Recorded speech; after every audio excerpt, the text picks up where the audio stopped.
Marshall Peak, Chapter 5109, Ray of Hope for the Black Ink Clan. The instant Yang Kai was attacked, he responded with his saber. He Yuan's consciousness promptly backed off, but he couldn't be as quick as the saber light. Struck by the saber light, He Yuan groaned in pain like an injured beast. His powerful consciousness weakened in an instant, and it was obvious that he was wounded. As horror overwhelmed him, thinking that he was doomed, He Yuan heard something crack. As his consciousness refocused, he realized that the saber in the hands of Yang Kai's avatar had shattered upon impact. An elated He Yuan roared at the feudal lords who were running away. His weapon has been destroyed. Do not fear. Upon hearing that, the feudal lords turned around and realized that, just like what He Yuan had said, the saber in Yang Kai's hands had fallen apart for some reason. In an instant, they become energized. The consciousnesses were all essentially naked, so the feudal lords were stunned when they saw Yang Kai summoning a saber. After He Yuan was done barking, he madly activated his power and charged towards Yang Kai. Seeing that, the feudal lords promptly assisted him. At that moment, Yang Kai was immensely pressured. In the end, the soul-splitting saber was just an emperor artifact. Although it had been nurtured in his soul over the years, its original quality couldn't be changed.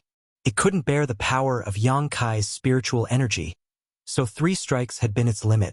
Therefore, before Yang Kai could kill all of his enemies, the saber broke apart.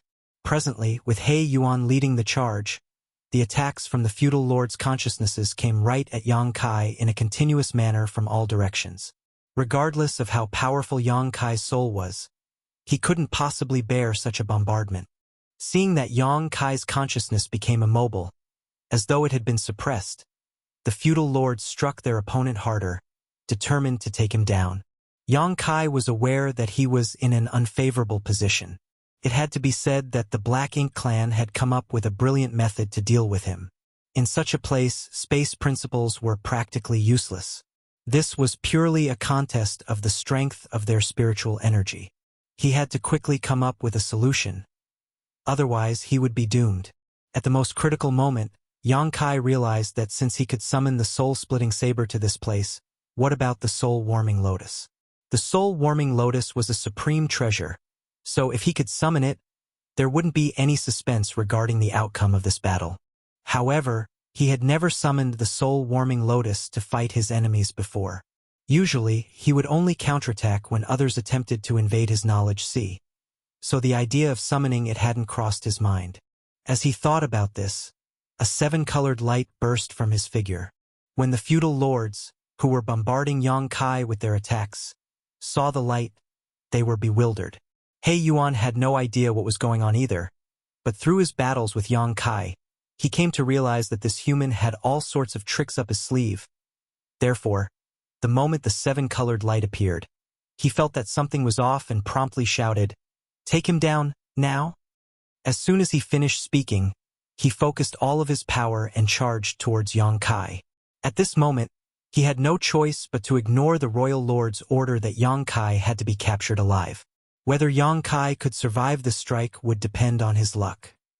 Following He Yuan's order, the feudal lords wouldn't dare to hold back any of their strength and madly attacked.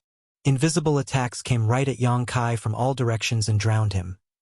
However, the 7-colored light only became brighter and soon filled the space. The feudal lords watched apprehensively while He Yuan turned solemn. A moment later, the storm subsided as the originally noisy space fell silent. A lotus that radiated a light of 7 colors abruptly appeared in the place where Yang Kai previously stood. The lotus spun gently, exuding an aura that the Black Ink clansmen coveted. "What is that?" one of the puzzled feudal lords asked. Although he had no idea what this 7-colored lotus was, he could clearly feel that it was hugely beneficial to any Black Ink clansman who could possess it. "Where is he?" There was another feudal lord who was concerned about Yang Kai's whereabouts. Other than the 7-colored lotus sitting in the place where Yang Kai previously stood, the human himself was nowhere in sight. "I suppose he's dead. Although he is strong, he couldn't possibly survive that bombardment." "Well done. That human was too arrogant as he had no regard for us. He deserved his death. Oh. Besides these feudal lords, He Yuan also believed that Yang Kai had perished.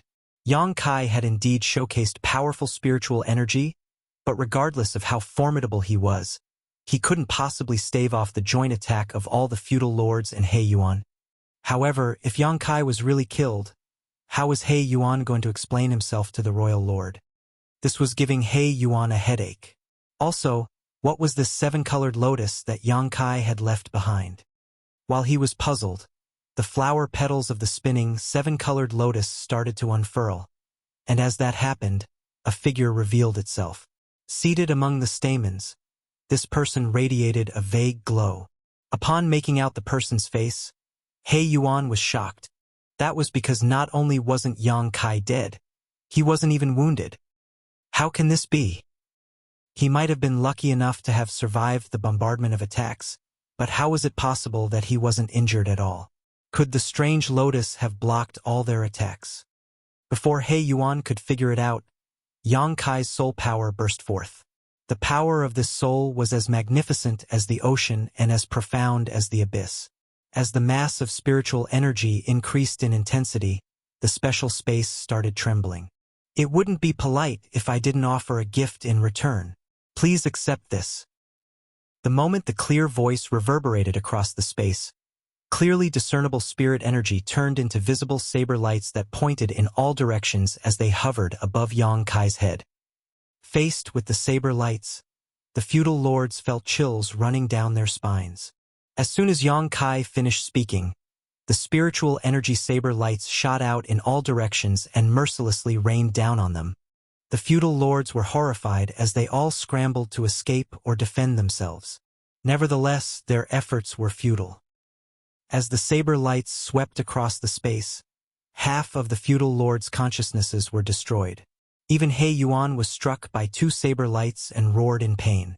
The surviving feudal lords' consciousnesses all trembled in fear. He Yuan knew that if they let Yang Kai attack again, all of the Black Ink clansmen here would be killed. Yang Kai's soul was unimaginably powerful. Besides that, he had a lot of special offensive skills when it came to the soul, something that the Black Ink clan were not aware of previously. Ignoring his own injuries, He Yuan launched another attack in an attempt to turn the tide. Seeing that, some of the feudal lords joined in and made a move. However, the incident that took place the next moment sent He Yuan into a state of despair. The attacks of He Yuan and the feudal lords were all blocked by the seven-colored lotus. As a result, Yang Kai wasn't harmed one bit. Now, He Yuan could confirm that the reason Yang Kai was safe earlier was that the latter had the strange seven-colored lotus. He wondered what kind of treasure it was that could defend against so many spiritual energy attacks. Even a territory lord like him was unable to hurt Yang Kai despite having personally made a move. The defensive strength of the seven-colored lotus was simply impenetrable.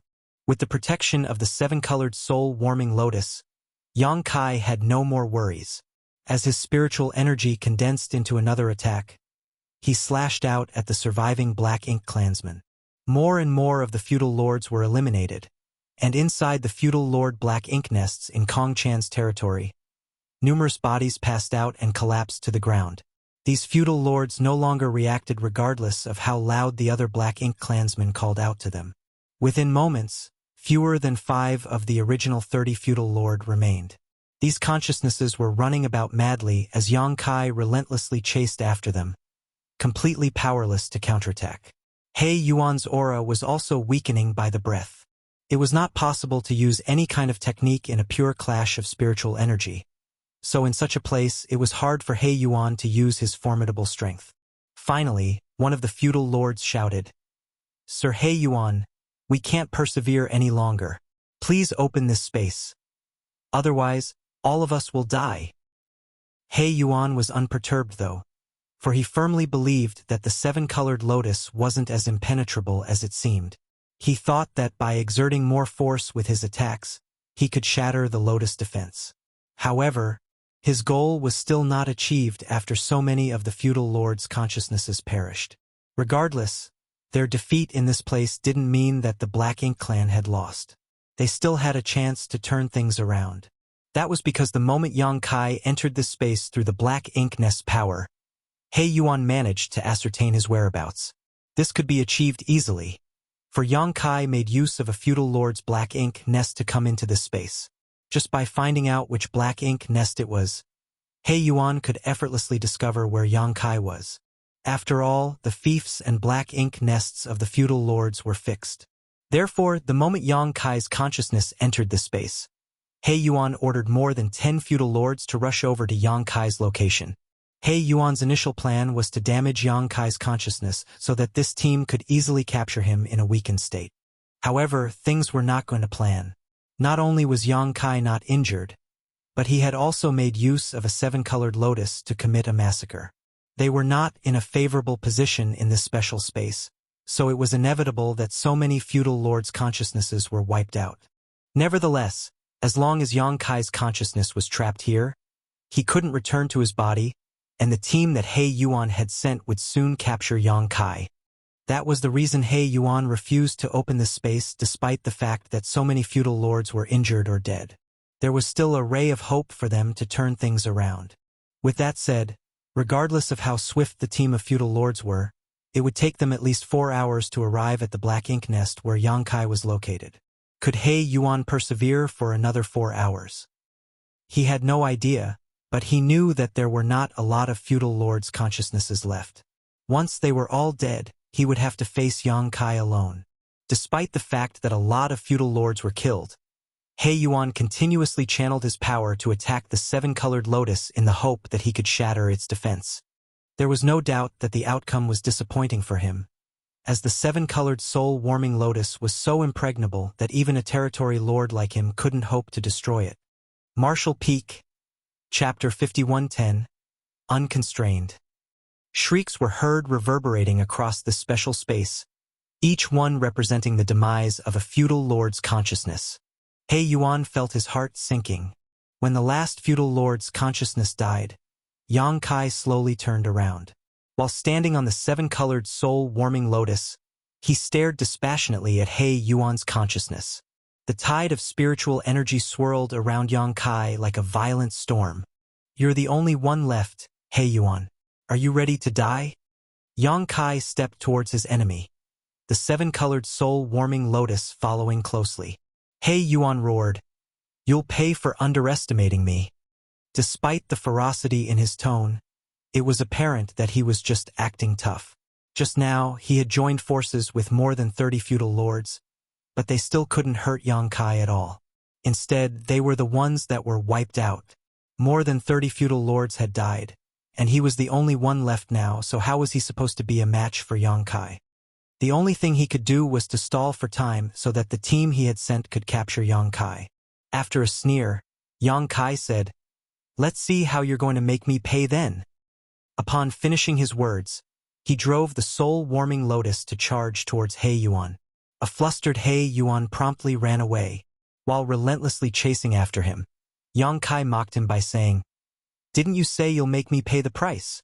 Is this how you do it? It's an eye-opener for me, Sir He Yuan." He Yuan was thoroughly ashamed and had the urge to stop in his tracks and fight it out with Yang Kai, but he didn't have the courage to do so. His consciousness was already wounded after the exchanges of moves with Yang Kai. If his injuries were exacerbated, he would have to get into a black ink nest and recuperate for a long time. Therefore, he did his best to avoid fighting with Yang Kai so that he wouldn't get hurt. Yang Kai wasn't a fool, so he soon realized what the other man was trying to achieve. "Are you stalling for time?" Certainly, He Yuan wouldn't respond to him, but his silence only confirmed Yang Kai's speculations.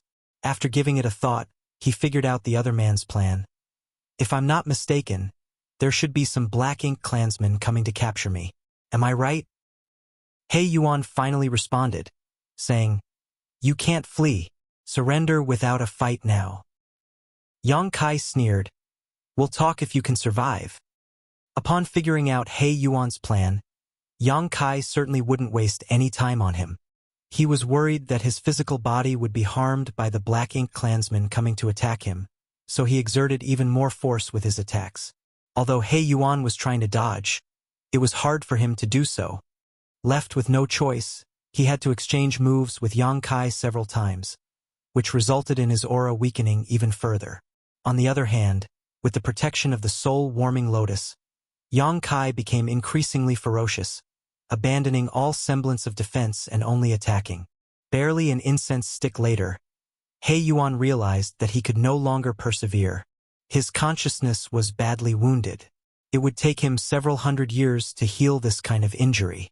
If he clashed with Yang Kai again, his consciousness would be destroyed, just like what happened to the feudal lords. Despite his unwillingness, there was nothing else he could do. He had paid a huge price, losing more than 30 feudal lords and suffering horrible injuries himself. However, he still hadn't managed to capture one seventh-order human like Yang Kai. This was the biggest humiliation in his life. Nevertheless, things had come to such a point where he could no longer turn things around. If He Yuan still didn't give up, he would be killed by Yang Kai before the team of feudal lords he sent could capture him. Therefore, at the last moment, he promptly decided to escape. Just as Yang Kai dashed forward with his violent tide of spiritual energy, he realized that He Yuan was nowhere in sight. At the same time, this special space, which had been locked since his arrival, was reopened. He ran away.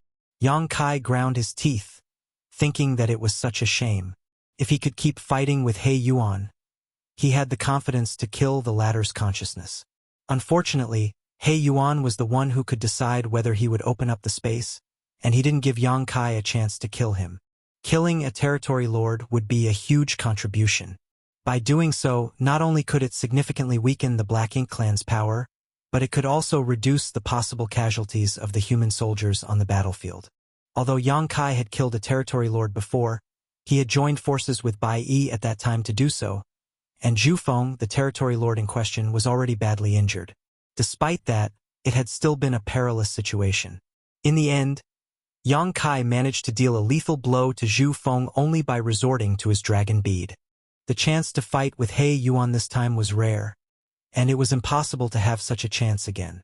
However, even though He Yuan had fled, it wasn't like Yang Kai had achieved nothing. When he was dealing with He Yuan just now, he managed to ascertain his whereabouts. If he raced after him now, he might be able to kill him.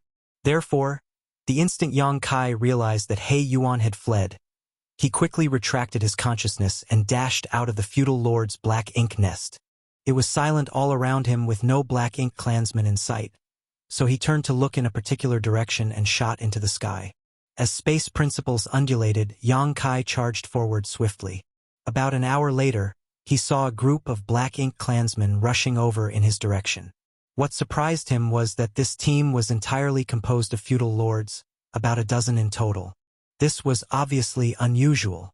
The strongest Black Ink clansmen had left to deal with the human army from Yinyang Pass, and although there were still a lot who stayed back, and Yang Kai had come across many of them recently, it was the first time he saw a group that consisted of only feudal lords. This powerful team was obviously tasked with capturing Yang Kai. Was this the arrangement He Yuan had made? When Yang Kai was dealing with He Yuan earlier, these feudal lords must have been heading in his direction. Unfortunately, they came too late as the battle in the special space had ended long ago. They were still on their way when Yang Kai happened to run into them. It seemed that He Yuan was really located in that direction. While Yang Kai had discovered the team of feudal lords, the other party had certainly seen him as well.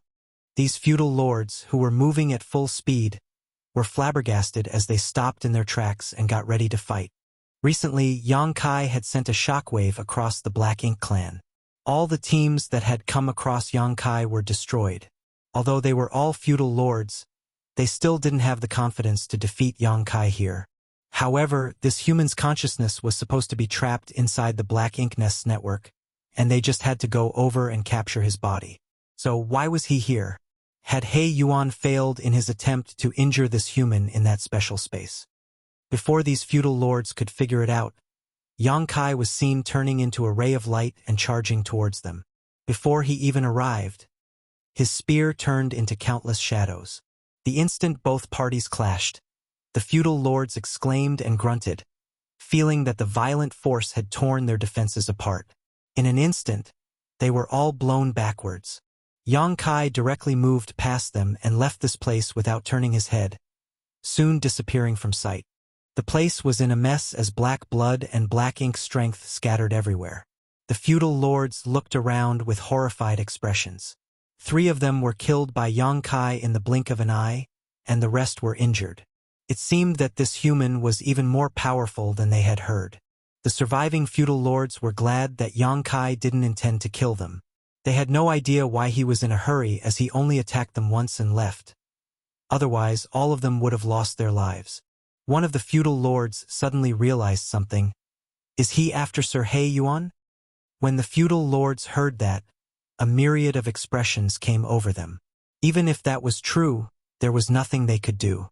Now, they could only hope that He Yuan could capture that human. Otherwise, all the Black Ink clansmen in Mu Guang's royal domain would be humiliated. It only took Yang Kai another hour to rush over to a certain feudal lord's fief.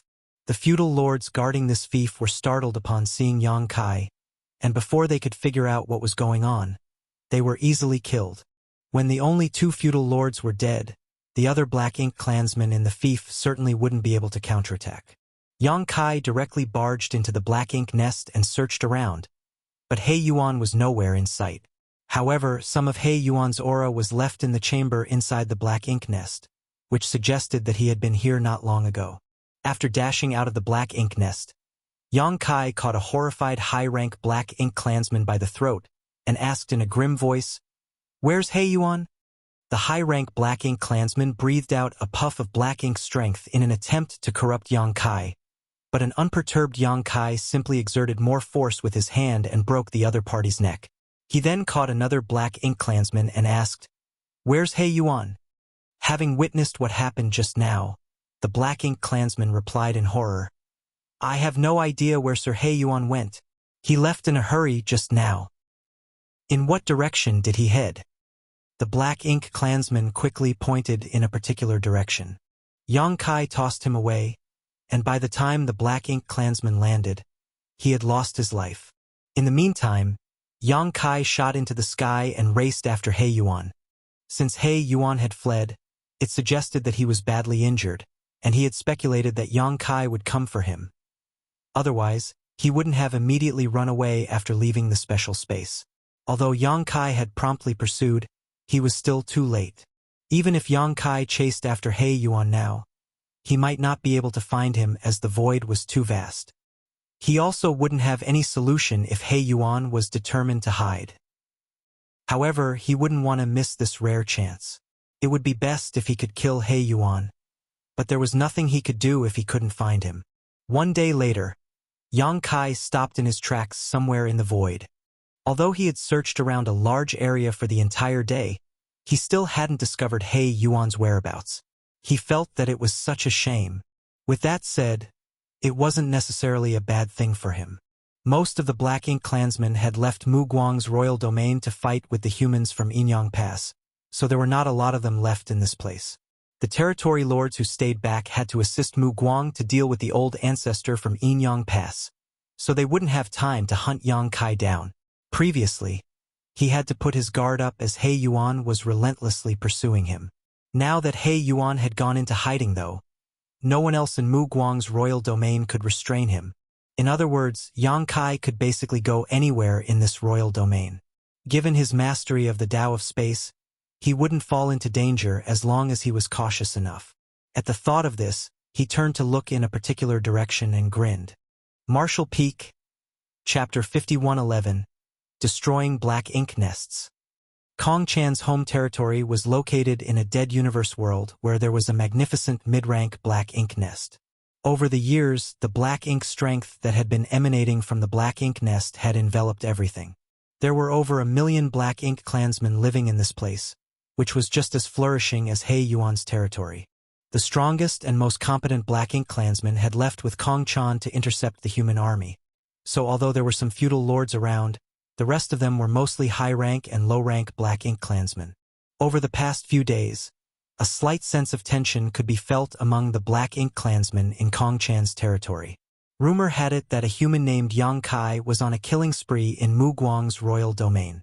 He had already destroyed 2 territory lord Black Ink nests, and his next target was Kong Chan's.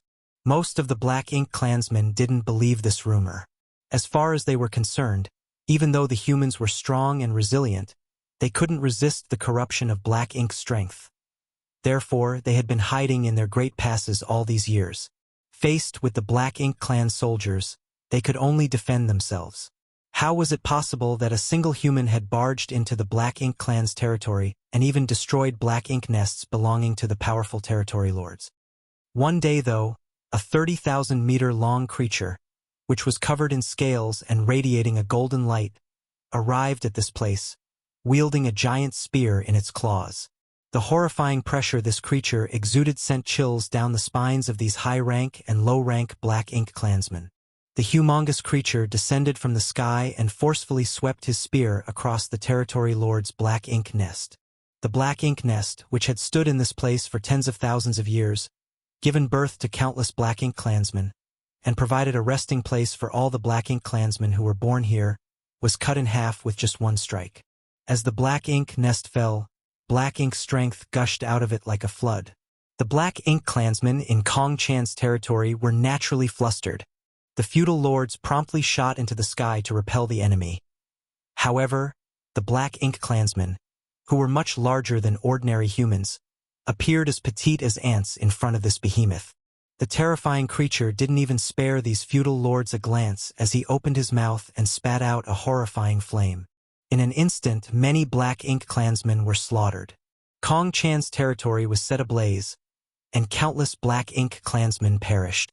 The terrifying creature flitted across the sky, and wherever he went, he easily killed all the Black Ink clansmen within his reach. On top of that, he swept his claws across all the shops that were filled with resources. The moment his claws came into contact with the shops, they simply disappeared. Barely a cup of tea's time later, Kong Chan's territory was dyed with black blood. The Black Ink clansmen tried their best to resist by bombarding the creature with their attacks. Their attempt wasn't effective in the beginning, but soon, the creature grunted in pain as his blood scattered about. The battle didn't last for long. Only an incense stick of time had passed from when the terrifying creature appeared to when he was forced to retreat.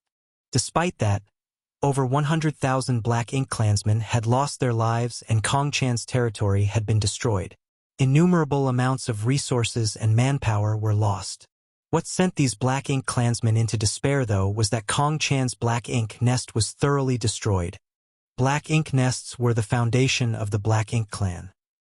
It could be said that all the Black Ink clansmen living in this place were nurtured by this Black Ink nest. To them, Kong Chan's Black Ink nest was profoundly important to them, a symbol of their very lives. But now this Black Ink nest was destroyed. Although it was still alive, it would inevitably wither after it was cut down by the giant creature. Soon, this Black Ink nest would perish. These Black Ink clansmen were furious as they vowed to get their revenge. But how were they supposed to look for the colossal creature? After breaking the siege, the creature abruptly disappeared. Furthermore, after the territory lord's Black Ink nest was destroyed, all the feudal lord Black Ink nests in Kong Chan's territory died. The information network had been disabled, so their ability to coordinate their efforts was severely hampered. Meanwhile, Yang Kai was hiding inside a Black Ink cloud and recuperating. In the past, he would be nervous when he recuperated as he was worried that He Yuan would find him. However, he didn't have to worry about that now. In the Black Ink nest space, he had severely injured He Yuan's soul. Just like him, He Yuan was probably hiding somewhere and recuperating, so he wouldn't dare to mess with Yang Kai. He should be glad that Yang Kai stopped trying to look for him. Without any territory lords around, Yang Kai wasn't afraid of the other Black Ink clansmen given his current strength. In such a situation, his presence in the Black Ink clan was like a flood dragon plunging into an ocean or a tiger in the mountains. He was simply unstoppable. Several days later, Yang Kai dashed out of the Black Ink cloud and headed straight in a particular direction. Although he ran into some Black Ink clansmen on his way, he easily killed them off as they were no match for him. Sometime later, he arrived at a new territory lord's territory. He had destroyed 3 mid-rank Black Ink nests already, so the Black Ink clansmen were obviously aware of his plans. Knowing that he had targeted the Black Ink nests belonging to the territory lords, the Black Ink clansmen resisted in an even more ferocious manner. The instant Yang Kai assumed his grand dragon form, the feudal lords, who had been hiding, rushed out to deal with him. Upon seeing so many Black Ink feudal lords, Yang Kai counted and realized there were over 100 of them. Despite being a grand dragon, Yang Kai still felt apprehensive. He was indeed powerful and able to escape from a territory lord, as he was no match for such a master. However, there was no way he could defeat 100 feudal lords in a frontal clash. Yang Kai had no idea whose territory this was, but from the looks of it, he knew that all of the feudal lords who stayed behind had gathered together in this place to defend the territory lord's Black Ink nest. It was no wonder that when he arrived at a feudal lord Black Ink nest to ascertain the location of the territory lord's Black Ink nest earlier, he faced no organized resistance at all. That was because they were all waiting for him here. After a moment of hesitation, Yang Kai still charged at the feudal lords, who apparently hadn't expected that he would be so unrelenting. Seeing that the 30,000-meter creature was coming at them with a gigantic spear, the feudal lords instinctively dodged. The Grand Dragon directly plowed through the feudal lord's lines, forcefully enduring the attacks that came at him. Dragon blood splashed everywhere and dragon scales were shattered and broken, while some unlucky feudal lords were instantly killed as they came into contact with Azure Dragon's spear. With that said, the casualties were insignificant compared to the total number of feudal lords in this place. Regardless, Yang Kai just had to break through their blockade.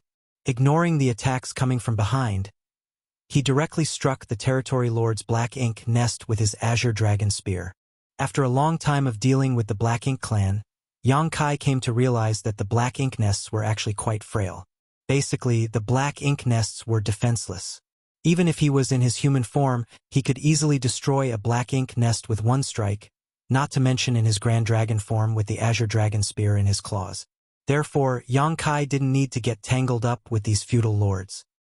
His target had always been to destroy the territory lord's Black Ink nest. As a Grand Dragon with the Azure Dragon spear, Yang Kai's attack was unimaginably destructive. Following the strike, the Black Ink nest collapsed to the ground. Yang Kai didn't even take another glance at it as he flew across the sky above the prosperous city and spat out dragon breath, instantly killing tens of thousands of weaker Black Ink clansmen. The 100 feudal lords were relentlessly pursuing him from behind as they continuously cast violent attacks at him in an attempt to take him down. Although Yang Kai did his best to dodge the attacks, his figure was too massive, so almost all of them struck him, causing him to tremble and roar. In such a situation, he couldn't possibly rob the shops, as a moment of delay would greatly exacerbate his injuries. Despite thinking that it was such a shame, he had achieved his main goal. Therefore, Yang Kai did not hesitate to shoot into the sky and leave. The feudal lords were still chasing after him. However, after Yang Kai returned to his human form, he manipulated space principles several times and easily shook off his pursuers. Since Yang Kai was nowhere in sight, these feudal lords had no choice but to give up. They turned around and saw that the Black Ink nest was withering and could not be saved. Although they had caused some damage to the Grand Dragon, they didn't manage to make him stay behind, and he had successfully fled in the end. Another territory lord Black Ink nest was destroyed, and all of the Black Ink clansmen in Mu Guang's royal domain were alerted. No one knew when Yang Kai would jump out of nowhere and make a move on another territory lord's Black Ink nest. More importantly, no one knew which territory lord Black Ink nest would be his next target. Based on this experience, though, they understood that even 100 feudal lords couldn't stop Yang Kai from destroying a Black Ink nest. It wasn't that they were unable to defeat Yang Kai, but that he could break through their formation and head straight to the Black Ink nest, though he would be injured in the process. Presently, the royal lord and several territory lords were dealing with the old ancestor from Yinyang Pass while He Yuan had gone missing. The feudal lords couldn't find anyone who could take charge, leaving the entire royal domain leaderless and flustered. Now, the only thing the feudal lords could do was to gather together around their respective territory lords' Black Ink nests and wait. They had to prepare should Yang Kai launch a surprise attack on them all of a sudden, and they could only hope that they could stop him or kill him on the spot eventually. Therefore, in Mu Guang's royal domain, every territory lord Black Ink nest now had over 100 feudal lords surrounding it. Through the territory lords' Black Ink nests that hadn't been affected, They constantly exchanged information and reported on Yang Kai's whereabouts. The territory lords' territories neighboring the black ink nest that Yang Kai previously destroyed were the center of attention. They speculated that Yang Kai's next target would be one of those territory lords' black ink nests. Therefore, countless weaker black ink clansmen were sent from these territory lords' territories to search for Yang Kai. As time passed, Yang Kai was still nowhere in sight though, and the pressure on the Black Ink clan intensified. Based on past experiences, Yang Kai would go into hiding every time he destroyed a black ink nest. But when he reappeared, he would stir up a bloody storm.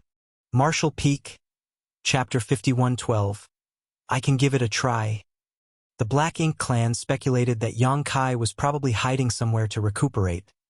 After all, every time he appeared, he would be wounded.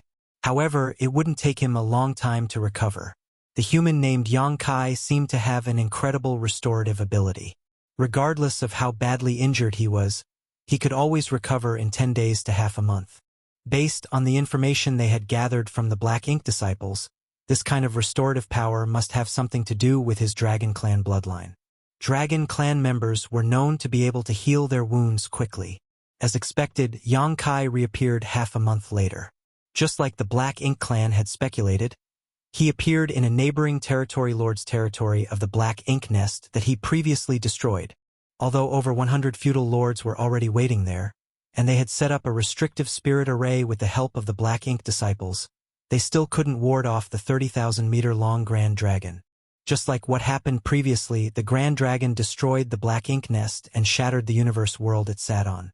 Although he was badly injured, he still managed to break through the siege and escape. Another territory lord's Black Ink nest was gone for good. This caused the Black Ink clansmen to be furious. The destruction of the Black Ink nests united all these Black Ink clansmen as the feudal lords swore that they would kill Yang Kai for the humiliation he had inflicted upon them. The Black Ink clan intensified their search for Yang Kai, which made it hard for him to recuperate in peace. Despite their best efforts, though, a mid-rank Black Ink nest would be destroyed by Yang Kai every half a month. Faced with the ferocious Grand Dragon, these Black Ink clansmen didn't have a solution as there were no powerful masters among them who could confront the enemy head-on. One day, when Yang Kai transformed into a Grand Dragon and arrived at a territory lord's direct territory, he saw nearly 200 feudal lords charging towards him. After an intense battle, he managed to kill quite a number of them, but their defense line held, so he was unable to get close to the Black Ink nest. Faced with so many feudal lords, he wouldn't dare to be reckless.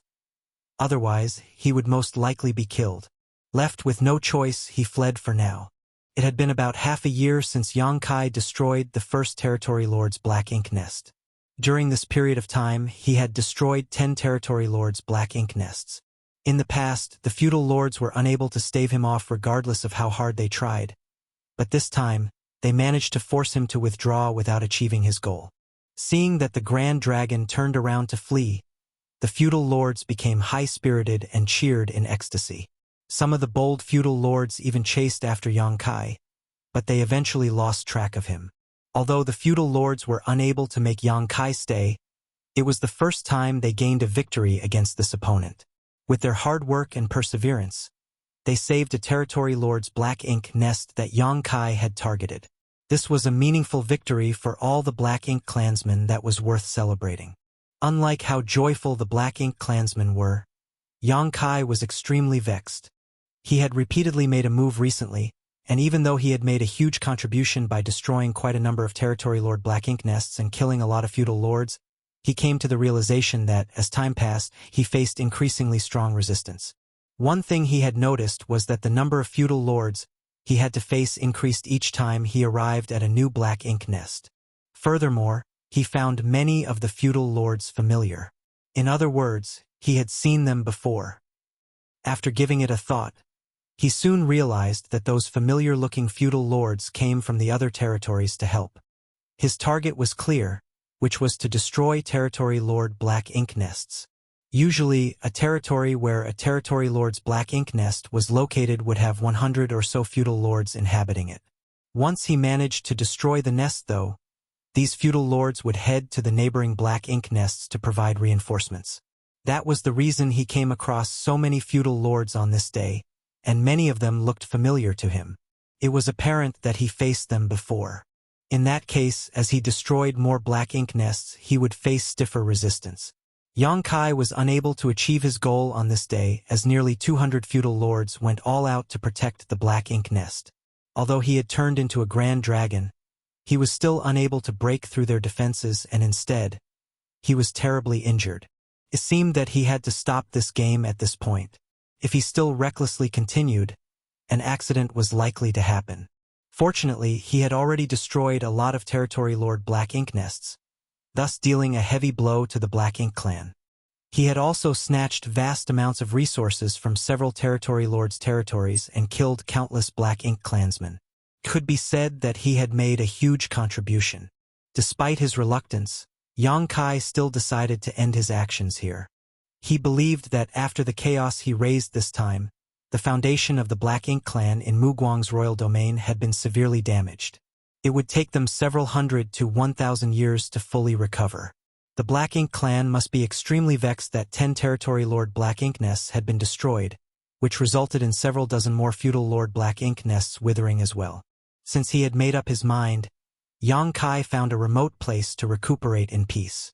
It was destined that his journey back home wouldn't be smooth sailing though. Other than the fact that he would run into a lot of Black Ink clansmen along the way, he would also have to deal with the Black Ink clan army besieging Inyang Pass. Several days later, Yang Kai, who was recuperating, suddenly thought of something. He turned into a soul avatar and appeared in his small universe. This was a place with lush mountains and clear rivers. The 300 artifact refiners that Yang Kai had kept inside his small universe were settled down here. In any case, other than recuperating in such a serene place, there was nothing else they could do. This was Yang Kai's small universe, after all. If they activated their world forces as they pleased, it would cause a burden on Yang Kai. They might even damage or contaminate Yang Kai's small universe. With that in mind, they had been doing nothing recently, which was why they were quite bored. However, after such a long time, they still had no idea what was going on in the outside world, and Yang Kai didn't seem to have the intention of releasing them. It was expected that Wu Xinghe and the others were worried about Yang Kai, and they wanted to ask him what was going on. Therefore, the moment Yang Kai's soul avatar appeared, they promptly surrounded him. "What's wrong, senior brothers?" Yang Kai asked. "Wu Xing," he said, "Junior brother Yang, haven't we returned to the inner sanctum?" Yang Kai shook his head.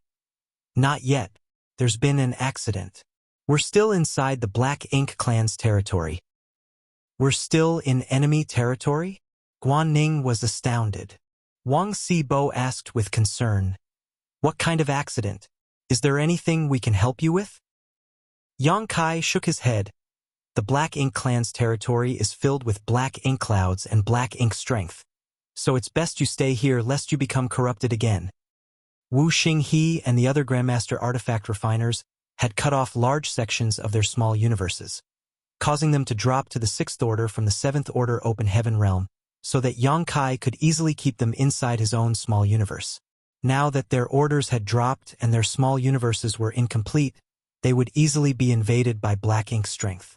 The other artifact refiners were unable to help either because they were only in the 5th order and 6th order open heaven realm.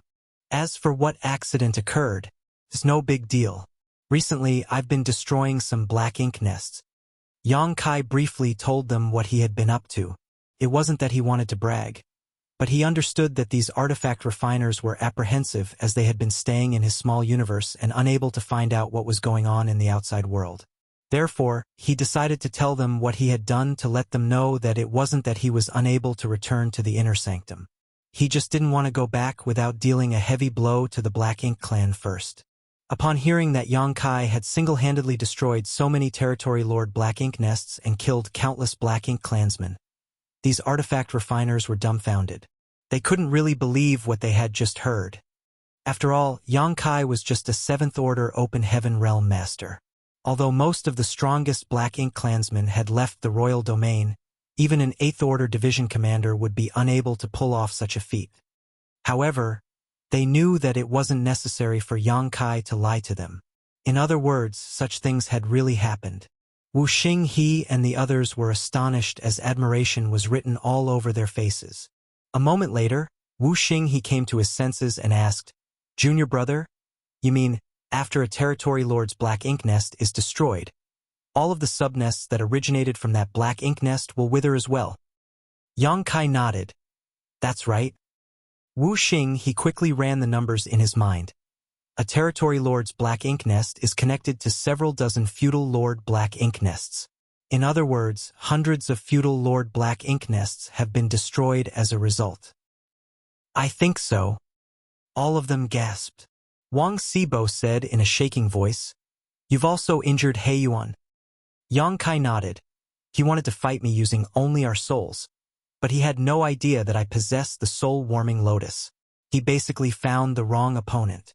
Unfortunately, even though I've managed to wound his soul, I have no idea where he is now. I've failed in my attempts to find him. Otherwise, I could seize this chance and end his life. "The soul-warming lotus," Wu Xinghe muttered under his breath. He had certainly heard of this supreme treasure before, but it never crossed his mind that such a valuable item was in Yang Kai's possession. With the soul-warming lotus protecting Yang Kai's soul, it was expected that He Yuan would lose in such a contest. Anyway, the Black Ink clan have suffered immense losses recently. However, the feudal lords who are still around have gathered together around the surviving territory lord Black Ink nests, so I'm no longer able to keep attacking. It's time we went home. Upon hearing that, Wu Xinghe nodded. "You'd better keep yourself safe, junior brother. You're just a 7th order master now, but you've managed to make such a huge contribution. When you ascend to the 8th order in the future, you'll be a pillar of strength for the human race. You must prioritize your safety at all times." Yang Kai replied humbly, "Many thanks for your compliments, senior brother. How confident are you that you can kill He Yuan if you find him?" Wang Sibo suddenly asked. After pondering on it for a moment, Yang Kai shook his head. "I have no idea. However, since He Yuan's soul is damaged, he must be significantly weakened now. If I run into him, I'll stand a chance to end his life." "Why do you ask, senior brother Wang?" A hint of hesitation flashed through Wang Sibo's face. Realizing something, Yang Kai asked, "Do you have a way to locate He Yuan?" Wang Sibo remained silent. Nevertheless, his silence meant that he definitely had a way to find He Yuan. Yang Kai promptly said, "Senior brother Wang, if you have a solution, why don't you tell me about it? Although I've destroyed a lot of mid-rank black ink nests and severely damaged their foundation, black ink nests can still be hatched again. It will just take them some time and energy to nurture these black ink nests. However, it will be different if we have a chance to kill He Yuan, who is one of the top 5 territory lords serving Muguang. Killing He Yuan will deal much longer-lasting damage than destroying 10 territory lord black ink nests. His death will be a severe blow to the Black Ink clan." After a sigh, Wang Sibo said, "I wouldn't dare to say that I can definitely find him, but I can give it a try." Yang Kai's eyes brightened. "I'm all ears." Wang Sibo went on to say, "He Yuan has a defensive artifact that was made by me. Martial Peak, Chapter 5113. Why is he here again?" After giving it some thought, Yang Kai soon realized what the other man was talking about. That arm ring? Certainly, he was aware that there was an arm ring on He Yuan's right arm. After all, he had frequently come into contact with him. Although Yang Kai knew that it was an artifact made by a human artifact refiner, it never crossed his mind that it was crafted by Wang Sibo. As expected, Wang Sibo nodded. Indeed, it was an arm ring. Back then, He Yuan found me and told me to make a defensive artifact for him. Therefore, I specifically made the arm ring for him. Although the defensive artifact isn't very strong, it's not weak either. It might save his life at a critical moment. Since you've seen it before, it means that he's still wearing it." Yang Kai nodded. "N. It will be easy, then." Wang Sibo put on a smile. "Junior brother, you're an artifact refiner yourself, so you know that we have a habit of leaving unique marks on the artifacts we make to show that they are our works." Certainly, Yang Kai was aware of this custom. Just like Wang Sibo had said, Many artifact refiners had a habit of leaving their unique mark on the artifacts they refined. Of course, they wouldn't leave a mark on every artifact they crafted, only the special and unique ones. The reason artifact refiners did such a thing was that they wanted to make a name for themselves. On the other hand, an artifact with a unique mark of an artifact refining grandmaster would be costly. The marks could either be conspicuous or hidden. It was fully at the artifact refiner's discretion. In fact, Yang Kai had done such a thing as well. However, he didn't leave a unique mark but instead a kind of hidden restriction. He left such a restriction in every artifact he refined for the feudal lords. When he dealt with Xiaogu, he activated the corresponding restrictions, disrupting the flow of energy in the artifacts on Xiaogu's body, rendering them brittle and useless. That was how he managed to kill him with one strike back then. Therefore, he could easily understand what Wang Xibo was talking about at this moment. Did you leave a mark in that arm ring? Wang Xibo nodded. There was no doubt that the arm ring he made for He Yuan was valuable, which was why he left his unique mark on it. I can make something to trace that mark. Perhaps it will allow you to find He Yuan. However, if he's hiding in a sealed world or if he's too far away, it won't work. If He Yuan was hiding in a sealed wood, he couldn't be traced as the signal from the mark couldn't be traced across a world barrier. On the other hand, if he was too far away, they simply would be able to connect to the mark. With that said, it was worth giving it a try, and Yang Kai promptly said, "In that case, please do what you can, Senior Brother Wang. It would be best if we can seize this chance to kill He Yuan, but if that's not possible, we can just return to the inner sanctum." Certainly, Wang Xibo wouldn't turn him down. However, he wasn't able to freely use his power in Yang Kai's small universe. Left with no choice, Yang Kai could only look for a safe place first. Fortunately, there were a lot of sealed worlds within the Black Ink clan's territory. While Yang Kai was raising chaos, he discovered a lot of hidden portals to sealed worlds, but he didn't have time to explore them. Hence, it wasn't hard for him to find a sealed world now. It only took him a day to locate a sealed world, and after opening the portal, he entered and let Wang Xibo out from his small universe. He had already prepared all the materials needed for artifact refining. It wasn't difficult to craft a tracker, but it would still most likely take Wang Xibo several days. Yang Kai thus released Wu Xinghe and the others so that they could protect Wang Xibo while he searched around the sealed world for any potential dangers. By doing so, he could explore this place as well. If there were any rare spirit herbs or profound spirit fruits, he could pick them. As he explored the sealed world, Yang Kai pondered on where He Yuan was hiding. Although Wang Xibo could craft a tracker, it wouldn't be useful if He Yuan was too far away. Therefore, Yang Kai had to speculate where He Yuan was so that they could make better use of the tracker. Since He Yuan's soul had been badly injured, he must be recuperating now. A black ink nest would be the best choice if a black ink clansman wanted to recuperate. As a territory lord, He Yuan certainly had to go into a territory lord rank black ink nest to properly heal. However, Yang Kai was causing a storm in Mu Guang's royal domain, targeting mid-rank black ink nests. Hence, He Yuan might not have the guts to enter one. If he was cornered by Yang Kai in a black ink nest, he would be in hot water. Hence, Yang Kai was 80% sure that He Yuan wasn't in any black ink nest. He believed that He Yuan would be hiding in a region where those territory lords' black ink nest had already been destroyed. That was because there were no longer black ink nests in such a place. Judging from what Yang Kai had been doing, he wouldn't revisit such a place. Thus, it would be considered a safe zone for He Yuan. He might even be hiding in his own territory to fool his opponent. A few days later, Yang Kai returned from the depths of the sealed world. There were no valuable items in this sealed world. He had picked a few herbs, but there were no profound spirit fruits. During this period of time, Wang Xibo had finished making the tracker. Seeing Yang Kai, he passed something that looked like a compass to him and explained, "With the help of this thing, you'll be able to detect the arm ring as long as it's within range. You should find He Yuan when you detect the arm ring's presence." "Got it." Yang Kai nodded. "Be cautious, junior brother.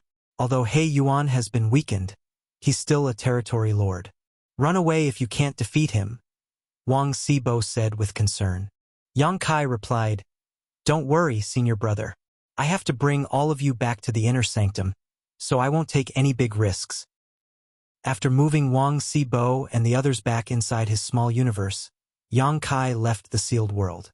Upon identifying the direction with the help of his universe chart, he headed straight towards He Yuan's territory. Yang Kai held the compass in his hand, and he would take a look at it from time to time. Nevertheless, it didn't react along the way. Whenever he ran into a group of Black Ink clansmen, he would directly kill them all. There wasn't even a single feudal lord among the Black Ink clansmen that he came across. So how were they supposed to stop him? It seemed that his speculation was right. All the feudal lords had headed to the neighboring mid-rank Black Ink nests to help and waited for Yang Kai to arrive. Therefore, there wasn't a single feudal lord among the Black Ink clansmen on patrol. Yang Kai went on a killing spree for the next 7 to 8 days before he arrived at He Yuan's territory. He headed straight to He Yuan's home territory, since he speculated that He Yuan was trying to deceive him by hiding in the least likely spot for him to look. This place also made sense for He Yuan though, as this was where his foundation was. If he wanted to recuperate without relying on a Black Ink nest, this place would be the best choice. However, when Yang Kai arrived at the universe fragment and took a look at the compass, he realized that there was no reaction. Is He Yuan not here? Yang Kai frowned. He certainly had trust in the thing Wang Xibo crafted.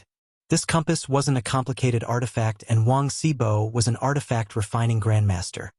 So the items he refined couldn't possibly be useless. Since the compass didn't react, it suggested that He Yuan wasn't here. It seemed that Yang Kai's speculation was wrong, so he was disappointed. Nevertheless, since he was already here, he wouldn't want to go back without achieving anything.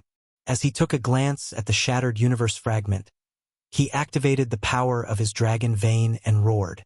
The next instant, he turned into a 30,000-meter-long dragon. Life hadn't been peaceful for the Black Ink clansmen living on this universe fragment. When the human named Yang Kai appeared as a grand dragon previously, not only did he destroy the mid-rank Black Ink nest and kill a lot of Black Ink clansmen, but he also shattered the universe fragment.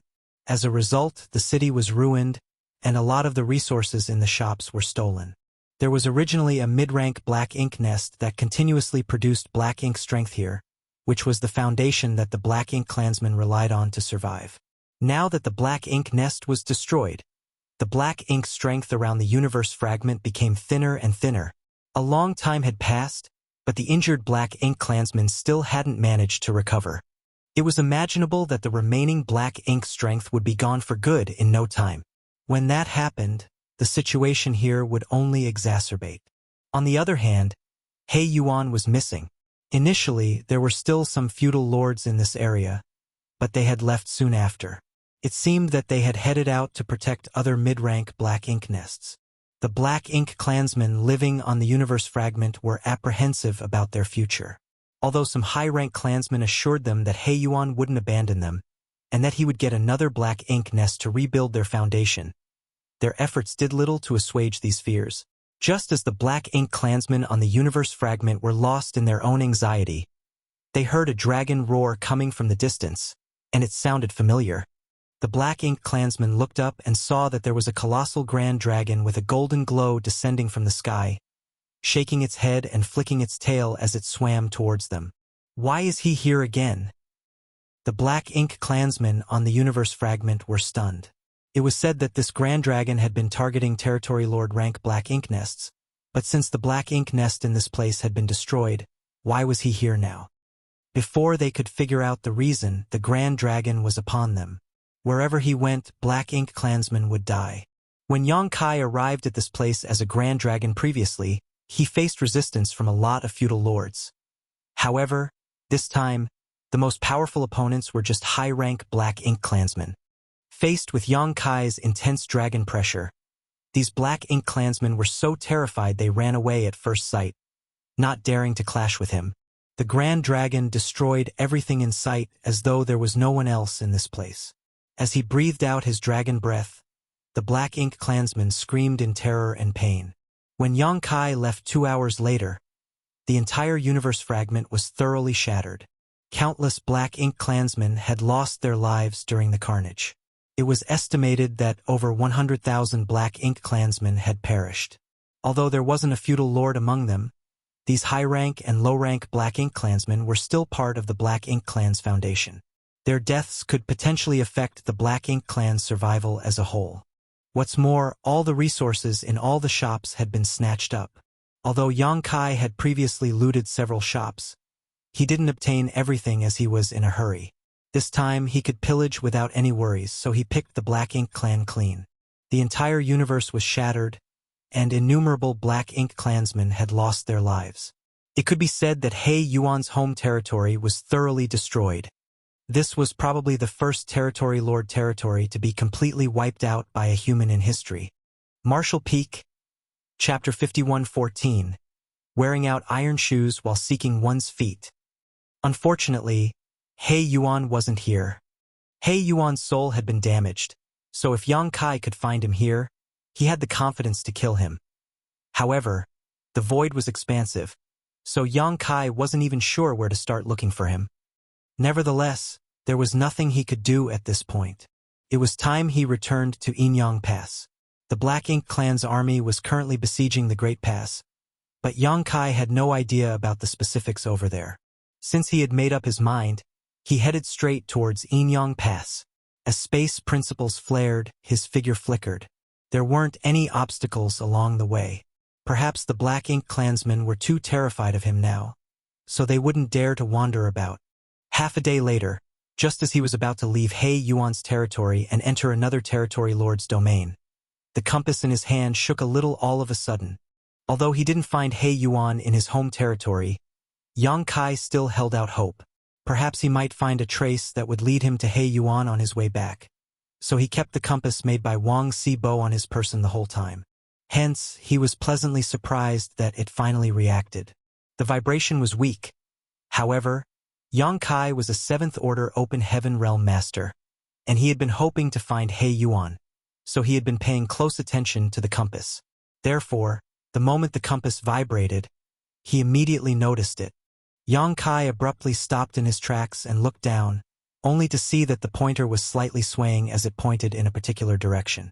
His eyes brightened. Since the compass was reacting, it suggested that it had detected the arm ring's presence. He Yuan was always wearing the arm ring on his right arm, so wherever it was, He Yuan should be hiding there. The reason the pointer was swaying was that He Yuan was still far away. It was barely within the range where the compass could detect the arm ring, so it could only roughly point out a direction. That was enough, though. Yang Kai was ecstatic. He initially thought that he would miss the chance to kill He Yuan, so he was surprised at the turn of events. He immediately concealed his aura and charged in the direction that the compass had pointed. There was no doubt that He Yuan was recuperating. Although his soul had been injured, he was still a territory lord. Therefore, it wouldn't be easy to take him down. Yang Kai reckoned that his best hope was to launch a sneak attack on him. As he got closer, the pointer gradually stabilized and eventually stopped swaying. Half a day later, Yang Kai hid inside a Black Ink cloud and silently examined the universe fragment in front of him. The universe fragment was pretty huge as it was left behind from a shattered universe world. Such universe fragments were innumerable on the Black Ink battlefield, especially inside the Black Ink clan's territory. Many feudal lords and territory lords built their bases on such universe fragments. He Yuan's home territory was also built on a universe fragment. As Yang Kai observed this place, he realized that there were no Black Ink clansmen moving around on the universe fragment.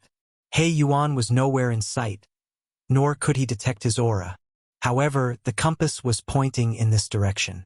In other words, He Yuan must be hiding in this universe fragment.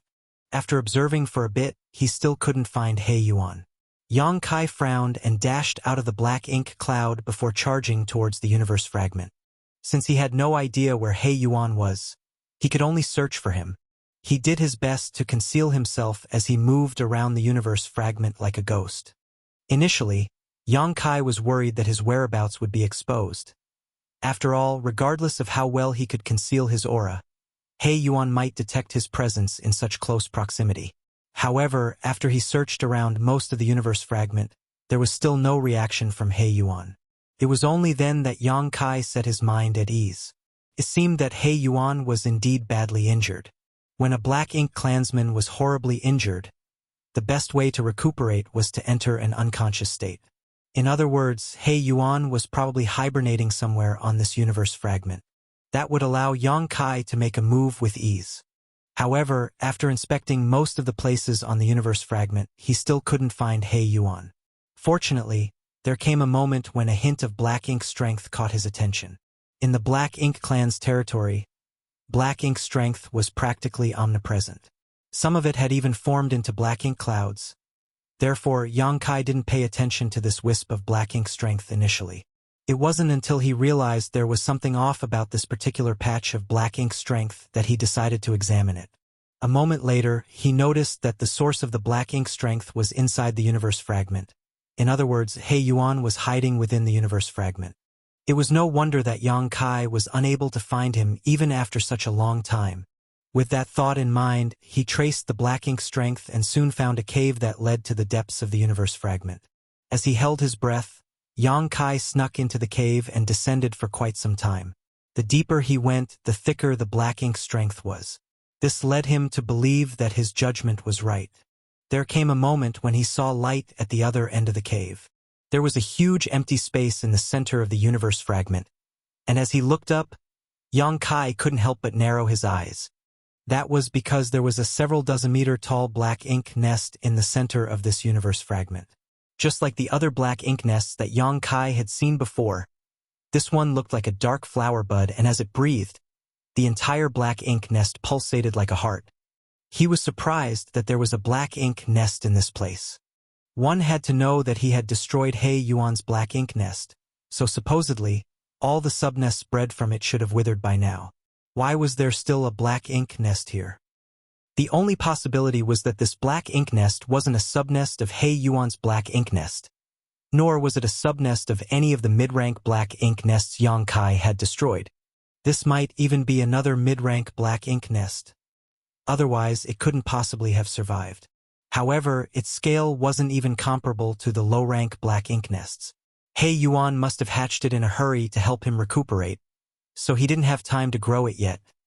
As Yang Kai looked down at the compass, the pointer was pointing at the Black Ink nest. Found you! Yang Kai stored the compass and examined the Black Ink nest in front of him. The entire Black Ink nest had been sealed up, so it was impossible for him to sneak inside without alerting He Yuan. Nevertheless, He Yuan still didn't react even though Yang Kai was in such close proximity. It seemed that he was really in a state of deep sleep. Yang Kai took a deep breath and reached out his hand, summoning the Azure Dragon Spear into his grip. The next instant, he madly pushed the power of his small universe. As a golden crow cawed, a great sun leapt up from behind Yang Kai. Fixing the great sun at the tip of his spear, he hurled it towards the Black Ink nest. At the same time, space principles flared, turning the local space viscous, giving He Yuan no chance to flee. Under the great sun, the several dozen meter tall Black Ink nest was blown away. Right then, a roar with a hint of fury reverberated across the space. The next instant, a golden light dazzled Yang Kai's eyes as a ring-shaped light shield appeared and blocked his attack. It was the arm ring refined by Wuxia. Yang Kai long ago realized that the arm ring was a defensive artifact that He Yuan wore on his right arm. Although he had been sound asleep, he, as a territory lord, still instinctively reacted to the danger the moment Yang Kai launched the attack and the arm ring's shield was instantly activated.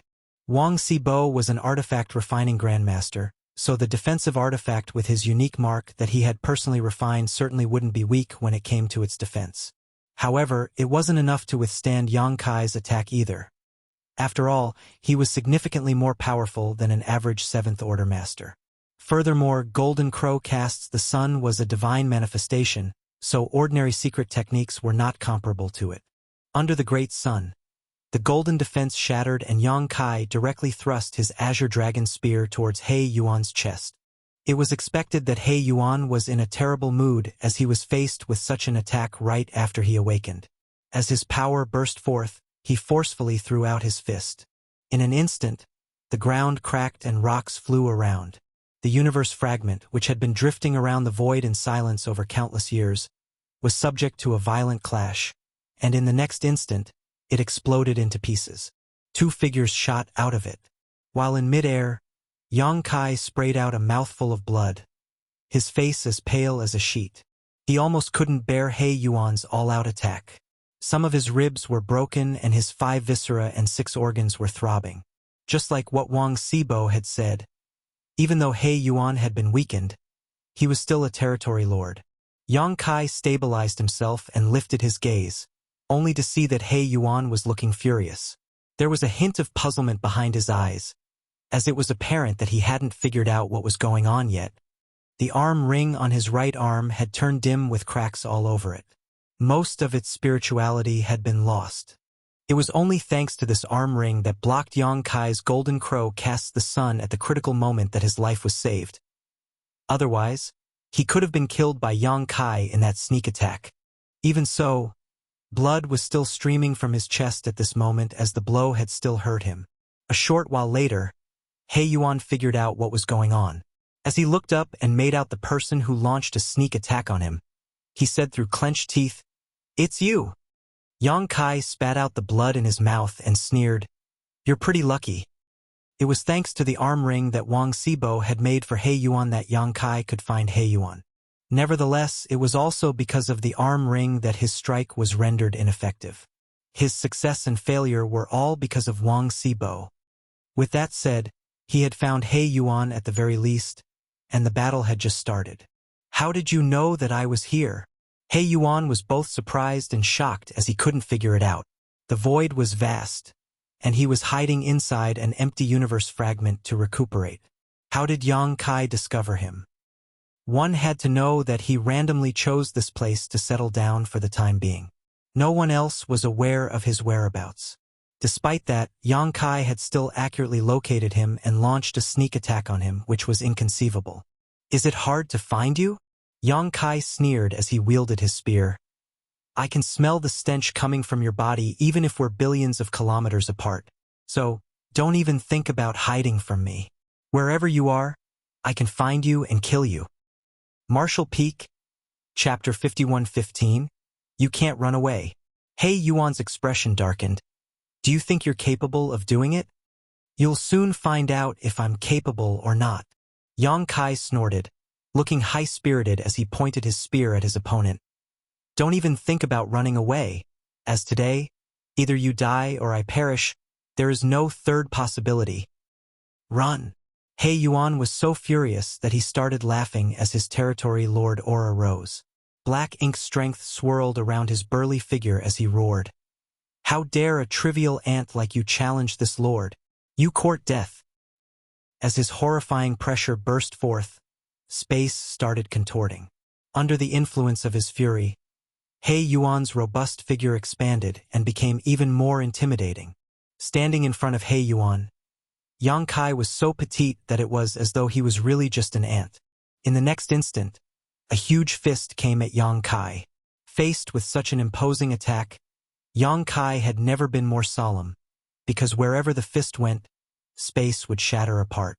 This showed how powerful a territory lord truly was, and the situation was quite unlike what Yang Kai had imagined. The damage to He Yuan's soul didn't seem to affect his strength at all. This reality surprised Yang Kai, but he didn't have time to ponder on it. Faced with He Yuan's punch, he didn't hesitate to cover himself in spear light and charge towards his opponent. As he infused his 7th Order Open Heaven Realm World Force into the Azure Dragon Spear, he was determined to pierce through whatever stood in front of him. As the violent forces clashed, Yang Kai felt an immense power sweeping across his figure. He almost lost grip of his spear as the force easily shattered all of his defenses, causing him to see stars as he was sent flying backwards while spraying out a mouthful of blood in midair.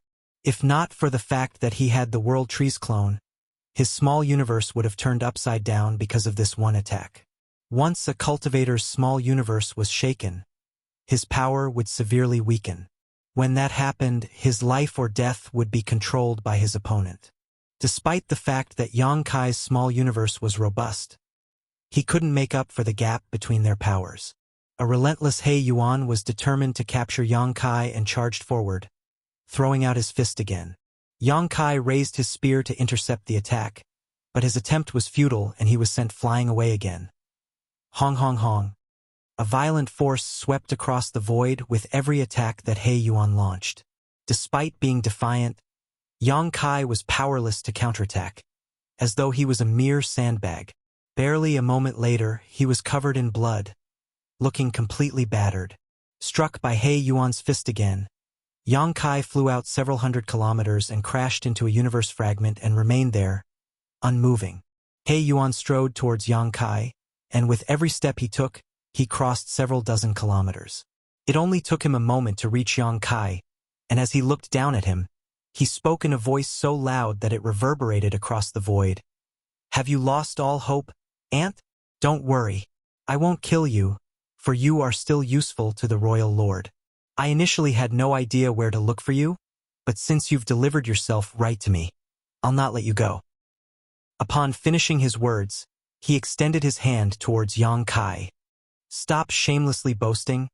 Yang Kai sneered as he stood straight up without a warning, the blood on his face giving him a hideous look. Do you seriously think I'm unable to fight back? I was just trying to ascertain the gap between our strengths. As he spoke, He Yuan managed to grasp him. Yang Kai was stuck in the huge hand and was restrained by thick black ink strength. Aware that Yang Kai was a master in the Tao of space, He Yuan ensured that his opponent wouldn't be able to flee. The calm expression on Yang Kai's face made He Yuan even more furious though, and he exerted more force with his grip, resulting in the sounds of bones cracking.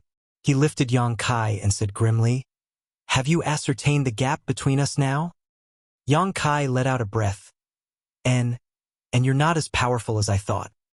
Now who is boasting shamelessly? He Yuan growled. You're in my grasp now. I can squeeze you to death if I feel like it. Yang Kai just grinned at him though, and in the next instant, an invisible force condensed into a spike and stabbed into He Yuan's forehead. An unsuspecting He Yuan felt that a stake had penetrated his head. He was instantly overwhelmed by excruciating pain, which caused him to flail and groan in agony. Yang Kai, who was right in front of him, gripped his spear and stabbed it into He Yuan's left eye, directly destroying it. Black ink strength and dark blood gushed out of the now empty eye socket and dyed Yang Kai black. He Yuan roared even louder as he staggered backwards. In excruciating pain, he instinctually tightened his grip in an attempt to kill Yang Kai. Certainly, Yang Kai wouldn't let that happen. As he roared, he transformed into a 30,000-meter-long gigantic creature and effortlessly broke free from He Yuan's grip. Yang Kai next directly struck He Yuan with his dragon tail and sent him flying away like an arrow. He Yuan only managed to stabilize himself with difficulty after flying across several thousand kilometers. As he covered his wounded eye with one hand, he sported a grim expression, dark blood streaming through the gaps between his fingers. Yang Kai had turned back into his human form, and with the azure dragon spear in hand, he sauntered towards He Yuan. Although he still looked battered, he wasn't dispirited at all. Instead, he appeared condescending.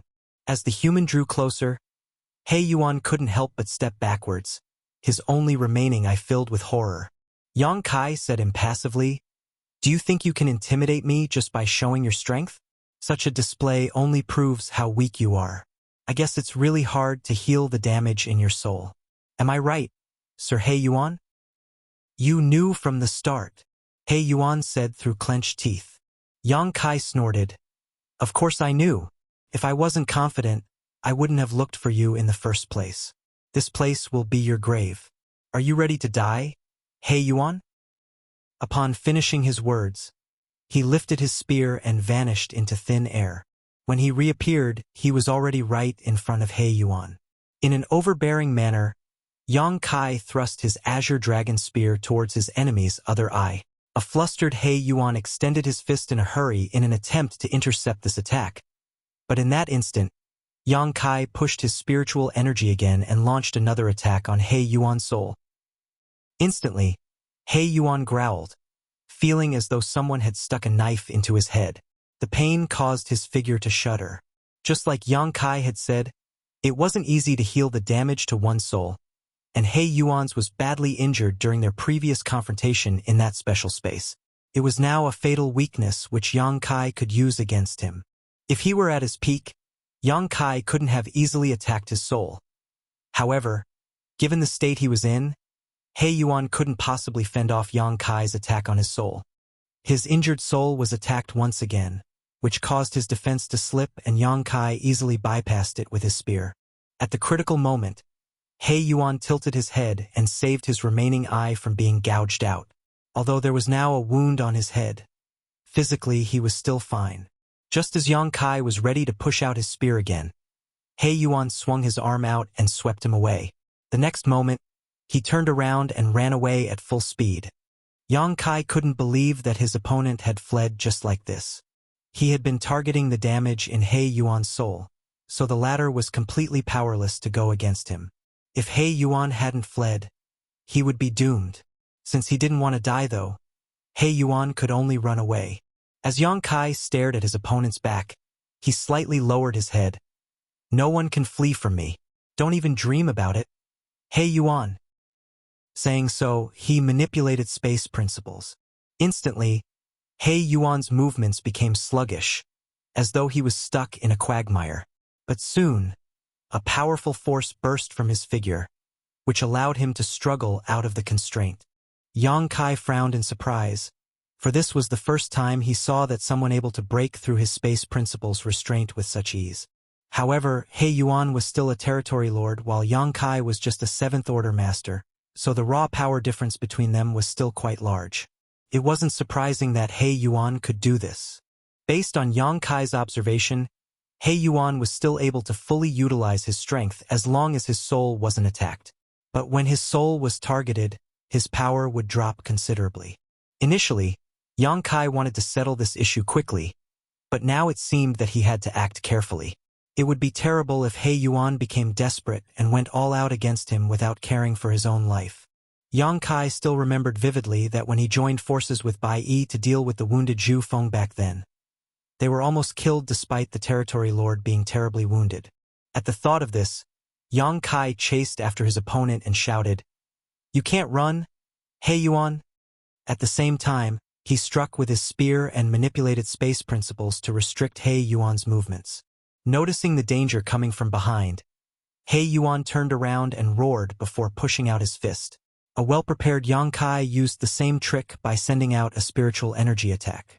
Instantly, He Yuan staggered, and his punch was significantly weakened.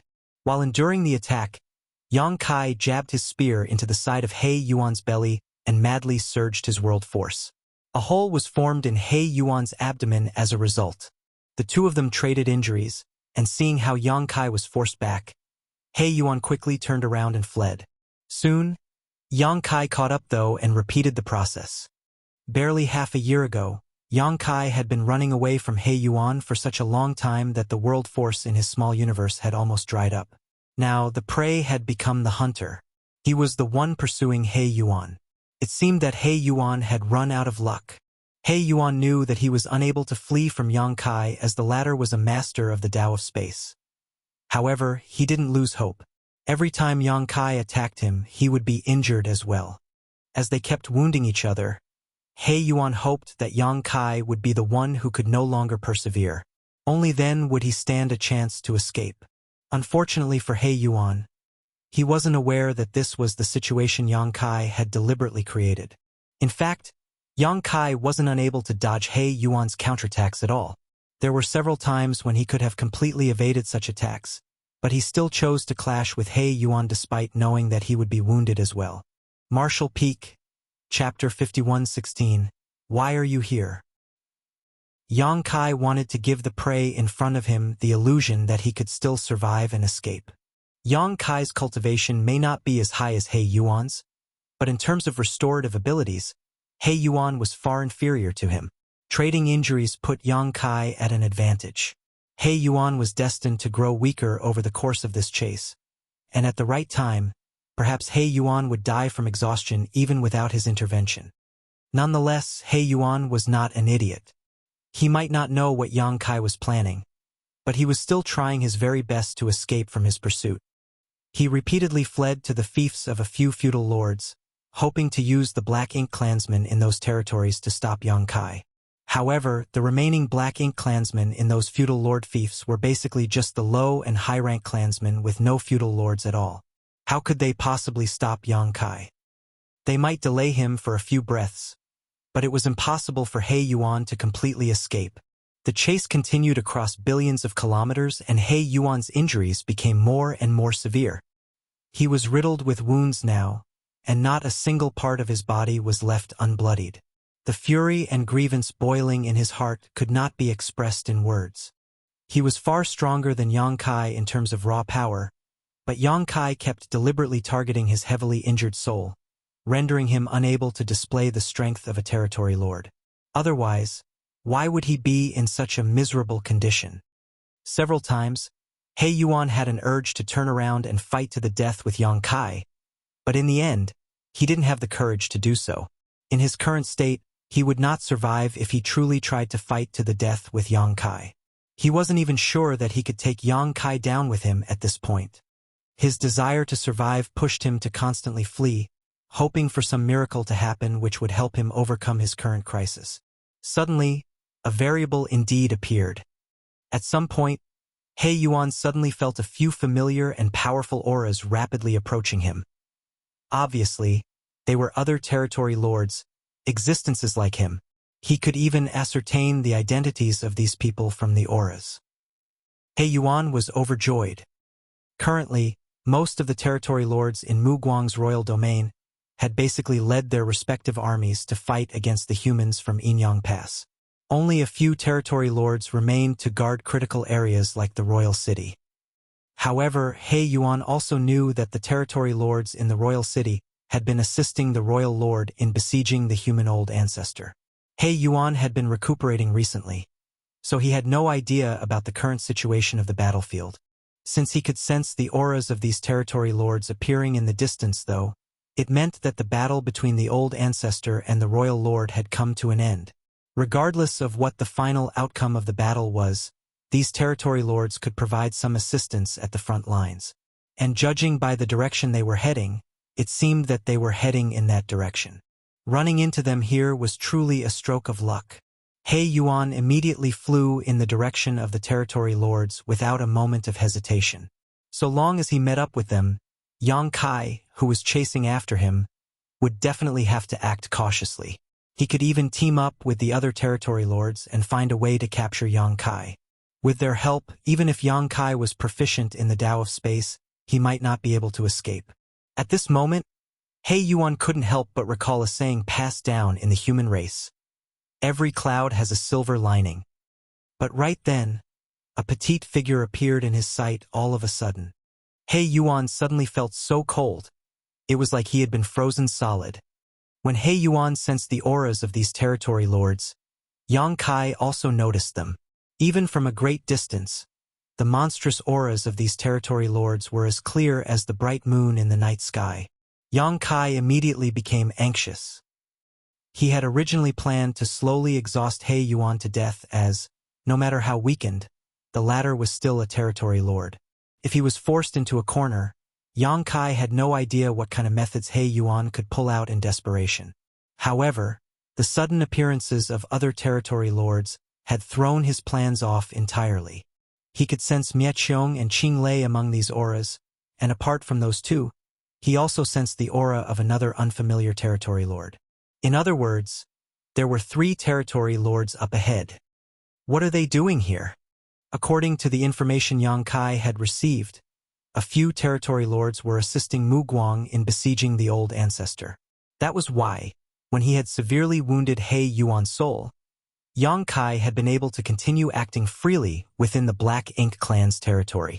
After all, there was no other territory lord present to stop him. But now, 3 of them had appeared all of a sudden. Has the battle between the old ancestor and the royal lord ended? Who won? Yang Kai had no time to give it another thought though, as he only hesitated for a moment before immediately activating his space principles and disappearing like a ghost. The next moment he appeared, he was not too far behind He Yuan. He promptly manipulated the local space principles to seal the surrounding space and thrust out his azure dragon spear. At the same time, he fired a blast of his spiritual energy straight at He Yuan's head while shouting, "He Yuan, suffer death." The three territory lords were still some distance away, so Yang Kai figured he still had enough time to escape after killing He Yuan. Yang Kai was already prepared to defend against He Yuan's final counterattack, but He Yuan appeared as if he was completely oblivious to the danger, even when this fearsome spear thrust was upon him. Rather, all his attention was focused on something in front of him. Suddenly, a glimmer of cold light flashed by as a petite figure, holding a long sword, flew past He Yuan. The long sword was devoid of even a stain of black blood and just so happened to collide with Yang Kai's spear. Yang Kai's eyes almost popped out of their sockets at the sight of this figure, and he frantically retracted his spear, but the powerful impact still caused his vitality to tumble in his chest. The petite figure rushed to Yang Kai and asked in surprise, "Why are you here?" Yang Kai was also stunned as he asked in a dumbfounded voice, "Old ancestor?" He had not expected to run into the Inyang Pass old ancestor here. Yang Kai had been wondering about the battle between the old ancestor and the royal lord when he felt the auras of Nietzhong and the other territory lords up ahead. Nonetheless, it never crossed his mind that the old ancestor would suddenly appear before him the next moment. Does this mean that the old ancestor was fighting Mu Guang for an entire half a year? Astonishing. However, now was obviously not the time to reminisce about such things. The three territory lords behind the old ancestor were relentlessly chasing after her and would be here soon. So, after the old ancestor finished asking, she mustered her world force, wrapped Yang Kai in it, and shouted, "Let's get out of here first!" Yang Kai could only allow himself to be dragged along by the old ancestor, flying forward as fast as lightning. While escaping, he took a quick look back and saw He Yuan's huge body collapse into countless pieces all of a sudden. Apparently, in the brief moment the old ancestor passed him by, she had ruthlessly attacked him. He Yuan was already on his last legs and had no strength to take on an attack from an old ancestor. A load had been taken off Yang Kai's mind when he saw this. He Yuan might not have died at his hands, but in the end he didn't escape. "Didn't I tell you to meet up with the army? Why are you still here?" the old ancestor curiously asked as she led Yang Kai away. Yang Kai respectfully replied, "Mu Guang's army moved to engage the army from Inyang Pass. At first, the huge army was blocking my path, so it was difficult for me to break through alone. I wasn't able to join up with the others. Later, something happened, so I stayed here." "You might be young, but your courage isn't small," the old ancestor indifferently stated. Who knows whether she was mocking him or praising him. She then suddenly asked, "Were you the one who injured that guy?" "He Yuan." Yang Kai nodded. "Yes, it was me. No wonder he didn't have any strength to resist my attack." The old ancestor instantly understood. If he was at his peak, I might not have been able to kill him in my current state. Yang Kai was taken aback after hearing this and immediately took a closer look at the old ancestor's face. "Are you injured?" The old ancestor gloomily nodded. "My injuries aren't light." But the next moment, she suddenly sneered, "Don't worry. That old hag's injuries are even worse. She's currently unconscious inside her black ink nest." Yang Kai's heart was shaken. He knew that the old hag she was referring to should be Mu Guang. Both of them had fought countless times since they had taken command of this war zone. So a deep blood feud had already been forged between the two. Both were supreme masters of their respective race, and they had always been on par with each other. Since the old ancestor had suffered heavy injuries, Mu Guang would not have fared any better either. Otherwise, not just these territory lords would be chasing after the old ancestor. Just now, Yang Kai had been wondering why someone like the old ancestor was even being chased by a few territory lords, but now he knew the answer. Apparently, her injuries were quite serious. However, there was one thing that piqued Yang Kai's curiosity. "Old ancestor, those territory lords don't seem to be injured at all." The old ancestor pursed her lips in disdain. "These cowards were just hovering around in the background while I was fighting with that old hag. They didn't dare to interfere, so why would they be injured? However, when I broke through the encirclement, I killed one of them. Otherwise, the ones chasing after me would have been 4 territory lords. Heh, I'm pretty awesome, aren't I?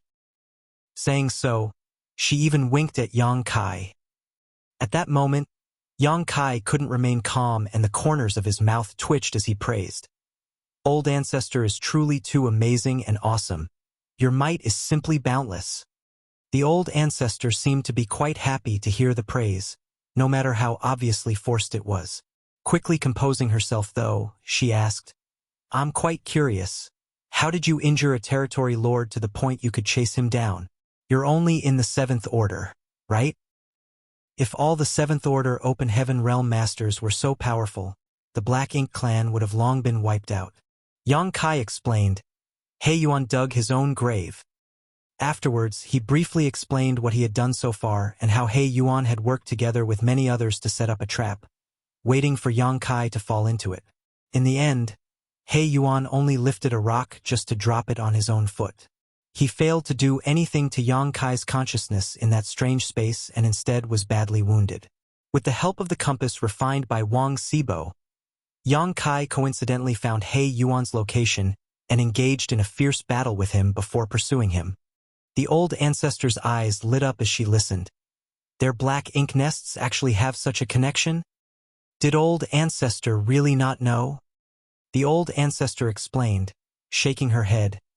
The human race actually knows very little about the Black Ink clan. Because of the Black Ink strength, we are unable to explore the depths of the Black Ink clan's territory, let alone their Black Ink nests. What's more, Black Ink nests are the foundation of the Black Ink clan, so they naturally do not reveal secrets about them. If it weren't for you, we wouldn't have been able to obtain this intel at all. Having said so, a solemn look appeared on her face before she continued. According to what you said, each black ink nest can be counted as a subnest of a higher-grade black ink nest. If a territory lord's black ink nest is destroyed, all of its subnest will wither as well. If that old hag's black ink nest were destroyed, wouldn't all of the territory lord black ink nests also wither, thereby affecting all the feudal lord black ink nests as well? Yang Kai agreed with a nod. That should be the case. Marshall Peak, Chapter 51:17. Revert back to a child again. The Old Ancestor asked again.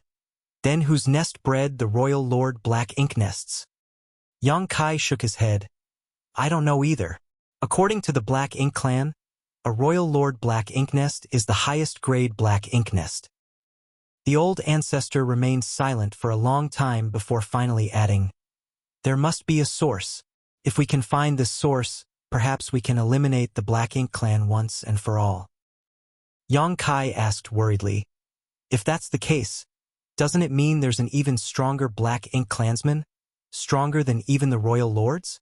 Since that source could give birth to a high-rank Black Ink nest owned by a royal lord, it would naturally be guarded by an even stronger Black Ink clansman.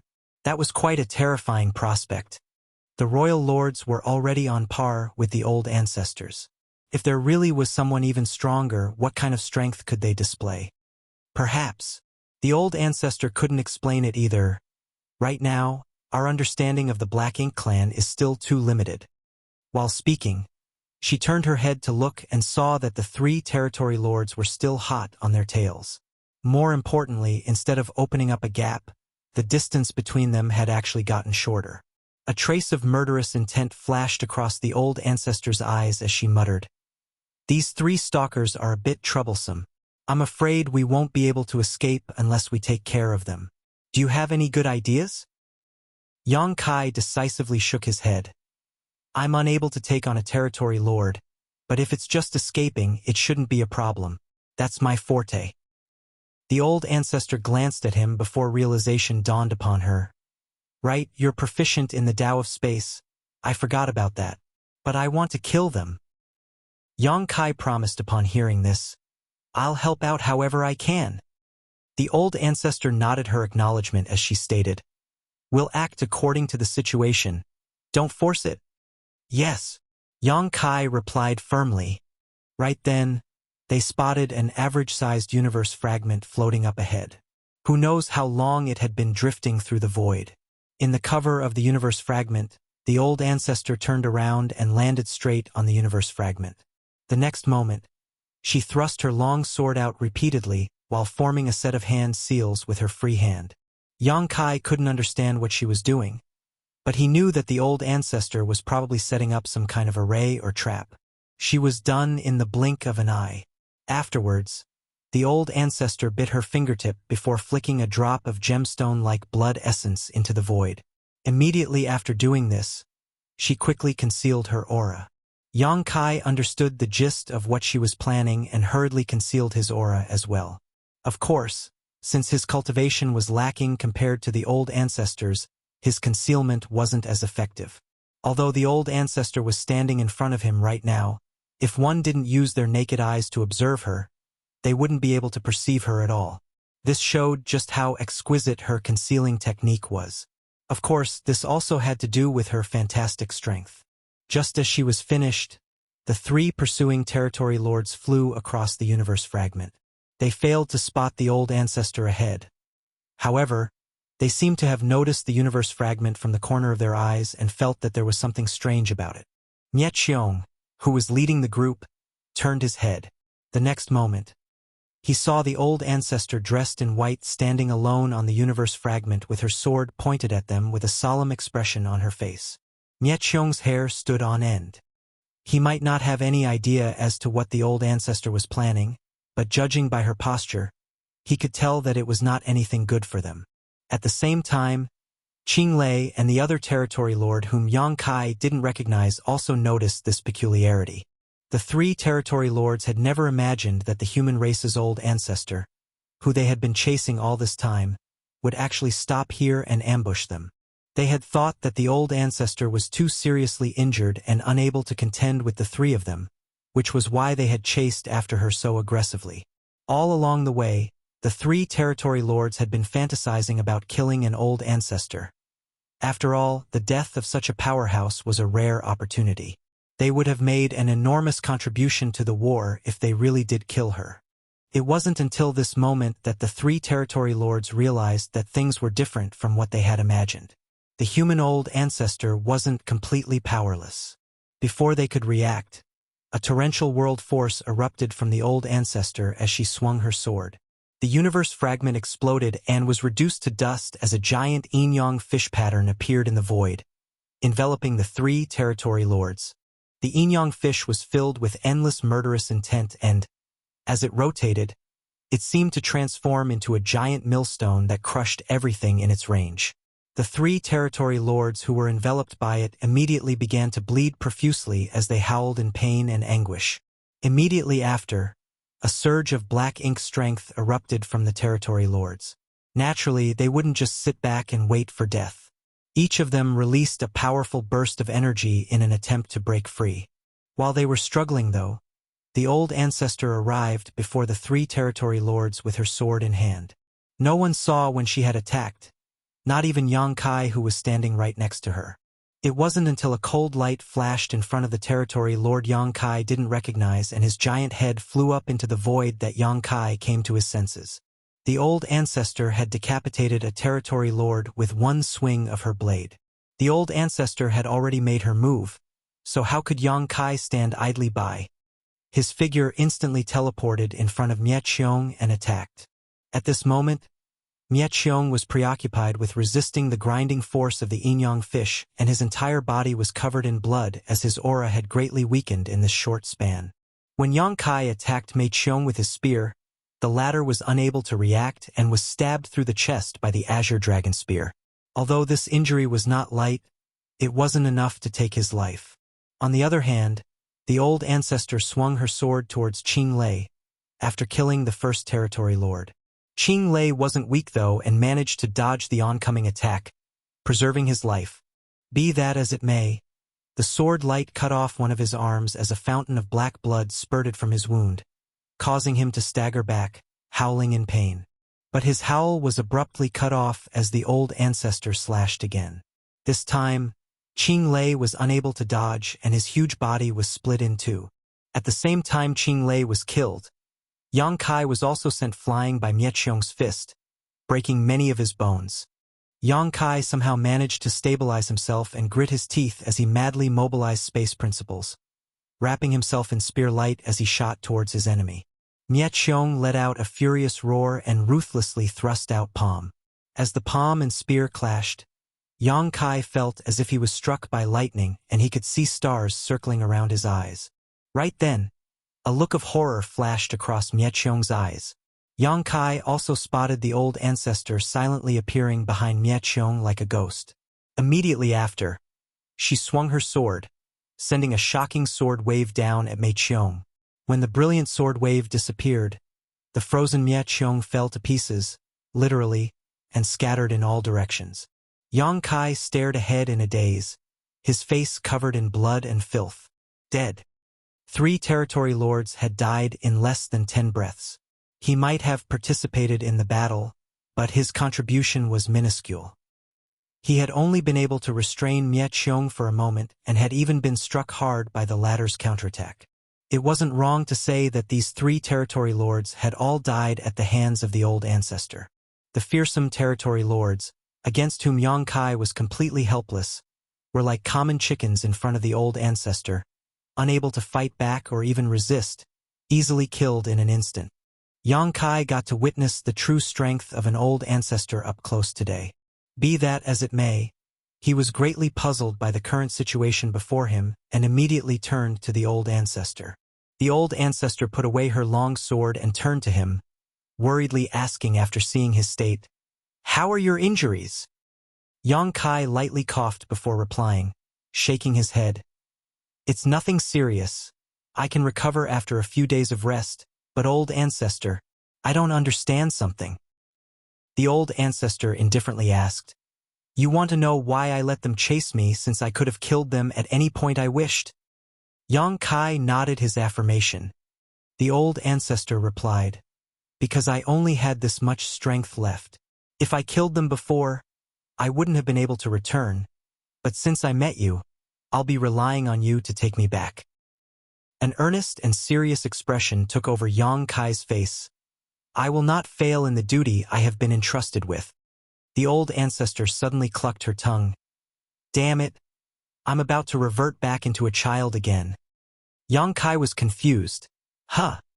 The moment he was finished speaking, the old ancestor suddenly spat out a mouthful of blood as her aura rapidly weakened like a deflating balloon. Only then did Yang Kai suddenly come to his senses. The old ancestor was wounded, and her injuries were not light either. Furthermore, the old ancestor began to shrink with the weakening of her aura. Originally, the old ancestor looked like a young woman in her early 20s, but under Yang Kai's dumbfounded gaze, this young woman seemed to regress into a 7- or 8-year-old kid in less than 20 breaths. Her white clothes also shrank along with her figure, sticking close to her body. Obviously, this was not an ordinary piece of clothing, but a specially refined artifact. Yang Kai's eyes almost popped out, looking at the little girl the old ancestor had transformed into. You! He was not just shocked by the old ancestor's transformation, but also by her little girl persona. It was the same little girl who had been pestering him in Inyang Pass marketplace. It was this little girl who had given him that ancient coin. When he first met the old ancestor, Yang Kai found her a bit familiar, but he couldn't remember where he had seen her before. Now he finally understood that the old ancestor's appearance was somewhat similar to that little girl's. He had never imagined that the old ancestor herself was that little girl.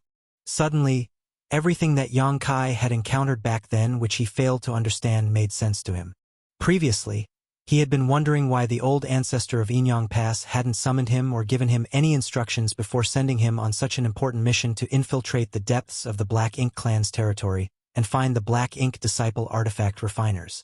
It wasn't that the old ancestor hadn't summoned him, but rather that she had been at his side the whole time. The ancient coin's origins also made sense now. How could a little girl who wasn't even in the open heaven realm steal such a precious thing from the old ancestor? At the time, Yang Kai had assumed the old ancestor had given it to her, but now it seemed that was not the case. At this moment, Yang Kai couldn't sense any trace of cultivation from this little girl. She was like an ordinary mortal who had never cultivated before. If Yang Kai hadn't witnessed her transformation with his own eyes, he wouldn't have believed that this person in front of him was actually the Inyang Pass old ancestor. What the hell? Yang Kai was more than a little confused. Don't just stand there gawking. Hurry up and run. Who knows when more Black Ink clansmen might arrive to investigate.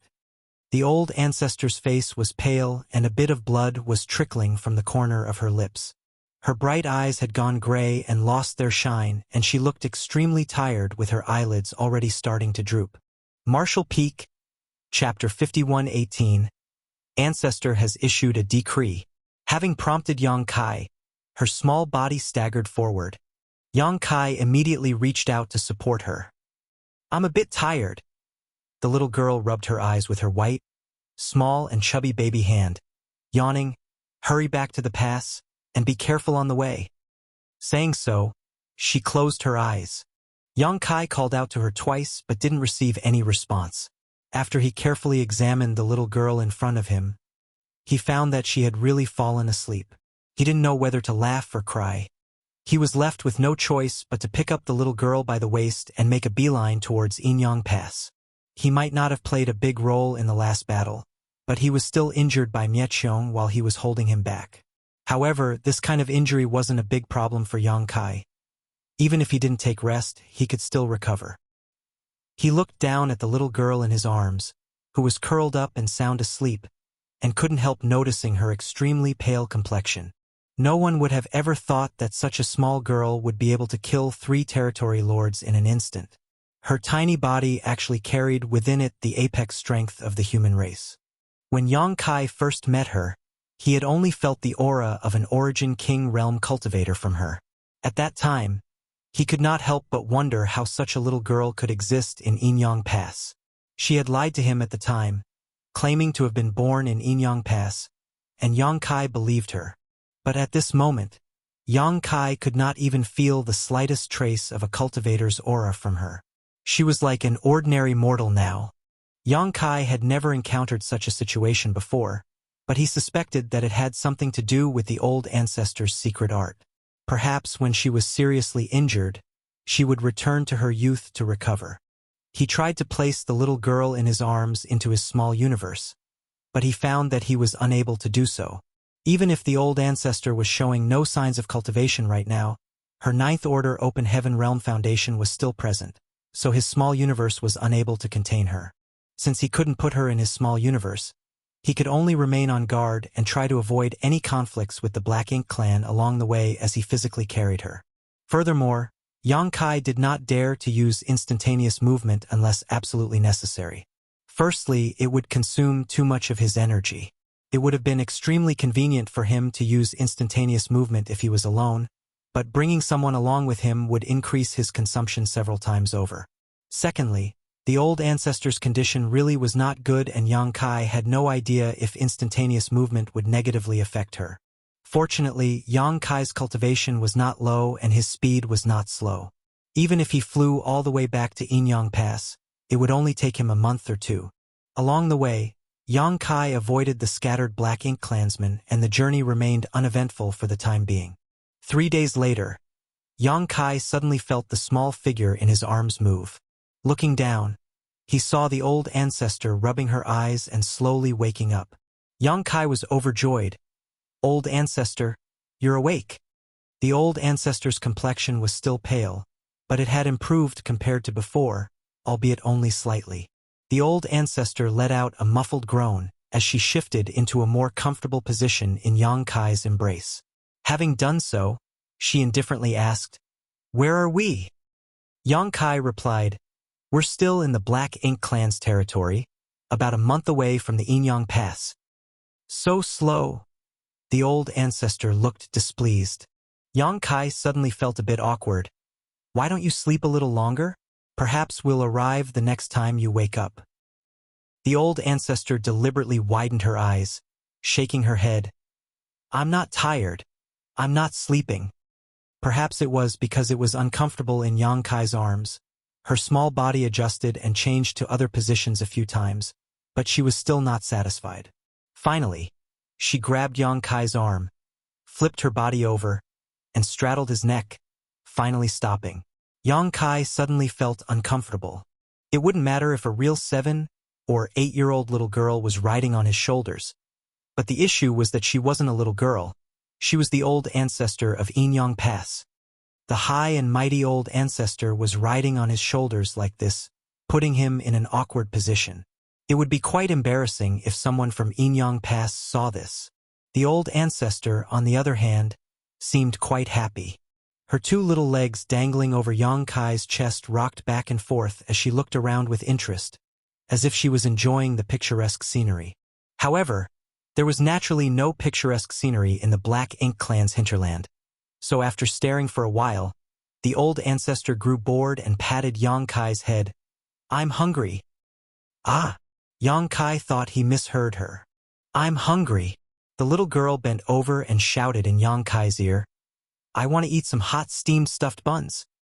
Yang Kai's eyes widened in shock. Where would I get steamed stuffed buns here? There were naturally no shops in this vast void. Yang Kai had a nagging feeling that the old ancestor's temperament had greatly changed after turning into a kid. "I don't care. I want to eat steamed stuffed buns. Right now, right this instant."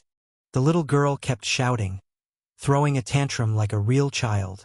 Yang Kai was just about to refuse her and say that he couldn't do anything, but he suddenly remembered that while other open heaven realm cultivators might not be able to accommodate this request, he was raising a large number of humans in his small universe. He could get whatever he wanted from them.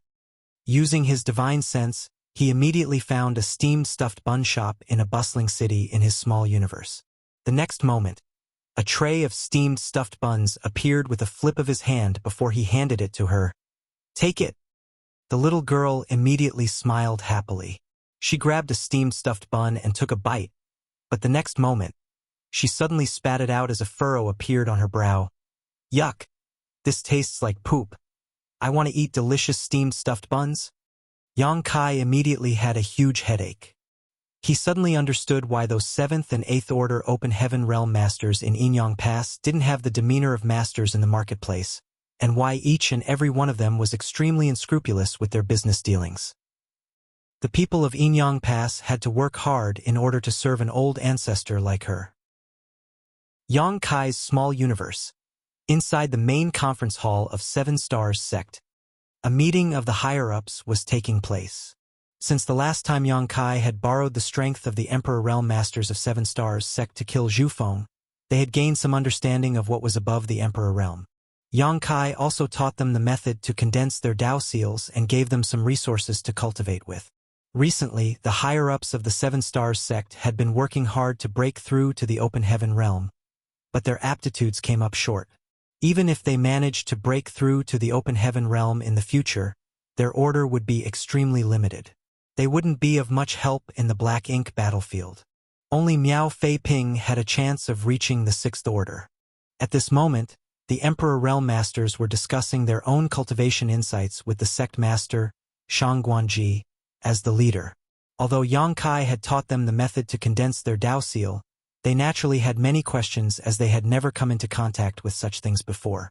They wanted to ask Yang Kai for some advice, but their ancestor, Yang Kai, had always remained elusive. They were unable to find him, so left with no options, they could only try to learn by discussing with each other. Just as everyone in the hall was locked in a heated discussion though, Shang Guanji suddenly jolted as he stood up straight as an attentive look appeared on his face, apparently listening to something. His strange actions puzzled many of the higher-ups and they all focused their attention on him. After a short while, Shang Guanji bowed and solemnly stated, "This junior will obey." As soon as he said this, all of the Emperor Realm Masters present became excited. Elder Guan Qianxing even asking, "Sect Master, does the ancestor have any instructions?" In the entire void world, the only person who could make Shang Guanji act so respectfully was the ancestor. As he had expected, Shang Guanji solemnly nodded his affirmation. "Just now, the ancestor issued a decree for my 7 Stars sect to carry out." Guan Qianxing and the others stood up together, perking up their ears. Shang Guanji swept his eyes over the crowd and sonorously declared, "The ancestor wants to eat steamed stuffed buns." Everyone was dumbstruck. Guan Qianxing thought he had heard wrong and skeptically asked, "Sect Master, what does the ancestor want to do?" Shang Guanji stared at him with a serious look on his face, reiterating, "The ancestor wants to eat steamed stuffed buns? Delicious steamed stuffed buns?" Seven Stars Sect's gears suddenly started fiercely turning as the Emperor Realm Masters flew about. The disciples below didn't know what was happening and thought that something big had happened. But soon they found out that one of the Seven Stars Sect's precious spirit beasts had been killed by Elder Guan Qianxing. The disciples were all shocked. It had to be known that Elder Guan Qianxing had spent a great deal of effort to capture this spirit beast in the past. It was quite strong and intelligent. Coupled with its beautiful appearance, many of the disciples were quite fond of it. Although it had a bad temper and would occasionally injure others, when this spirit beast was killed, many of the female disciples broke into tears. They felt that Elder Guan Qianxing was simply inhumane. How could he kill such a beautiful spirit beast? Rather than calling him Guan Qianxing, we should just call him Butcher Guan. The disciples didn't know why the spirit beast was killed, but the elders did. The ancestor wanted to eat steamed stuffed buns, delicious steamed stuffed buns. They didn't know what kind of steamed stuffed buns the ancestor would find delicious, so they could only try their best by using the top materials they could find. The entire Seven Stars sect had been mobilized, especially the disciples who were proficient in cooking. In less than 2 hours, all kinds of steamed stuffed buns were served. As soon as the steamer was opened, a basket of steamed stuffed buns strangely disappeared. In the void, a profusely sweating Yang Kai handed the freshly baked steamed stuffed buns to the old ancestor. "Try this." The old ancestor took it and sniffed before gingerly taking a bite. "It's acceptable." Yang Kai let out a long sigh. The 1 hour before the steamed stuffed buns were prepared was definitely the most torturous hour of his life. He wouldn't feel so tired even if he had to fight a territory lord one-on-one. The tantrum-throwing old ancestor was simply a nightmare to deal with. Fortunately, she had finally calmed down. Sitting on his shoulders, the old ancestor was happily eating. She picked up a steamed stuffed bun and pushed it to Yang Kai's mouth. "You eat one too." Yang Kai said, "I don't need it." "Eat." The old ancestor simply stuffed it into his mouth after throwing a word. Yang Kai swallowed back his protests and obediently ate the bun. The few steamed stuffed buns were quickly consumed as the two ate them one after another. The old ancestor licked her little hand and casually muttered, "I also want to eat candied fruits." Yang Kai immediately felt as if he had been struck by lightning as a troubled look took over his face. "Old ancestor, please wait a moment." In Seven Stars sect, Shang Guanji stood up straight for a moment before suddenly turning to the elders who were staring at him and speaking, "The ancestor wants to eat candied fruits." Martial Peak, Chapter 5119, Ancestor is coaxing a child. Ancestor wants to eat pancakes. Ancestor wants to drink tea. Ancestor wants. Almost every other day, a new decree would be issued, sending the entire Seven Stars sect into a flurry of activity. The sect master, Shang Guanji, was in charge of coordinating their response, leading the various Emperor Realm elders to work together. Every time a decree was issued, all of the sect's manpower would be mobilized, completing the request in the shortest time possible, no matter what the ancestor demanded.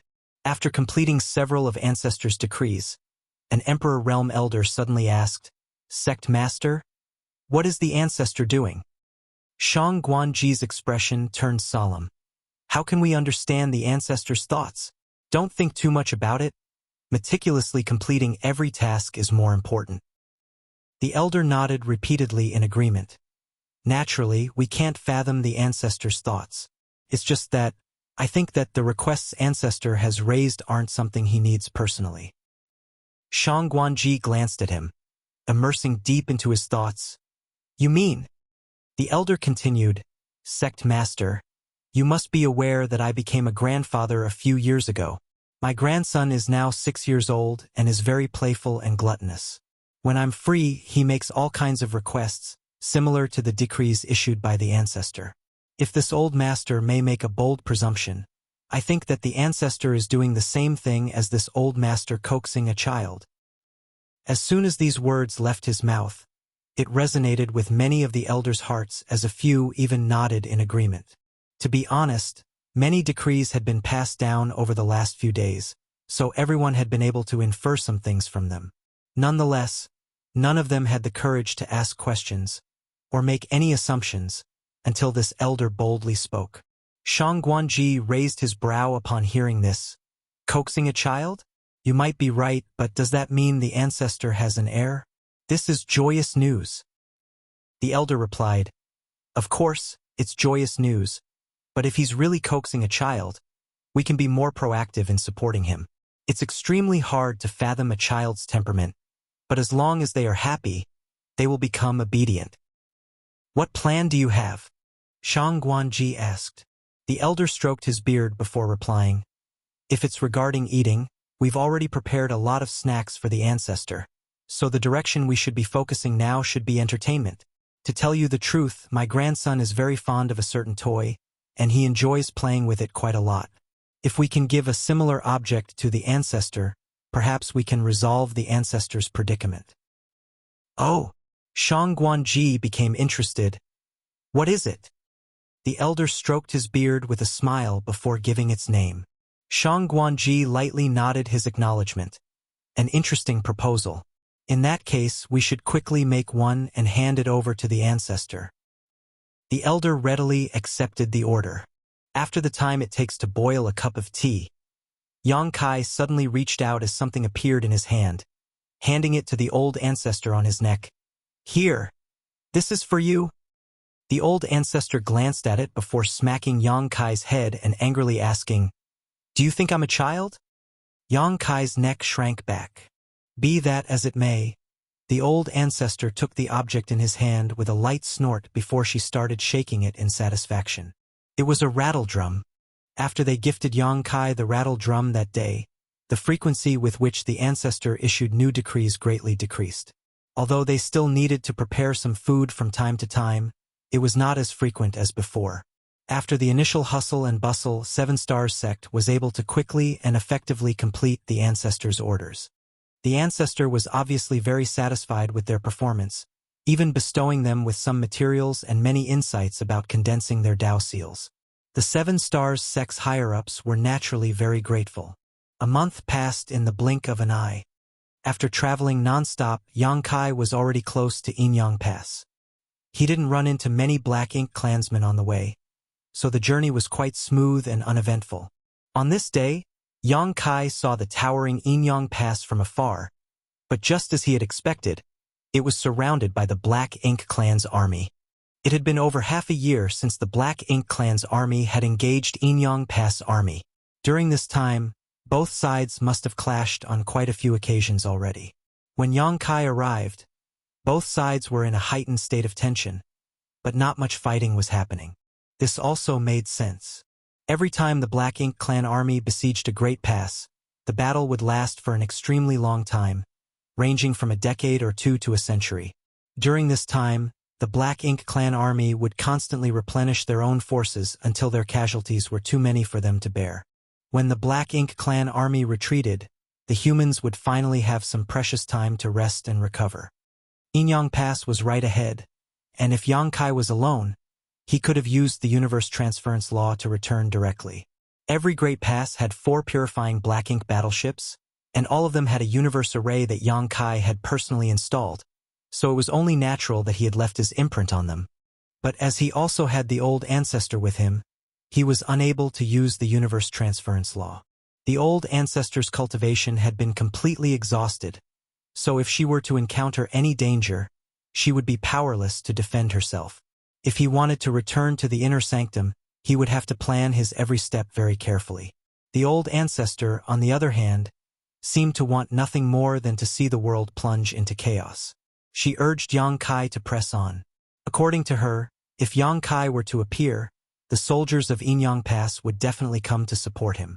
At that time, they might find a chance to safely return to the inner sanctum by working together, especially since Yang Kai was proficient in the Tao of space. Yang Kai decisively refused the old ancestor's proposal. The child version of the old ancestor was too reckless. Although her proposal did have a chance of success, it carried a huge risk. As it concerned the safety of the old ancestor, Yang Kai didn't dare to be careless. Then, what do you suggest we do? Having her proposal rejected, the old ancestor was obviously upset. Let's wait. It's impossible for the two sides to continue staring at each other peacefully. When the fighting really starts, we'll find a place with weak defenses and break through. It was not the first time Yang Kai had done something like this, but the last time he did it, he had hundreds of others accompanying him. This time, he could only rely on himself. Having made his decision, Yang Kai immediately found a universe fragment and settled down. This universe fragment wasn't very big, and there were traces of mining on it. Possibly, Inyang Pass had used void Inyang mirrors to transport a universe world back here, mined it, and then discarded the leftovers. The Black Ink clan probably didn't expect any humans to stop over in such a place, so they did not have any intention of investigating it. For the next few days, although the two races clashed with each other, it was only some small skirmishes, nothing too big. Yang Kai patiently waited. Finally, after half a month, Yang Kai, who was cultivating, suddenly felt powerful energy fluctuations coming from the direction of Inyang Pass. When he looked up, he saw the Black Ink clan army attacking Inyang Pass in a frenzy. The entire battlefield was shrouded in rich black ink strength, and he could see countless black ink clouds of all sizes spanning over the entire battlefield. This was his chance. Yang Kai stood up and started paying close attention to the battle. The old ancestor also climbed onto his shoulder and sat down in her special seat, staring at the battle with widened eyes. Facing the frenzied attacks of the Black Ink clan, the humans basically left everything to Inyang Pass' strong defenses. So long as Inyang Pass remained standing, the Black Ink clan was basically unable to do anything to the human race. All of their attacks were just a waste of energy. On the other hand, the spirit arrays and artifacts set up around Inyang Pass could effectively kill the incoming Black Ink clan. This assault lasted for 3 full days before the Black Ink clan's momentum weakened all of a sudden. At that moment, warships suddenly appeared from the gates of Inyang Pass one by one. Immediately after, figures charged straight at them one after another, attacking them. The soldiers of the two races were instantly locked into another heated confrontation on this massive battlefield.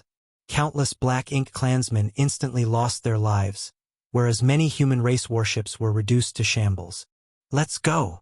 Yang Kai shouted and rushed towards Inyang Pass. Riding on his shoulders, the old ancestor tightly gripped his hair with one hand, while pointing ahead with the other, looking all excited as she shouted, "Charge!" In the chaotic battlefield, no one on either side noticed a pair of figures charging towards them from the rear, until a dragon roar reverberated across the battlefield and a golden glow flashed, followed by the majestic appearance of a 30,000-meter-long dragon. There was a giant spear no smaller than its body in one of the Grand Dragon's claws, and the moment it appeared, it swept the spear out along the battlefield, cleaving through the unsuspecting Black Ink clansmen just like a violent gust of wind sweeping away fallen leaves. The Black Ink clan suffered massive casualties in the blink of an eye, and when the Grand Dragon whipped its tail, countless more perished.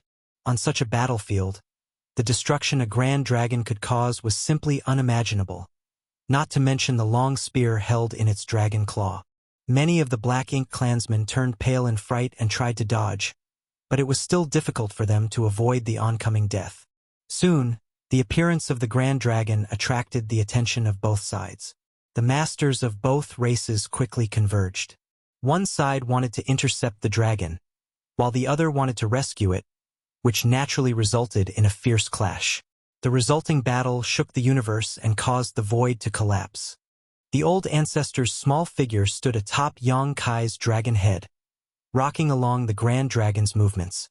She was surrounded by intense, murderous intents, storming from every possible direction, but she still remained steadfast. Suddenly, a burly figure broke through the rows and rows of enemies and landed on the dragon head, bowing and cupping his fist. "Welcome back, old ancestor." The old ancestor lightly nodded. "You've worked hard." The person who had arrived was none other than the Southern Army commander, Wu Qing. In the entire Inyang Pass, he was the strongest open heaven realm master besides the old ancestor. He also possessed one of the 4 universe pillars and was a future hope of the human race, as rumor had it that he was not far from advancing to the 9th order. If he could really break through to the 9th order one day, the human race would have another old ancestor. Along with Wu Qing's arrival, many open heaven realm masters soon gathered around the Grand Dragon. Even a few 8th order division commanders had arrived, escorted by numerous warships. Surrounded by the elites of the human race, Yang Kai and the old ancestor were escorted back to Yinyang Pass. The Black Ink clan had obviously also discovered the situation here. Although they didn't quite understand why the humans were defending the Grand Dragon so heavily. Since the enemy was paying so much attention to it, it must be important. As such, the Black Ink clan rushed in, but no matter how many of them tried, they failed to block the humans' advance. A moment later, Yang Kai and the old ancestor were brought to one of Yinyang Pass's main gates under Wu Qing's lead. Wu Qing summoned his strength and wrapped it around the old ancestor before quickly entering the inner sanctum, while Yang Kai turned around and joined up with the army to fight back against the Black Ink clan. Martial Peak, Chapter 5120. Battle outside Yinyang Pass. This battle lasted for several days and, by the end, Yang Kai couldn't maintain his dragon form and had no choice but to fight in his human form. After a few days, both sides withdrew. The battlefield entered a rare brief period of peace. The armies on both sides focused on recuperating, but so long as the Black Ink clan did not retreat, Yinyang Pass could not really rest. Fortunately, the old ancestor had returned. Although the old ancestor had been seriously injured once again and had inevitably returned to her younger self, the news she brought back greatly boosted the morale of Yinyang Pass. Mu Guang was seriously wounded in her fight with the old ancestor and was currently sleeping in her Black Ink nest. In other words, Mu Guang would not appear in this battle. More importantly, the old ancestor had eliminated 5 territory lords. This was an unimaginable loss for the Black Ink clan. On top of that, Yang Kai had single-handedly destroyed almost 10 mid-rank Black Ink nests, along with hundreds of low-rank Black Ink nests. After such heavy losses, the Black Ink clan was in a state of chaos. A large number of feudal lords had gathered around the remaining mid-rank Black Ink nests to protect them and thus could not be deployed as reinforcements. Such casualties had shaken the foundation of the Black Ink clan. In the past, the reason why the Black Ink clan was able to besiege the Great Pass for so long was because they could constantly send reinforcements from the rear. But now that Yang Kai had dealt so much damage, the number of troops they could send would be greatly reduced. It could even be said that the Black Ink clan would not be sending many soldiers at all in order to guard against any future problems. In that case, the current war would end soon. Without reinforcements, how could the Black Ink clan resist the humans when they suffered so many casualties in battle? The Black Ink clan would have to retreat once the situation on the battlefield became untenable. Thus, after hearing this news, those from Yinyang Pass were all extremely excited. What's more, Yang Kai had ventured deep into the Black Ink clan's territory alone, destroying many Black Ink nests, and rescued more than 300 artifact refiners, including 3 grandmasters. He had made an enormous contribution to the human race. Yang Kai had already let out Wu Xinghe and the others from his small universe, and they were now assigned to the refining hall to repair the warships damaged in the battle. Wu Xinghe and the others were originally 7th Order Open Heaven Realm Masters, but in order to assist Yang Kai, their cultivations had regressed to the 6th Order so that they could enter the latter's small universe. Be that as it may, it wasn't too big a deal. As long as they had a profound in-spirit fruit, they could slowly regain their original cultivation. The war between the two races was in full swing, with several dozen small skirmishes breaking out between the two armies almost every day, with a big battle occurring every 10 to 15 days. Strictly speaking, this was Yang Kai's first time officially participating in a battle outside a Great Pass. Although he had participated in the battle at Blue Sky Pass last time, he had not been officially registered to Blue Sky Pass at the time. Likewise, he had been assisting in perfecting the purifying Black Ink battleships during the early stages of that war. When he finally managed to sneak out and participate in the fighting, it was not long before he coincidentally discovered the location of the Royal Lord, which ultimately resulted in a decisive battle breaking out. The Black Ink clan army had suffered heavy losses because of him, giving Blue Sky Pass the chance to capitalize on the situation. It was different this time. Without so many twists and coincidences, although the battle was still leaning in Inyang Pass' favor, they were still a long way from completely repelling the Black Ink clan. Fortunately, the Royal Lord was not present on the battlefield, so the Black Ink clan army seemed to be a bit sluggish either from lack of coordination or morale. Many territory lords simply lead their own armies to fight on their own, making it difficult to form an effective strategy. Those from Inyang Pass would often gain a great advantage on the battlefield using this weak point.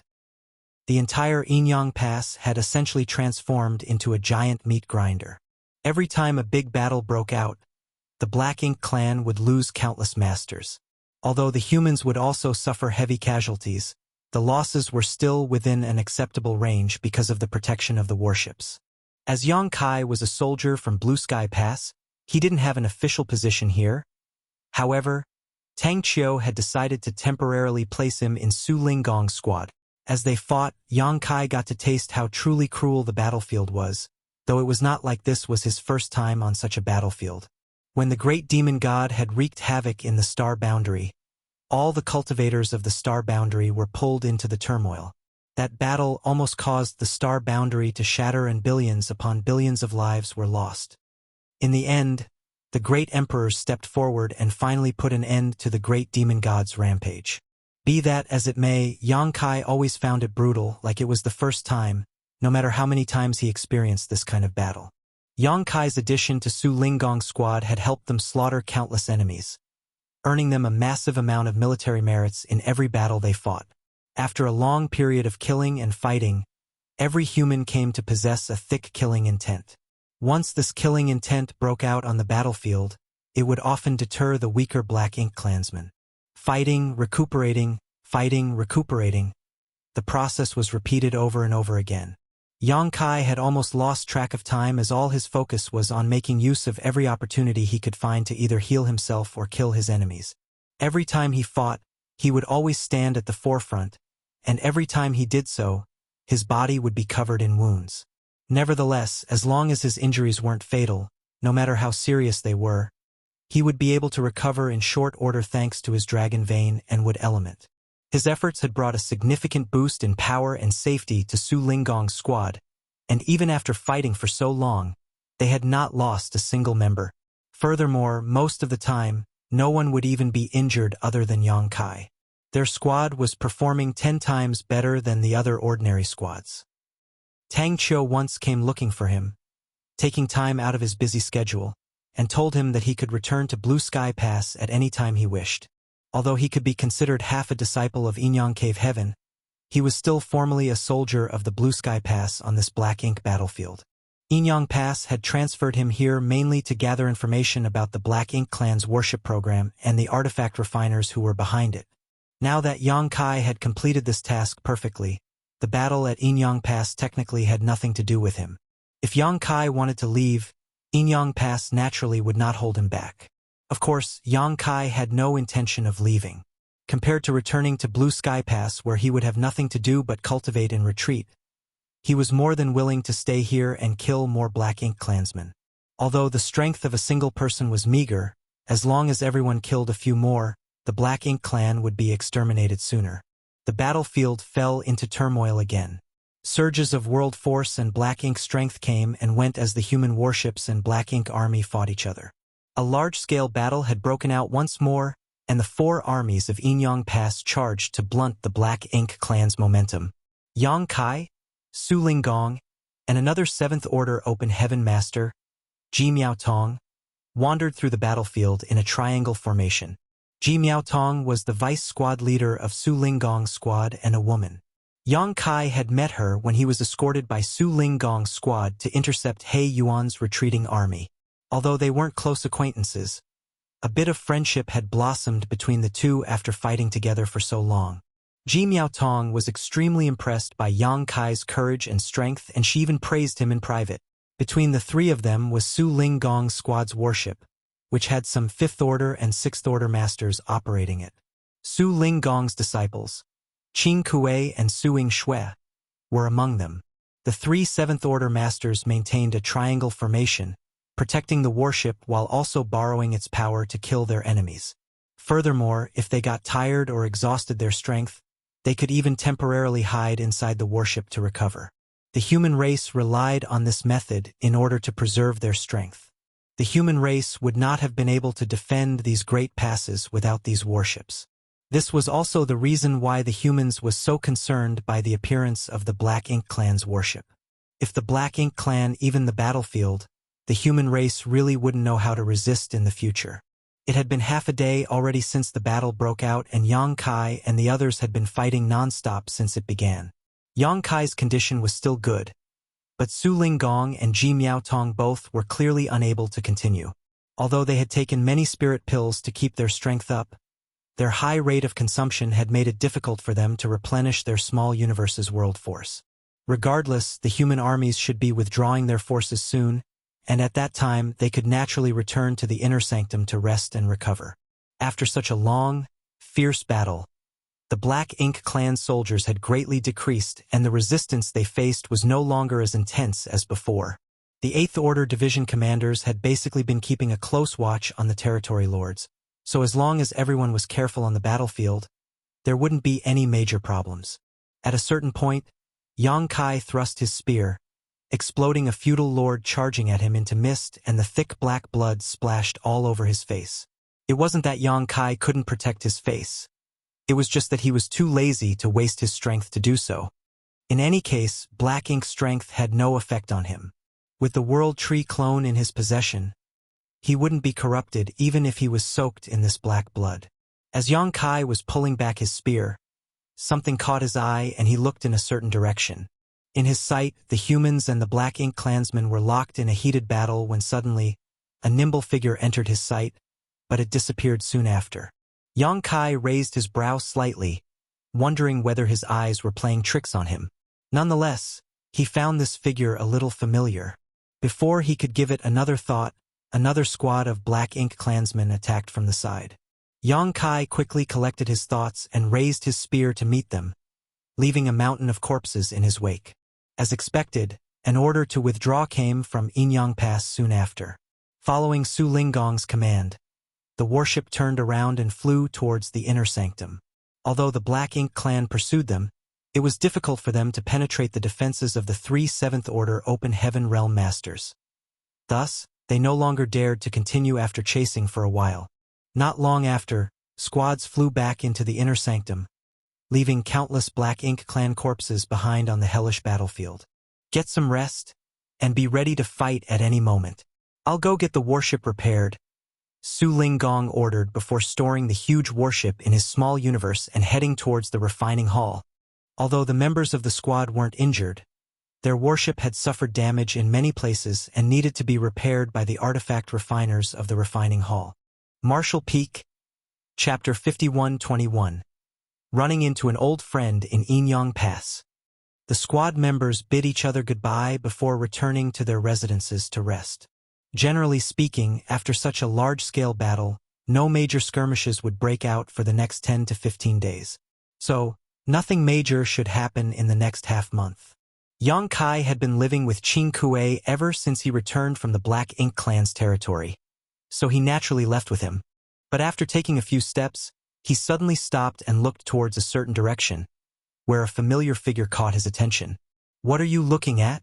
Qing Kuei also stopped and curiously asked. "You go first, I'll be right back," Yang Kai replied before heading in that direction.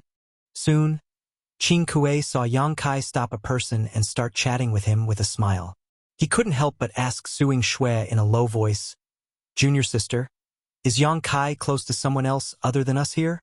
Suing Shui shook her head, a look of exhaustion taking over her face.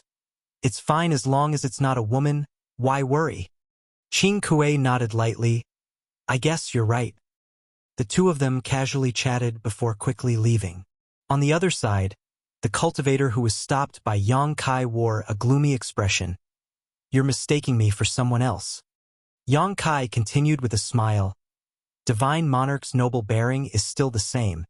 How can I mistake you for someone else?" The man glared at him. "I'm only a 7th Order Master.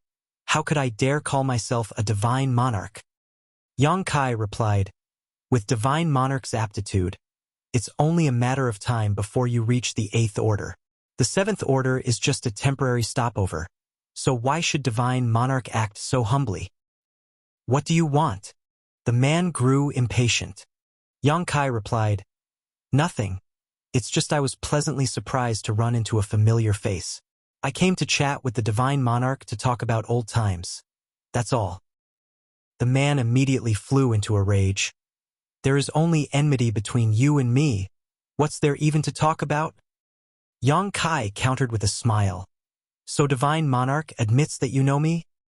The man's face went black as he grit his teeth and asked, What exactly do you want? Yang Kai replied with a sigh, I really don't want anything. It's just that when I spotted Divine Monarch's figure, I couldn't believe it and came here to confirm I wasn't seeing things. I didn't expect that Divine Monarch would also be here. Isn't this all because of you?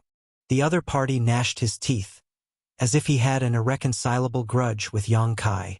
Yang Kai innocently stated, I don't remember doing anything to Divine Monarch. The one who captured you back then was Senior Fisherman from Bright King Cave Heaven. The man waved off, stating, Don't call me Divine Monarch anymore. I'm only a Seventh Order Master now. Others will laugh at you if you keep calling me that. Then, Brother Blood Crow? Yang Kai slightly raised his brow. The person in front of him was none other than the Black Crow Divine Monarch he had met in the Blood Monster Cave Heaven centuries ago. After cultivating the Great Evolution Indestructible Blood Light Scripture, Black Crow seized the body of a great Thousand Bloodland disciple named Zhou Yi and escaped from the Blood Monster Cave Heaven. Afterwards, he hid in the Shattered Heaven and committed all sorts of crimes, leaving a bloodbath in his wake, causing many disciples from the Cave Heavens and Paradises to be killed or injured. As he already possessed the foundation of an Eighth Order Open Heaven Realm Master and had obtained the Great Evolution Indestructible Blood Light Scripture, his cultivation rapidly rose. Even his strength had also exceeded his own order. To a certain extent, the Great Evolution Indestructible Blood Light Scripture was similar to Wu Kuang's Heaven-Devouring Battle Law. Both used external forces for their own gain, but in comparison, the Great Evolution Indestructible Blood Light Scripture only consumed blood essence, while Wu Kuang's Heaven-Devouring Battle Law could devour anything. Which was superior was obvious. In the past, Yang Kai had been curious about who would devour whom if Wu Kuang were to meet with Blood Crow. However, this was only a thought experiment as these two had never met. When he was hiding in the Shattered Heaven, Black Crow had changed his name to Blood Crow. Yang Kai had fought with him several times before in the Blood Monster Cave Heaven. If Yang Kai hadn't ruined his plans, he would have closed the Blood Monster Cave Heaven long ago, and everyone who had entered at the time to train would have become his food and nourishment for his growth. The Blood Monster Cave Heaven also had various resources left behind by its previous master over his lifetime. Once Blood Crow absorbed all of these resources, he might be able to reappear in the world as a Divine Monarch. By then, even the Cave Heavens and Paradises might not be able to do anything to him. Later, Yang Kai once again encountered him and fought him in the Shattered Heaven. At that time, Yang Kai was a Sixth Order Open Heaven Realm Master, the same as Blood Crow. Relying on his superior Eighth Order foundation and knowledge, Blood Crow hadn't taken Yang Kai seriously and wanted to take him down in one fell swoop. However, Yang Kai's cow punch had made him greatly suffer. In the end, Blood Crow was captured by an elder from Bright King Cave Heaven. Afterwards, Yang Kai ventured into the depths of the Shattered Heaven, where he encountered Xia Lin Lang and obtained the world's spring by chance. Later, Cheng Yang chased him until he entered the Divine Spirit Ancestral Land. Since then, Yang Kai had not heard any news about Blood Crow and presumed he had been imprisoned in Bright King Cave Heaven, unable to free himself. Therefore, Yang Kai was extremely surprised to see Blood Crow in Yinyang Pass. In a place like the Black Ink battlefield, all battles were against the Black Ink clan and past grievances between people had long been forgotten. Yang Kai would never have been so calm and cordial if he had encountered Blood Crow in the 3,000 worlds. He would have immediately thought that he had escaped from Bright King Heaven and was about to commit something atrocious again. But it was different here. Every human on the Black Ink battlefield was a comrade they could fight side by side with and depend on. It could be said that Yang Kai didn't have any great enmity towards Blood Crow, and this was something Bloodcrow could clearly feel. However, considering what had happened to him, Bloodcrow definitely held some resentment towards him. All of this was because Yang Kai had ruined his grand plan in Blood Monster Cave Heaven. Seeing him remain silent, Yang Kai asked, "Brother Bloodcrow, why did you come to the Black Ink battlefield?" Bloodcrow angrily snapped, "What? Can't I come here?" Yang Kai patted him on the shoulder. "Calm down. Let's talk things out. The Black Ink battlefield is a dangerous place after all." Bloodcrow stepped aside and coldly snorted, rebuking, "Do you think I wanted to come to this damned place? Do you think I had a choice? Between being imprisoned in a dark and damp cell forever and coming to the Black Ink battlefield to fight the Black Ink clan, which one would you choose?" Yang Kai finally understood after hearing this. Bloodcrow was a 7th Order Open Heaven Realm Master, and with an 8th Order Open Heaven Realm Foundation at that. He had quite a good chance of breaking through to the 8th Order Open Heaven Realm in the future. With such potential and strength, instead of leaving him to rot in prison, it would be better to send Bloodcrow here to kill the enemy. It was obvious that Bright King Heaven had such considerations before sending Bloodcrow here. No matter how twisted Bloodcrow's temperament was, it was impossible for him to have any treacherous thoughts in a place like this, unless he was willing to be corrupted and become a Black Ink disciple. However, Black Ink disciples had their minds warped by Black Ink strength and essentially became slaves, so if he really got corrupted by Black Ink strength, he would no longer be himself, an intolerable fate for almost anyone. "Brother Bloodcrow, you've had it hard." Yang Kai sympathized. "All thanks to you." Bloodcrow became extremely annoyed. Yang Kai chuckled. "Now you can finally act openly. It's better than sneaking around and hiding." Bloodcrow snorted and glanced at him. "I didn't expect you to also reach the 7th Order so quickly. I was just lucky." Yang Kai smiled. "It can't compare to Brother Bloodcrow's deep foundation. Don't even think about it.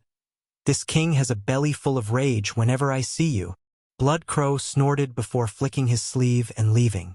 Yang Kai stroked his chin as a pondering look appeared on his face, watching him leave.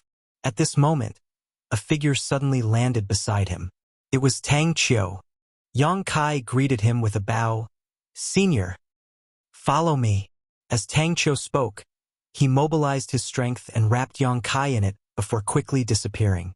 Soon, they arrived at the marketplace, but the bustling scene Yang Kai had first seen was now completely deserted. There was not a single person in sight. After giving it a thought, he did not find it strange either. The marketplace was crowded in the past because there had been no ongoing battles. Now that the Black Ink clan had surrounded Inyang Pass and they were all busy fighting, who would they come here? Nonetheless, it wasn't as if there wasn't anyone here. At Lin's Steamed Bun restaurant, a small figure was sitting at a table while supporting her chin with one hand while playing with her hair with the other. She looked extremely bored. Spotting the figure, Yang Kai promptly stepped forward and bowed.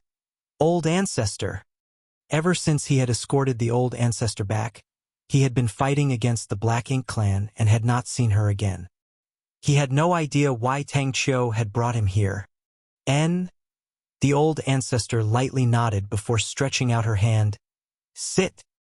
Yang Kai was just about to sit down when he suddenly felt a sharp gaze on his back. Looking back, he saw Tang Qiu glaring at him and immediately straightened up. "Junior wouldn't dare. What can I do for the old ancestor?" The old ancestor glanced at Tang Qiu but didn't say anything. Rather, she just asked Yang Kai, "Do you know why this marketplace exists in Inyang Pass?"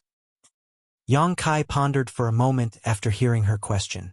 Although he had some ideas, he didn't dare to say them out loud and could only shake his head. "Junior doesn't know?" The old ancestor asked with a smile. "Do you think the marketplace was built just for me to have fun?" Having been seen through, Yang Kai could only brace himself and agree. "Yes." The old ancestor admitted, nodding. "You're right. This marketplace was built for me to play around in. But it's nothing so simple as a way to pass the time. There are circumstances that necessitate it." Yang Kai asked, confused, "Please enlighten me, old ancestor." The old ancestor stood up and slowly walked to the door, staring at the empty street. The reason why the human race can hold on for so long is firstly because of these great passes, and secondly because of the Ninth Order Open Heaven Realm Masters, who can contend with the Black Ink Clan's royal lords. You are now a Seventh Order Master, so you should also know the importance of top-tier combat power in the huge battlefield of the two races. Yang Kai earnestly nodded his agreement. Indeed. The old ancestor continued. To put it bluntly, the Ninth Order Open Heaven Realm Masters like me are the key to ensuring the safety of the Great Passes to a certain extent. Yang Kai listened attentively. The old ancestor continued. I cultivate a secret art called the Samsara art, and my cultivation improves every time I undergo a cycle of rebirth. As a result, if I am seriously wounded, I become like this. It may seem like my cultivation has been completely destroyed, but in truth, this is simply a cycle of reincarnation to me. However, because of the Samsara art, the method I use to heal my injuries is different from others. This marketplace was built for me and is related to the secret art I cultivate. This is where I heal my injuries.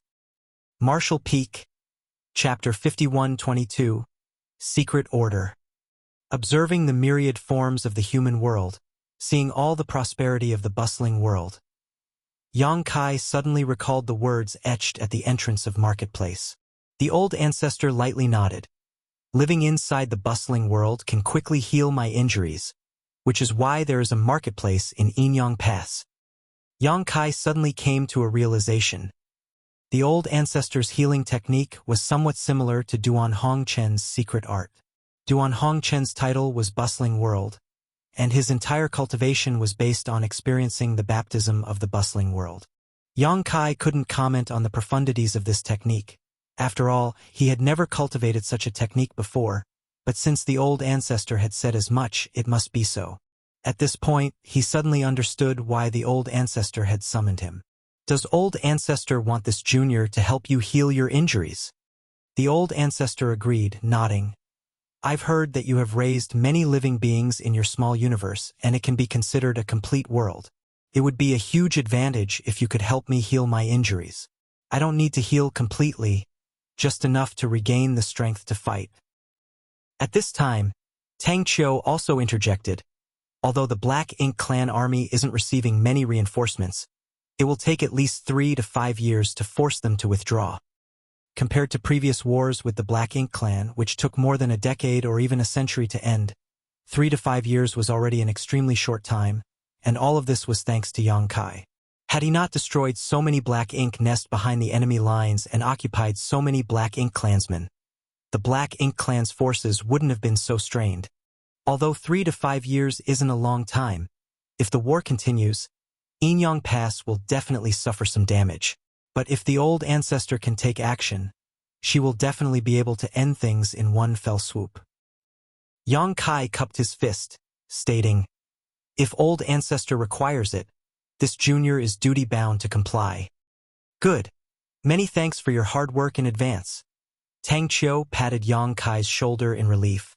In order to allow the old ancestor to experience the hustle and bustle of the mundane world and heal her injuries, Yang Kai needed to spread out his small universe and let her wander about inside. The old ancestor was a Ninth Order Open Heaven Realm Master, so Yang Kai naturally couldn't take her into his small universe. He had no other choice but to do things this way. Since that was the case, Yang Kai would be unable to participate in future battles as he would need to remain in one place. Yang Kai could not easily move before the old ancestor had regained her full strength. Fortunately, Tang Qiu also said that since the old ancestor had decided to decimate the Black Ink Clan army personally, Inyang Pass' next strategy would be to harden its defenses and wait. No matter how the Black Ink Clan provoked them, they would pretend they didn't hear anything. The humans would only rely on the spirit arrays and artifacts around Inyang Pass to kill the Black Ink Clansmen who got too close. They would not be sending troops out onto the battlefield. Soon, Yang Kai spread his small universe in the marketplace and let the old ancestor enter. Not only that, but he also chose the most prosperous city for her to arrive at. While the old ancestor was roaming around the mundane world in his small universe, Yang Kai did not remain idle. Although he could no longer freely move due to having spread his small universe, cultivating was not an issue for him. As such, He took out a set of 7th-order materials and quietly began refining them. Inside Void World, Miao Fei Ping of 7 Stars Sect had long since matured from an innocent brat to an Emperor Realm Master, and was now an elder of 7 Stars Sect. His aptitude was quite good, and not too long ago he even helped the ancestor kill a powerful enemy, earning him much praise. After that incident, the ancestor also bestowed the 7 Stars Sect with many resources and passed down the method to condense one's Dao Seal. Many of 7 Stars Sect's Emperor Realm Masters had already begun doing just that. Rumor had it that they would advance the Open Heaven realm in the future as long as they worked hard. Miao Fei Ping was naturally no exception. Which cultivator didn't yearn for a higher martial Dao? Among all the Emperor Realm Masters who had begun refining powers into their Dao Seal, Miao Fei Ping's progress was the fastest. He originally thought that he would at most be able to condense 5th-order powers with his aptitude. This was also the advice given by the ancestor when he originally bestowed them with the necessary materials. Of course, he wouldn't dare disregard the ancestor's advice. However, when he really began condensing powers into his Dao Seal, he decided to be a little more courageous and try refining 6th-order materials. Much to his surprise, he actually succeeded. He didn't feel any discomfort or burden either. In other words, he could condense 6th-order element powers and attempt to break through to the 6th-order Open Heaven realm. He was extremely excited with this result, but at the same time he couldn't help but feel puzzled. It was because the ancestor had said that although his aptitude was excellent, he would only be able to reach the 5th order in the future. The ancestor could not have made a mistake, so how could I successfully condense 6th-order powers? He really wanted to consult with the ancestor and ask for an explanation, but he was unable to contact him, so he had no choice but to give up. Miao Fei Ping was still in the process of condensing powers, and he was refining a 6th-order material. He wanted to obtain higher achievements and a higher starting point. Because he knew that his 2 companions who had entered the sect with him had received personal guidance from the ancestor himself, they would surely soar higher in the future. Miao Fei Ping didn't want to be left far behind by these 2, so he could only redouble his efforts. Thinking back to when he first entered 7 Stars Sect, all the past events vividly flashed in his mind. So many years have gone by in the blink of an eye. Where is that cold and aloof little girl with heaven-defying aptitude and that young boy with such poor aptitude that he could barely cultivate? Even Su Yi, who had suddenly appeared in 7 Stars Sect, just disappeared one day. Those 3 were the ancestor's personal disciples, so they might be cultivating with the ancestor. One day, while Miao Fei Ping was meditating, a voice suddenly spoke to him. Miao Fei Ping was both surprised and delighted. He quickly opened his eyes and bowed respectfully. "Ancestor." He failed to spot the ancestor's figure, yet his voice sounded straight into his mind. It was not the first time he had seen the ancestor's divine might, so he did not find it strange. The ancestor's message was actually a secret order, which Miao Fei Ping immediately accepted. Having done so, Miao Fei Ping quickly requested, "Ancestor, this junior has a question he would like to ask." "What is it?" The ancestor's voice sounded again. Miao Fei Ping took a deep breath and mustered up his courage before explaining. "Ancestor, you gave me some pointers before and said that I should condense 5th-order powers. However, this junior got greedy and tried to refine a 6th-order material. Surprisingly, I didn't encounter any problems. But this disciple no longer dares to recklessly advance without understanding why I am all right. Ancestor, please grant me some guidance. Should I continue refining 6th-order materials, or switch back to the 5th-order materials?" As soon as he finished speaking, Miao Fei Ping immediately felt a majestic will sweep over him. In the face of this will, he couldn't help but feel as insignificant as an ant. This is the will of the ancestor. Miao Fei Ping couldn't help but slightly tremble. The 3rd-order Emperor realm is already the highest realm in this world, but it is still nothing before the ancestor. Just how high is the ancestor's cultivation? Soon after the will swept over him, Miao Fei Ping heard the ancestor's voice in his mind. "Continue. Times are different now and you have a chance to advance to the 6th order." Junior obeys. Miao Fei-ping was overjoyed and gave his thanks. The unease that had been troubling him all the while finally disappeared after receiving his ancestors' guidance. Be that as it may, he didn't quite get why things were different now. I haven't done anything recently, but from what the ancestor said, it seemed like something had changed, allowing me to advance to the 6th order despite only having the aptitude for 5th order in the past. What changed? Thinking about it, Miao Fei-ping recalled that the newly recruited disciples of the sect seemed to have much better aptitude than in the past. And it was not just true for 7 Stars sect, but for all sects across Void World. It's as if the entire world had suddenly become more suitable for cultivation. More and more geniuses were appearing, causing the higher-ups of the various sects to celebrate. Thinking so, Miao Fei-ping immediately understood that what changed was not himself, but the world he lived in. He didn't continue mulling over the issue, though. Rather, he quickly packed up his things and went to 7 Stars Sect's sect master, Shang Guanji, requesting a leave to travel the world. Shang Guanji had no reason to refuse and promptly agreed. And so, Miao Fei-ping, without wasting any time, quickly left the sect. Purple Phoenix City was among the most prosperous cities in Void World and was under Purple Phoenix Palace's jurisdiction. Purple Phoenix Palace was also one of the strongest sects in the entire Void World. More importantly, the disciples of this sect had a gift for commerce. This commercial success allowed them to attract countless cultivators from all over the world to Purple Phoenix City, and it soon grew into a prosperous metropolis with over 10 million inhabitants. With Miao Fei-ping's 3rd Order Emperor Realm cultivation, it had only taken him a few days to reach the city from 7 Stars Sect, and following the ancestors' guidance, he quickly found his target, a 7- or 8-year-old girl. Wandering alone in this massive Purple Phoenix City, Miao Fei-ping was certain that this little girl had never cultivated and was just a commoner who could be found anywhere. The secret order Miao Fei-ping had received was to take good care of this little girl and not let her suffer any injustice, while not letting his whereabouts be exposed. At first, he could not understand why someone like the ancestor would care so much about a little mortal girl and even ask him to personally keep an eye on her. But when he saw the rattle drum in the little girl's hand, Miao Fei-ping suddenly understood. He recognized this rattle drum as it had been personally crafted by an Emperor Realm elder of his sect. He had been next to him when that elder had made this rattle drum. This little girl is the ancestor's descendant.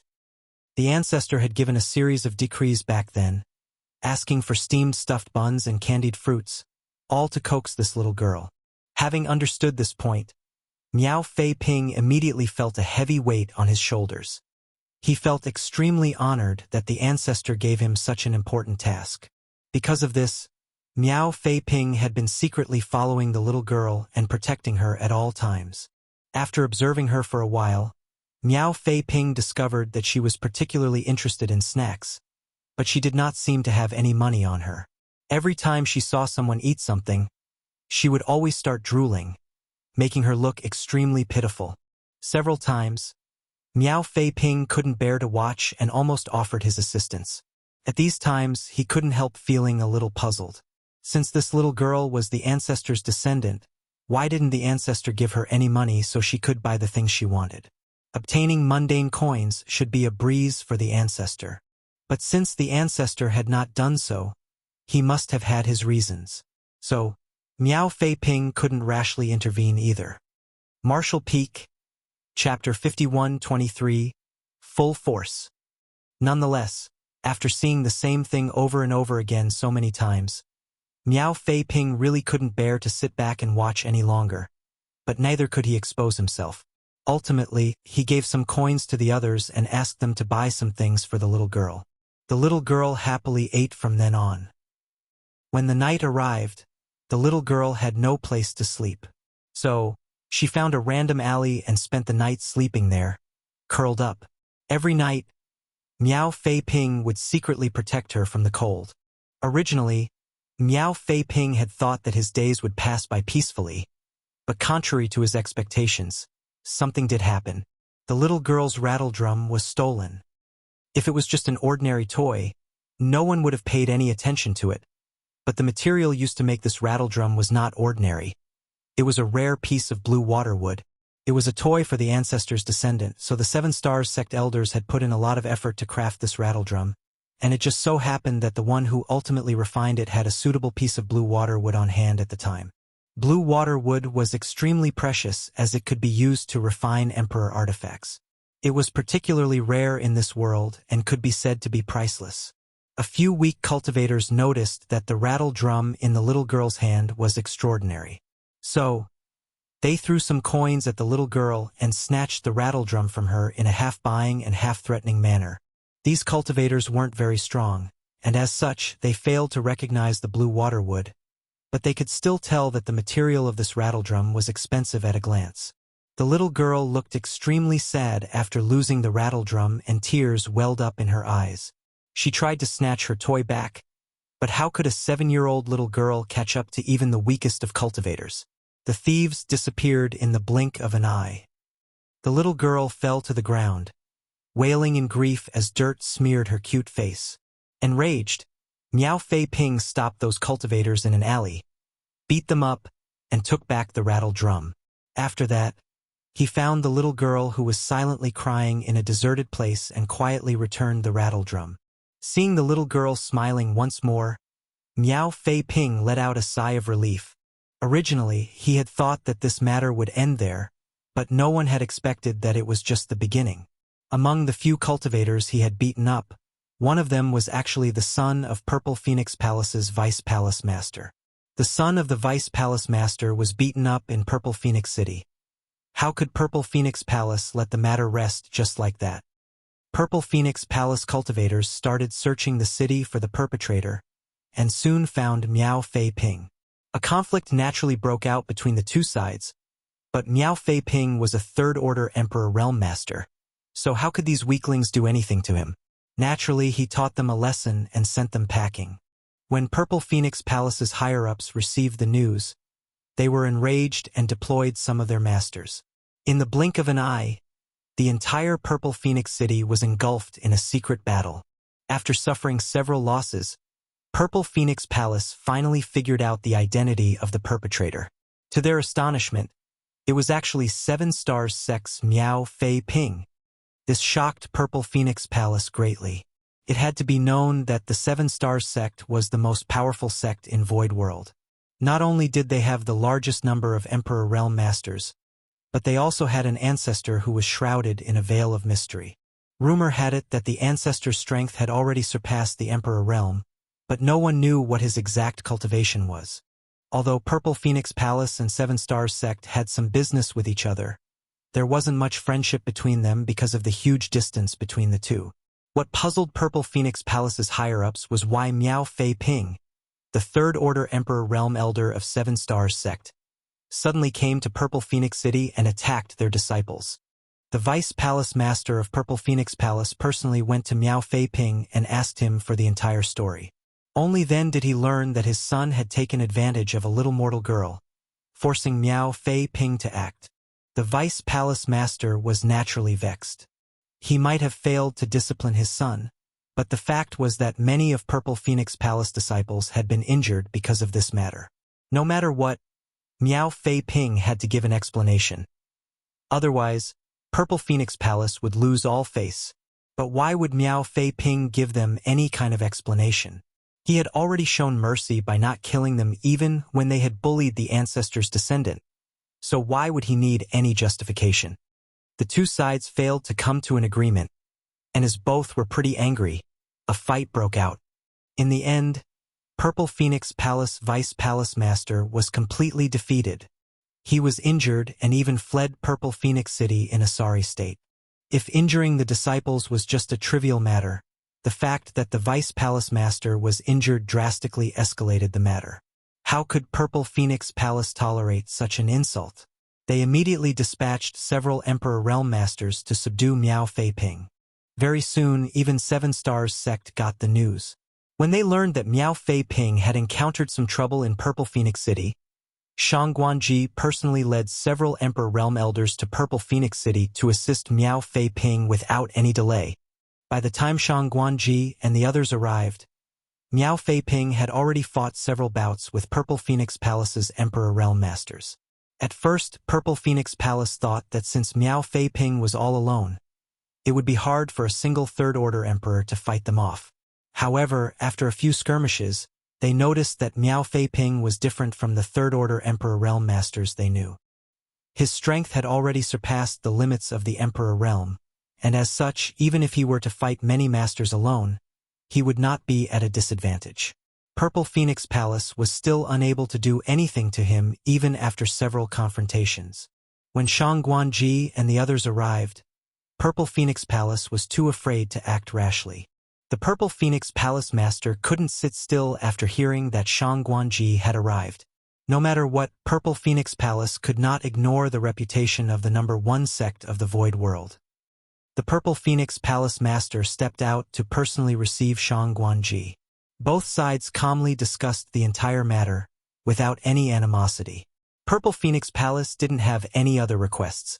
They only wanted Miao Fei Ping to apologize and this matter would be settled. After witnessing Miao Fei Ping's strength, Purple Phoenix Palace also realized that 7 Stars Sect Emperor Realm Masters couldn't be judged by common sense. Just Miao Fei Ping alone was enough to give them so much trouble. Now, with the addition of Shang Guanji and several others, Purple Phoenix Palace would likely suffer a catastrophic loss if they really fought. Not to mention, the 7 Stars Sect still had their hidden dragon ancestor who only showed his tail but never his face. But since so many disciples were injured, Purple Phoenix Palace needed an apology to save face. In their opinion, they were already completely conceding by asking for just an apology. Shang Guanji didn't immediately agree. All he said was that he would like to ask Miao Fei Ping about the whole story. Purple Phoenix Palace naturally agreed. Soon after, Shang Guanji came to Miao Fei Ping and asked him what this situation was about. Since things had reached this point, Miao Fei Ping had no choice but to reveal that he had received the ancestors' secret order. Shang Guanji was extremely surprised after learning that everything was actually because of the ancestors' descendant. However, when he personally saw the little girl and the rattle drum in her hand, Shang Guanji finally got the confirmation that she was indeed the ancestors' descendant. He was immediately enraged. Purple Phoenix Palace disciples had actually bullied the ancestors' descendant? How could he let this go? If it really was just some ordinary conflict, it wouldn't have been a big deal to have Miao Fei Ping apologize. After all, no matter what the cause was, the fact was that Miao Fei Ping had indeed injured many of Purple Phoenix Palace's disciples. To put it bluntly, as a Third Order Emperor Realm Master, what Miao Fei Ping was doing was just bullying the weak. But the key point was that the ancestor was involved in this matter, so how could Shang Guanji give in? Shang Guanji visited the Purple Phoenix Palace Master and declared that it was impossible for them to apologize. If Purple Phoenix Palace continued pestering them over this, 7 Stars Sect would do everything in their power to maintain the dignity of their sect. Purple Phoenix Palace was dumbfounded as they had never expected to receive such a reply. Many of Purple Phoenix Palace elders were unable to calm their fury and started clamoring to teach 7 Stars Sect a lesson. The Purple Phoenix Palace Master, on the other hand, was hesitating. A few days later, a huge number of 7 Stars Sect cultivators rushed to Purple Phoenix City. Judging by the scale, it could be said that the 7 Stars Sect had mobilized all its forces. Everyone had rushed over, from Emperor Realm elders to disciples who had just entered the sect. Not a single person was left. If someone were to attack 7 Stars Sect right now, they would easily be able to take over their headquarters. Purple Phoenix Palace had never thought that 7 Stars Sect's attitude would be so unyielding that they would mobilize their entire force. It felt as if a battle would break out between two great sects at any moment. Nothing of this sort had happened ever since the Great Migration to Void World. The unusual actions of the 7 Stars Sect also attracted the attention of all the sects in this world, and it was only at this moment that they truly witnessed the terrifying foundation of the 7 Stars Sect. Much to everyone's surprise, they had several dozen Emperor Realm Masters. Although the other sects had seen an increase in the number of Emperor Realm Masters they possessed in recent years, it wasn't too many. Even the strongest of them had perhaps a dozen or so in total. On the other hand, the 7 Star Sect actually had several dozen emperors. In the past, it had been rumored that the 7 Star Sect was the strongest sect in Void World. But now, they finally had a deeper understanding of its strength. No one could understand why so many Emperor Realm Masters had appeared in the Seven Stars sect. If the two sects were to fight, Purple Phoenix Palace would definitely not be their opponent. After the full mobilization of the Seven Stars sect, the Purple Phoenix Palace elders who had been eager to fight it out with the Seven Stars sect suddenly became mute. Fortunately, Seven Stars sect's forces didn't do anything drastic after entering Purple Phoenix City. All of them just entered local inns and dispersed themselves around the city. The Purple Phoenix Palace Master once again visited Shang Guanji. His tone was no longer as forceful as before. Instead, he wore a forced smile on his face, expressing his goodwill. Even the Vice Palace Master came and personally apologized. Shang Guanji stated that so long as Purple Phoenix Palace did not deliberately cause any trouble, Seven Stars sect would not cause trouble in Purple Phoenix City. The Purple Phoenix Palace Master let out a long sigh of relief after getting this guarantee. Be that as it may, it was highly inappropriate for so many Seven Stars sect disciples to be loitering in Purple Phoenix City. He wanted to ask Shang Guanji what exactly they were doing here, and when would Seven Stars sect be withdrawing. After pondering for a moment, Shang Guanji finally gave an answer. I can't say for sure when we will withdraw. As for what we are doing, you don't need to ask. You can just think of it as the disciples of the Seven Stars sect coming here to gain life experience. They will leave when the time is right. The Purple Phoenix Palace Master was speechless. Unable to obtain an accurate answer from Shang Guanji, the Purple Phoenix Palace Master returned and relayed this conversation to the other elders. Immediately, one of the elders angrily rebuked. Isn't Shang Guanji Seven Stars sect's sect master? Who in Seven Stars sect dares to disobey him? Yet he said that he didn't know when they would be withdrawing. Clearly, he is just trying to make things difficult for our Purple Phoenix Palace. Other elders also flew into a rage. However, one of the elders thoughtfully interjected. According to the Palace Master's words, this Shang Guanji may have some difficulties. The Purple Phoenix Palace Master looked at the elder after hearing his speculation. What difficulties could he possibly have? The elder asked, Palace Master, doesn't Seven Stars sect also have an ancestor? What if he gave the order? The Purple Phoenix Palace Master's expression changed. You mean? The elder shook his head, stating, It's just a guess. I can't say for sure. Martial Peak, Chapter 51-24, Army Attacks. In Purple Phoenix City, Seven Stars sect disciples could be seen everywhere. Fortunately, these people really did not cause any trouble in Purple Phoenix City, just as Shang Guanji had said. Purple Phoenix Palace's higher-ups were both happy and puzzled. Could it be that Seven Stars sect really only sent their entire sect here to gain life experience? But what they could not understand was why they chose Purple Phoenix City. Nonetheless, Purple Phoenix Palace finally reached one conclusion after numerous investigations, and that was that the Emperor Realm Masters of Seven Stars sect were attaching a lot of importance to a certain little girl who was wandering around Purple Phoenix City. At any given moment, at least 2 to 3 emperors would be secretly watching over her. However, they only monitored her from a distance and never exposed their whereabouts nor interfered with her life. They simply let her wander the city as she pleased. Purple Phoenix Palace finally realized that this little girl was the cause of the entire incident. Purple Phoenix Palace failed to understand why Seven Stars sect placed so much importance on this little girl. They tried to investigate her background, but even after a thorough investigation, they came to a shocking conclusion. No one knew which family this little girl was from or when she had arrived in Purple Phoenix City. There was no record of her entering the city through the city gates. It was as if she had appeared in Purple Phoenix City out of thin air. They might have not understood the origins of this little girl, but they finally understood Seven Stars sect's intentions, allowing Purple Phoenix Palace to breathe a sigh of relief.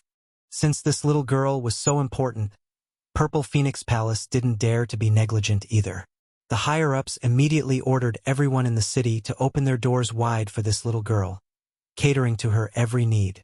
Since then, the little girl's life in Purple Phoenix City had become much more comfortable. She did not need to pay for anything she ate, and when night fell, the owner of a nearby inn would always invite her inside to sleep in a warm bed. All this while, Yang Kai was sitting cross-legged inside the marketplace, silently refining cultivation materials. He had his small universe spread out, allowing the old ancestor to recuperate, but this did not affect his cultivation in any way. The people of Purple Phoenix Palace and Seven Stars sect all thought that the old ancestor was just an ordinary mortal who had never cultivated before, but as the master of the small universe, Yang Kai could clearly feel some intangible force constantly pouring into the old ancestor's body. This mysterious energy seemed to be the essence of the mundane world. The baptism of this mysterious energy was the basis of the old ancestor's healing technique, but even Yang Kai was unable to understand its properties. Yin Yang Pass went into a full defensive stance while the old ancestor was recuperating. They did nothing even when the Black Ink Clan army taunted and provoked them. Only when the Black Ink Clan approached too close to Yin Yang Pass did they use the various spirit arrays and artifacts to repel the enemy. Just like that, half a year passed in the blink of an eye. Just like every other day, Yang Kai was focused on refining cultivation materials when he suddenly sensed something. He promptly focused his divine sense towards a certain place in Purple Phoenix City. Miao Fei Ping was diligently carrying out the ancestor's secret order in Purple Phoenix City, keeping an eye on the ancestor's descendant at almost every moment. Fortunately, Purple Phoenix Palace seemed to have realized that this little girl's identity was special after the previous incident, so no one dared to seek trouble with her, which saved Miao Fei Ping a lot of effort. At this moment, the ancestor's descendant was eating breakfast at a stall.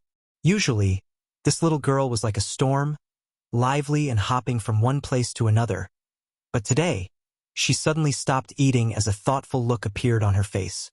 Immediately after, she stood up and walked straight towards Miao Fei Ping. Miao Fei Ping was beside himself. It had to be said that he was a third-order Emperor Realm Master who had not only used a secret technique to conceal himself, but had also withdrawn his aura completely. Not to mention an ordinary mortal, even another Emperor Realm Master would not be able to find him so easily. Nevertheless, the ancestor's descendant was actually walking towards him, forcing him to wonder, did she discover me? Miao Fei Ping quickly denied this possibility. Although the ancestor was powerful, his descendant didn't show any signs of cultivation. It was impossible for her to have discovered him. So, when she was approaching him, Miao Fei Ping just silently stepped aside.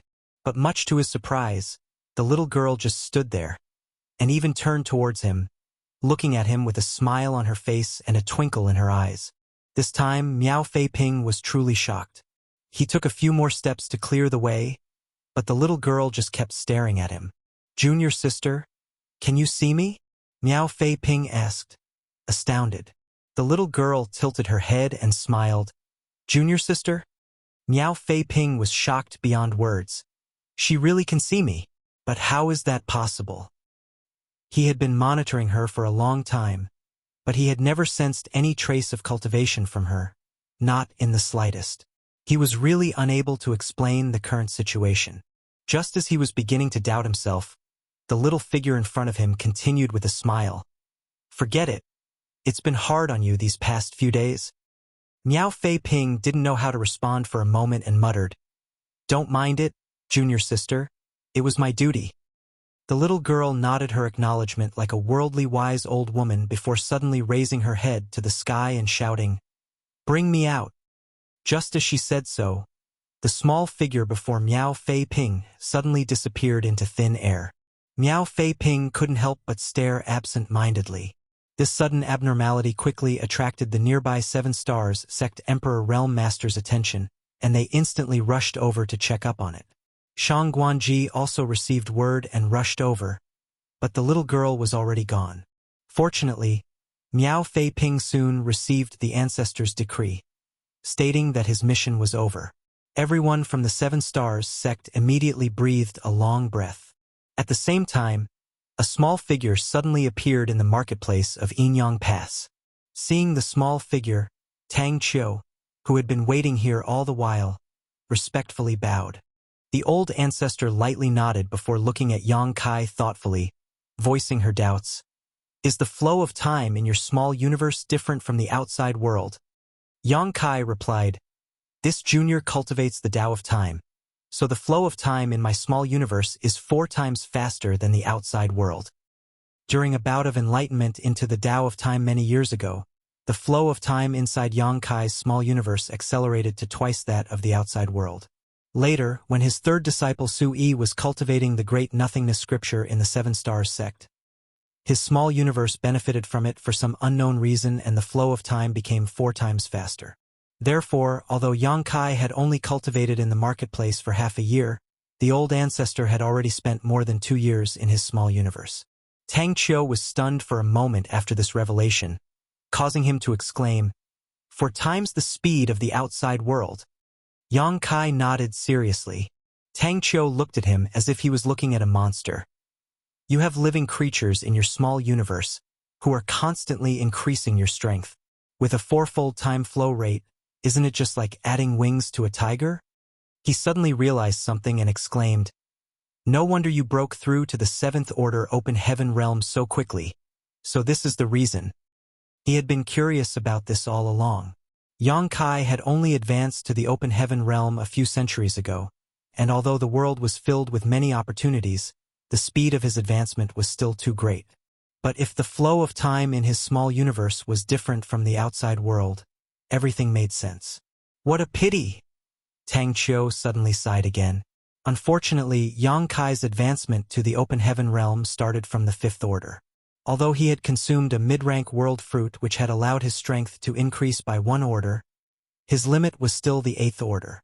If he had broken through directly to the 7th order back then, he would have had a chance to become an old ancestor one day. With such a heaven-defying opportunity available to him, he could have saved a lot of time compared to other people who had a chance of reaching the 9th order. No need to feel sorry, the future is yet unknown. The old ancestor obviously understood what Tang Qiu was sighing about. It's not like Yang Kai doesn't have any hope of breaking through to the 9th order, but he still needs to work hard in the future. It would be better to focus on the present first. Tang Qiu's expression immediately became solemn as he requested, cupping his fist, "The 4 armies of Inyang Pass are already prepared. Please give the order." The old ancestor looked out of the great pass and indifferently ordered, "Engage the enemy." A sonorous bugle horn resounded throughout the entire Inyang Pass. The soldiers of Inyang Pass, who had been cultivating for over half a year, quickly arranged themselves at the eastern gate. The entire periphery of Inyang Pass was surrounded by the Black Ink clan army, so the eastern gate was no exception.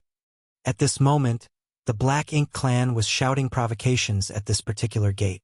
Over the last half a year, this kind of scene had been occurring almost every day. The closing of Inyang Pass had made the Black Ink clan become increasingly arrogant.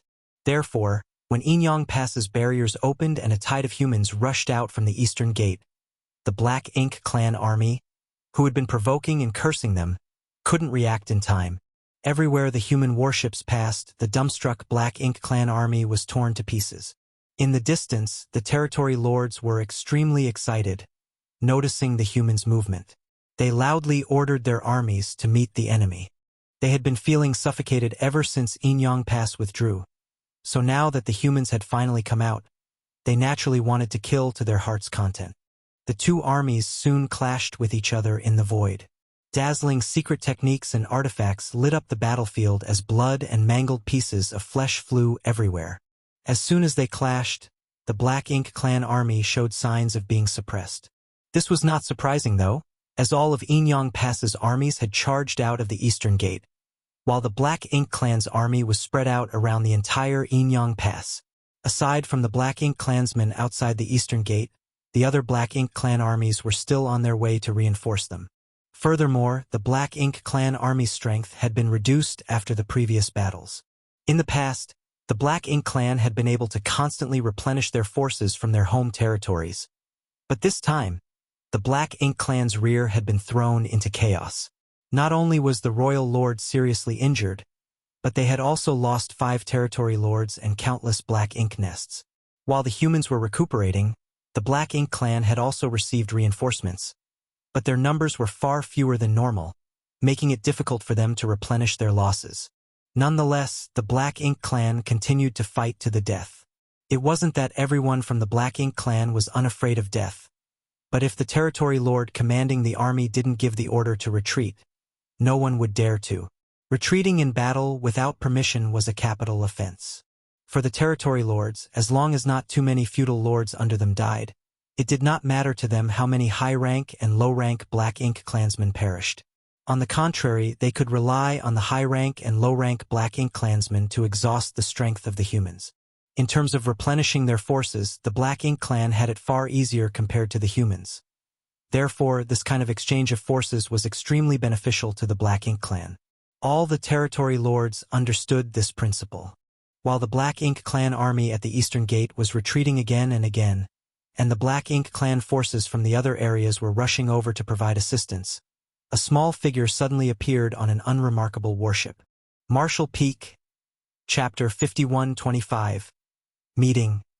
The Black Ink clan never imagined that the human old ancestor would actually be hiding in the midst of the army to launch a sneak attack.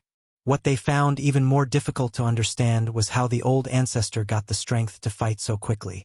According to the news they had received from the rear, the human old ancestor was severely wounded and would not be able to fight for the next 30 to 50 years.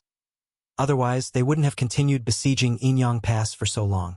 The royal lord had fallen into a deep sleep, so their side was without a supreme master. Once the human old ancestor took action, the territory lords would not be able to resist. It was precisely because they knew that the old ancestor did not have the ability to fight that the territory lords were so fearless. As strong as those Eighth Order humans were, it was not easy for them to kill a territory lord on the battlefield. Therefore, when the figure of the old ancestor suddenly appeared on the battlefield and killed one of the territory lords in the blink of an eye, the Black Ink clan was beside themselves in shock. The old ancestor didn't stop there. She wielded her long sword again and quickly killed another territory lord with the cooperation of Tang Qiu and the other Eighth Order masters. 2 territory lords had fallen in succession in less than a dozen breaths, so how could the surviving territory lords dare to remain? All of them quickly fled, and without them to hold the line, the Black Ink clan army instantly routed. In a flash, the Black Ink clan suffered heavy losses, whereas the morale of the humans shot through the sky. All the territory lords immediately focused all their energy on escaping, while the old ancestor didn't waste any time chasing after them. Instead, she turned around and charged towards the south. On the southern side, the Black Ink clan army still didn't know what was happening on the eastern front, so the territory lords were still leading their army to provide reinforcements. Before they could arrive, though, they were directly intercepted by Eighth Order division commanders led by their old ancestor. In the initial clash, another territory lord was swiftly killed off by the old ancestor, and the aura of the Ninth Order Open Heaven Realm Master began to spread through the surroundings, oppressing the entire battlefield. 3 territory lords had died, the eastern front had collapsed, and the southern front had been thrown into chaos with the sudden appearance of the old ancestor. By now, the territory lords in the north and west of Inyang Pass had sensed the old ancestor's aura. They knew that things were not looking good, so they decisively threw a bunch of cannon fodder to divert the attention of the humans while they led their elites to escape from the battlefield, running towards the Black Ink clan territory without even looking back, fearing that the old ancestor would pursue them. Since the battle had reached this point, the Black Ink clan could no longer turn the tide. Only a cup of tea had passed since the appearance of the old ancestor, and yet 3 territory lords had died by her hand while many weaker the Black Ink clansmen were annihilated from the fallout of her attacks. The Black Ink clan was utterly defeated. Without the suppression of a royal lord on the battlefield, the old ancestor was simply too intimidating to the Black Ink clan. The Black Ink clan army was fleeing everywhere like stray dogs, so naturally, the human race would not miss such a good opportunity. The 4 armies pursued the enemy under the leadership of their respective army commanders, leaving a bloody trail behind them.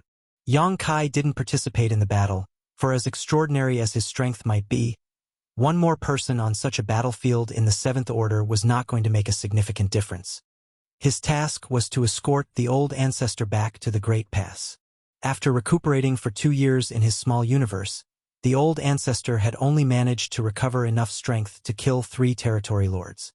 The old ancestor was no longer able to continue after killing the 3rd territory lord. Even if the Black Ink clan didn't retreat, it would have been impossible for the old ancestor to attack again. Be that as it may, The Black Ink clan territory lords were completely terrified by the appearance of the old ancestor, so how could they dare to remain after sensing her presence? This gave the humans an opportunity to pursue and slaughter. In the battle between two races, this was the best opportunity to increase one's military merits. Many 8th Order Division commanders deeply understood this principle, so how could they let this chance pass? Nonetheless, the humans didn't dare to pursue the enemy too far and began to withdraw their forces and return to the pass after 10 days. The Black Ink clan army had suffered heavy losses in this battle, and it would take them at least 100 years to replenish their forces. If the territory lords' casualties and the consequences of the Black Ink nest's destruction were factored in on top of that, it would probably take several hundred to 1,000 years for the Black Ink clan in Inyang Theater to recover. This battle could be considered a great victory. The morale of Inyang Pass soldiers was still pretty high after the battle. The battle between the two races had resulted in casualties on the human race's side too, but their casualties were within acceptable limits compared to the losses suffered by the Black Ink clan. After calculating the military merits, Yang Kai naturally received the highest reward. Leaving aside the fact that he infiltrated the Black Ink clan's domain, ruined their grand plan, and rescued 300 artifact refiners, just the destruction of the 10 mid-rank Black Ink nest was something no one could compare to. Not only did he discover many secrets about the Black Ink clan, he had also brought the old ancestor back to the Great Pass. Each of these feats was of great merit. Yang Kai might have belonged to Blue Sky Pass, but his contributions this time were not small. Furthermore, Inyang Pass had also made an exception to record his military merits. Yang Kai could exchange them for anything he wanted from Inyang Pass War Materials Palace with his military merits. However, he had looted a huge number of resources from the Black Ink clan already, so he didn't need to worry about his own cultivation and naturally didn't need to exchange for anything at the moment. After the battle ended, Yang Kai did not immediately return to Blue Sky Pass. Instead, he opened the portals to the Universe Paradises and Universe Cave Heavens in the periphery of the pass at the behest of Tang Qiu and the other army commanders. There were multitudes of hidden Universe Paradises and Universe Cave Heavens around each great pass, which were all left behind by high-rank Open Heaven Realm Masters who had died in battle. It was true for Blue Sky Pass, and so was it for Inyang Pass. Yang Kai had already opened the portals to the Universe Paradises and Universe Cave Heavens around Blue Sky Pass, and the Array Masters back there had set up multitudes of restrictions and traps inside of them to deal with the Black Ink clan army in the future. Inyang Pass had heard about this matter, so it was only natural for them to follow suit. Unfortunately, these hidden gates were difficult to find, unless one was proficient in the Tao of Space like Yang Kai. Over the next few months, Yang Kai had been searching around the periphery of Inyang Pass to open these hidden portals, and as long as one was opened, Array Masters would get to work. After finishing these tasks, Yang Kai began searching for the entrance to the sealed world portals further afield. It took him almost 2 years to finish everything. After returning to Inyang Pass, the purifying light in the 4 purifying Black Ink battleships still needed to be replenished, so he had to act again. Taking into consideration the fact that the Southern Army commander Wu Qing had one of the 4 universe pillars, Yang Kai gave him a number of small stone race members to let him raise them inside his small universe. It was like a priceless gift to Wu Qing. He was an 8th Order Open Heaven Realm Master, but he was not far from breaking through to the 9th Order. Now that he had the small stone race, the time it would take him to advance had been reduced. Everything was ready. The marketplace was extremely lively at this moment, just like the first time Yang Kai had come here. The entire street was crowded and bustling with activity, like a mortal city.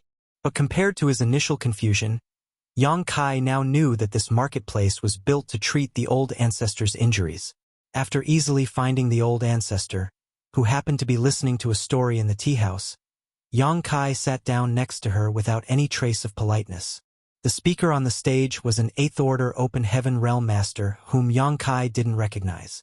Yang Kai had no idea which division commander he was, but he seemed to be telling some kind of fantastical story. It was wonderful, and a few among the audience were cheering in excitement. Yang Kai's brow couldn't help twitching as he really couldn't get used to this kind of scene. After all, everyone in the audience was a powerful Open Heaven Realm Master. "Are you leaving?" the old ancestor asked casually while stuffing food into her mouth. Yang Kai nodded his agreement. "Everything here has been taken care of, so there's nothing left for me to do." It's been hard on you all these years. You've been running all over the place and haven't had time to rest. It is this junior's duty, Yang Kai replied. And when you get back, you should focus on your cultivation and strive to break through to the 8th Order as soon as possible.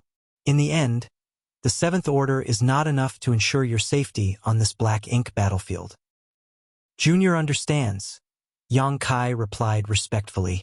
He hesitated for a moment before asking, does the old ancestor need help to heal? If the old ancestor needs it, the junior will not hesitate.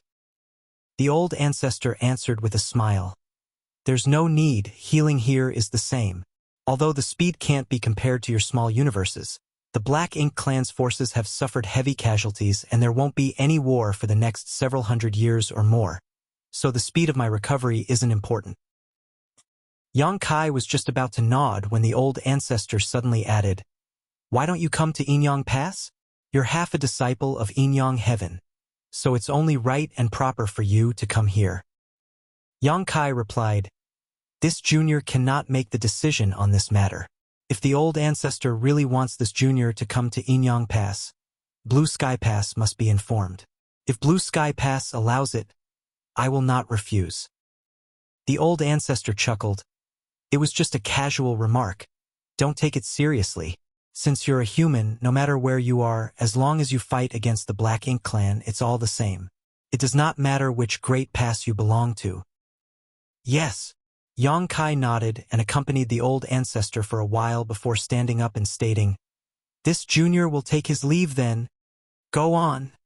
The old ancestor waved him off. After leaving the marketplace, Yang Kai went straight to some place inside the inner sanctum and stopped in front of a small courtyard. There was a barrier outside the courtyard, obviously to prevent anyone from disturbing its occupant. Be that as it may, Yang Kai didn't pay it any heed and simply lifted his hand to touch it.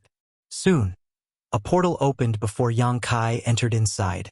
In the courtyard, Blood Crow sat up straight and glanced over. What is it? Yang Kai smiled. Nothing important. I'm preparing to return to Blue Sky Pass, so I came to see you before I left. Blood Crow immediately became sullen. Since when were we friends? Yang Kai reached out and grabbed a few bottles of wine out of thin air before placing them on the table in front of Blood Crow.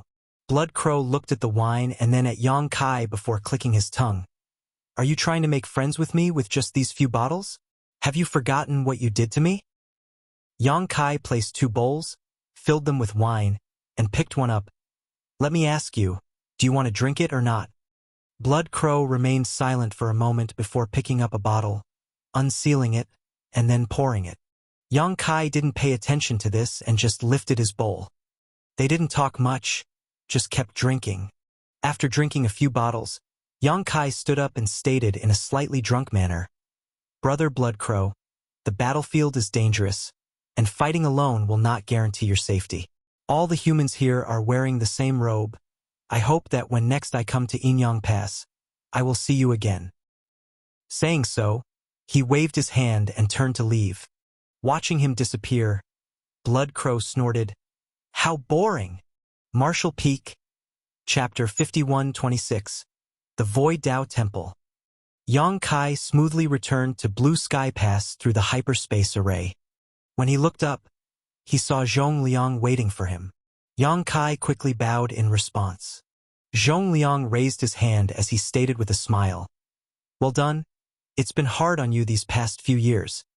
Yang Kai was stunned for a moment, but he quickly realized that Zhong Liang must have been informed of everything he had done at Inyang Pass. It needed a massive amount of resources to travel between great passes. After all, each great pass was quite far from its neighbors, but if it was just passing on some information, it didn't cost much. The purifying black ink pills recipe and the refining method of the void Inyang mirrors were all transmitted to other great passes from Blue Sky Pass in the form of jade slips. Yang Kai was considered a member of Blue Sky Pass, but because of the purification light, too many things were involved. If it weren't for the fact that the Black Ink clan's plan to refine the warships was too great a threat to the human race, how could Blue Sky Pass be willing to put Yang Kai in danger? When he went to the Inyang Theater, Blue Sky Pass naturally paid attention to his movements. Almost every month, Blue Sky Pass would send a message to Inyang Pass, inquiring about the situation. Naturally, if there was anything to report, it was reported to them without concealment. While Yang Kai was hiding in the Black Ink Clan's territory, Inyang Pass hadn't received any news from him either, which made Blue Sky Pass quite anxious. When Yang Kai finally showed up, the Black Ink Clan army was besieging the Great Pass, and Yang Kai needed to assist Inyang Pass's old ancestor in healing her injuries. After driving back the Black Ink Clan army, Yang Kai needed to remain there to open the portals to the Universe Paradises, Universe Cave Heavens, and Sealed Worlds. Zhong Liang and the others even suspected that Inyang Pass wanted to forcibly retain Yang Kai, that they had no intention of returning him. To be honest, if Yang Kai hadn't returned to Blue Sky Pass soon, Zhong Liang would have personally gone to Inyang Pass and looked for Tang Qiu and the others. Fortunately, Yang Kai had returned, which finally put Zhong Liang at ease. Regarding Yang Kai's deeds in the Inyang Theater, Zhong Liang was not stingy with his praise. He immediately told him that since he had returned, he should rest well and work hard to improve his cultivation. Yang Kai naturally agreed. Zhong Liang left happily while Yang Kai returned to his residence alone. Sensing the movement of the restriction, Feng Ying and Bai Yi, who were cultivating, came out to investigate. When they saw that Yang Kai had returned, the two women were overjoyed. This place was originally Feng Ying's residence, but because it was a courtyard with extra rooms, Yang Kai had always lived here. Later, Bai Yi also joined them after Yang Kai had rescued her. After all, they were all members of the same squad, so it would be easier for them to convene in times of war. After not seeing each other for over a decade, their auras had clearly become stronger. In fact, it wasn't just them, but everyone in Blue Sky Pass had improved after such a long period of rest. Before Yang Kai's arrival, there was always a shortage of cultivation resources regardless of which Great Pass it was. So, the distribution and use of each and every material had to be carefully calculated. However, ever since Yang Kai brought out the Void Inyang mirrors, resources were no longer a problem, especially in Blue Sky Pass. The amount of resources stored in the War Materials Palace now could be said to be as vast as the mountains and seas, enough for the soldiers in the Great Pass to cultivate for thousands of years. So, their cultivation was bound to improve with the availability of abundant resources and the lack of any threats. Moreover, Yang Kai had opened many sealed worlds, acquiring many profound in-spirit fruits and fruit trees. Many people in Blue Sky Pass had repaired their damaged small universes and recovered their original cultivations. It could be said that the strength of those in Blue Sky Pass had greatly improved compared to before. On the other hand, the Black Ink Clan was currently recuperating after the struggle for resources had concluded with the human race's victory. There wouldn't be any more battles anytime soon. It could be said that the soldiers of Blue Sky Pass were enjoying the most leisurely time. Every cultivator cherished this moment because no one could guarantee that they would be able to make it to the next time they could enjoy such leisure. After chatting with Feng Ying and Bai Yi for a while, Yang Kai returned to his room and went into retreat. From the 7th Order to the 8th Order was an extremely long process of accumulation. However, the flow of time in Yang Kai's small universe was different from that of the outside world.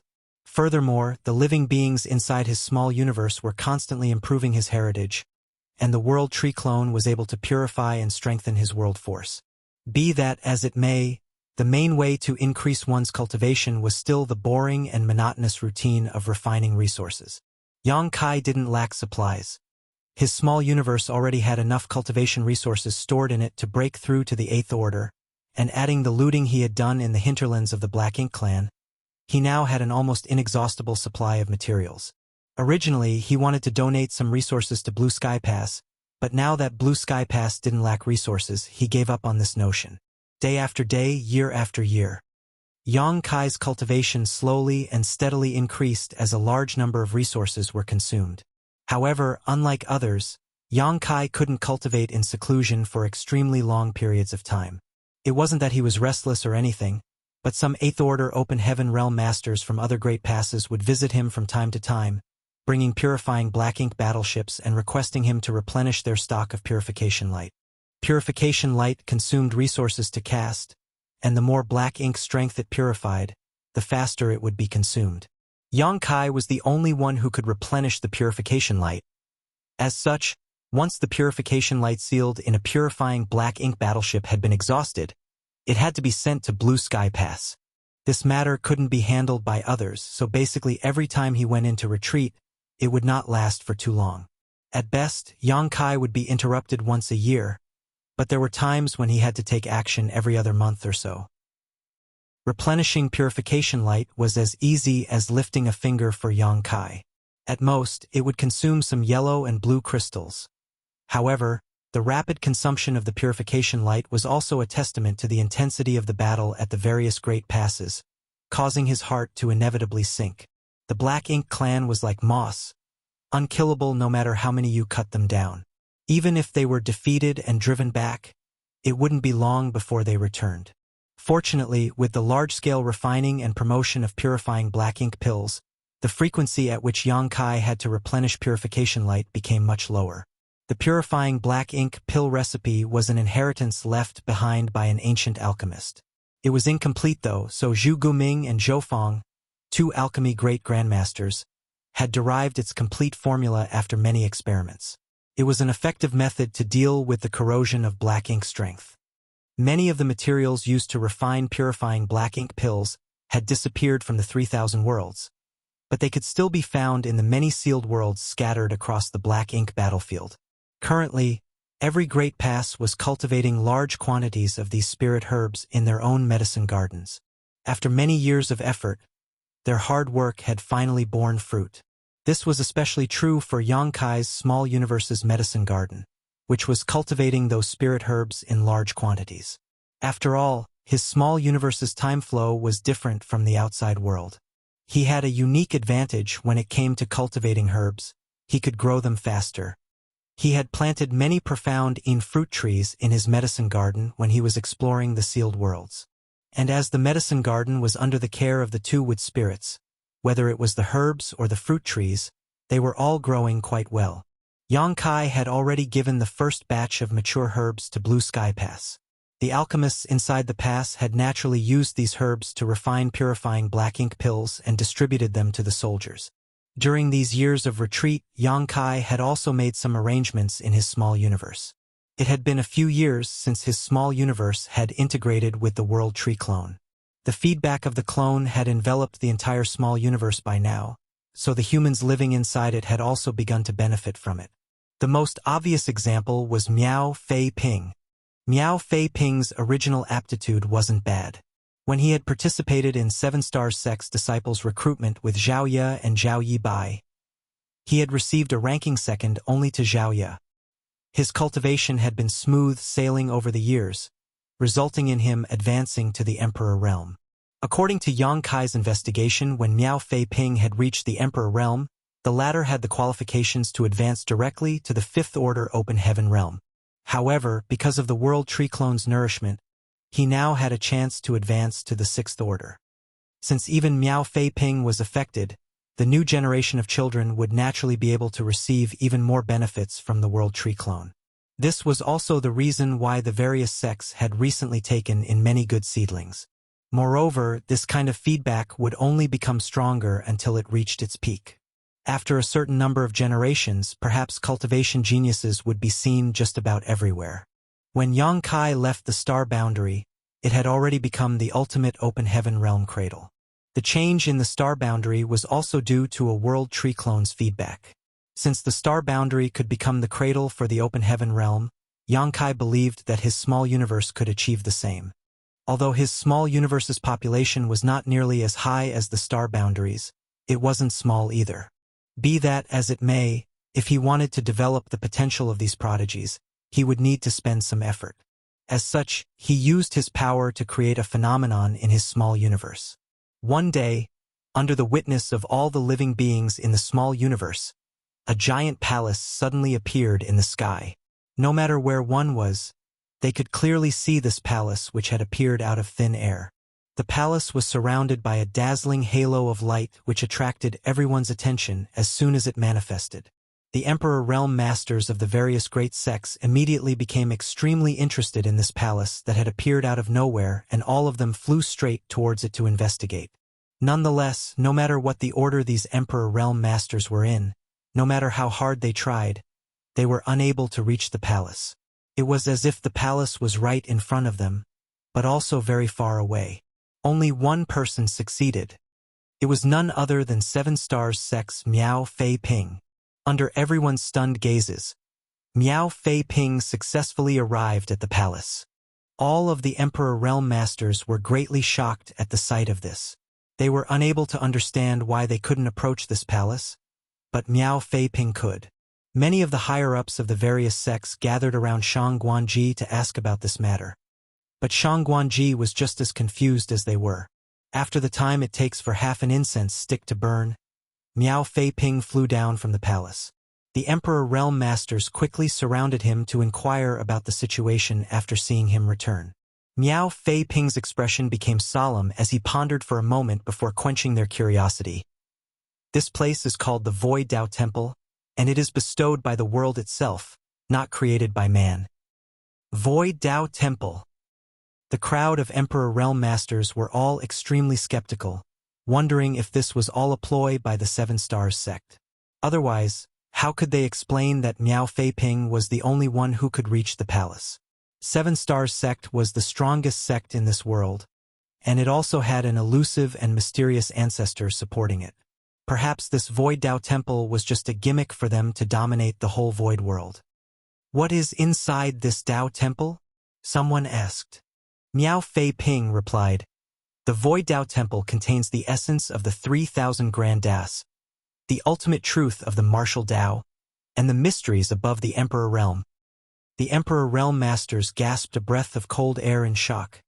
Many even had their eyes brightly lit up. Martial Peak, Chapter 5127. Recruiting Geniuses from Across the World. 3,000 Grand Das, the ultimate truth of the martial Dao, and the mysteries above the Emperor Realm. This was far too attractive for the residents of Void World.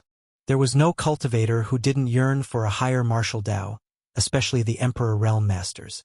They had been stuck in this realm for many years. Had this been the end of the martial Dao, then it would not have mattered, but the crux of the issue was that they could feel that the Emperor Realm was not the peak of the martial Dao. There were even more profound realms ahead, but they had no idea how to break through to those realms. There were rumors that the ancestor of 7 Stars sect had a cultivation that surpassed the Emperor Realm, but he was quite elusive. Even the higher-ups of 7 Stars sect couldn't easily meet him, let alone outsiders like them. Now that the Void Dao Temple bestowed by the world had appeared out of thin air, containing the mysteries of what lay beyond the Emperor Realm, how could these Emperor Realm Masters not be tempted? Be that as it may, they had all tried to approach it before, but no matter how hard they tried, they were unable to reach it except for Miao Fei Ping. Elder Miao, what must we do to ascend to the Void Dao Temple? An Emperor Realm Master from another sect humbly asked.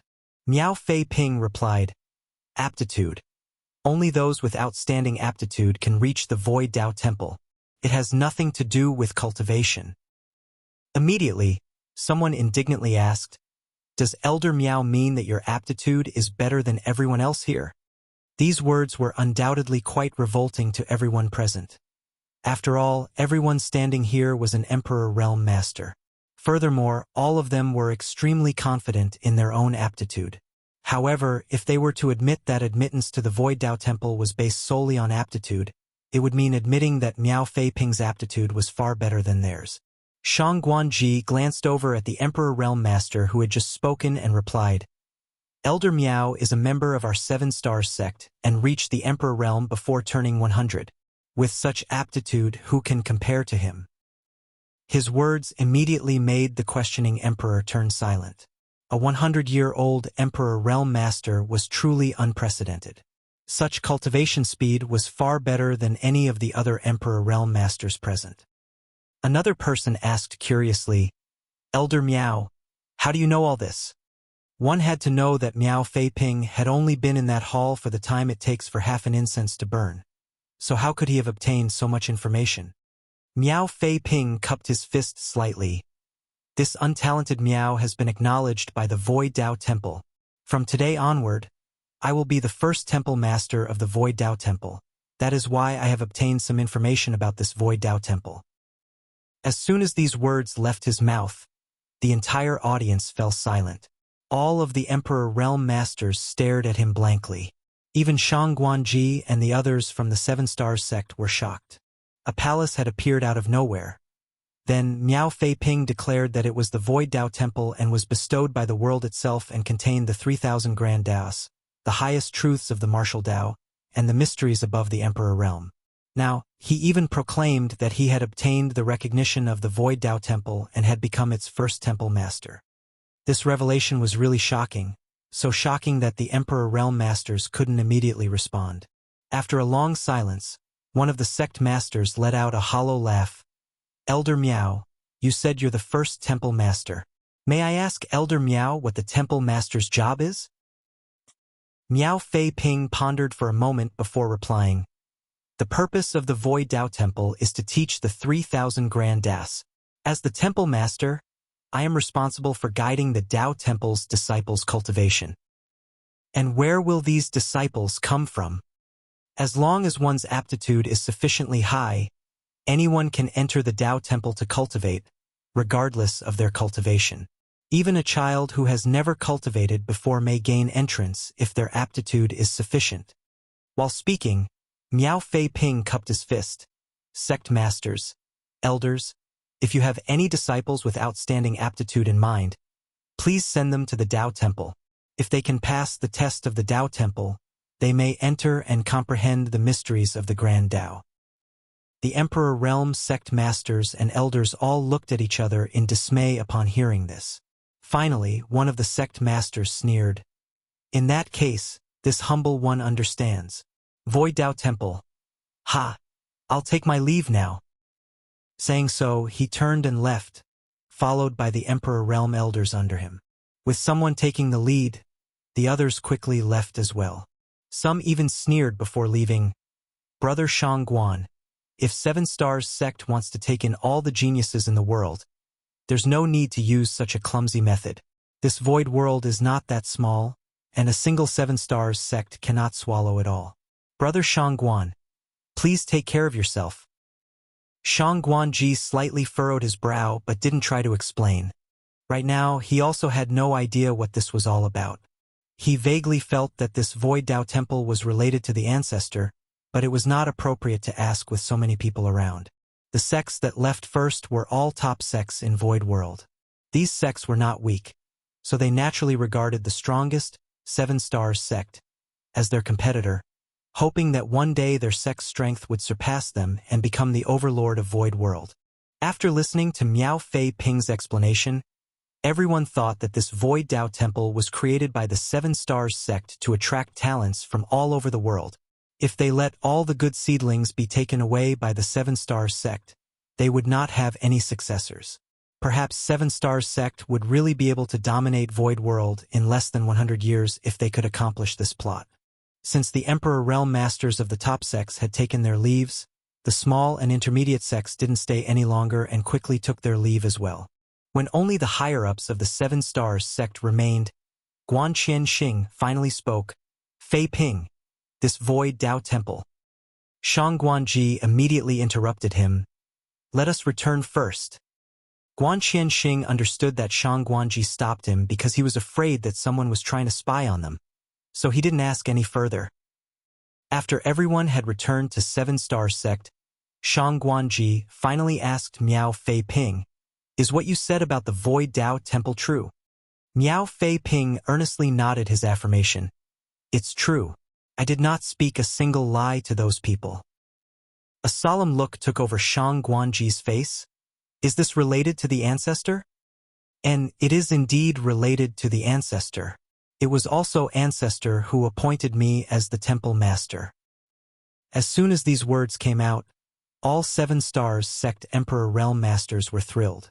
Since it was the ancestor's handiwork, there was no need to doubt or worry. Previously, Shang Guanji had also suspected that the Void Dao Temple was created by the ancestor, but now he had confirmation. Why did the ancestor create this Void Dao Temple? Guanqian Xing hurriedly asked. Miao Fei Ping replied, Ancestor intends to take many of Void World's geniuses under his tutelage and teach them about the Grand Dao. Shang Guanji and the others' eyes lit up. The ancestor had long passed down the method to condense one's Dao seal to the Seven Stars sect and had given them many resources to do so with.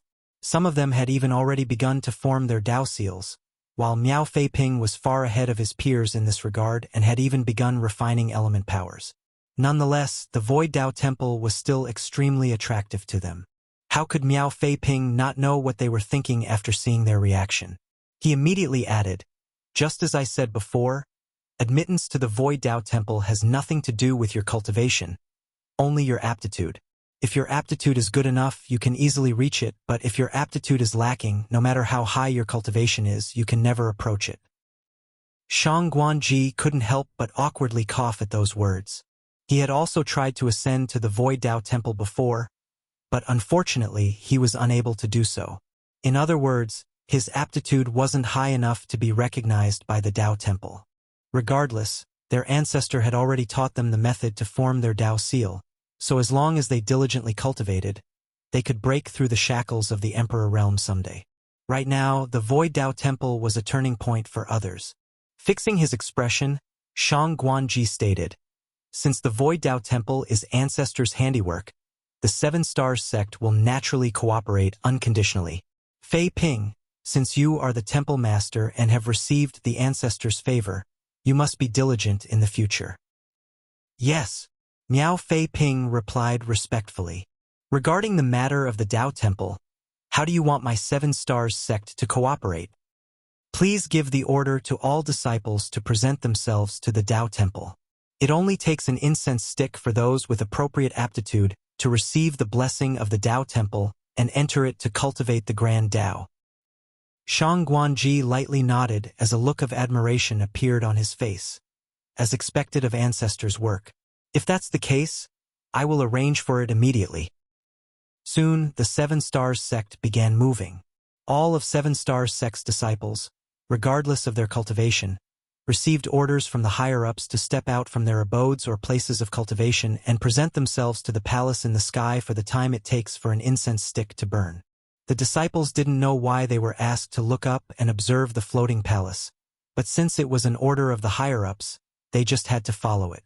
In any case, it was just an incense stick's worth of time, so it wasn't like it was a burdensome task. Even the Emperor Realm Masters, who had tried to ascend to the Dao Temple before, found a secluded place and secretly focused on the palace, hoping for a miracle to occur. The dozen or so giant squares in Seven Stars sect were soon filled with people, all of them gazing up at the Void Dao Temple. Time slowly passed. After the time it took for an incense stick to burn, a five-colored beam suddenly descended from the palace that had been quietly floating in the sky and landed on one of the disciples.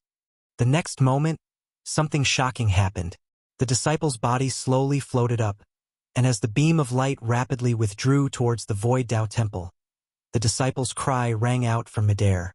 After the first beam of multicolored light, several more descended. Each of these beams seemed to have some kind of restraining power, taking away a disciple who was currently observing the Dao Temple. These rays of light were not all the same though. They were divided into 3 colors, 5 colors, and 7 colors. In just a short period of time, more than 30 disciples had been taken away by the colorful beams. Among them, the 7-colored beams numbered the least, just 2, followed by the 5-colored and then the 3-colored beams.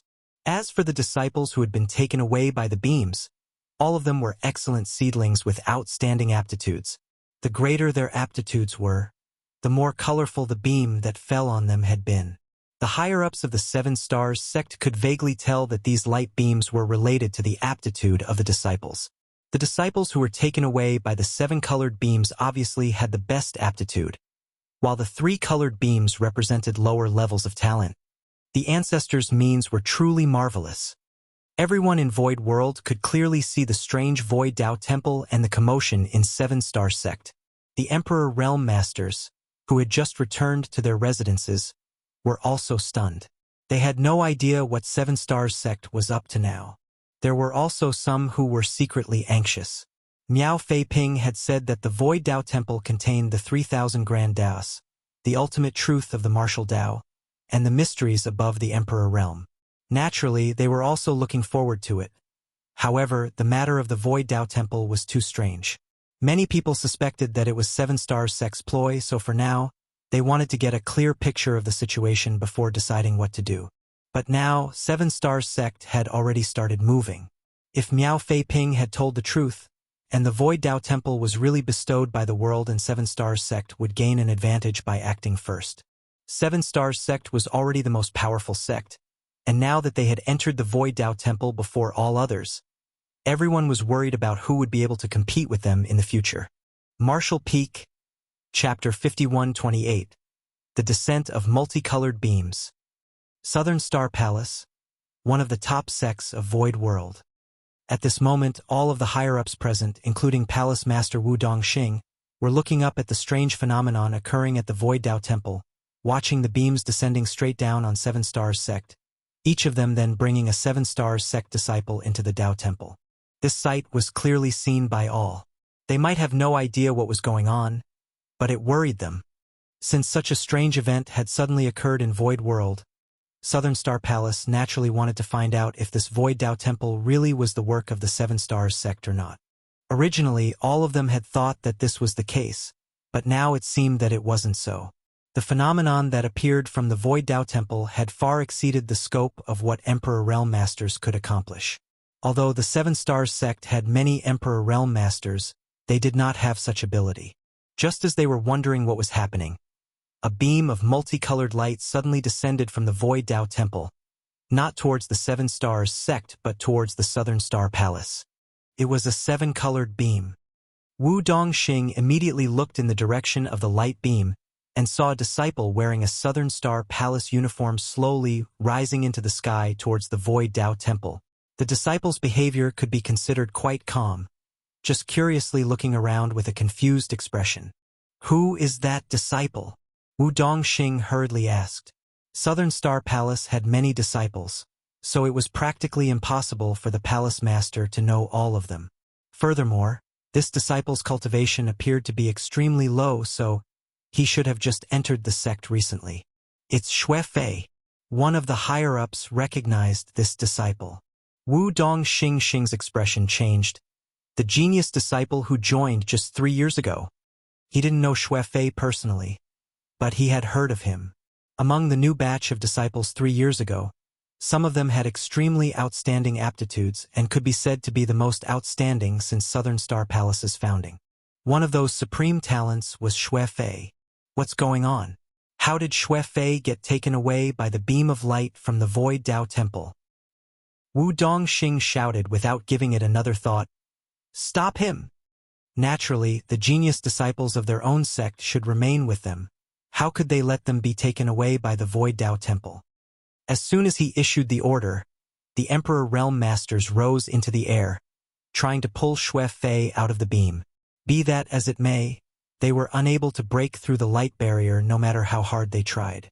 All they could do was watch Xue Fei fly further away until he disappeared into the Void Dao Temple. This was not the end of it, though. Following Xue Fei, several more beams descended from the Void Dao Temple, taking away more disciples. Various elders identified all these disciples as outstanding geniuses. Their time in the sect was short, and their cultivation was not high. This was not just happening to Southern Star Palace. Similar things were happening to many disciples of various sects across all of Void World. Even some children who had never entered a sect or cultivated before had been taken in by the Void Dao Temple. Without exception, all of these people who had been taken away by the multicolored beams were extremely talented. After this, various sects couldn't sit still. Although the cultivation environment of Void World had been improving over the past few years and good seedlings had been popping up every now and then, they still couldn't stand them being taken away by the Void Dao Temple. They still didn't understand what was going on, but they were certain that the Seven Stars sect must have some idea about it. After all, Miao Fei Ping had publicly admitted that he was the first temple master of the Void Dao Temple, and the beams had first started descending on the Seven Stars sect. Very soon, the higher-ups of the various sects rushed to the Seven Stars sect to gather intelligence. In the end, when they learned the truth that all the geniuses in the world had actually been taken by the Void Dao Temple, they were all filled with resentment. While the higher-ups of various sects gathered at Seven Stars sect, The Void Dao Temple's recruitment never stopped. From time to time, multicolored beams of light would descend and pick up a talented person from somewhere. In less than a dozen days, all the top young talents in the entire Void world had been taken away by the beams descending from the Void Dao Temple. All the disciples who had been taken away had one common attribute, and that was that their cultivation wasn't high while their aptitudes were all extraordinary. At the same time, some Emperor Realm Masters of the top sects had also suddenly obtained a connection with the Void Dao Temple and were chosen to serve as deacons. At the same time, they were allowed to enter the Dao Temple to cultivate and guide the disciples who had been taken away by the beams. The Emperor Realm Deacons who had been chosen were all a bit skeptical at first. After all, it was all too bizarre and difficult to understand. No one had told them about it in person, they just somehow felt the mysterious connection to the Void Dao Temple all of a sudden, as if there was an additional mark on their bodies, allowing them to become deacons. These Emperor Realm Deacons were all skeptical, but when they tried to enter the Dao Temple, they were surprised to discover that they could actually fly straight to it. The mark that had appeared on their bodies seemed to be a kind of authorization to enter the Dao Temple. There was not a massive number of deacons, but there were still quite a few of them. Almost every top sect had one. When these deacons entered the Dao Temple, they would either remain inside for a few hours or a few days before rushing back to their respective sects and explaining what they had seen and heard. The entire Void world shook from their revelations. This was because according to these selected Dao Temple deacons, the disciples who had been taken away were living quite well in the Dao Temple. Not only that, but the Dao Temple itself was like a completely different world. It was rich in world energy and had perfect world principles to cultivate in. It would undoubtedly be many times faster to cultivate in such an environment than normal. There was also a massive secret art pavilion inside the Dao Temple, which had countless secret arts and secret techniques. All of these secret arts were extremely precious and could be read by anyone without any restrictions. The Dao Temple didn't even restrict them from teaching them to outsiders. In other words, they could freely pass on any secret art and secret technique inside the Dao Temple to their own sect. There were also visions in the Dao Temple demonstrating the mysteries above the Emperor Realm. Now, the Emperor Realm Masters of Void World knew that there was an open heaven realm above the Emperor Realm, and if one wanted to reach the open heaven realm, they would first need to condense a Dao seal. Then, if they wanted to complete their Dao seal, they would need to refine cultivation materials of appropriate elements and orders. What was most shocking was that these materials were all readily available in the Dao Temple, but they could not be taken at will. It needed a certain amount of contributions to the Dao Temple. As for how to gain contribution, the deacons were unable to figure this out because their time in the Dao Temple was too short. Only one thing was clear: if a sect's disciple was chosen by the Dao Temple, they would be able to obtain a certain amount of contribution points. The more disciples were chosen, the more the contribution points they would receive, and these contribution points could be exchanged for resources in the Dao Temple. After the revelations from various deacons, the great sects no longer held any doubts about the Void Dao Temple. They had originally thought that it was the Seven Stars sect's handiwork, but now it seemed that it was indeed a miracle bestowed on them by the world, the heavenly way guiding them in their cultivation. Everyone had already understood the requirements to enter the Dao Temple. Apart from the chosen deacons who were freely allowed to enter and exit, entrance to the Dao Temple depended on one's aptitude. If one's aptitude was outstanding enough, a dazzling beam would naturally descend from the Dao Temple as long as they presented themselves to it for an incense stick worth of time. Truly, the profundities of the heavenly way were endless and not something that could be fathomed by ordinary people.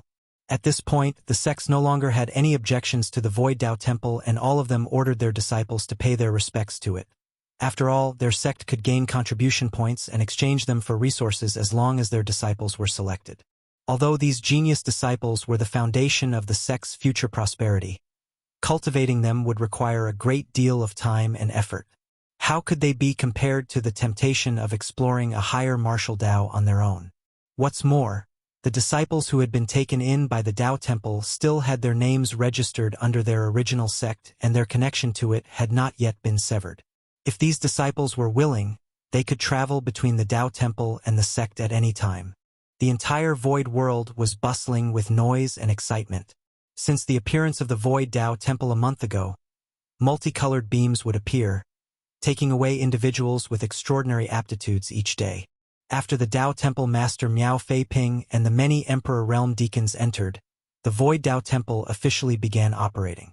In just a short month, the Tao Temple had taken in over 500 disciples, each of them a genius who would be carefully cultivated by any sect.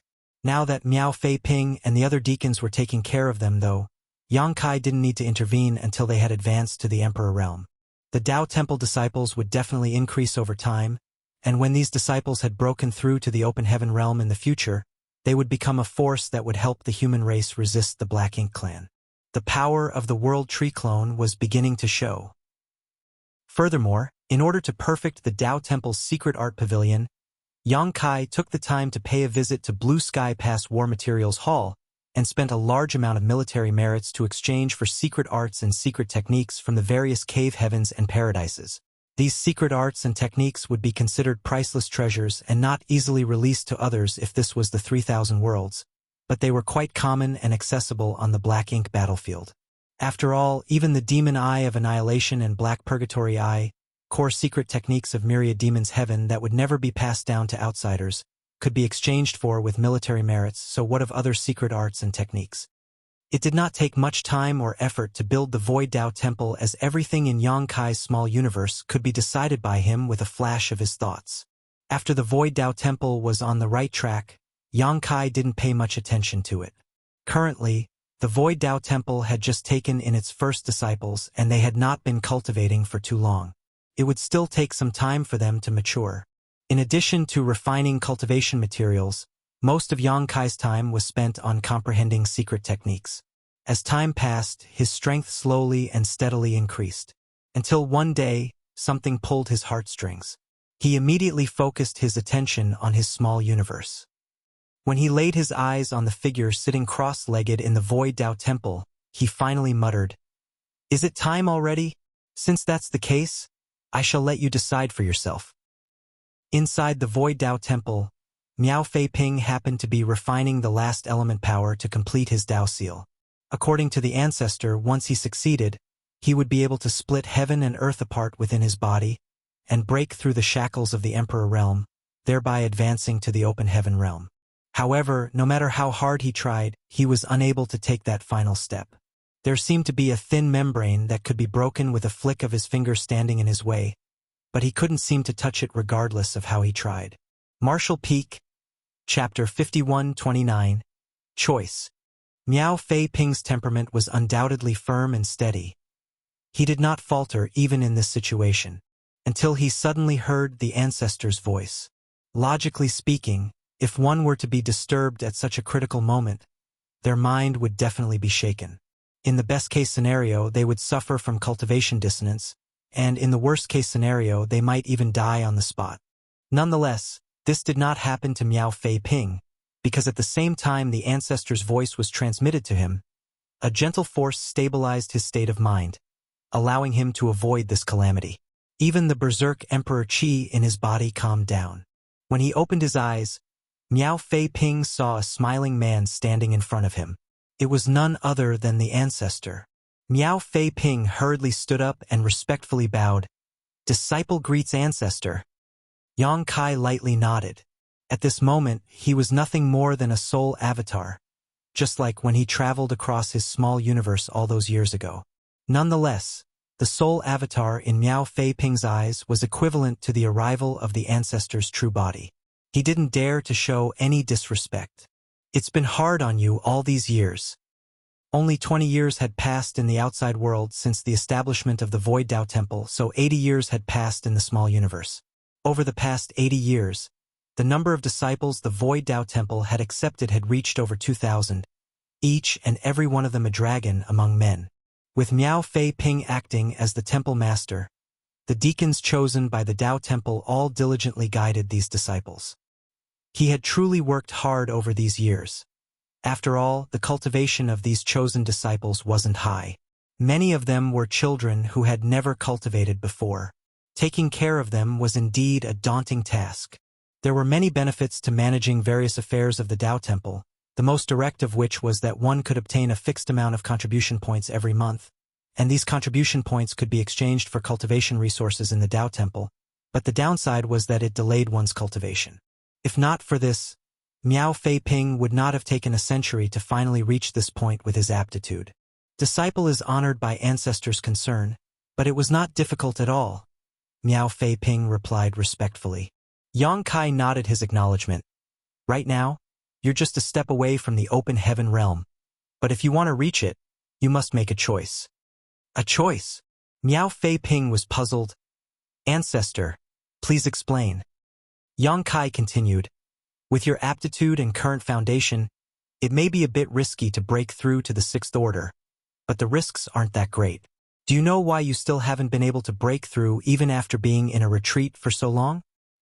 Miao Fei-ping shook his head. Perhaps this disciple is slow-witted. Perhaps I will not be able to comprehend the fleeting opportunity to break through even if I put in all my effort. But Ancestor can rest assured, this disciple will definitely redouble his efforts in cultivating so as not to disappoint you. Yang Kai chuckled. If you can be considered slow-witted, then there aren't many smart people in Void World. Miao Fei-ping humbly replied, Ancestor is too kind. The reason you can't break through is not because your comprehension or aptitude is lacking, but because of the environment. As long as you remain in Void World, you will never be able to break through the shackles of the Emperor Realm and advance to the Open Heaven Realm. Why is that? Miao Fei-ping looked confused. Yang Kai replied, looking at him with a smile.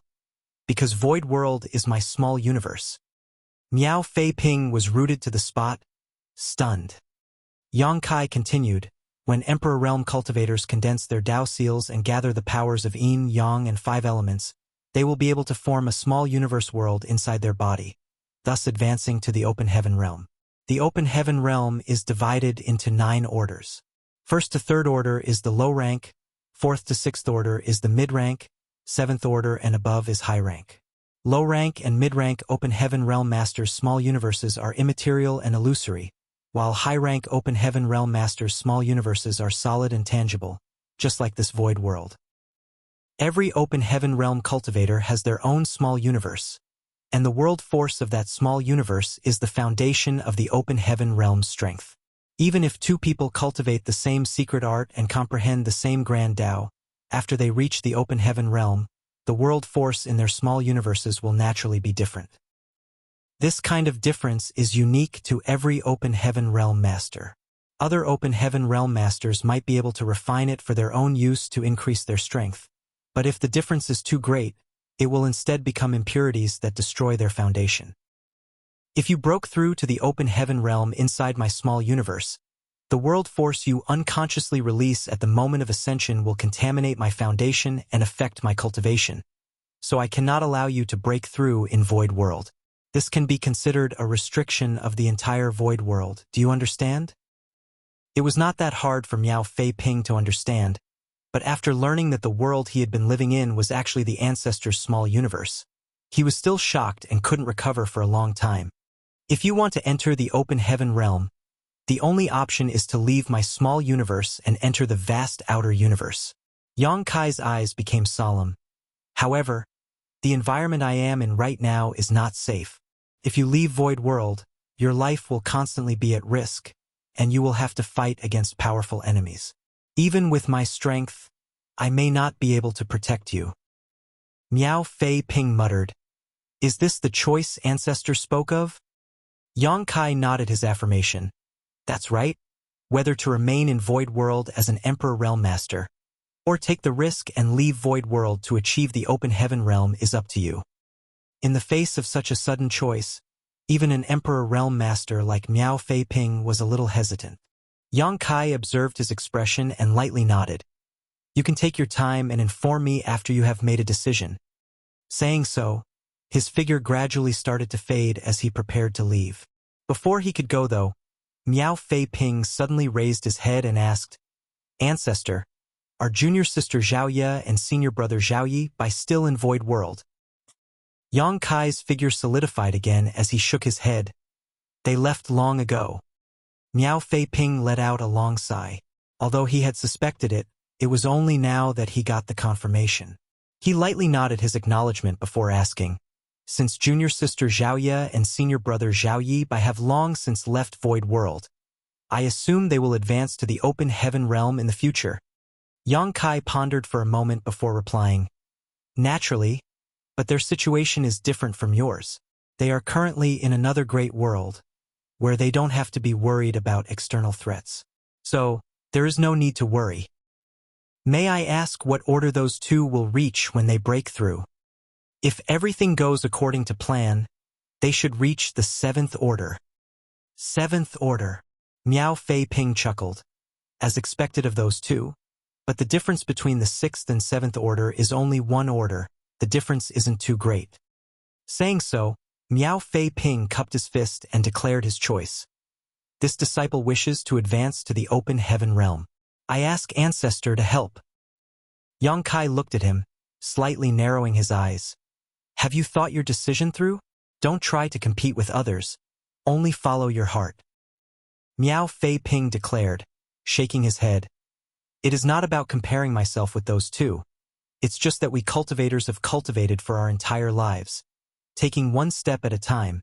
Also, we may stand at the peak and see the extraordinary scenery from above. If we are going to stop halfway, why should we cultivate at all?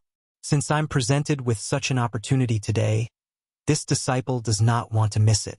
Not to mention, Ancestor is fighting powerful enemies. And while this disciple might not be talented, he is willing to assist Ancestor in battle. Yang Kai happily nodded. Your heart is righteous indeed. Since that is the case, I shall grant your wish. Miao Fei Ping once again cupped his fist in gratitude. Many thanks, Ancestor. But, after this disciple leaves, who will manage Void Dao Temple? Please make a decision. Yang Kai asked, who do you recommend? Miao Fei Ping pondered for a moment. Deacon Tang Wan is steady and virtuous. He is also fair in his conduct. He is a 3rd order Emperor Realm Master, so his cultivation is enough to convince the others. After this disciple leaves, I believe he will be the appropriate choice to assume the position of Temple Master. Tang Wan. Yang Kai meaningfully looked at him. He's not from 7 Stars Sect. He seems to be from Stalwart Pavilion, right? Miao Fei Ping justified. This disciple believes that the Ancestor created the Void Dao Temple to select talents from all over the world, presumably to fight against a powerful enemy that this disciple doesn't know about. Since that is the case, this disciple doesn't dare to have any selfish motives. 7 Stars Sect has been rapidly developing these past few years and has already become the #1 sect in Void World. If another elder from the 7 Stars Sect were to take over the position of Temple Master, I'm afraid that he would become too arrogant and dishonor Ancestor's original intention to create the Dao Temple. Yang Kai agreed with a smile. You're wise. Since that's the case, Tang Wan will take over the Void Dao Temple. He pondered for a moment before continuing. Let's put on a show before you leave. A show? Miao Fei Ping was puzzled. Half a day later, Miao Fei Ping summoned all of the Void Dao Temple deacons and announced that he would be advancing soon, and that he would like to take care of Void Dao Temple's affairs before entering retreat. The deacons were both shocked and envious.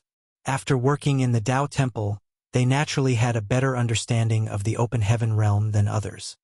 Everyone had been working towards this goal all these years, but the fastest among them had only refined 3 materials and was still far from breaking through. When they suddenly heard Temple Master Miao Fei Ping say that he was about to break through, they were naturally extremely envious. Although they were envious, they still congratulated him. After making some arrangements, Miao Fei Ping made a trip back to the 7 Stars Sect to inform the Sect Master Shang Guanji and the elders that he was about to enter retreat to break through. Soon, all of the Emperor Realm Masters in Void World knew that Miao Fei Ping was about to break the Emperor Realm's shackles. The Emperor Realm Masters were naturally looking forward to it. It had to be known that this was the first time in the entire history of Void World that someone was about to rise above the Emperor Realm. Whether he succeeded or failed would affect the future development of the entire world's martial Dao, so it naturally garnered a lot of attention. Furthermore, personally witnessing this breakthrough would be greatly beneficial to them in the future. Miao Fei Ping soon went into the retreat. All the top sects were constantly trying to find out whether Miao Fei Ping had succeeded or failed in his retreat, but none of the deacons knew, because after Miao Fei Ping went into seclusion, they had received no word from him. No one even knew if he was alive or dead. On a certain day, after about a month, Void World suddenly shook as dazzling multicolored lights filled the sky and a powerful aura suddenly overflowed from the Void Dao Temple. This aura clearly surpassed the Emperor realm. The higher-ups of the various great sects were beside themselves and immediately turned their eyes towards the Void Dao Temple. Under everyone's gaze, a figure suddenly stepped out from the Void Dao Temple. It was none other than the first temple master, Miao Fei Ping. But at this moment, Miao Fei Ping was surrounded by a dazzling glow, making him look like a deity descending from the heavens. The aura emanating from his body made all the emperors yearn to achieve the same. Martial Peak, Chapter 5130. Miao Fei Ping advances to the open heaven realm. Thunderous rumbles shook the world. Wind blew fierce as the sun and moon dimmed. Many weaker cultivators who didn't know what was happening couldn't help but bow their heads and pray to the heavens when they saw this. Miao Fei Ping's aura surged as the might of his grand Tao filled the air. He then looked down and started speaking. His voice shook the world. After my breakthrough to the open heaven realm, this world will no longer be able to accommodate me. After my departure, the Void Dao Temple will choose a person to serve as the temple master. My fellow brothers and sisters, please assist them. Saying so, he turned his head towards Seven Stars Sect and nodded slightly before taking a step forward. When his feet landed, space shattered like a mirror. Everyone who saw this scene was shocked. After a long time, the shattered void gradually returned to its usual state. But when they looked again, Miao Fei Ping was nowhere to be seen. He had disappeared without a trace. The entire world was devoid of his aura. He had shattered the void and left this world. Many of the Emperor Realm Master's hearts skipped a beat. Judging by what Miao Fei Ping had said, he had already broken through to the open heaven realm. Void World was unable to contain him after breaking through to the open heaven realm, so he had no choice but to shatter the void and leave. Although they didn't know where he would go after leaving this world, it was obvious he had gone to a place with a higher martial Tao. This was the first person to break the shackles of the Emperor Realm and break free from the barriers of the world, causing a sensation that shook Void World and which would not be forgotten for hundreds of years. At this moment, in addition to the shock brought about by Miao Fei Ping's shattering the void, the various sects and deacons were also concerned about something else. It was who was going to be the next temple master. The Void Dao Temple had only been founded 100 years ago, but all of the disciples it had taken in these past 100 years were extremely talented. In just a short time, these people had achieved many things that ordinary cultivators would never be able to achieve in their lifetime. One could imagine how these disciples would become the cornerstones of the entire void world in the future. They might even advance to the open heaven realm, shatter the void, and leave just like Miao Fei Ping. Who would not want to have such a powerful force in their hands? Be that as it may, Miao Fei Ping, the first temple master, was chosen by the Dao Temple. And before he left, he said that the next temple master would be chosen by the Dao Temple. Who would be appointed as the next temple master? Many sect masters were already thinking about how to contribute so that their elders or deacons could become the next temple master. Nonetheless, their various plans and schemes were destined to be futile. As soon as Miao Fei Ping left, a beam of light descended from the Dao Temple towards one of the deacons. At the same time, all the deacons received a message. The second temple master is Tang Wen. Tang Wen himself hadn't expected that the position of the temple master would fall upon his head, so he couldn't help but be stunned for a moment. It wasn't until the various deacons all paid their respects to him that he reacted. Just as Miao Fei Ping had stated, Tang Wen was steady and virtuous, so even though he had obtained the position of temple master, his conduct was still the same as before. He quickly raised his hand and addressed everyone. Fellow deacons, please don't think that things will change after this. Treat me like before. There is no need to be so polite. I hope everyone can help me in the future. This Tang will manage the Void Dao Temple together with all of you and will not let down the world, nor Temple Master Miao. Much to Seven Stars Sect's disappointment, the second temple master position had actually fallen on Tangwon. Nonetheless, they felt much more at ease after thinking about the various cultivation resources that the ancestor had bestowed upon them over the years. They believed that the ancestor must have had his own reasons for doing something like this. There would be no Seven Stars Sect today without the ancestor after all. So, although they were disappointed, they didn't complain and instead worked even harder to cooperate with the Void Dao Temple. The matter of the Void Dao Temple had come to an end. Miao Fei Ping's breakthrough to the open heaven realm and his act of shattering the void had been a sensation throughout the world, causing the Emperor Realm Masters to cultivate even more diligently. Everyone yearned to break through to the open heaven realm as soon as possible. At the same time, on a universe fragment outside Blue Sky Pass, Miao Fei Ping was advancing to the open heaven realm. When the Emperor Realm Masters of Void World witnessed him shatter the void and leave, they all thought he had broken through to the open heaven realm, but in reality he was just following Yang Kai's script.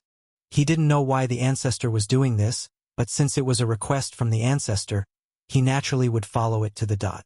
After leaving Void World, Miao Fei Ping began his true breakthrough to the open heaven realm. His aptitude was originally only enough for him to advance to the Fifth Order, but because of the World Tree Clone's feedback, he could now advance to the Sixth Order, though he had to take some risks. No one could help him break through to the open heaven realm, not even Yang Kai.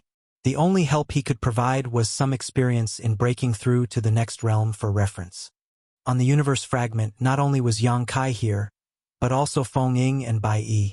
They were naturally not here to watch a spectacle, but to stand guard. After all, this place was on the outskirts of Blue Sky Pass, and the Black Ink clan had been a little reckless these days. If some ignorant Black Ink clansmen came here and disturbed Miao Fei Ping's breakthrough, it would be a disaster for the latter. Fortunately, everything went quite smoothly with no Black Ink clan interference and no dangerous moments during the breakthrough. By the time the dust settled, Miao Fei Ping had advanced to the Sixth Order open heaven realm. Yang Kai, looking at his excited face, couldn't help but feel a little emotional. He recalled how he met Miao Fei Ping for the first time when he was just a boy. He was quite a mischievous kid who bullied Zhao Yibai and Zhao Ye from time to time, relying on his age. It wasn't really bullying though, just children being children. Years had gone by in the blink of an eye, and now that boy had broken through to the Sixth Order open heaven realm. Seeing the sight before him, Yang Kai couldn't help wondering how his three disciples were doing. However, Yang Kai estimated that they had yet to break through to the open heaven realm. It wasn't that his disciples' aptitudes were worse than Miao Fei Ping's. Zhao Yibai was indeed lacking in terms of talent, but Zhao Ye's aptitude was incomparable, and his third disciple, Su Yi's aptitude wasn't bad either. Furthermore, since all three of his disciples had obtained one of his Grand Dao's true inheritances, their future prospects were limitless.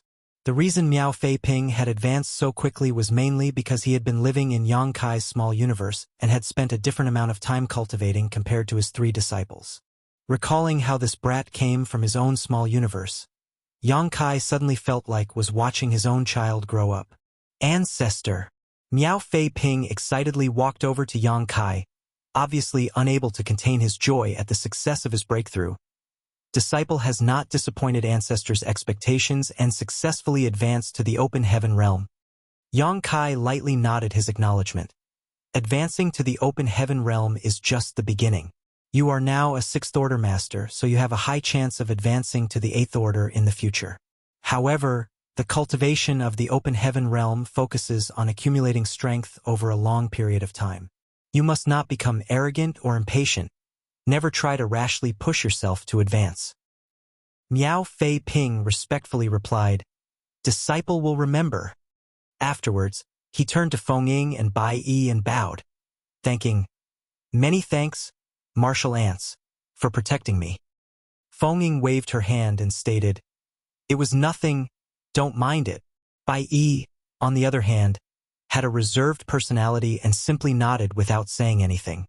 Feng Ying continued, "But brat, you call him ancestor, yet you call us martial ants. The seniority is a mess. You've actually lowered our status by several generations." Miao Fei Ping didn't know how to respond. Yang Kai suggested as a smile appeared on his lips. You're right. How about this? Don't call me ancestor from now on. Just call me martial uncle. How can I do that? Miao Fei Ping looked distraught. Yang Kai stated, on this black ink battlefield, all humans only have one relationship, fellow comrades who share life and death. Whether it's ancestor or martial uncle, they're all just titles. If you find it difficult to call me martial uncle, you can just call me squad leader. Miao Fei Ping honestly replied, disciple will call you martial uncle. It's up to you. Yang Kai smiled. Let's go. I'll bring you back to the Great Pass to register yourself. You've just arrived here.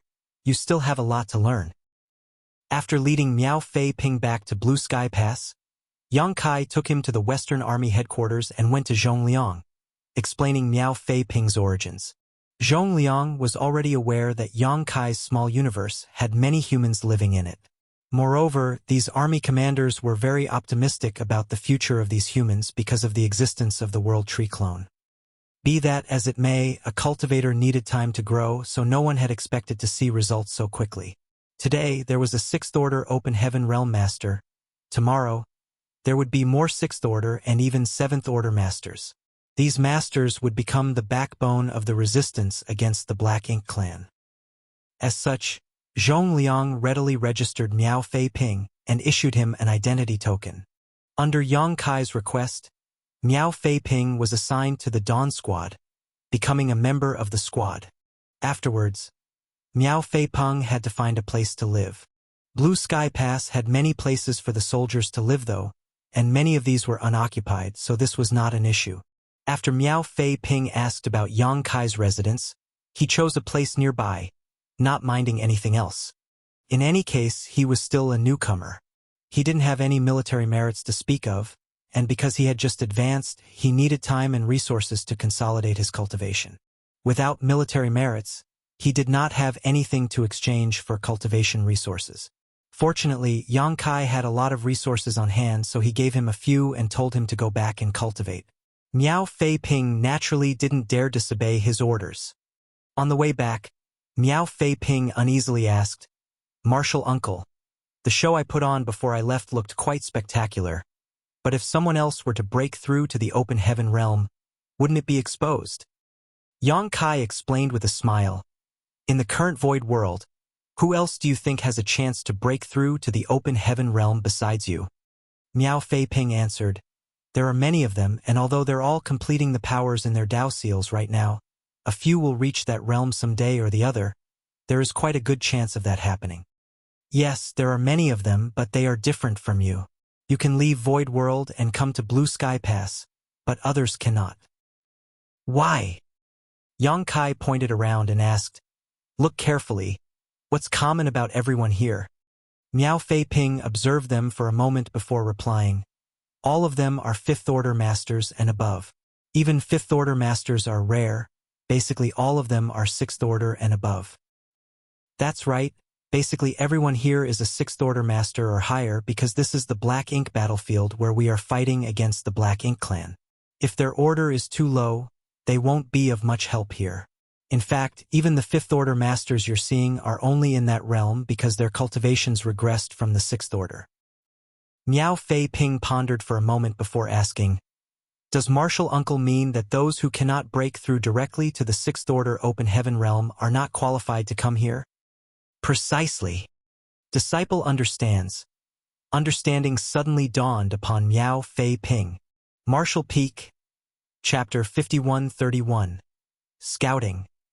Yang Kai had opened Void World and brought him to the Black Ink battlefield as Miao Fei Ping's aptitude was enough to advance to the 6th Order Open Heaven realm directly. Although there were many Emperor Realm Masters in Void World, according to what he knew, there was not a single one who could refine 6th Order material except him. There were a few who could refine 5th Order materials, but they had obviously not met Yang Kai's requirements. As such, they would probably never be able to leave Void World. Only the disciples chosen by the Void Dao Temple would be able to leave Void World in the future and advance to the Open Heaven realm because all of them had outstanding aptitudes. The order of the Open Heaven realm they could reach would definitely be higher, so most of them should be able to meet Yang Kai's requirements. Miao Fei Ping's strength had greatly increased after entering the open heaven realm. Also, he had suddenly arrived at an unfamiliar and dangerous place like the Black Ink battlefield. He had many things he needed to learn, but the most important thing right now was to stabilize his cultivation. After parting ways with Yang Kai, he returned to his new residence and began refining resources. Recently, the Black Ink clan was a little restless. It had been almost a century since the last war between the two races concluded in the Blue Sky Theater. The Black Ink clan had recovered its strength after so many years, so they were obviously looking to start another war. The Black Ink clan was not afraid of their loss in strength, but the lives of every human were extremely precious. So, the Black Ink clan had been employing the strategy of sending an army to besiege the Great Passes as long as they had the strength to fight for countless years. Nonetheless, they failed to conquer it after so many attempts. The human race might not have many soldiers, but each and every one of them was an elite. They were able to rout the Black Ink clan every single time, relying on their warships and the unique advantages of the Great Pass. After countless cycles of offense and defense, countless millennia had gone by. Now that the war was about to begin again, Blue Sky Pass was preparing. Blue Sky Pass was bustling with the activities of the Open Heaven Realm Masters. All those who were in retreat all year round were undoubtedly preparing for war. Blue Sky Pass had no clue where and when the Black Ink clan army would strike, and it had always been like this. Mostly, the initiative of the war was in the hands of the Black Ink clan while the human race could only passively defend. Of course, there were times when the humans also attacked. For instance, the soldiers of Blue Sky Pass attacked the Black Ink clan's territory last time under the leadership of their old ancestor, which resulted in the Black Ink clan's retaliation and a war breaking out. If it weren't for that war, Yang Kai wouldn't have been able to escape the Black Ink clan so easily and arrive at Blue Sky Pass.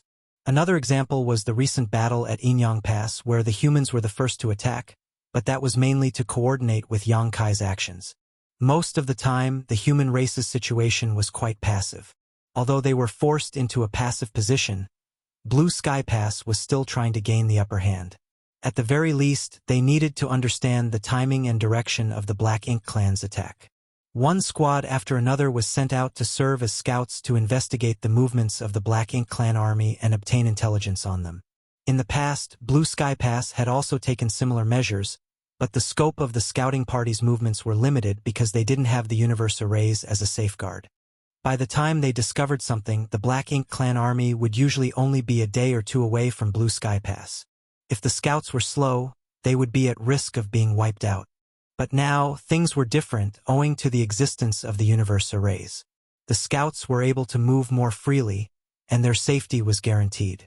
The effective range of the universe array became the range of the scouts' movements. This way, they would be able to predict the enemy's movements and make early preparations. As a special operations squad, Dawn had many members and elites, so it was naturally the most suitable for such a mission. A year after Miao Fei Ping broke through to the Open Heaven realm, he received Yang Kai's summon and promptly came out to report. The over 30 members of Dawn's squad were assembled together. Out of these, 6 were 7th Order Open Heaven Realm Masters, including Yang Kai, Feng Ying, and Bai Yi. Such a lineup was exemplary even considering the entire Black Ink battlefield. Under everyone's attention, Yang Kai spoke. It's been almost a century since the last war. The Black Ink clan is making a comeback. Dawn has received orders from the army commander to temporarily act as a scout and keep an eye on the Black Ink clan's movements. We won't engage the Black Ink clan army this time. We're only responsible for collecting intelligence. Nonetheless, the battlefield is full of dangers and uncertainty, so I hope everyone will remain vigilant. I expect every one of us whose sorties to return alive. Everyone nodded. With everyone's morale raised high, Yang Kai nodded slightly, signaling to Feng Ying. Feng Ying stepped forward and handed out a jade bottle to each squad member. While she was distributing the pills, Yang Kai explained, "These are purifying Black Ink pills that were developed a few years ago. I believe I don't need to explain much about the effects of these pills. Everyone knows that if you are accidentally invaded by Black Ink strength, you must take this pill as soon as possible to ensure your safety. Of course, you can also use the universe transference law to return to dawning light." The purifying light can also disperse black ink strength, but we can't always account for sudden accidents. If you are unable to activate the universe transference law in time and become invaded by black ink strength, this purifying black ink pill can be used to save your life. Although the materials to refine purifying black ink pills aren't particularly rare, there aren't many alchemists inside the pass who can refine this pill, so the supply is limited. Each of you will receive 2 pills, and each one of them is extremely rare and precious. While Yang Kai was explaining, many members were examining the jade bottles in their hands. They had naturally heard of the purifying black ink pill before. When it was first developed, it had caused quite a stir in Blue Sky Pass. The corruption of black ink strength had always been a thorn in the human race's side that could never be removed before Yang Kai came to Blue Sky Pass. Yang Kai's appearance had brought the purifying light that could dispel black ink strength, which had played a huge role in the last war against the Black Ink Clan, greatly reducing the human race's casualties. Be that as it may, the purifying light was sealed inside the purifying black ink battleships, so it was necessary to use the universe transference law to return to the purifying black ink battleships to be treated. Because of the importance of the purifying black ink battleships, they were usually placed inside the pass or in the rear of the battlefield. As such, once one used the universe transference law to return to a purifying black ink battleship, they would need to travel a great distance to return to the battlefield. Furthermore, when they used the universe transference law, they couldn't be disturbed for several breaths. But the purifying black ink pill was different. They could take the pill even if they were locked in battle against a black ink clansman. Thus, they would not need to disengage and find a safe spot or rush back to the battlefield after they were treated. It could be said that the purifying black ink pill and purifying light both had their own pros and cons. With the combination of both, though, the problem of the black ink strength corruption had been almost completely solved, allowing the humans to relax and fight against the Black Ink Clan without restraint. After ensuring that every member of the squad was given their purifying black ink pills, Yang Kai raised his hand and ordered, "Move out." Ordering so, he took the lead and flew out, closely followed by the rest. When Yang Kai led his squad to the west gate of Blue Sky Pass, hundreds of other Open Heaven Realm Masters were already gathered here in groups of 10 or so. Clearly, all of them were members of squads. Seeing Yang Kai's arrival, many people came up to greet him. These people had either received Yang Kai's life-saving grace or had heard of him. Yang Kai naturally responded and greeted them one by one. There were also some arrogant fellows who nitpicked at them from afar, but none of them came forward. The main reason was that Dawn's squad was too eye-catching. Compared to the dozen or so members of their squad, Dawn had over 30 people, 6 of whom were 7th Order Masters. Other squads only had 3 7th Order Masters at most. Dawn's squad's lineup made many squad leaders drool. A moment later, a figure descended from the sky. It was none other than the Western Army commander, Zhong Liang. Zhong Liang's dignified gaze swept over them before he spoke. The mission this time is to gather intelligence. If you are outnumbered or think you can't defeat the enemy, avoid engaging the Black Ink Clan. Suddenly, one of the squad leaders grinned and asked, "What if we can?" Zhong Liang glared at him, obviously blaming him for speaking out of turn, but he still responded, "If you can wipe them out, you should naturally thrash those bastards." Everyone immediately burst into laughter, dispelling the tense atmosphere before the expedition. Zhong Liang continued, "The Black Ink Clan also has scouts, so be careful and avoid them. If you find any traces of the Black Ink Clan army, report back immediately." After he was finished speaking, he raised his hand and shouted, "Open the gates!" At the West Gate Spirit Array Barrier, the Array Masters changed their hand seals and opened a gap. A solemn expression took over Zhong Liang's face as he cupped his fist and shouted, "This Zhong wishes all of you a prosperous martial Dao and a triumphant return." Hundreds of soldiers cupped their fists in return before rushing out of the exit under the leadership of their squad leaders, painting a spectacular scene. Outside the pass, the squad leaders summoned their warships one after another before their respective squads boarded them. After everyone had boarded, the warships left streaks of dazzling light as they scattered in all directions. On the Dawn squad side, Feng Ying had also taken out dawning light. The squad members skillfully boarded the warship and took to their respective positions. Yang Kai, gazing at the familiar yet unfamiliar dawning light, couldn't help but furrow his brow and ask, "Senior sister, did you spend your military merits to modify dawning light again?" The last time Yang Kai had gone to Inyang Pass for a mission, so he had handed dawning light over to Fengying for safekeeping. By the looks of it, dawning light had undergone a lot of modifications and had become even more powerful, especially the spear artifact at the front section of dawning light.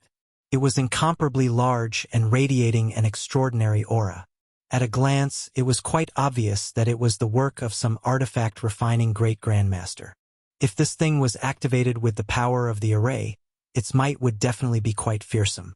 Could even pose a threat to a Black Ink Clan territory lord. If it was powered by the 7th Order Masters of Dawn, they might even be able to put up a fight against a territory lord. Fengying agreed with a nod. That's right. Only a stronger dawning light can ensure the safety of its squad members. The upgrades are worth their price. Yang Kai helplessly sighed. You're about to break through to the 8th Order, so you should at least leave some military merits to exchange for cultivation resources. I also heard that you could use the military merits to exchange for some pointers and insights from the 8th Order division commanders. Senior sister, you should be a little more selfish. Fengying smiled and waved her hand. I've made my preparations already. You don't need to worry about me breaking through to the 8th Order. Besides, the military merits spent on modifying dawning light were yours. In any case, you have a lot of military merits. Yang Kai rolled his eyes at her as he laughed. Fine, fine. After the two boarded the ship, the Open Heaven Realm Masters responsible for controlling dawning light poured their energy into the spirit array. The next moment, the warship shot out into the void, leaving behind a dazzling streak of light. Marshall Peak, Chapter 5132, Venturing into the Depths. Dawning light eventually stopped in their designated area. This place was already quite far from Blue Sky Pass, and even a 7th Order Master like Yang Kai would take about 10 days to return if he flew alone. This place was basically the limit of Blue Sky Pass's universe array's range. This distance was extremely suitable for scouting. If they discovered the Black Ink Clan army, they could instantly return to Blue Sky Pass, allowing the humans time to make preparations. Even if they encountered any danger, they would still have a chance to use the universe transference law to escape. It could be said that they could safely fight or retreat from this location. Yang Kai landed dawning light on a universe fragment before ordering his squad members who were proficient in spirit arrays to set up some concealment and defensive arrays. This way, even if the Black Ink Clan were to pass by, as long as they didn't carefully investigate, they would likely miss them.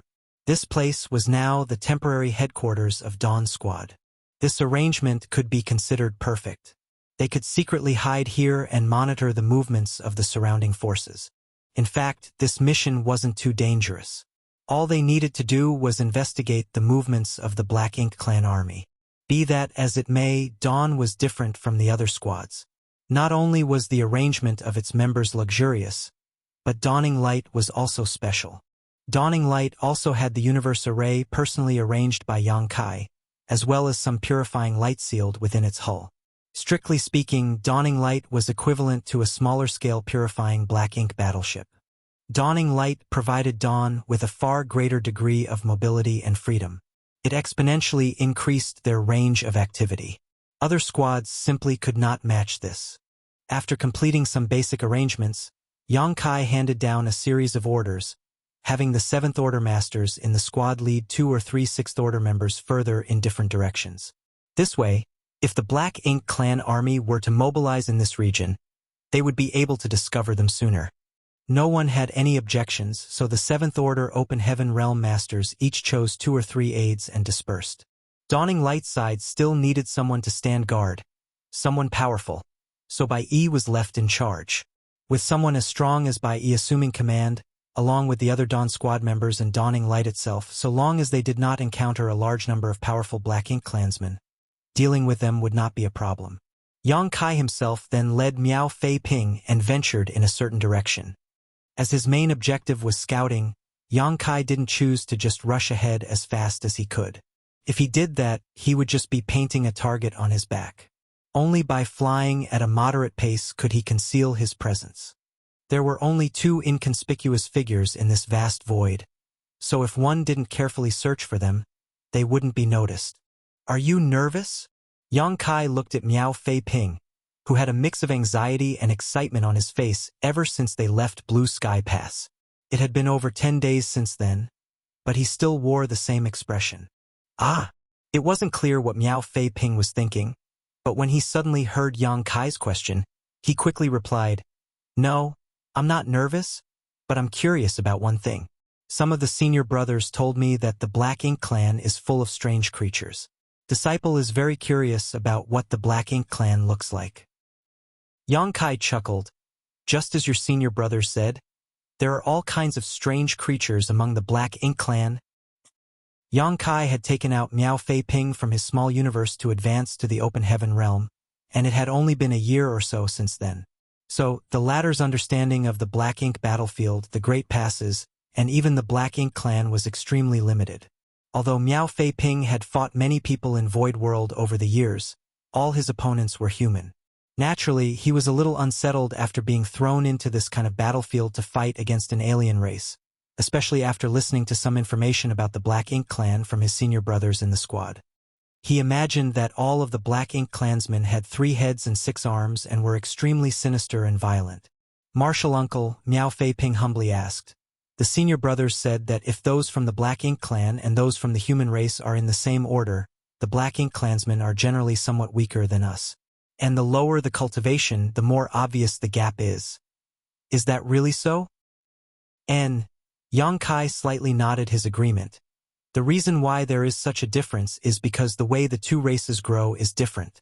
Our growth is a result of many years of accumulation and hard cultivation, but the same is not true for the Black Ink clan.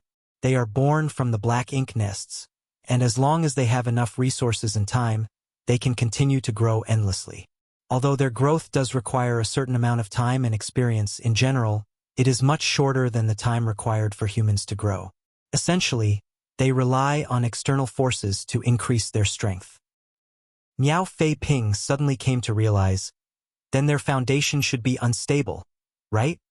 Yang Kai pondered for a moment before replying, "You can think of it that way, but it's not comprehensive. The gap between the two races' masters in the same realm grows smaller with the increase in strength. For example, the gap between a royal lord and an old ancestor is basically non-existent, while the gap between an 8th Order division commander and a territory lord isn't very large. Of course, if they were to fight one-on-one, any 8th Order division commander would have the advantage over any territory lord." Miao Fei Ping became very concerned.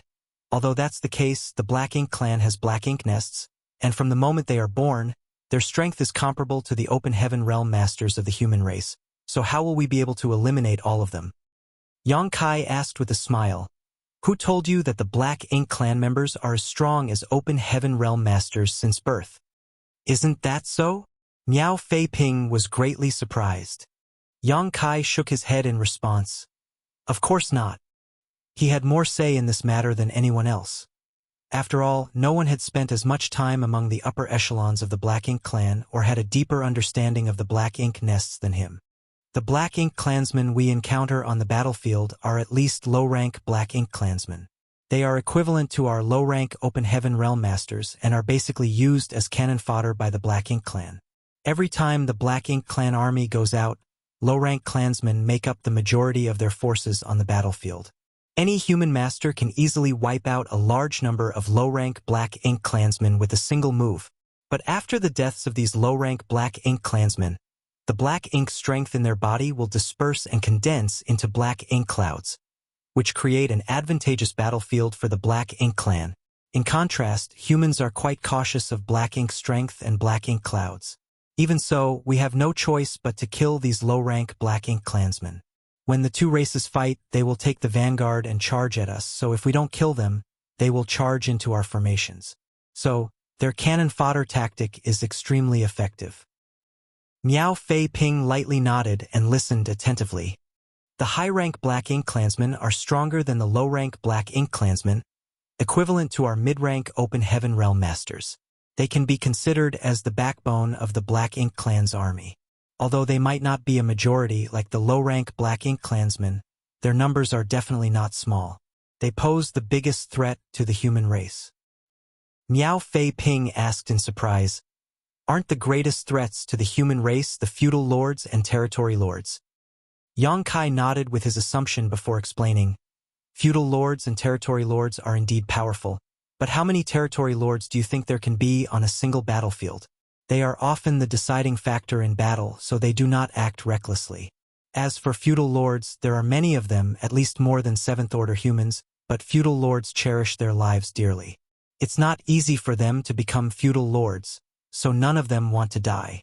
They may be brave and fierce in battle, but only if the wind is blowing in their favor. Once things turn south, they run faster than anyone else." So that's the case. Miao Fei Ping was absorbed in his thoughts. These are the ones that you can see on the battlefield, but the Black Ink clan actually has many lower-ranking clansmen who are known as Black Ink serfs. Black Ink serfs. Those who have just been born in the Black Ink nest and cannot even be classified as low-rank Black Ink clansmen are called Black Ink serfs. They are equivalent to the human cultivators before they reach the open heaven realm. These Black Ink serfs aren't of much use even on the battlefield, so they are never brought to war by the Black Ink clan. Basically, all of them stay in the various territories of the Black Ink clan and absorb ambient Black Ink strength to strengthen themselves. No human could surpass Yang Kai in terms of the understanding of the Black Ink clan. After all, no one had been able to disguise themselves as a Black Ink disciple and live in the Black Ink clan's territory for so many years. Even other Black Ink disciples who were saved later rarely knew much about the Black Ink clan, as during their time, they were treated as servants and slaves, never trying to gather intelligence for the human race. "It seems that the growth of the Black Ink clan is not easy," Miao Fei Ping sighed. "Why do you say so?" Miao Fei Ping explained, "Martial uncle, you see, the Black Ink clan must first be born from the Black Ink nests, becoming the weakest Black Ink serfs. And when they somehow grow into a low-rank Black Ink clansman, they are dragged to the battlefield to serve as cannon fodder.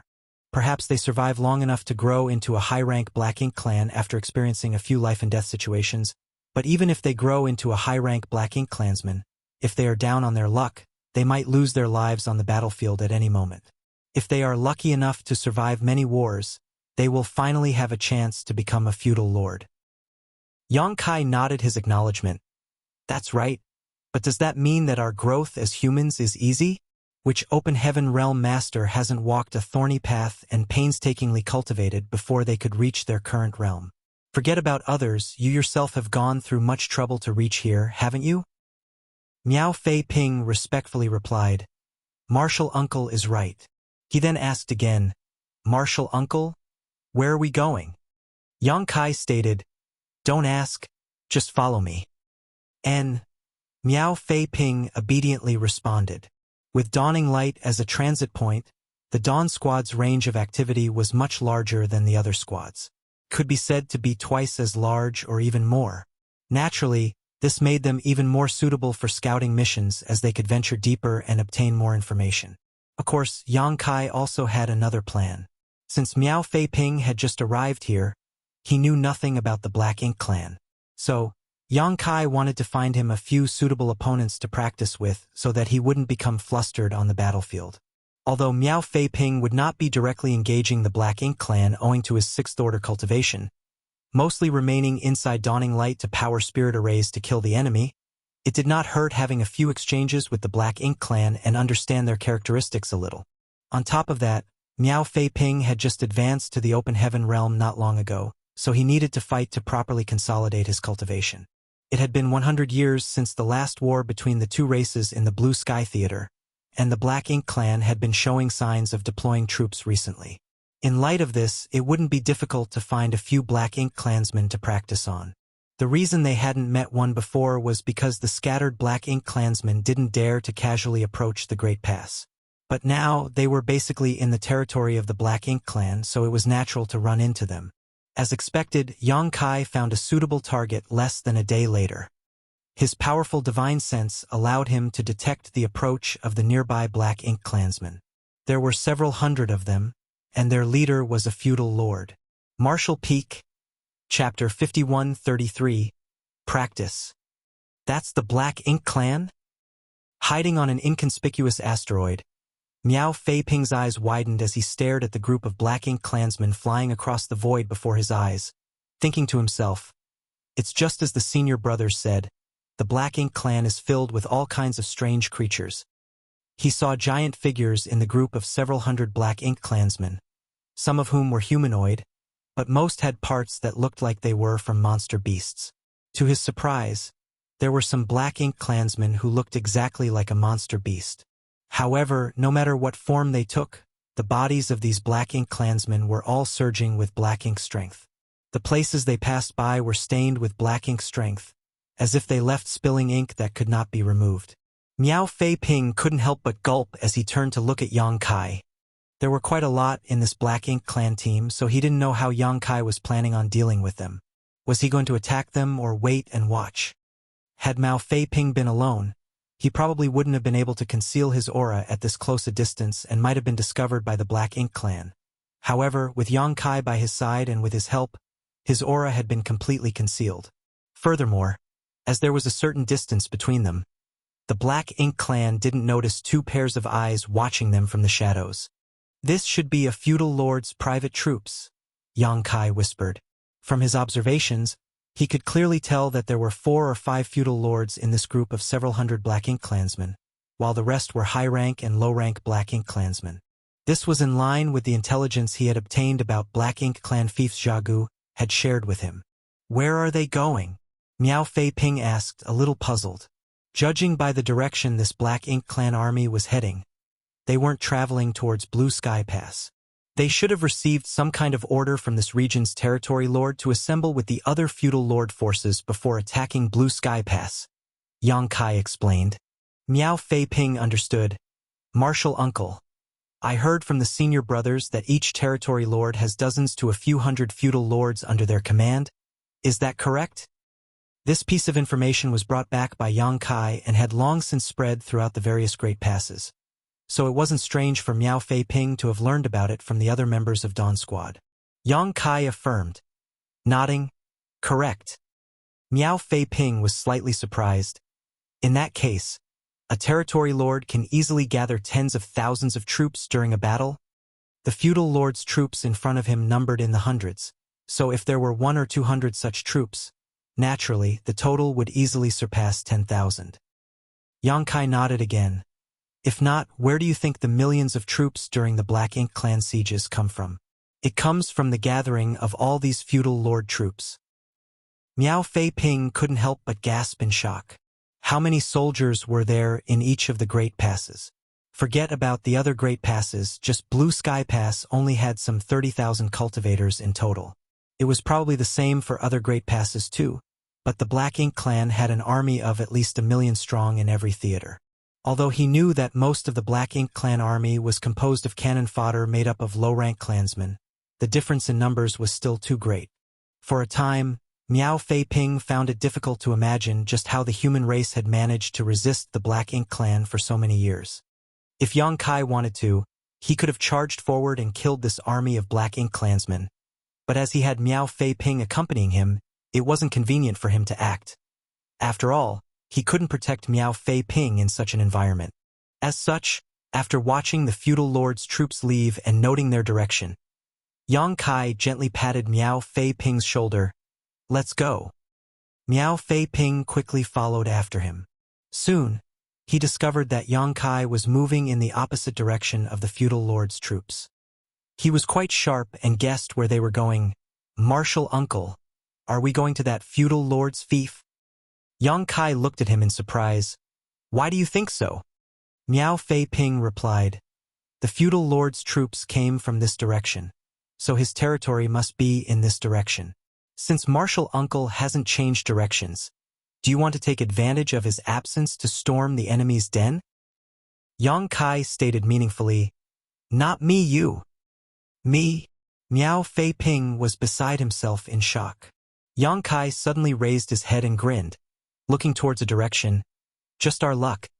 There are 2 Black Ink clansmen alone. Go practice with them first." Saying so, he reached out and grabbed Miao Fei-ping's collar before tossing him forward while he was unprepared. Miao Fei Ping let out a strange cry as he was instantly thrown far away. By the time he managed to stabilize himself, the two black ink clansmen in front of him were staring at him with shock and ferocity. Human. Sixth Order. Corrupt him. After a brief exchange, the two black ink clansmen attacked Miao Fei Ping from both sides. Miao Fei Ping's face went pale in fright, and he quickly summoned his long sword as he mobilized his strength, creating a sword curtain to ward off the attackers. As soon as they clashed, Miao Fei Ping fell into a disadvantageous position. He discovered that these two were high-rank black ink clansmen, and each of them was comparable to a sixth-order human master.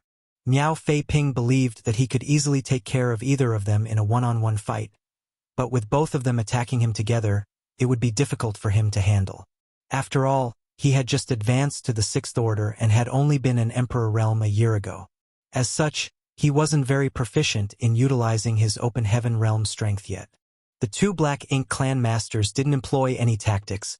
They just kept bombarding him with secret techniques using their black ink strength, aiming to overwhelm him. What caused Miao Fei Ping even more pressure was that the black ink strength was actually invading his small universe, forcing him to divert some of his attention and strength to resist its corrosion.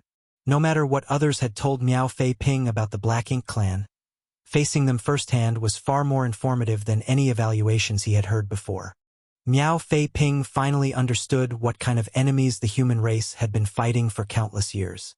He couldn't sense his martial uncle's aura, nor could he find his figure, but he knew that his martial uncle was definitely hiding somewhere close by, so he knew that his life was not in danger. Thinking so, Miao Fei Ping became more daring. Taking advantage of one of the Black Ink clansmen's mistakes in coordination, the sword in Miao Fei Ping's hands flashed as he rushed forward, his figure wrapped in sword light. His momentum was unstoppable, as if he wanted to perish together with this Black Ink clansman. The targeted Black Ink clansman was shocked. He had never imagined Miao Fei Ping would suddenly become so fierce, as if he had turned into a completely different person. Unable to react in time, he was stabbed in the head by the sword and died on the spot. However, the other Black Ink clansman's attack was already upon Miao Fei Ping, who was now completely powerless to defend himself. The sudden death of his companion had enraged this Black Ink clansman, so he didn't show any mercy. A Black Ink disciple might be precious, but he still needed to be alive to enjoy having him. Basically, he was not completely sure that he would be able to corrupt Miao Fei Ping without his companion's help. Since he was not 100% certain, he could only send Miao Fei Ping to his grave. However, the space around him suddenly solidified, causing his massive body to freeze on the spot.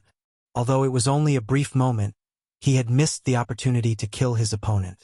Miao Fei Ping had already steadied himself, and the sword in his hand glowed with an exquisite aura as his figure moved, flying up and down around the Black Ink clansman, drawing blood with every strike. He knew that his martial uncle must have secretly taken action just now. Otherwise, it would have been impossible for him to block the attack of the second Black Ink clansman. Be that as it may, his martial uncle clearly had no intention of interfering further, and this was exactly what he wanted. Flowers grown in a greenhouse could not withstand the harsh winds and rain of the outside world and were destined to not live long. Only after experiencing real storms would they be able to thrive. Although he was only a newly promoted Sixth Order Open Heaven Realm Master, Miao Fei Ping's confidence had greatly increased after his first kill. Moreover, he was quickly adapting to his strength during this life-and-death struggle. As such, an incense stick after the death of the first Black Ink clansman, the second followed in his companion's footsteps. Miao Fei Ping stood in the void with his sword in hand, his face slightly pale and his aura a little unstable. Killing two high-rank Black Ink clansmen who were comparable to Sixth Order Open Heaven Realm Masters was quite exhausting, and it took a clear toll on him. Yang Kai suddenly appeared in front of him and lightly nodded his acknowledgement. Not bad. Miao Fei Ping withdrew his sword and humbly stated, "Martial Uncle is too kind. If it weren't for Martial Uncle secretly taking action, this disciple would have already died. However, Martial Uncle, this disciple seems to have been invaded by Black Ink strength and is unable to suppress it." "I know." Yang Kai slightly nodded. Miao Fei-ping's entire body was shrouded in a thick layer of black ink strength, and the dark look in his eyes could not be hidden. There's no need to suppress it. Just open yourself and allow it in. Miao Fei-ping was slightly startled, but he still complied. In less than a dozen breaths of time, Miao Fei-ping suddenly let out a shout before thrusting his sword at Yang Kai with a flick of his wrist. Yang Kai smiled lightly and caught the long sword between his fingers. Miao Fei-ping roared as he tried to pull his sword back, but it didn't budge in the slightest. He decisively let go of the sword and rushed forward like a madman, punching at Yang Kai, fist images blotting out the void before he even reached his target. Yang Kai simply waved his hand, and the fist shadows filling the void disappeared like the moon's reflection in the water. Surprisingly, Miao Fei-ping had disappeared from Yang Kai's sight. He had already fled into the distance the moment he swung his fists. His speed was extremely fast. It appeared his fierce attack was just a cover for his escape. Yang Kai grinned and muttered, "Smart choice." Be that as it may, trying to escape from him was destined to be futile. Yang Kai used his space principles, and under the effects of near-distant horizon, Miao Fei-ping suddenly froze in place, seemingly unable to escape even half a step further. Yang Kai slowly strolled over to Miao Fei-ping's back. His palms glowed with two different colors before he brought them together, releasing a burst of purifying light. Under the purifying light, the black ink strength started dispersing with sizzling sounds as Miao Fei-ping's expression changed from pain to calm. When the black ink strength was finally dispersed completely and Miao Fei-ping regained his sanity, he found that his clothes were drenched in sweat. "How do you feel?" Yang Kai asked. Miao Fei-ping had a look of lingering fear on his face. "Like I've awoken from a bad dream." Yang Kai nodded. "Every black ink disciple says so when they wake up. Remember this feeling. This is what it's like to be corrupted by black ink strength. In the black ink disciples' hearts, the black ink clan is supreme, and the human race is nothing to them." Miao Fei-ping broke into a cold sweat. "Disciple will remember this lesson well. In the future, I will definitely not let myself be corrupted into a black ink disciple and become a slave to the black ink clan." Pausing for a moment, he apologized. "Disciple was disrespectful to martial uncle just now. Please forgive me." Yang Kai waved off in response. "It would have been stranger if you hadn't attacked me." Martial Peak, Chapter 5134, Instant Kill. The two of them continued on their way. The feudal lord's fief wasn't far away. A dark and gloomy universe world appeared in Yang Kai's field of vision a day later. This universe world wasn't big, but the entire world was shrouded in a thick layer of black ink strength, which happened to be particularly dense in one spot. Through the obstruction, one could vaguely see a black ink nest standing in that direction. There were many black ink clansmen near the black ink nest. Yang Kai led Miao Fei-ping straight towards the black ink nest. Before reaching the black ink nest, Miao Fei-ping took out a purifying black ink pill and stuffed it into his mouth, holding it under his tongue so that he could crunch it at any moment, after receiving Yang Kai's signal. Although Yang Kai could cure him with purifying light, Yang Kai had his own plans. He couldn't take care of Miao Fei-ping all the time, so preparing a purifying black ink pill in advance was the better choice. Yang Kai didn't try to hide himself. He broke straight through the thick black ink clouds and crashed into the ground near the black ink nest as if he had fallen from the sky. His powerful landing sent the ground quaking. The impact caused the surrounding black ink clansmen to be blown away, while the weaker black ink serfs even suffered heavy casualties. The two feudal lords who had been guarding this fief noticed this and immediately flew out from their respective residences. These two feudal lords were not necessarily the masters of this place. The Black Ink clan might have many feudal lords, but not all of them actually had their own fiefs. At most a few dozen feudal lords had the qualifications to own their own fiefs under each territory lord. The feudal lords who owned these fiefs were undoubtedly rich and powerful. Those without fiefs would either find a place to live in the territory of some territory lord or seek refuge with those with fiefs. This way, they could become stronger using the black ink strength spilling from the black ink nest. Such a situation was common in the Black Ink clan, so a mature feudal lord's fief did not just have one feudal lord. Of course, the master of a black ink nest would always be the one who hatched it. When the two feudal lords guarding the black ink nest rushed out and spotted Yang Kai and Miao Fei Ping, they were stunned. Humans? Humans are actually here? What's going on? Although it wasn't as if the humans had never attacked the Black Ink clan's territory before, every time the humans did so they had sent a massive army, never just two of them. Therefore, when they saw Yang Kai and Miao Fei Ping, these two feudal lords worried that the human army had arrived. However, after carefully examining their surroundings, they failed to find any traces of other humans. There were just these two. The feudal lord on the left immediately shouted, "You arrogant humans! How dare you disdain us?" The one on the right was relatively quiet, but his movements were as swift as the wind. As his companion shouted, he rushed towards Yang Kai and Black Ink's strength surrounded his giant palm as he ruthlessly slapped down. Miao Fei Ping hurriedly dodged. Although he had killed two high-rank Black Ink clansmen, he knew that this kind of battle was not something he could interfere with. After fleeing 1,000 meters, when Miao Fei Ping looked back, what he saw next shook him to the core. He saw his martial uncle holding a spear in one hand, while its other end was stabbed into the feudal lord's head. The imposing feudal lord happened to be completely stiff and a look of disbelief had blanketed his face. With a flick of his spear, the feudal lord's head exploded into mist as his massive body fell to the ground, blood gushing out from his severed neck like a fountain. An instant kill. Miao Fei Ping couldn't believe his eyes. A feudal lord had been instantly slain by his martial uncle. He didn't even notice his martial uncle using some mighty secret technique, as if just a casual spear thrust had deprived the Black Ink clansman of his life. The feudal lord, who he thought was strong and imposing, was as weak as a chicken in front of his martial uncle. On the way here, the members of Dawn Squad had told him that their squad leader's strength was far superior to an ordinary 7th Order Open Heaven Realm Master, and he had even cooperated with others to kill territory lords. But hearing it was one thing and seeing it with his own eyes was completely different. Miao Fei Ping finally understood the gravity of this evaluation. His marital uncle wasn't just stronger than normal. His strength was simply unparalleled. In terms of order, a feudal lord was equivalent to a 7th Order human.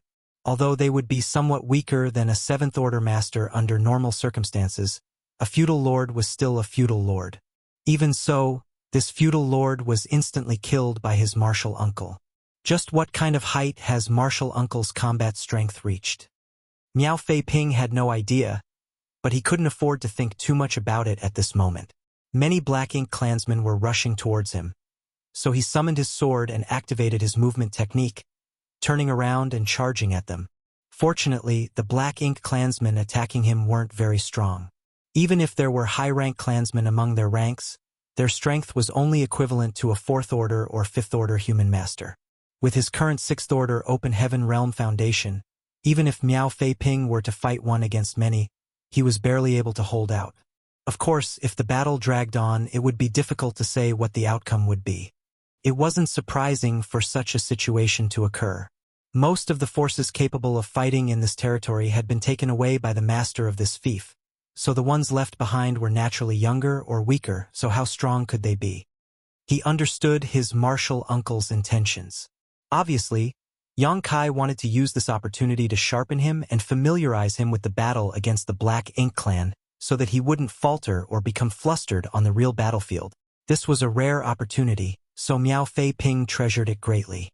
Furthermore, he didn't want to disappoint his martial uncle's expectations, so he put his heart into it, attentively applying everything he had learned in his life. On the other hand, when Yang Kai killed the charging feudal lord with a single thrust, it shocked the other feudal lord to the core. After becoming a feudal lord, their understanding of the human race was no longer something that those cannon fodder could compare with. He had participated in the siege of Blue Sky Pass several times and had witnessed various 7th Order Open Heaven Realm Masters' methods and secret techniques on the battlefield. However, there had never been a 7th Order master who gave him such an ominous feeling.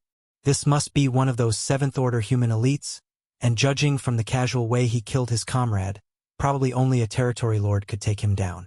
Therefore, after seeing his companion die, This feudal lord decisively released a burst of black ink strength before transforming into 7 or 8 identical figures that rushed out in all directions. One of them even rushed straight towards Yang Kai, wanting to stall for time. Yang Kai looked around, slightly taken aback. The secret technique of this feudal lord was quite interesting. It was obviously derived from some kind of escape technique of the human race. In fact, many of the Black Ink clan's tactics and secret techniques could be traced back to the humans.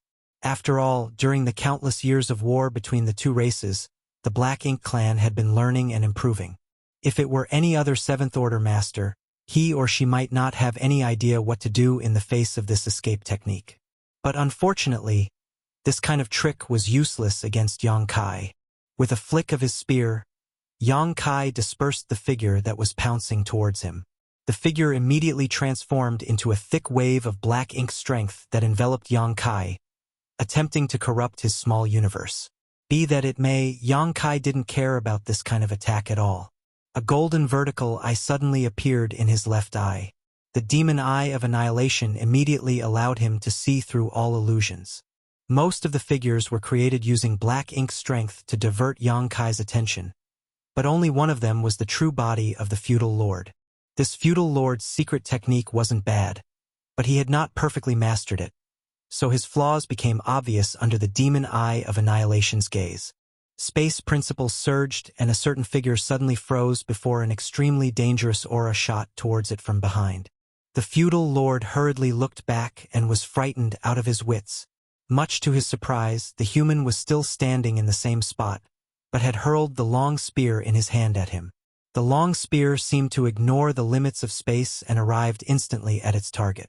To his dismay, the feudal lord discovered that no matter how he tried to dodge this attack, he was unable to. The spear seemed to have locked onto him. In his panic, he roared as a tangible sound wave swept out in all directions. It seemed to have some kind of repulsive effect, but the spear still did not slow down at all and easily broke through his black ink strength defenses, leaving a hole in his chest. The feudal lord went stiff, as if struck by lightning. The next moment, the long spear flew back into Yang Kai's hand. Yang Kai did not even spare the feudal lord a glance and just walked towards the black ink nest. Yang Kai's contemptuous attitude made the feudal lord feel both sad and angry. He raised his hand, trying his best to grab Yang Kai, but as soon as he used his black ink strength, his entire body exploded into a blood mist, leaving not even his bones behind. The two feudal lords had only taken a single attack from Yang Kai each before dying on the spot, a testament to the latter's great strength. Although Yang Kai could also do this over 20 years ago, it was even easier for him to do so now. After returning from Inyang Pass and entering retreat for so many years, not only had his cultivation improved, but he had also gained a deeper understanding of the Spear Dao and the Dao of Space. Now, he was able to integrate these two grand Daos into a single spear strike. When he attacked with the Azure Dragon Spear, space around it froze, making it impossible to avoid. This was the biggest reason why the two feudal lords were so vulnerable. His comprehension of his own grand Daos allowed Yang Kai's combat strength to rise to a whole new level.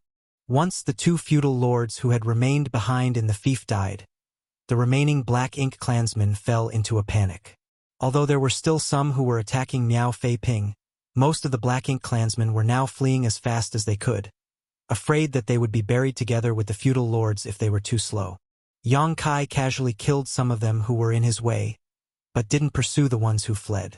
These lower Black Ink clansmen were simply too massive in number, so he could not kill them all in short order. There was no need to waste time here. His goal was the low-rank Black Ink nest. The Void Dao Temple had already been founded for over 100 years, and all of the talented seedlings in Void World had been sent there to cultivate. In the future, these people would definitely be able to break through to the Open Heaven realm and become a force that would resist the Black Ink clan. Miao Fei Ping's performance was undoubtedly excellent. Although he had only come into contact with the Black Ink clan for a short time, he had become familiar with how to fight them after killing the previous two high-rank Black Ink clansmen and was now chasing after the fleeing low-rank Black Ink clansmen. However, circumstances and environment affected one's temperament greatly. Perhaps the disciples of the Void Dao Temple were talented in terms of cultivation, But if they really faced the Black Ink clan, it was difficult to say how each of them would fare. Perhaps many people would be intimidated when they first came face to face with this kind of fiendish and hostile alien race. So, how could they have the courage to fight them? Yang Kai wanted to let them familiarize themselves with how to fight the Black Ink clan while they were still in their early growth period, so that when they advanced to the Open Heaven realm, they could directly enter the war on the Black Ink battlefield. Marshall Peak, Chapter 5135. Making a Comeback. Since Yang Kai wanted these young disciples to familiarize themselves with how to fight the Black Ink clan, he naturally had to have some kind of control over the situation. The Black Ink clan was born from black ink nests, so Yang Kai figured all he needed to do was get his hands on one. Yang Kai now only hated himself for not having enough foresight and simply destroying so many black ink nests in Mu Guang's royal domain. Fortunately, he could still salvage the situation. The reason he had come to this area under the Black Ink clan's control was because he had set his eyes on this black ink nest. As for whether he could take it into his own small universe, Yang Kai wasn't certain. Back then, he had personally witnessed Jiagu hatching a black ink nest and had some understanding of its various characteristics. So, he knew that it would be difficult to implement this plan. There were still some black ink clansmen inside the black ink nest, but Yang Kai quickly cleaned them up. He then opened his small universe, allowing the black ink nest to devour his world force. Then, using the black ink nest's will as a medium, Yang Kai's consciousness instantly entered a strange space. This space was formed by the will of this region's territory lord Black Ink Nest, and at this moment, there were no less than 30 consciousnesses gathered in this space. These consciousnesses were surging, obviously communicating with one another. The Black Ink clan of the Blue Sky Theater had not experienced the tragedy in Mu Guang's royal domain, so they were completely unaware of what would happen next. So, when Yang Kai used his spiritual energy to attack them, they didn't even have time to react. The consciousnesses were destroyed in an instant. After all, Yang Kai's spiritual energy was on par with the territory lord's, meaning none of these Black Ink clansmen were a match for him. When the commotion started, the remaining consciousnesses immediately sensed that something was wrong and naturally pushed their strength to attack Yang Kai. Yang Kai did not fear this counterattack. The situation he had encountered in the Mu Guang's royal domain could not be compared with what he was experiencing now. At that time, He Yuan's will had also been lying in ambush for him, together with over 30 feudal lords, but in the end, He Yuan failed to kill him and his soul had even been severely wounded, forcing him to retreat. If it weren't for this, He Yuan wouldn't have been chased down by a mere 7th-order human master.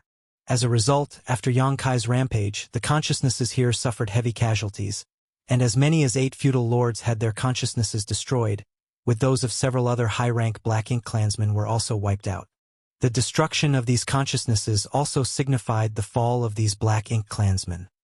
The surviving consciousnesses realized that something was horribly wrong and no longer dared to remain. They quickly scattered like birds and beasts in a wildfire, only thinking of escaping. Yang Kai was unable to chase them all down and could only helplessly sigh as they fled. Destroying the consciousnesses of a few feudal lords was just a matter of course, but that was not Yang Kai's original plan. After a while, he withdrew his consciousness and exited the Black Ink nest. His divine sense surged like a tide as he probed the foundation of the Black Ink nest. The Black Ink nest in front of him was thousands of meters tall, like a giant flower bud planted in the ground. It was the typical size of a fully mature low-rank Black Ink nest, but under Yang Kai's investigation, he realized that its foundation stretched far further. The entire universe world was enveloped in the power of this Black Ink nest. If the Black Ink nest before him was like a giant tree, then its roots were spread across the entire world. If Yang Kai wanted to take this Black Ink nest into his small universe, he would have to take this entire universe world. This universe world was not big, but even Yang Kai was unable to take it into his small universe. He already knew this would be the case though and had no intention of taking away the entire Black Ink nest. As space principles surged and the void shattered, the roots of the Black Ink nest were severed one by one, and with the Black Ink nest as a center, an area with a radius of over a dozen kilometers was excised from the universe world. The next moment, a gateway opened as Yang Kai's divine sense enveloped the landmass with the Black Ink nest on it. forcefully dragging it into his small universe. This sudden change quaked the entire universe world. Yang Kai immersed his consciousness into his small universe, but almost immediately, a disappointed look appeared on his face. He had indeed moved the entire black ink nest into his small universe, but perhaps because its roots had been cut off, or perhaps because of some other reason, the black ink nest began to show signs of withering. Even when Yang Kai poured his world force into it, the black ink nest showed no signs of devouring it. This was unusual, as black ink nests devoured world force almost instinctively. The world force was a powerful tonic for the black ink nest, but since it was not even devouring a bit of world force, it undoubtedly meant that it had ceased functioning and was doomed to die. In fact, after the entire black ink nest was pulled into his small universe by Yang Kai, it started collapsing at a speed visible to the naked eye. In less than the time one takes to drink half a cup of tea, it completely withered. This situation caused Yang Kai to frown. It seemed that taking a black ink nest wasn't going to be an easy task. But if he could obtain an unhatched black ink nest, he might be able to hatch it in his small universe. There wouldn't be any problems then. Be that as it may, unhatched black ink nests were extremely precious even to the Black Ink clan, so how could Yang Kai obtain one? Unless he could find a mid-rank black ink nest and provide it with a massive quantity of materials, it was impossible to get an unhatched nest. However, this place was not Mu Guang's royal domain, so searching for and entering a mid-rank black ink nest would be extremely risky. The reason Yang Kai had been able to stir up so much chaos in Mu Guang's royal domain last time was firstly because the bulk of the Black Ink clan army was engaged in battle with the human army, and secondly, the Enyang Pass old ancestor had made a move and forced all the remaining territory lords who had stayed behind to rush to the royal lord's aid, leaving just He Yuan to deal with Yang Kai. Once Yang Kai heavily damaged He Yuan's soul, he basically had free reign. The right time, right place, and right conditions made it possible for Yang Kai to act recklessly in Mu Guang's royal domain without anyone to stop him. If even one point was different, he would not have been able to act so brazenly. Even so, in the end, he was unable to destroy more than 10 mid-rank black ink nests. In the Blue Sky Theater, the Black Ink clan army was currently gathering, so there were definitely territory lords guarding this place. If Yang Kai tried to wreak havoc, he would attract the attention of those territory lords. Not many territory lords needed to take action, just 2 would be enough to threaten him. Once 2 territory lords came at him, even if Yang Kai was proficient in the Tao of space, he might not be able to escape unscathed. Yang Kai could not bear such a risk. Therefore, he didn't insist on sticking to his plan of plundering a black ink nest after this attempt failed. There was still time before the young talents in his small universe matured, so he was in no rush for now. It wouldn't be too late to think of a solution later. Miao Fei Ping had already returned with his body covered in multiple wounds. Apparently, he had killed many Black Ink clansmen in this short period of time. His appearance might have been miserable, but he was still filled with zeal and vigor. Furthermore, because of the purifying black ink pill, he didn't have to worry about being corrupted by black ink strength for a short time. Martial uncle, since the Black Ink clan has fled, should we pursue them? Miao Fei Ping asked eagerly. Obviously, he still did not have enough of the slaughter. There's no need for that, they're all low-rank Black Ink clansmen. It's useless to kill them, we will only be wasting time. Yang Kai indifferently replied. Oh, then where are we going? Yang Kai pondered for a moment before turning his eyes in the direction they had come from. You should return to Dawning Light to rest. What about martial uncle? Miao Fei Ping asked. Yang Kai replied with a smile. I'm going fishing. Fishing? Miao Fei Ping was puzzled. Nonetheless, Yang Kai didn't pay any heed to it and just stuffed something into his hand. Take this with you? Don't put it into your space ring. Miao Fei Ping grabbed it and found that it was a bead, but he had no idea what it was for. So, he asked, Martial uncle, what is this? A space beacon. With this bead, I can send messages back to you at any time. Miao Fei Ping nodded before carefully pocketing the space beacon. Go! Yang Kai waved at him. Miao Fei Ping stated, cupping his fist. Disciple will go now, martial uncle. Please be careful. While speaking, he activated the universe transference law. The next moment, A giant spirit array glowed beneath his feet before his figure disappeared with a blinding flash. By the time he reappeared, Miao Fei Ping had already returned to dawning light. Walking out of the universe array, Bai Yi, who had already sensed the movements, immediately came forward to meet him. However, after seeing Miao Fei Ping alone, she couldn't help but ask curiously, "Where's squad leader?" Miao Fei Ping scratched his head. Martial uncle said he was going fishing. Fishing? Bai Yi was puzzled. Fishing for what? Miao Fei Ping shook his head. I don't know either. Martial uncle didn't explain in detail and only told me to return here. Bai Yi slightly furrowed her brow. She faintly felt that Yang Kai was going to cause trouble again. However, since Yang Kai didn't say anything, he probably had his own considerations. Seeing Miao Fei Ping's miserable appearance, she couldn't help but ask, "Did you run into the Black Ink Clan?" Miao Fei Ping immediately replied in an excited tone, "Martial uncle brought me to take a low-rank black ink nest." Speaking of this, he was quite enthused. This was the first time he had gone on a mission with his martial uncle, yet he had accomplished such a great feat it was not something just anyone could easily encounter. As expected, the other squad members also became interested after hearing this and began asking questions. Miao Fei Ping didn't try to hide anything and told them everything about his short trip with Yang Kai, causing all the squad members to look at him with envy. When they heard that two feudal lords were unable to resist the might of Yang Kai's spear and were instantly killed, all the remaining squad members felt their spirits soar. Having a powerful squad leader was extremely important on the Black Ink battlefield. Whether it was the success rate of the mission or the survival rate on the chaotic battlefield, a powerful squad leader greatly increased these chances.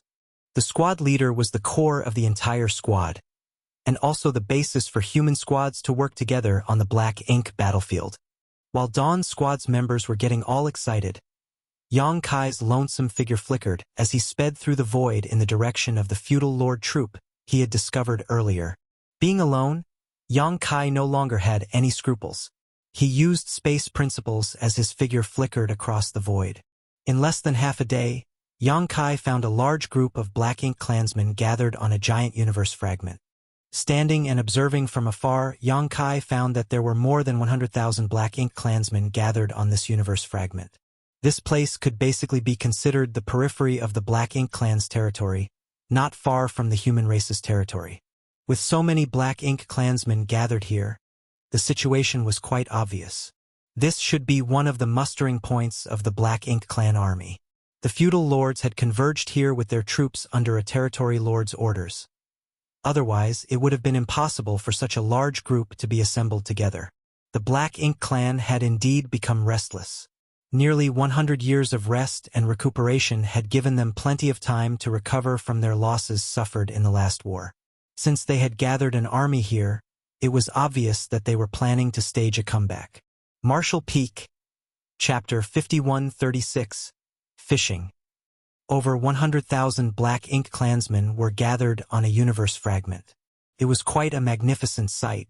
Not only that, but Black Ink clansmen kept coming from all directions in groups of hundreds to thousands. Obviously, each group was a feudal lord leading his troops. There was no doubt that this place was one of the rally points of the Black Ink clan army. And judging by the scale of the Black Ink clan army in front of him, it was definitely gathered under the command of several territory lords. In fact, Yang Kai could faintly sense that there were at least 5 territory lords in this army even from this distance. Of course, this was not the entirety of the Black Ink clan army. Armies were definitely being gathered at other places even now. Every time the Black Ink clan attacked, it had millions of soldiers in its army. If they didn't have so many, the humans wouldn't have to fight so hard. As a scout, Yang Kai naturally carried out his mission faithfully. Very soon, he sent a jade slip detailing everything he had seen back to Dawning Light via the space beacon, and with Dawning Light as a relay point, this information was sent back to Blue Sky Pass, allowing the army commanders to obtain the information right away. Yang Kai remained completely still, paying close attention to the movements of the 100,000-strong Black Ink clan army. Since there was such a large rally point here, there wouldn't be a second one nearby. The other rally points of the Black Ink clan army would be the other scouting squad's concern. The size of the army continued to increase with time, gradually approaching 200,000. If one territory lord could gather 20 to 30,000 soldiers, the number of territory lords gathered here would be close to 10. This was also in line with the current situation. Every time the Black Ink clan launched a siege, at least 4 armies would attack from 4 different directions at the same time, forcing the human race to defend the Great Pass in all cardinal directions. Any negligence in any direction could lead to a complete loss. Gradually, fewer and fewer Black Ink clansmen arrived. Apparently, most of them had already gathered. Nonetheless, the Black Ink clan army didn't seem to have any intention of immediately setting out and instead remained stationed on the universe fragment. Yang Kai presumed that they were waiting for the other armies to act together.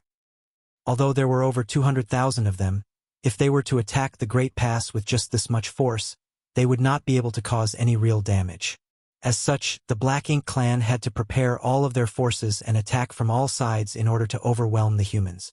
After sending the last message to Dawning Light, Yang Kai flew out of his hiding place, heading straight for the universe fragment. After observing for some time, Yang Kai concluded that the size of the Black Ink clan army at this rally point wouldn't increase much further. Presumably, it wouldn't be long before they attacked Blue Sky Pass. Hence, there was no need to continue observing. He didn't try to conceal himself, so the Black Ink clansmen on the universe fragment soon discovered his tracks. The streak of light cutting through the void was extremely eye-catching, so it immediately sent the Black Ink clansmen on the universe fragment into an uproar. Some of the impatient feudal lords had already rushed out, leading their subordinates straight at Yang Kai. Yang Kai suddenly stopped, quickly turned around and fled, acting like a human cultivator who had accidentally run into the Black Ink clan army and was fleeing in panic. How could the pursuing Black Ink clansmen let this matter go so easily? They chased after him like a shadow, hot on his tail, soon disappearing together with Yang Kai. Many Black Ink clansmen on the universe fragment saw this scene from afar, but most of them remained indifferent, while a few of them even sneered. In their opinion, things were not going to end well for the human cultivator who had rashly ventured here alone. However, what surprised them was that the seemingly lost human cultivator once again flew towards them after half an hour or so, leaving a dazzling trail as he cut through the void. It was quite eye-catching. On the other hand, the several hundred Black Ink clansmen who had chased after him were nowhere to be seen. This shocked the Black Ink clansmen who witnessed this scene. They were unable to understand how this human had managed to escape unscathed. And where did their fellow clansmen who had pursued him go? What was even more hateful was that when the human came over, he would first fly straight and then saunter left and right like he was enjoying the view. His movements had a thick sense of provocation. How could they tolerate this? In the blink of an eye, an army of several hundred Black Ink clansmen surrounded the human under the leadership of their respective feudal lords. Just like before, the human fled, while several Black Ink clan teams gave chase, gradually disappearing into the distance. At a certain spot on the universe fragment, a territory lord stared deeply in the direction Yang Kai had fled in. The human race must have set up some kind of ambush over there. These idiots are probably dead. The territory lords weren't fools. Yang Kai had tried to provoke them at close range twice, so how could they not see through his intentions? Another territory lord coldly snorted. The humans have become quite bold recently. They wouldn't have acted like this in the past. What gives them the confidence to dare come here and provoke us like this? Another territory lord added, regardless of the reason, the humans seem to have undergone great changes in the last 100 years. You should have heard the news of what happened at Mu Guang's royal domain, right? A territory lord agreed with a nod.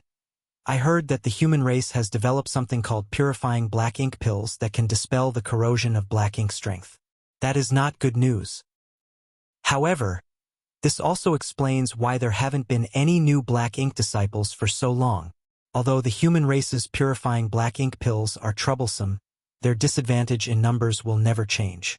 For the human race to dare set up an ambush so far outside their pass in these conditions is extremely stupid. You mean? One of the territory lords thoughtfully looked at him. The territory lord who had just spoken chuckled. Unlike my Black Ink clan, if any of the human cultivators were to die, the humans would feel the loss. Since they dared to set up an ambush outside the pass, we might as well beat them at their own game and try to eat them up. But do you know how many masters the human race has there? The territory lord stated. This place is about a dozen days away from their great pass, so how many people could the humans have sent here? And since our Black Ink clan army is preparing to attack, they are definitely preparing to defend as well. Even if they have sent a team to ambush us, it shouldn't be too big. If I've to guess, there should be a number of elites, but would our army of 200,000 not be able to handle such a small number of people? Many territory lords were moved by his words. Even though it should only be a small team of human masters, if they could really kill these masters here, it would be enough to make the humans' hearts bleed for a long time. In fact, after every war between the two races, the casualties on humanity's side might not even be as great as this. Furthermore, just as the territory lord had said, since the humans dared to set up an ambush outside the pass, they must have sent quite a number of elites. If they took this opportunity to eliminate them, the humans would suffer a huge loss. There must be an 8th Order Division commander among them. If we can kill 1 or 2 8th Order humans, we'll have avenged the royal lord and cleansed ourselves of our most recent shame. All the territory lords nodded in agreement. One of the territory lords stated, if we are really going to take action, we need to figure out the position and strength of the human ambushers. Any volunteers? A short, humanoid-looking territory lord stood up and smiled, taking the initiative to volunteer. I'll go. One of the territory lords added, nodding, you're perfect for this job. That human should not have gone far, so you'll be able to catch up to him without much effort. However, you must be careful not to fall into a trap. Rest assured, how could this lord die before the humans are destroyed? Saying so, he soared into the sky. Who knows what kinds of secret technique he cultivated, but his territory lord aura had been suppressed to the extreme. Coupled with his humanoid form, it would be difficult for ordinary people to find him. He was really fast. After chasing the fleeing human for a while, he soon felt violent energy fluctuations coming from the front. Obviously, someone was fighting up ahead. Combined with the previous scene, this territory lord had already guessed this would be the case and immediately restrained his aura further to stealthily approach the battlefield. A moment later, when he finally arrived at the periphery of the battlefield and gazed ahead, he couldn't help but stare in shock. All the territory lords had come to the conclusion that the humans must have set up an ambush. Otherwise, they could not explain why the several hundred troops that had chased after the human had disappeared so quickly. He had chased after the human because he wanted to check up on the position and size of the humans lying in ambush so that he could formulate a corresponding strategy. But he did not find a human ambush. Rather, it was just that one human who had lured the Black Ink clan troops away before killing everyone who chased him with his spear. This human might have been alone, but he was like a reaper of death, slaughtering the feudal lord troops like they were nothing.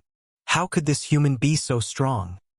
The territory lord clearly saw a feudal lord quietly approaching this human from behind, attempting to launch a sneak attack, but in the end, he was pierced by a spear before he could even react. In less than the time it took for an incense stick to burn, nearly 30% of the feudal lord troops had been killed. The human was covered in blood and radiating intense killing intent, but the blood was all black. The long spear in his hands had reached the acme of perfection. Every time he thrust out, the lives of several Black Ink clansmen would be reaped. At this rate, it would only be a matter of time before he had finished all of them. This person is definitely an elite among elites of the human race. For a moment, the territory lord couldn't help but have an intent to kill. This human couldn't be allowed to grow anymore. He was already so strong in the 7th Order, so if broke through to the 8th Order, none of the territory lords could resist him. But just as he was about to act, he couldn't help but recall his mission. He still had not discovered the location and number of the human race ambushers, and rashly attacking this human would only alert the enemy. Furthermore, he could not figure out what was going on in this human's mind. Since he had lured out a few feudal lord troops, why was he fighting them alone instead of surrounding them? Does he think that he alone can take care of this, so he decided not to lure the enemy any further? With this thought in mind, the territory lord withdrew his killing intent and turned his eyes towards the distance. A moment later, he silently retreated just as he had silently arrived. On the battlefield, Yang Kai's spear was dancing like a dragon. Suddenly, he relaxed as the feeling of being secretly observed by someone finally disappeared. Martial Peak, Chapter 51:37. A Big Fish. When Yang Kai parted ways with Miao Fei Ping and said he wanted to go fishing, he really meant to go fishing. As a scout, Yang Kai had already completed his mission. He had basically figured out the location and deployment of the 200,000 Black Ink clansmen in this region. After he had sent their location to Blue Sky Pass, the higher-ups would naturally make plans to deal with them. His original plan was to lure some of the Black Ink clansmen out and kill them. Although alone, he could only kill a limited number of them and it would not affect the overall situation, it was still better than doing nothing. But after seeing over 200,000 Black Ink clansmen, Yang Kai formulated a bigger plan. If he kept provoking them, maybe he could lure this Black Ink clan army into attacking in advance. In that case, this Black Ink clan army would definitely be separated from the other forces, which would be quite advantageous for Blue Sky Pass. However, the chances of this happening weren't high. The Black Ink clan weren't fools. After besieging the Great Passes so many times, they knew that they couldn't accomplish much just by relying on this army alone. So, they had been waiting for the other armies to gather so that they could advance together. Only by doing so would they be able to put pressure on Blue Sky Pass. Be that as it may, it was still worth trying. If he couldn't achieve it in one try, he could give it a couple more tries. Even if he couldn't achieve his goal, he could still take advantage of this opportunity to eliminate some of the Black Ink clansmen and relieve some pressure on the battlefield. With his mastery over the Tao of Space, and Blue Sky Pass being just behind him, Yang Kai could fight or flee at will. Even if a territory lord took action, he could escape at any time he wanted. The first attempt at luring the enemy had undoubtedly been a success. He drew off a troop of several hundred Black Ink clansmen, out of which 3 were feudal lords. The rest were all high-rank and low-rank Black Ink clansmen, not enough to threaten him. The second time, the number of Black Ink clansmen he had lured was quite high, almost 2,000 in total. Nonetheless, the situation was still under his control. Even if he couldn't kill them all, it didn't matter. But right as he was about to begin his slaughter, Yang Kai suddenly felt as if he was being watched from the shadows. This immediately made his heart clench and he silently split his attention to guard against any unexpected situations. He didn't know where this spy was hiding, but since he was able to evade his detection, the opposite party had to be a territory lord. They couldn't hold back, huh? Yang Kai was a little taken aback. Yang Kai wasn't afraid. Since this territory lord was hiding in the shadows, perhaps he wanted to make a move on Yang Kai. Nonetheless, as long as he made a move, he would definitely show some signs, which would allow Yang Kai to escape in time. So, Yang Kai pretended to not have noticed even though he had. He continued to slaughter more Black Ink clansmen while giving the impression that he was prepared to leave as soon as things turned south. To his surprise, the feeling of being watched soon disappeared. What are they planning? Since I was distracted, why did he not attack and instead left so quickly? Yang Kai could not understand what the Black Ink clansman observing him was planning, but he could not care less about it at the moment.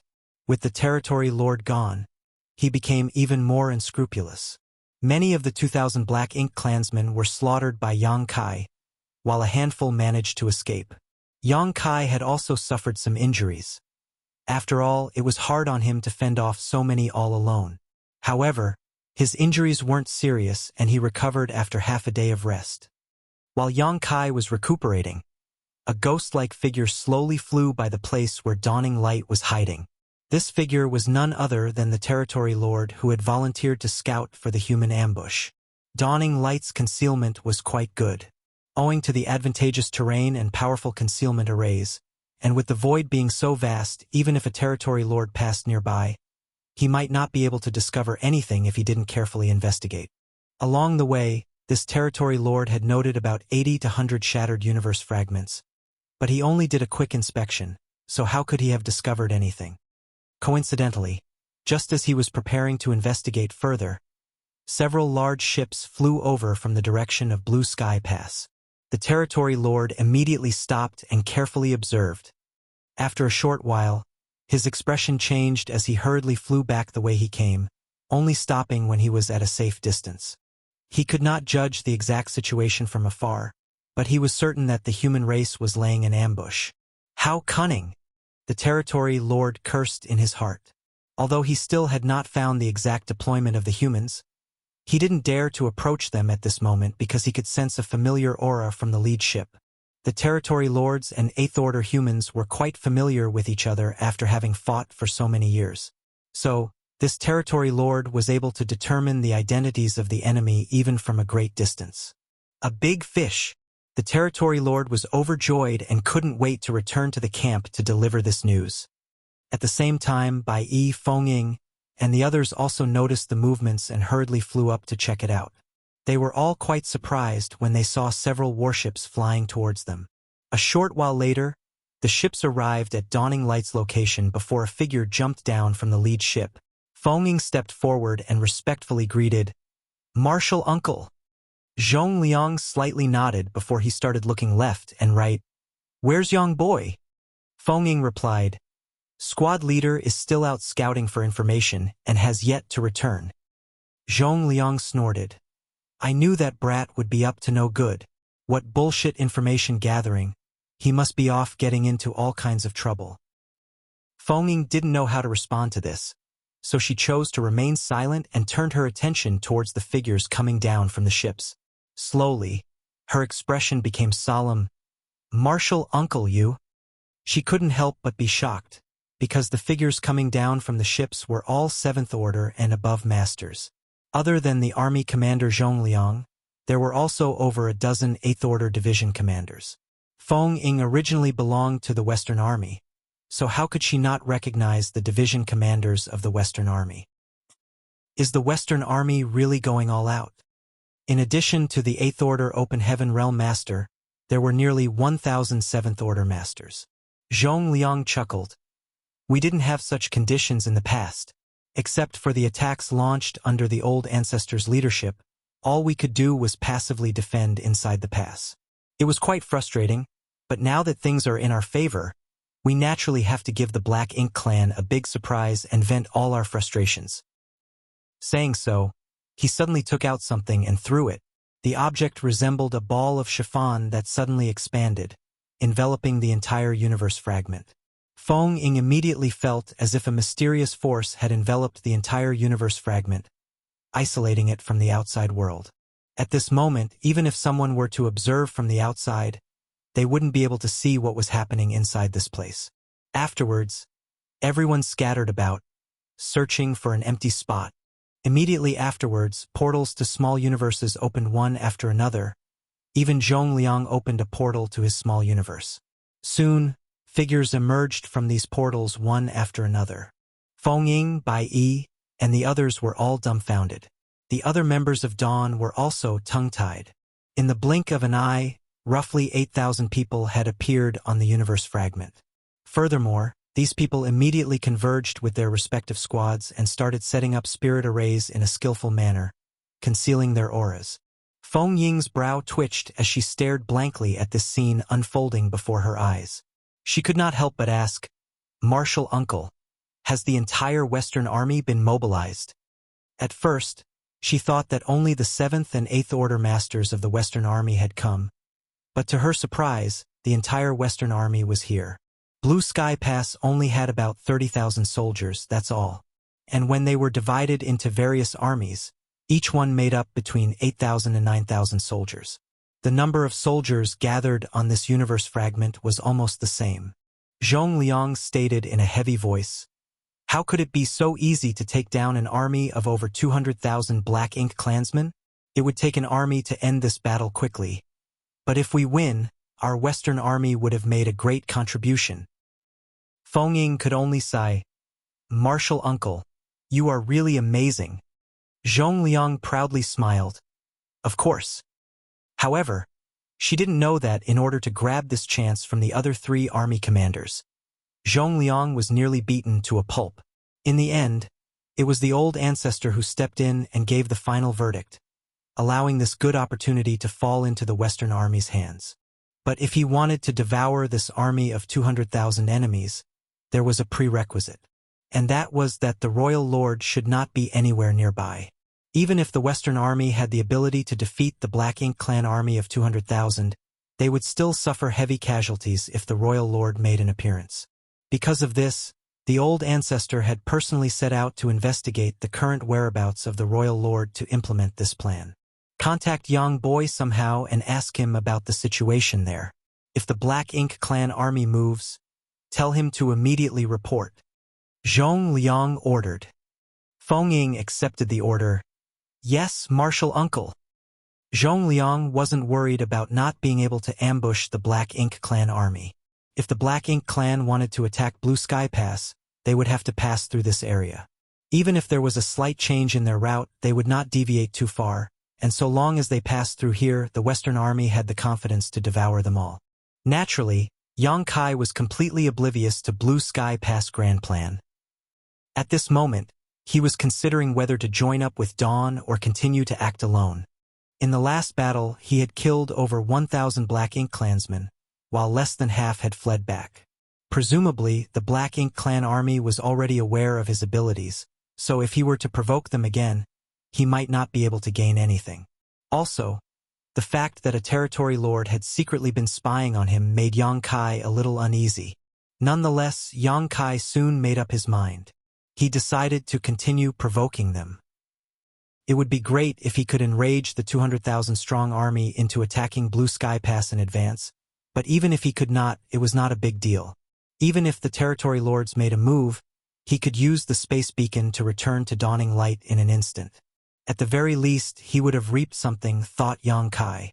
However, by the time he arrived at the place where the Black Ink Clan army was stationed, the situation had changed far beyond his expectations. At this moment, the giant universe fragment was shrouded in thick black ink clouds, making it impossible to see what was happening inside. What the hell is the Black Ink Clan doing? Yang Kai was filled with confusion.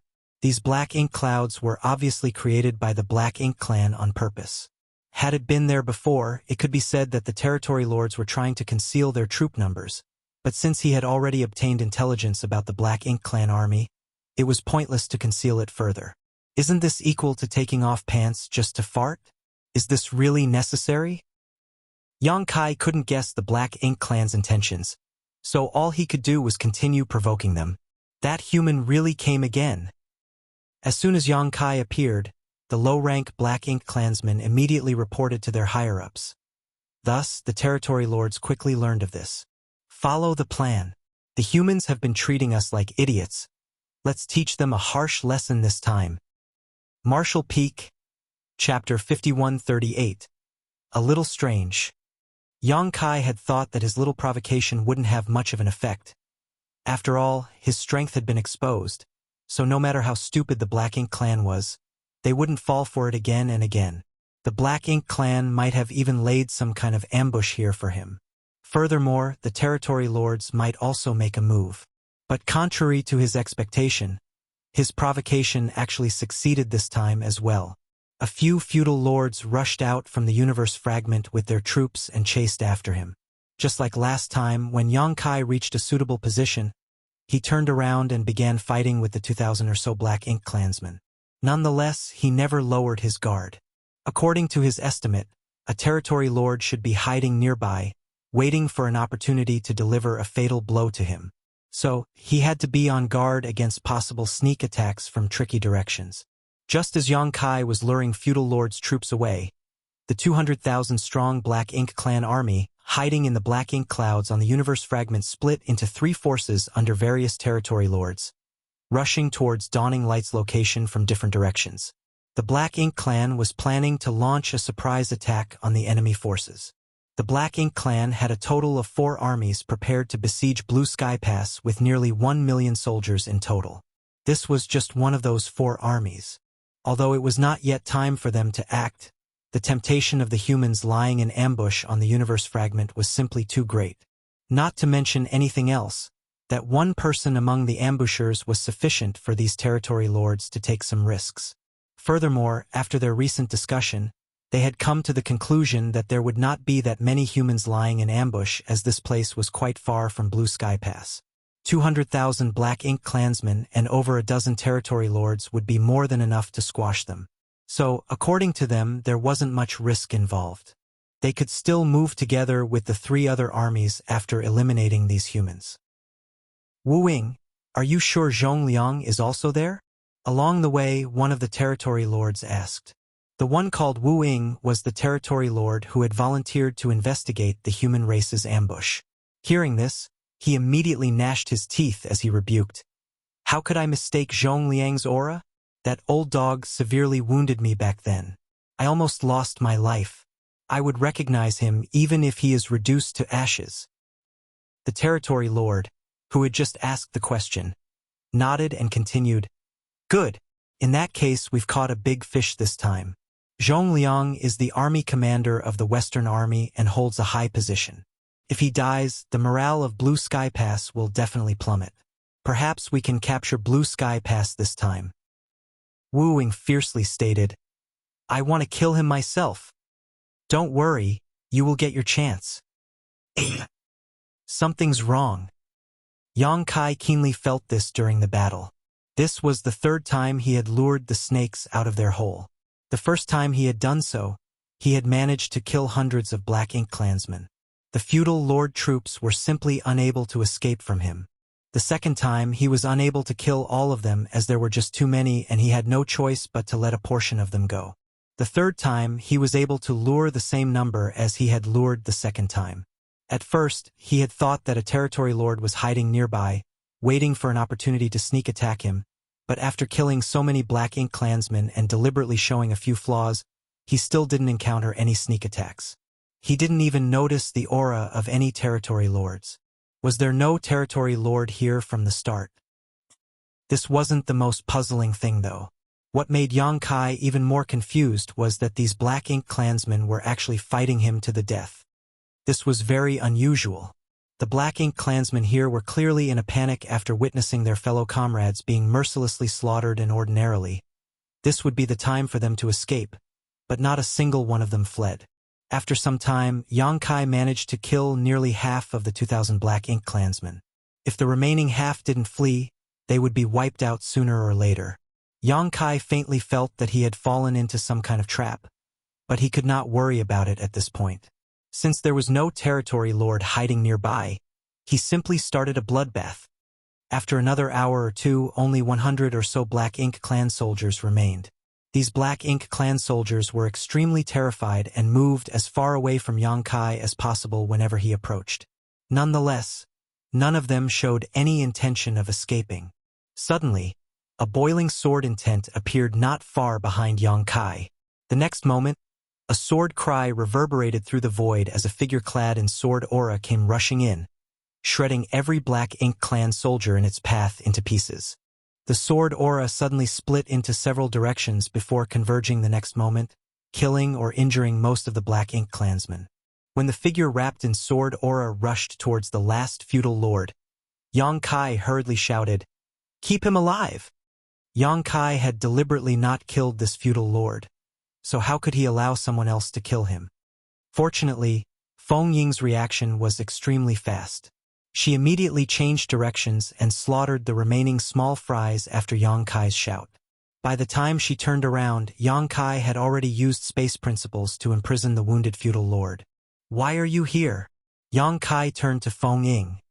Feng Ying instead asked back, "Why can't your space beacon transmit messages in reverse? Marshal Uncle Zhong Liang asked me to ask you about the situation here, but since I couldn't reach you, I had no choice but to come here personally." Yang Kai was stunned. "You sent me a message? I kept the space beacon in my space ring, so naturally you couldn't reach me." After sending the last message, he had put away the space beacon because he was afraid that someone would send him a message which would expose his whereabouts. He had never thought that Dawn Squad would really want to contact him. "Did something happen?" Yang Kai asked in surprise. Feng Ying shook her head. "Nothing like that. What about here?" Yang Kai replied, furrowing his brow, "It's a bit strange." Saying so, he turned to the imprisoned feudal lord and asked, "What are you plotting?" The feudal lord was imprisoned and unable to move. He had been beaten black and blue by Yang Kai, and if it weren't for Yang Kai intentionally keeping him alive to extract information, he would not have survived till now. Although he was captured though, he just sneered and kept his mouth shut. If you tell me, I'll give you a quick death. Otherwise I'll make you suffer a fate worse than death. Yang Kai warned. The feudal lord turned away his head. The expression on his face said that he was prepared to die. Yang Kai pushed his spear into the feudal lord's chest, gently stabbing it in, avoiding his vitals. The Black Ink clansman's face twisted in pain as he roared, "Black Ink Eternal!" Yang Kai frowned. It had been a long time since he had heard these words. Judging by the feudal lord's attitude, it was impossible to get anything from him. This feudal lord knew that he would not survive, so he stubbornly kept his mouth shut. What's more, he had no idea about the higher-ups' plans. He was just following orders to restrain Yang Kai here at all costs. Yang Kai tried several other methods, but the feudal lord still remained silent. Yang Kai knew that he could not get anything from him and decided to finish him off. Although he could not get anything, the feudal lord's reaction gave him an eerie feeling. These Black Ink clansmen clearly knew that they were no match for Yang Kai, but they had still chosen to fight to the death, seemingly stalling for time. Right then, Yang Kai seemed to have realized something and immediately shouted, "Damn it!" Saying so, his figure flickered as he disappeared from the spot. Feng Ying anxiously shouted, "Squad leader!" But Yang Kai had already disappeared from sight. All she could do now was follow the residual fluctuations of space principles and chase after him. Yang Kai soon arrived at the periphery of the universe fragment where the Black Ink clan army was stationed. The universe fragment was still shrouded in black ink clouds, making it impossible to see the situation inside. When he first saw these clouds, he found it a bit strange. Why would the Black Ink clan waste so much effort to create these black ink clouds? But if they were using it to conceal the movements of their army, it would make sense. If his guess was correct, then this universe fragment was probably empty. The territory lords had sent 2,000 Black Ink clansmen to occupy him, while covertly mobilizing their forces. The Black Ink clan was not stupid. Although he had some guesses, Yang Kai still wanted to personally verify them, so he dove straight into the black ink clouds. The facts proved that his guess was right. There really wasn't a single Black Ink clansman on this universe fragment. The 200,000-strong army stationed here had disappeared. Presumably, the Black Ink clan army had set out just after he left. Is it because they had discovered a human scout and wanted to take Blue Sky Pass by surprise? Fortunately, things are not that bad. I can instantly return to Dawning Light and report this back to Blue Sky Pass. Just as Yang Kai flew out of the universe fragment in a hurry, he ran into Feng Ying, who was chasing after him. Yang Kai hurriedly ordered, "Quickly return to Dawning Light. The Black Ink clan army has already set out." Saying so, Yang Kai took out his space beacon and activated it, disappearing the next moment. Feng Ying didn't even have time to say anything before Yang Kai had disappeared on her again. She immediately stomped her foot in anger. That impulsive bastard! Left with no choice, she could only activate the universe transference law and return to Dawning Light as well.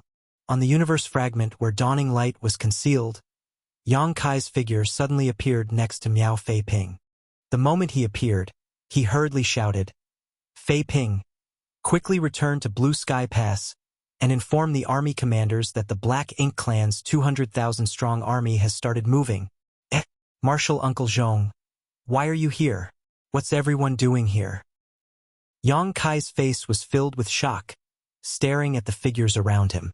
He was unable to comprehend what was happening. Zhong Liang asked, furrowing his brow, "You didn't meet Feng Ying?" "I met her. She should be back soon," Yang Kai subconsciously replied. While they were talking, Feng Ying walked out from Dawning Light's cabin, obviously having teleported back through the universe array. However, she arrived a few breaths later than Yang Kai. What's going on?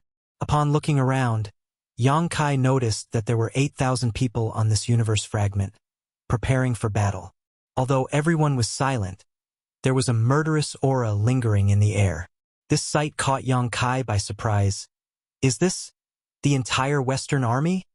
Feng explained, angrily glaring at him. When Martial Uncle learned that there were 200,000 Black Ink clansmen gathered here, he led the Western army here to ambush them. He plans to eliminate one of the Black Ink clan armies before the battle to reduce the pressure on the Great Pass. Why didn't you tell me this? Yang Kai looked at her. Feng rebuked him with a glare. Did you give me a chance to speak? Yang Kai couldn't help but scratch his nose in embarrassment. It was a mess caused by him. Zhong Liang asked, is there any movement on the Black Ink clan side? Yang Kai quickly reported, I don't know where the Black Ink clan army has gone, but this junior's actions must have made them cautious. The Black Ink clan used black ink clouds to conceal their movements. I don't know their current location. Martial Peak, Chapter 5139. Delivering themselves. They're gone. Zhong Liang was speechless.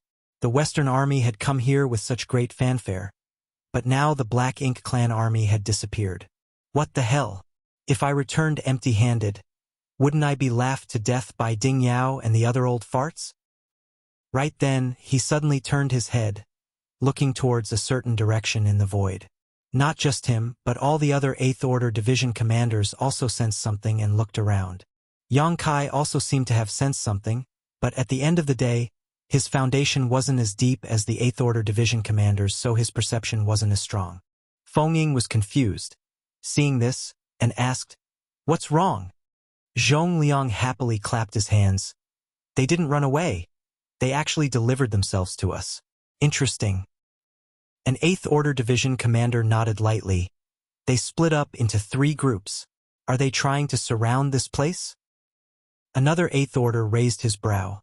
Judging by the way they are acting, it seems they are aware of our ambush. Since they know there's an ambush here, why are they being so rash? The 8th Order who had spoken earlier postulated. Perhaps they only know that there is an ambush, but they don't know the extent of our deployment. Maybe they think that their army of 200,000 is enough to take us down? I think that's the case.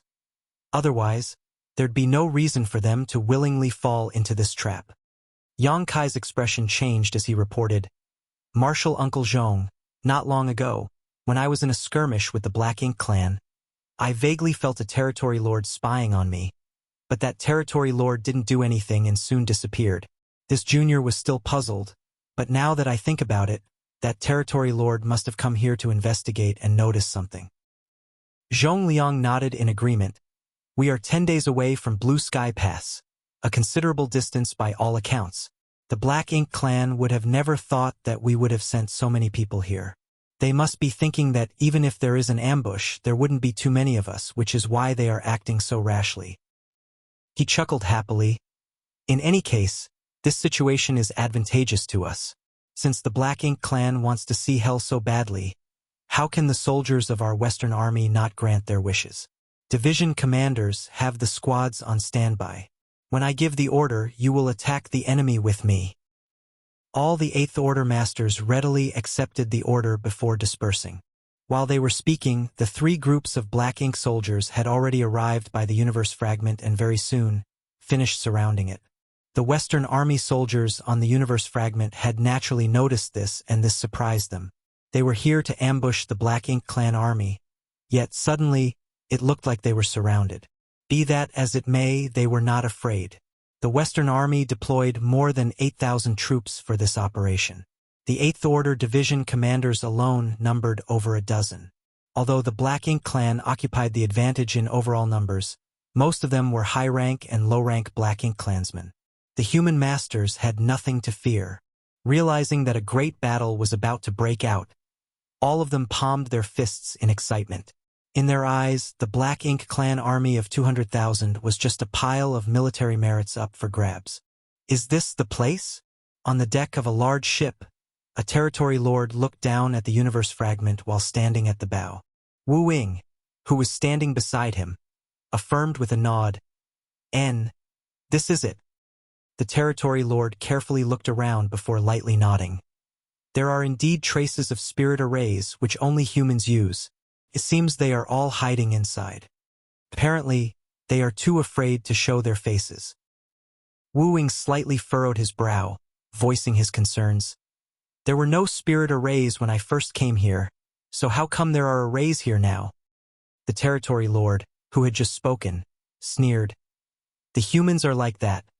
They like to rely on external forces, but this is not Blue Sky Pass, so how powerful can hastily arranged spirit arrays be? With our army of 200,000, we can break them with a snap of our fingers. Pass the order, we should end this battle quickly so as to avoid delaying the attack on Blue Sky Pass. Wu Ying nodded, and just as he was about to send a message to the territory lords of the other two groups, the universe fragment below glimmered. Suddenly, a gap appeared in the barrier that was covering the entire universe fragment in their direction before a large battalion-rank warship charged out from inside. A figure stood at the head of this warship with his hands behind his back, staring ahead with a cold gaze. That sharp gaze immediately caused Wu Ying's old wounds to ache. He was all too familiar with that figure. It was none other than Zhong Liang. Wu Ying was extremely taken aback by the fact that the humans actually took the initiative to attack, but soon, his surprise turned into shock as he looked closely behind the battalion-rank warship. Smaller, but more maneuverable squad-rank warships appeared one after another. 1 ship, 2 ships, 3 ships. In an instant, an enormous number of squad-rank warships and battalion-rank warships filled his vision as the auras of 8th Order Open Heaven Realm Masters spread across the void. Wu Ying was shocked. Have the humans gone crazy? The number of human ambushers on this universe fragment far exceeded his expectations. After having fought the humans so many times, Wu Ying could instantly tell from the size and number of these warships that the humans had mobilized an entire army for this operation. Blue Sky Pass only had a total of 4 armies, and one of them had come all the way here? Were the humans not worried that they would not be able to return to Blue Sky Pass if they got tied down? Regardless of what his thoughts on the matter were, Wu Ying had no time to ponder on them right now, because Zhong Liang's figure swiftly rose from the ship and shot straight towards him, leaving a streak of light in his wake.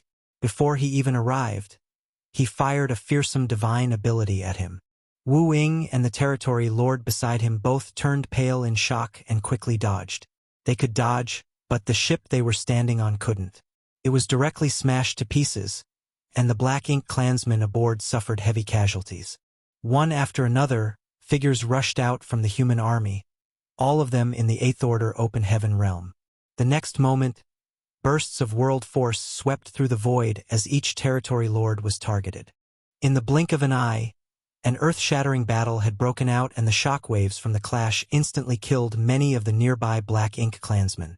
Immediately after the 8th Order Open Heaven Realm Masters engaged the enemy, the warships began firing dazzling beams of light straight into the Black Ink clan camp. Each beam warped space along its path, and every Black Ink clansman that was even close to the attacks were either reduced to mist or severely injured. In the blink of an eye, the Black Ink clan had suffered huge losses. Wu Ying was in an extremely tight spot as he suddenly found himself fighting 3 8th Order human masters by himself. He was already not an opponent of Zhong Liang alone, but now there were 2 others with Zhong Liang. He fell into mortal danger after just a few breaths. There was not that big of a gap in the strength between the average 8th Order master and an ordinary territory lord. Even if an 8th Order master was slightly stronger than a territory lord, this gap was still limited. Only a selected few had the prowess to kill a territory lord alone. These people were all top 8th Order masters. Originally, the number of territory lords was about the same as the number of 8th Order masters on the human race side, with the Black Ink clan generally having a few more.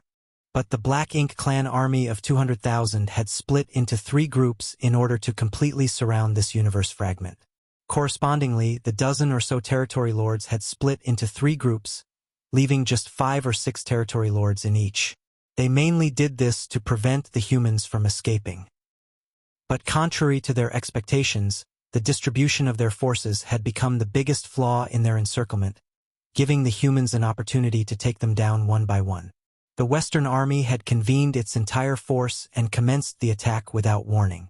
Wu Ying's group was the first to bear the brunt of this assault, and it was already in full swing before the other 2 groups could even react. Right now, the Western Army was facing only 70,000 or so Black Ink clan soldiers. Although the other 2 groups of Black Ink clansmen were rapidly moving to assist, it would still take them some time to arrive. The Western Army was clearly planning to slaughter as many as possible in the short time where they held the absolute advantage. All the territory lords were fighting one against many battles, and Wu Ying's situation wasn't even the worst, fighting 3 Eighth Order Masters. For instance, the one who was standing beside him just now was actually fighting 5 Eighth Order Masters alone. For a moment, Wu Ying wondered whether he should be thankful that his luck wasn't the worst. Obviously, the humans had attacked with full force in order to finish off a few territory lords and decide the trend of the battle. The battle had already broken out, and naturally, this had not gone unnoticed from the other 2 Black Ink clan groups, but even though they responded immediately, it would still take them a dozen breaths to arrive and provide assistance. A dozen breaths was enough to decide life and death. Suddenly, one of the Black Ink clan territory lords' auras vanished. From the corner of his eye, Wu Ying watched the giant figure of his comrade, who was fighting 5 against 1, sway and fall. His head was nowhere to be seen and black blood was gushing out of his neck. His comrade may be dead, but he simply didn't have the time to grieve, because under the siege of the 3 Eighth Order Open Heaven Realm Masters led by Zhong Liang, he too was in imminent danger. In the distance, some of the territory lords who had a good relationship with Wu Ying were rushing over to try to help, their faces filled with anxiety and anger. Wu Ying also tried his best to move in their direction, but every step he got closer came at the expense of several serious injuries. After just 3 steps, Wu Ying felt his body lighten and the world spin around him. The concealment technique he had been relying on to survive on the battlefield was completely useless here. The humans are truly treacherous. Turmoil was the best portrayal of the current Black Ink clan army situation. They had tried to besiege the human race's ambushers, and every territory lord felt that they would be able to make a great contribution today. After all, there was a big fish like Zhong Liang among the ambushers. But at the last moment, they realized that the fish they were after was actually a giant shark. The Black Ink clan army was caught completely off guard and had lost 3 territory lords in less than a dozen breaths. They were finally able to prevent any other territory lord from dying after the other 2 teams joined the battle. As the humans were already prepared, and the Black Ink clan had been taken by surprise, the momentum of the battle had already been set. Now, all that was left was to see how many of the 200,000 could escape. Still, fleeing from the fully prepared Western Army was not an easy task. It was quite easy to be injured and even lose their lives in such situations. The territory lords were well aware of this, so they didn't immediately think to flee.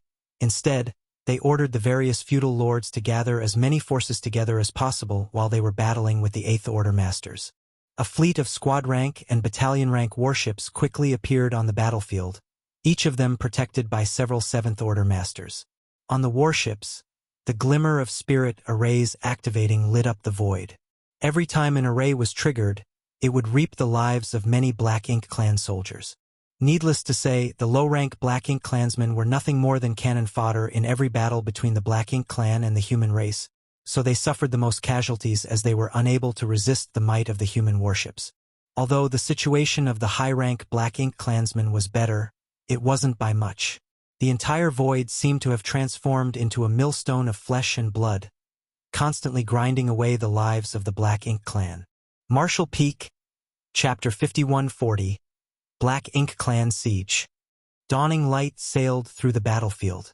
Yang Kai, Feng Ying, and several other Seventh Order Masters floated around the warship, each of them using their respective divine abilities to kill the surrounding enemies. Bai Yi stood at the prow, shooting down feudal lords at will. From time to time, she would even harass the territory lords who were fighting with the Eighth Order Masters, causing them great frustration. A Seventh Order human who was proficient in archery was a great deterrent on the battlefield, especially for those territory lords who were caught in the heat of battle and had to divert some of their attention to guard against Bai Yi's sneak attacks.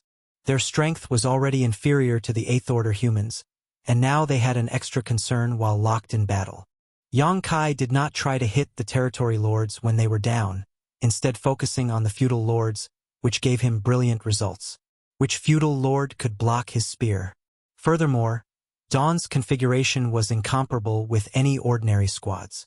Not only were there more Seventh Order Open Heaven Realm Masters, But Dawning Light's capabilities were far superior to other squad rank warships. Wherever Dawning Light passed, it instantly emptied a large area of Black Ink clansmen. The great battle entered a fever pitch soon after it began. The Western Army wanted a quick, decisive victory, so they did not hold back in the slightest. Although they were far away from the support of Blue Sky Pass, the Black Ink Clan army was caught by surprise by the Western Army and was dealt a heavy initial blow that they were unable to recover from. It was obvious they could not hold out much longer. Even though the territory lords knew that a disorderly retreat at this time would increase their casualties, if they did not flee, there was a great possibility that the entire army would be destroyed. If they could sacrifice their 200,000 troops for some human lives, then it would not be considered a total loss. However, all the 5th and 6th order humans were hiding in their warships and would remain safe until their warship was destroyed. Meanwhile, although there were some 7th order masters roaming the battlefield, they did not move far from the protection of their own warships and would retreat to safety as soon as things became dangerous. Many Black Ink clansmen were killed or wounded in a fierce battle that lasted half a day, while the casualties on the human side were quite low. In such a situation, the choice was clear. Since the Black Ink clan army had been defeated and was retreating, the humans naturally would not let this good opportunity go to waste. Under the leadership of the many 8th Order masters, they began chasing down and eliminating as many Black Ink clansmen as possible. They did not stop until 2 days later. The result of the battle was spectacular, but it was impossible to know the exact numbers. The Black Ink clansmen who escaped shouldn't have numbered more than 50,000, which meant that at least 150,000 Black Ink clansmen were killed in this engagement. Although it was not a total annihilation, it was still an enormous success. Among the 150,000 Black Ink clan casualties, less than half were killed in the initial battle while the majority were slaughtered as they fled. 150,000 casualties was not a big deal for the Black Ink clan, though, as each time they laid siege to Blue Sky Pass with a huge army numbering in the millions. 150,000 troops worth of losses would not impact the overall situation much, only alleviate some of the pressure on the humans in the initial stages of the war. What was hard for the Black Ink clan to accept was that in this battle, they had lost 4 territory lords. 3 of them were killed by the 8th Order masters at the beginning of the battle, and the 4th was killed during the subsequent battle. This was the loss that really hurt the Black Ink clan. As long as there were Black Ink nests and available resources, they could easily replenish their 150,000 lost troops. However, for territory lords were not so easy to replace. It took a very long time to cultivate even one territory lord. In the past, every time the 2 races fought, there would be very few fallen territory lords. Almost all the dead were the Black Ink clansmen under the territory lord rank. Thus, it could be said that the Black Ink clan suffered heavy losses this time. Warships of different sizes stopped in the void as the Western Army soldiers abided by the order to halt their pursuit. Firstly, continued pursuit of the Black Ink clan would not change the results of the battle significantly. Secondly, they had to guard against being ambushed by the other Black Ink clan armies. After all, if they were to be led into a trap by another fleeing Black Ink clansman, they would be at serious risk so far from Blue Sky Pass. Thus, the Western Army decided to stand down and accept their victory. The 200,000 Black Ink clan army had basically been beaten half to death, and the remaining stragglers could only rally together with the other armies. The Western Army's losses were negligible by comparison. Not many fell during this battle, as the warship's all-encompassing protection allowed them to remain safe during critical situations. However, it was inevitable that the Western Army still incurred numerous casualties in such a large engagement. All squads regroup. We're heading back to Blue Sky Pass. Zhong Liang gave an order that echoed across the void. All abided by the order, and one by one, the squad leaders and battalion commanders collected their warships by placing them into their small universes. Then, huge flashing arrays of light appeared at the feet of the Western Army officers and soldiers one after another. Each flashing light represented an open heaven realm master returning to Blue Sky Pass through the universe array there. The withdrawal was large, but orderly. More than 10 8th Order Open Heaven Realm Master guarded the 4 directions, while those in the 5th Order were the first to transport back to the Great Pass, followed by those in the 6th Order, and then the 7th Orders. Batch after batch of Open Heaven Realm Masters used the Universe Transference Law in a spectacular scene.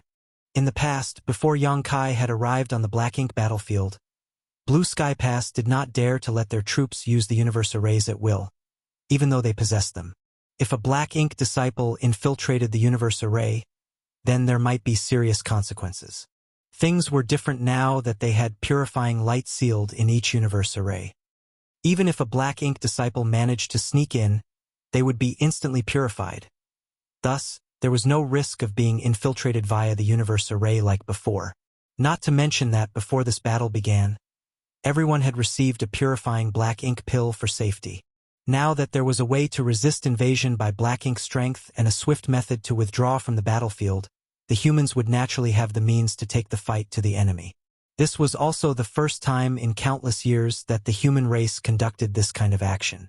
It was considered a bold attempt with better-than-expected results. With the success of this initiative, there would surely be more such battles in the future. The Black Ink clan no longer held the initiative to wage war. Once all the Western Army soldiers had regrouped at Blue Sky Pass, the remaining 8th Order Open Heaven Realm Masters each activated the Universe Transference Law.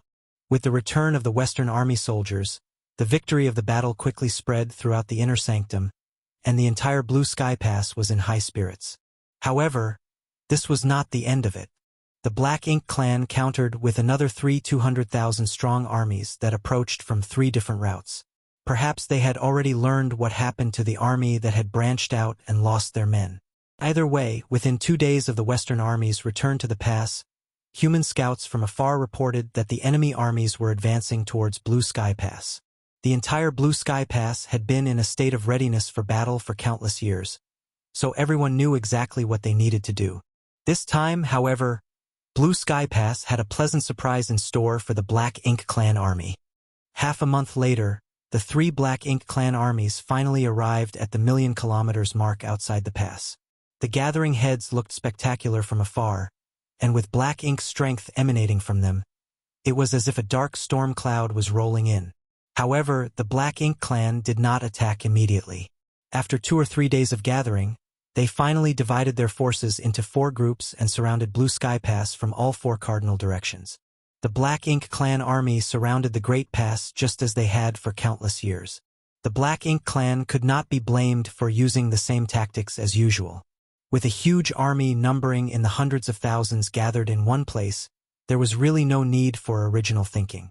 If they split up further, that would only provide the humans the opportunity to pick them off one group at a time.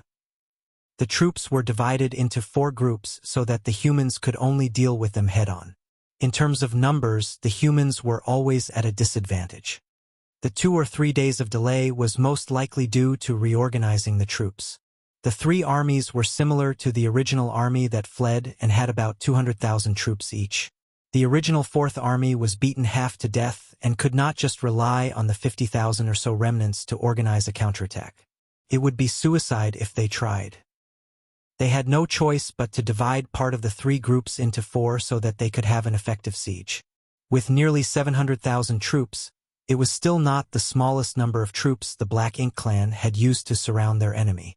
There had been times when their numbers had been much smaller. After all, most of their troops were just cannon fodder, used to absorb the opening blow and create a favorable battlefield for the stronger Black Ink clansmen. When the Black Ink clan got into position, they did not hesitate at all and immediately attacked Blue Sky Pass. An endless number of low-rank Black Ink clansmen attacked from all 4 directions towards Blue Sky Pass, shouting and screaming with no regard for their lives. Once they reached a certain distance, the low-rank Black Ink clansmen used their powers to attack Blue Sky Pass. However, their attacks were destined to be futile. The entire Blue Sky Pass could be considered a massive mobile palace artifact. Through the countless years of operation by the humans, there were countless shield and barrier spirit arrays arranged to deal with the Black Ink clan's attacks. This was not only true for Blue Sky Pass, but for every Great Pass. The walls of the Great Pass were unfazed by the low-rank Black Ink clan's secret techniques. The walls of Blue Sky Pass were protected by an outer layer light barrier, and the attacks only created ripples on its outer surface. The Black Ink clan was not discouraged and kept attacking. It took energy to maintain such a barrier, and one of the tasks of the low-rank Black Ink clansmen, who were just cannon fodder, was to consume the power of the humans. 100,000 kilometers, 80,000 kilometers. When the Black Ink Clan was within 50,000 kilometers of Blue Sky Pass, huge pillars of energy suddenly surged from the walls. As those pillars of energy blasted into the low-rank Black Ink clansmen, it was like crushing dry weeds and smashing rotten wood, blasting out attacks of different shapes and sizes. Under the terrifying bombardment, large numbers of low-rank Black Ink clansmen instantly turned into dust.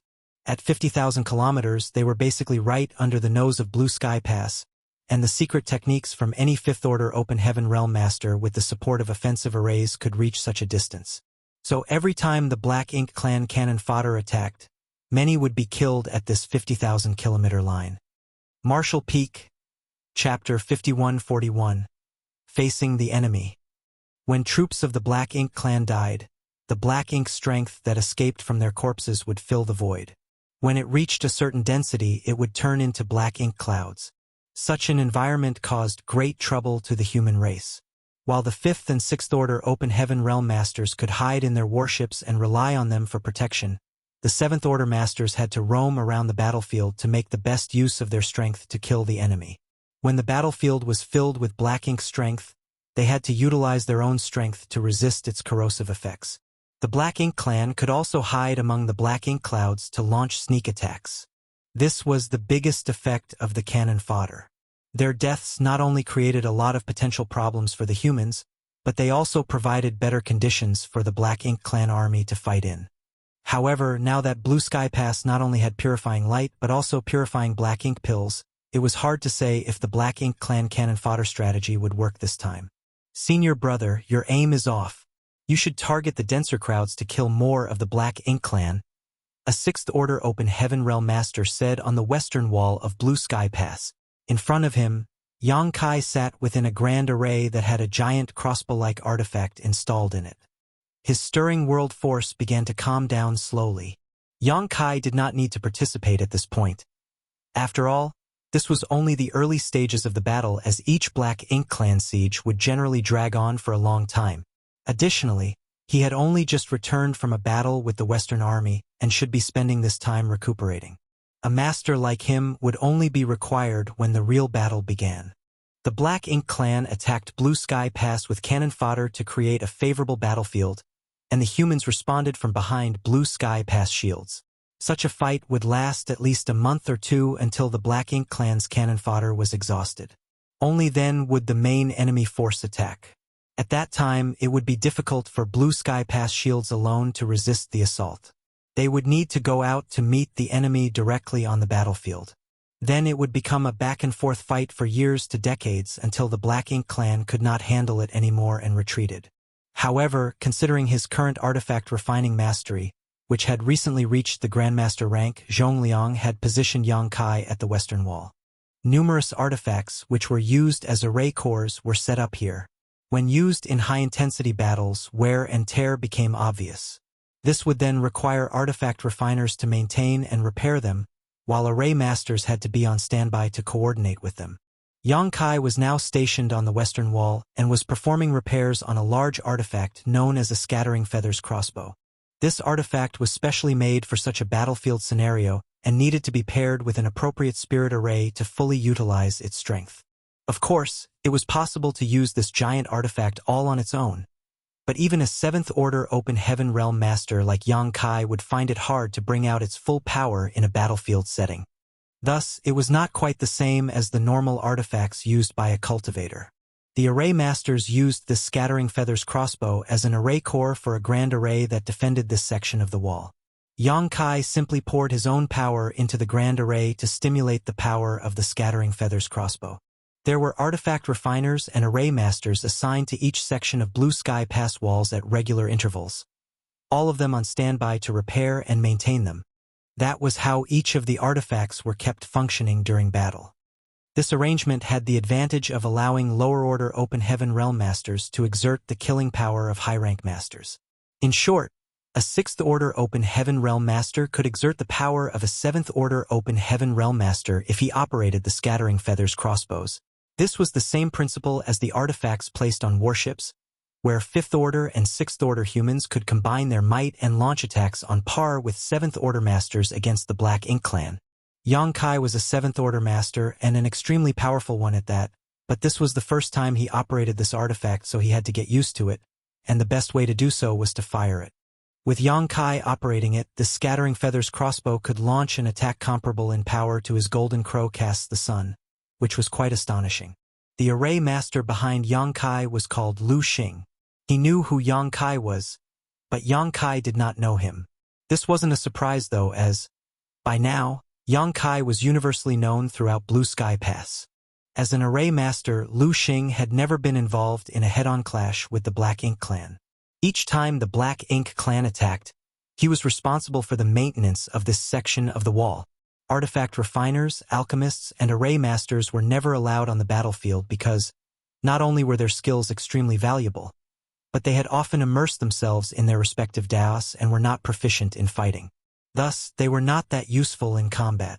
Lu Xing was thrilled to learn that he would be working with the famous Yang Kai to maintain this section of the wall. He secretly told himself that he would do his utmost to assist senior brother Yang to kill as many of the Black Ink clansmen as possible. He observed that Yang Kai's attack had gone off the mark, and immediately gave his opinion. Yang Kai nodded lightly, and as Lu Xing suggested, he adjusted his aim down a bit, and then pushed his own power into the artifact. The grand array hummed, condensing power into the Scattering Feathers crossbow, causing it to shine brightly. Yang Kai did not rush to attack, wanting to test the limits of this weapon. As world force continued to pour into the grand array, the crossbow glowed brighter and brighter, and the energy arrow soon became as bright as the sun. Lu Xing turned pale as he said nervously, "Senior brother, hold back a little. The grand array is about to reach its limit."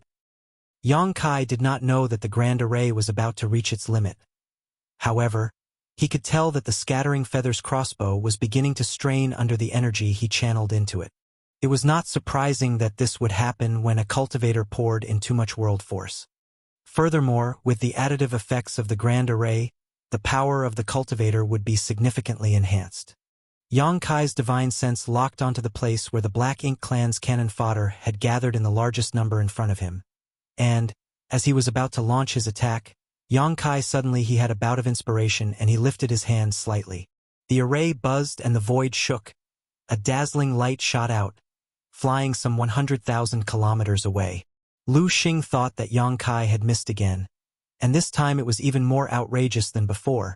But when he looked up, he saw the stream of light had reached the rear of the approaching Black Ink clan army before exploding into thousands of rays of light, just like a peacock opening its tail from afar. Ha ha ha! Yang Kai laughed heartily. Lu Xing might not be able to see the effect of the strike due to his limited strength, but Yang Kai could see clearly the full effect of the Scattering Feathers crossbow. Not only did he manage to fire the weapon to the 100,000 kilometer mark, he managed to cause some casualties to the unsuspecting Black Ink clan army. At least 100 low-rank Black Ink clansmen were turned into dust by that attack, and even more were injured. The Scattering Feathers crossbow was meant to be an area of effect weapon, and it suddenly struck the rear of the Black Ink clan army, which no one was prepared for. This artifact was more powerful than an ordinary full-powered attack from him, making it worthy of being an all-round weapon used for both offense and defense. With such artifacts, the human race didn't need to worry that the Great Pass would fall. However, such a move was only effective for the first strike, and its effect was also limited. When repeatedly done, the Black Ink clan would be able to guard against it, not to mention the distance his attack had to travel to hit its target made it easier to dodge for those paying attention. Additionally, launching such powerful attacks would wear down the Scattering Feathers crossbow and damage it in no time. Yang Kai just wanted to test where the limits of this array artifact were. Dawning Light was also equipped with a Scattering Feathers crossbow, but he was always roaming around the battlefield to kill the enemies, while the squad's 5th Order and 6th Order members were the ones who operated this artifact. With a plan in mind, Yang Kai once again poured in his power. Lu Xing watched with trepidation as Yang Kai began channeling his energy. However, he did not do anything unconventional this time. He aimed the weapon and attacked the tidal wave of Black Ink clan cannon fodder coming in front of him. One after another, giant bolts of light cleared an area of the void without stopping. Lu Xing was deeply impressed. He had seen people manipulate this artifact before, but they fired far less rapidly and with far less force than Yang Kai. He had finally seen for himself the reason why Yang Kai was so legendary. The high intensity of the fight lasted for 3 days and nights.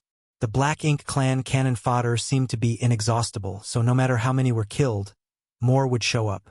Furthermore, black ink cloud began to block his view. Yang Kai had stopped for a moment. The Grand Array Formation and Scattering Feathers crossbow needed to cool down and be repaired. Additionally, he had expended his energy and required some time to restore it.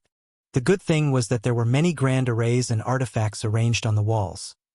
Thus, they could take turns to rest and conduct maintenance on some while others were still active. Thus, the intensity of the bombardment would not drop.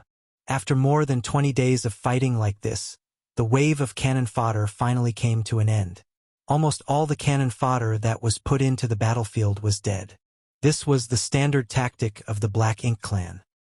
They had an endless supply of cannon fodder and could sacrifice them without any concerns. Creating a favorable battlefield with the death of some cannon fodder was well worth it. Furthermore, in the days to come, the Black Ink clan would continue to send a steady stream of troops against Blue Sky Pass, including a large number of cannon fodder which had been sent from the Black Ink clan's territory as reinforcements. Such attacks would continue throughout the duration of the war. In between, it would be time for Black Ink clan's main forces to enter the battlefield. The void was silent as Black Ink strength accumulated and Black Ink clouds enveloped Blue Sky Pass. The movement of the Black Ink clan army was not visible from 100,000 kilometers away anymore. From past experience, the humans knew that the main force of the Black Ink clan had begun to move, but they could not track them as they were still too far away. The human soldiers gathered to prepare for the impending attack. Before they encountered the Black Ink clan main force, they would continue to use the artifacts on the walls to launch harassing attacks. They were not just for eliminating the Black Ink clan cannon fodder, but also a strong weapon to fight the Black Ink clan main force. A sense of anticipation permeated the entire Blue Sky Pass. At the West Gate, squads were assembled, and Dawn was among them. Yang Kai had left his position on the wall days ago, leaving others to operate and maintain the Scattering Feathers crossbows. As they waited, they suddenly felt a wave of energy surging in from all directions and the whole Blue Sky Pass hummed loudly. Blasts of light from array artifacts were constantly sent out in all directions from the walls. The battle had begun. Marshall Peak, Chapter 5142. Snatching. Large-scale army combat was not new to Yang Kai. He was once involved in a Blue Sky Pass battle 100 years ago, and more recently at Inyang Pass. The key point was to work with one's own squad, as well as other squads, and try not to be surrounded by too many enemies. Fight and kill as many of the Black Ink clansmen while constantly remaining on the move and not charging out recklessly on your own. In terms of numbers alone, the humans were always at a disadvantage, but they could win by relying on their flexibility and their carefully designed warships. The foundation of the human race's ability to survive so long was that they knew how to advance and retreat when needed. This was the first attack by the main force of the Black Ink clan army, and the two sides engaged in a fierce melee in the 100,000-kilometer zone around Blue Sky Pass for half a month before respectively withdrawing. The Black Ink clan lost a lot of troops and retreated beyond the 100,000-kilometer mark to regroup, while the humans returned to the pass to rest and recover. The territory lords did not fight this time and only watched from afar. Likewise, the Eighth Order Open Heaven Realm Masters did not participate. Each of these top masters had their own opponents, and if they rushed rashly into the battlefield, they would only give the enemy the opportunity to find an opening for a breakthrough. The two sides had fought for countless years and neither was stupid, which was why the previous ambush that killed 4 territory lords was a rare achievement for Blue Sky Pass. Throughout the void, 2 powerful wills were engaged in a heated confrontation. One from Blue Sky Pass and one hiding somewhere behind the Black Ink clan army. These 2 wills were from the Old Ancestor and the Royal Lord. The Royal Lord had naturally come to the battle. If he did not come, the Old Ancestor could act unconstrained and kill the territory lords at will. Thus, each time the Black Ink clan army surrounded the pass, the Royal Lord would sit at the back of the army and act to constrain the human Old Ancestor. These two were also old enemies who had fought each other numerous times, so they knew each other's methods very well. However, generally speaking, these two would not fight directly. Their respective presence only served as a deterrent. They only utilized their wills to confront one another while making their intent clear. If you dare to come out to the battlefield, there will be bloodshed. It was very rare that the two would actually engage in a bitter battle. At their cultivation realm, it was almost impossible that one could kill the other, so a battle would only result in both of them being severely injured. The higher one's cultivation, the more difficult it was for them to heal from injuries. Thus, they would rather sit back and face each other from afar. The first major attack on Blue Sky Pass did not have the desired effect. However, the Black Ink clan was not discouraged. They had learned of the resilience of the human race countless times. If it was really so easy to break through the human defenses, they would suspect that there would be some form of trap waiting for them. After recuperating for a while, the battle resumed. However, it was not as intense as the first battle. Only small groups of troops fought in minor skirmishes. After that, it was basically a small fight once every 5 days, then a big battle once a month. This gave the humans plenty of time to restore their strength. The squads who were not involved in the battles could rest and recuperate while holding their positions. Yang Kai led Dawn out several times, participated in many battles with the Black Ink clan, and killed numerous enemies. 2 years later, the Black Ink strength and the Black Ink clouds outside of Blue Sky Pass began to diminish significantly. After all, no amount of Black Ink strength and Black Ink clouds could survive the clash of a large group of Open Heaven Realm Masters and powerful Black Ink clansmen. As usual, it would not take long for the Black Ink clan to send another large number of cannon fodder and reinforcements to repeat their previous actions. However, there would generally be a big clash before that happened. Blue Sky Pass had been waiting for this battle. Zhong Liang, the overall commander of the operation, summoned all the leaders to the main conference hall. All the division commanders, battalion commanders, and even squad leaders were gathered on his orders. With everyone's attention on him, Zhong Liang swept his gaze around as he spoke solemnly. In 3 to 5 days, or at the latest, half a month, the Black Ink clan will definitely launch a strong attack. We have waited for this battle at Blue Sky Pass for 2 years. This is the situation we painstakingly prepared for, and we must finish it in one decisive blow. Over the years, you must have heard many discussions that happened within the inner sanctum. Everything we've been arranging has been for this moment. If we win this battle, Blue Sky Pass will have 1,000 years of peace. It is incumbent on everyone to fight as hard as they can. Those who do not give their all, I will personally cut down. In this battle, the 8th Order Open Heaven Realm Masters would handle the territory lords, while the battalion commanders and squad leaders would each provide support while clearing out the weaker opponents. Zhong Liang straightened his back and declared, "I expect everyone to follow my orders and not try to show off.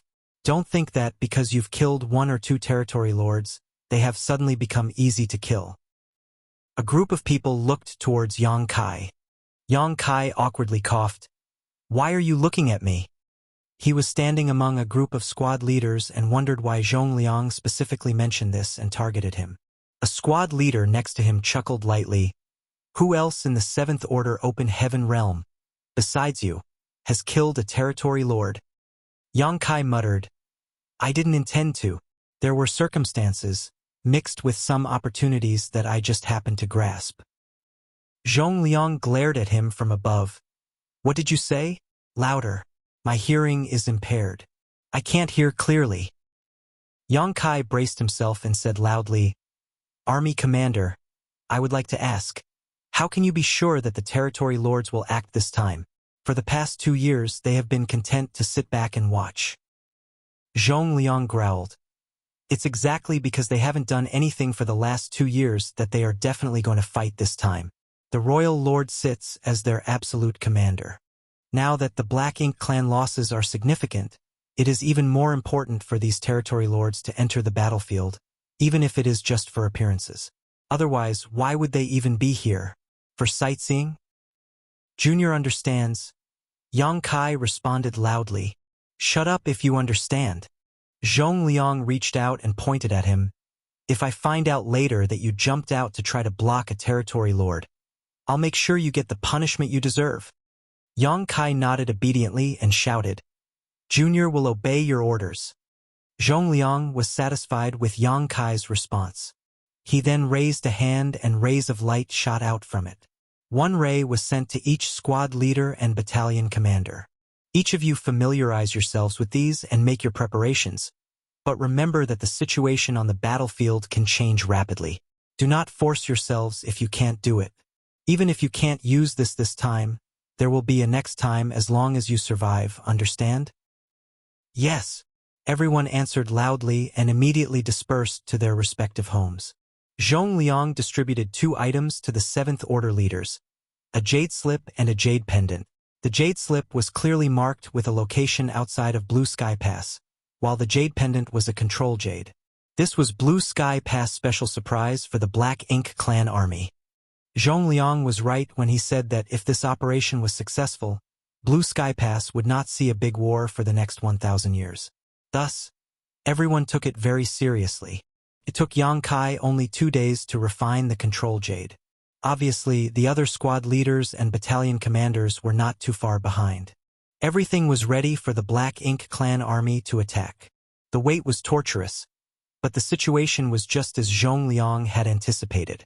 10 days later, the Black Ink Clan came out in force, and this time the territory lords, who had been watching for more than 2 years now, finally joined the battle. They could not help it.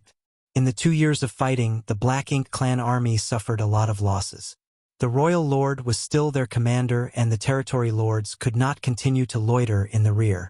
Even though they knew that they could not take down Blue Sky Pass with their current force, they still had to put in the effort to gain something from this. Naturally, they held no expectation to take Blue Sky Pass in this battle. They only aimed to inflict more damage to the humans.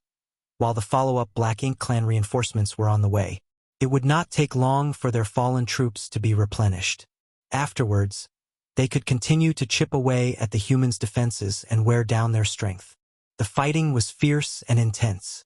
However, this time the battle was obviously different than before.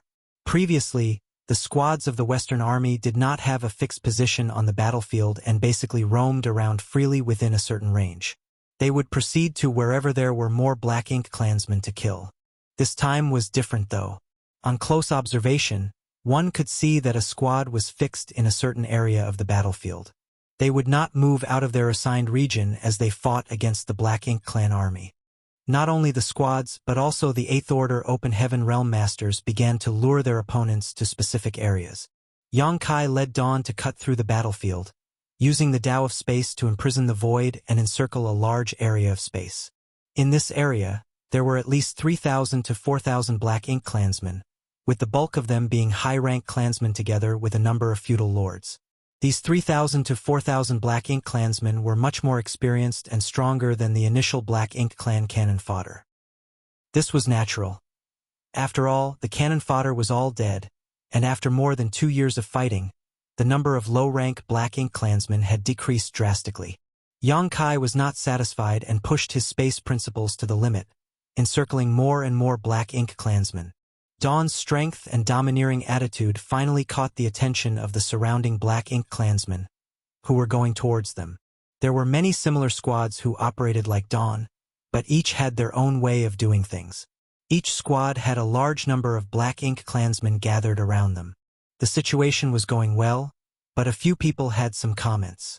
"Brother Yang, why are you snatching so many?" The leader of a nearby squad suddenly sent a message via divine sense, sounding annoyed. This could not be helped. There was a group of Black Ink Clan that was heading for his squad, but they were trapped by Yang Kai's space principles and immediately drawn towards Dawn. Yang Kai smiled back and said, "Dawn has more people, so we have to kill more." The squad leader was dumbfounded. "These are just small fry. Brother Yang, even if you want to eat the meat, at least share some soup." Yang Kai ignored the request and did not even respond to his request. The squad leader yelled furiously, "You scoundrel! How can you be so selfish?" The lights on Dawning Light flashed wildly. Even though the team members used the warship to dodge flexibly, there was no way to avoid all the attacks of thousands of Black Ink Clansmen. With so many secret techniques hitting Dawning Light's shields, they faded at a speed visible to the naked eye. Miao Fei Ping reported nervously, "Martial Uncle, The protective array won't last much longer. There were too many black ink clansmen around Dawning Light, including many attacking feudal lords. Although Dawning Light's performance was excellent, it could not withstand the intense bombardment of so many enemies. Miao Fei Ping began to sweat as the black ink clansmen closed in. Martial Peak, Chapter 5143, 100-Year Plan. How much longer can it last? Yang Kai asked. Miao Fei Ping immediately replied, 10 breaths at most. After 10 breaths, the protective array would be broken, and Dawning Light would have no protection at all. His more than 30 squad members would be exposed to the Black Ink Clan's attacks, and it was difficult to say if they could survive such an onslaught. Understood, Yang Kai replied, and instead of expanding the battle further, he quietly fished out the control jade, silently pushing his power in preparation to activate it. Yang Kai was not the only one who did this. All the other squad leaders did the same. Above the battlefield, the royal lord hid in a black ink cloud and looked down from above. As a royal lord, his senses were extremely sharp. He could sense that the human's behavior was a bit unusual. The other black ink clansmen may not have noticed it since they were too focused on their own fights.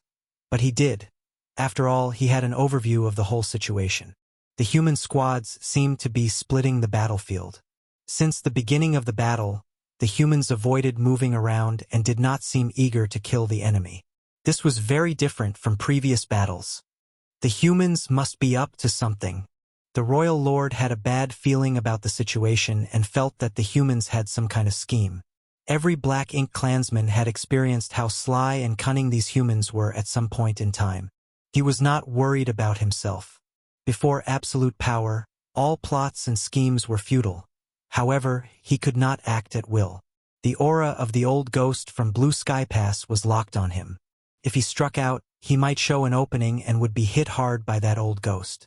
At their realm, it would be a huge problem if that happened. Therefore, he could not give the human old ancestor this opportunity. Still, what are the humans up to? The answer would soon be revealed. Just as Dawning Light's shields were about to fail, a divine sense transmission in the battlefield exploded in the ears of every human. Now! It was Zhong Liang's voice. Yang Kai, who had been prepared for this, did not hesitate. He pushed the power of the jade in his hand, and it shone with a profound light. The light shot into empty space and dissipated. However, immediately afterwards, a huge black hole suddenly appeared and rapidly expanded. In that area, whether it was Dawn or the Black Ink Clansmen, none of them had time to react. The black hole enveloped the surrounding area, and although the Black Ink Clan noticed something bad was happening and wanted to get away, they could not overcome the powerful suction force. The black hole expanded to its limits in just 3 breaths of time.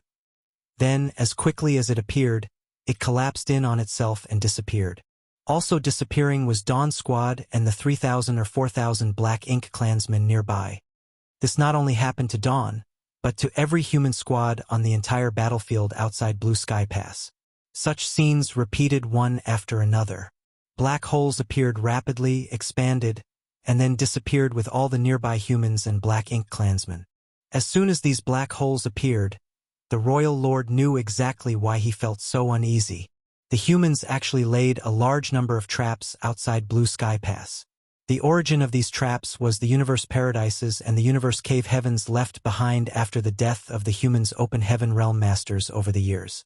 The universe paradises and universe cave heavens expanded into huge black holes when they were suddenly opened, and perhaps because of spirit arrays, they collapsed back and sucked in all the nearby humans and Black Ink Clansmen.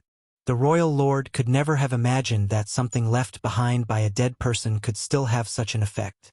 The Black Ink Clan had never encountered such a tactic before, so it was certain that this was something new that the humans set up in the last 100 years. But if the humans could do something like this, why hadn't they done so before?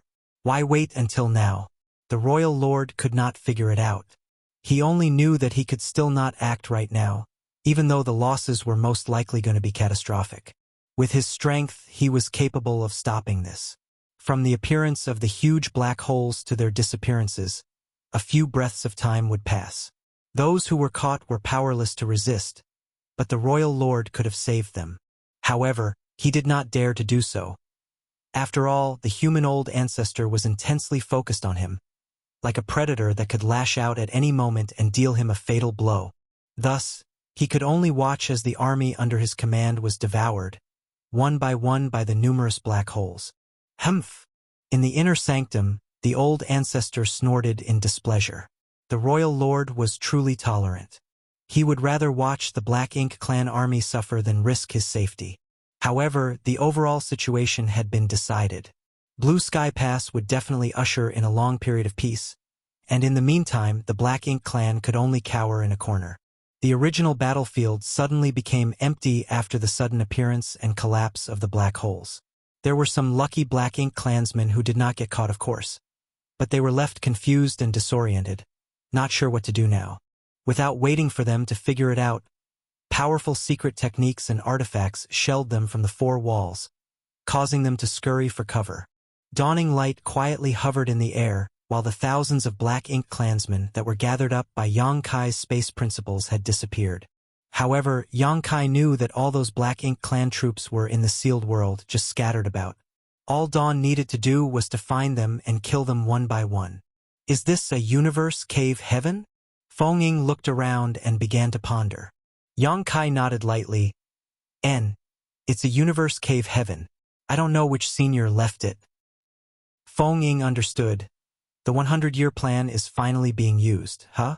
Is this what you guys were gathering for?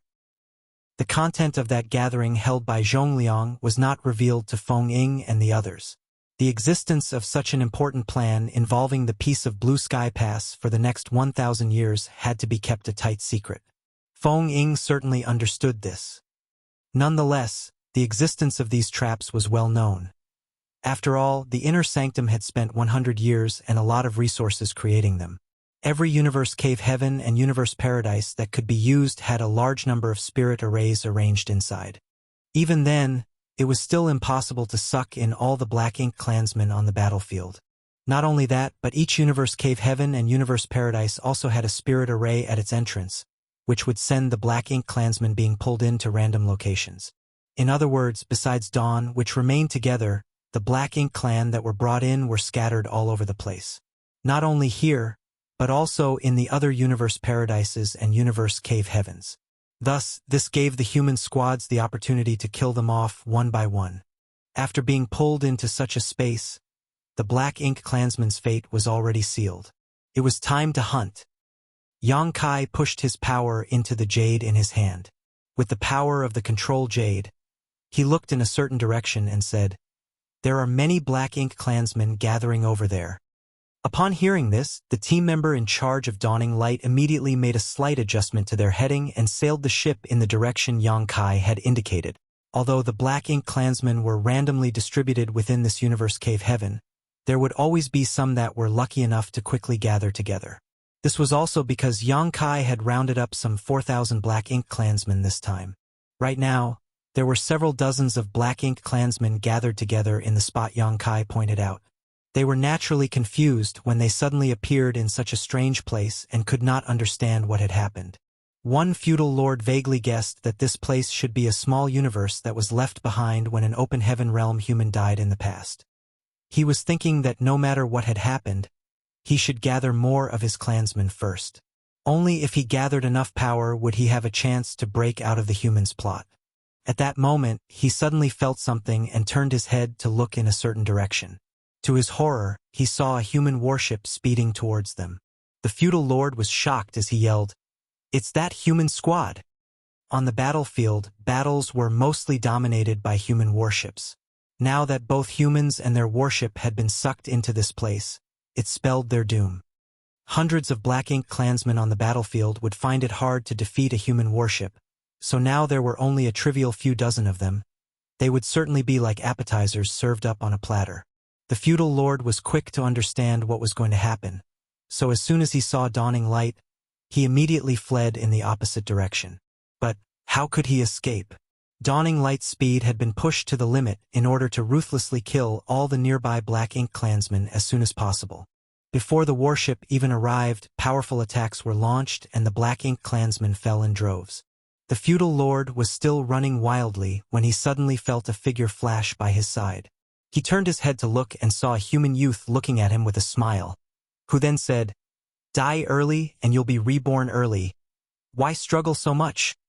As he spoke, the youth summoned a long spear into his hand, and with a simple thrust, it swept towards him.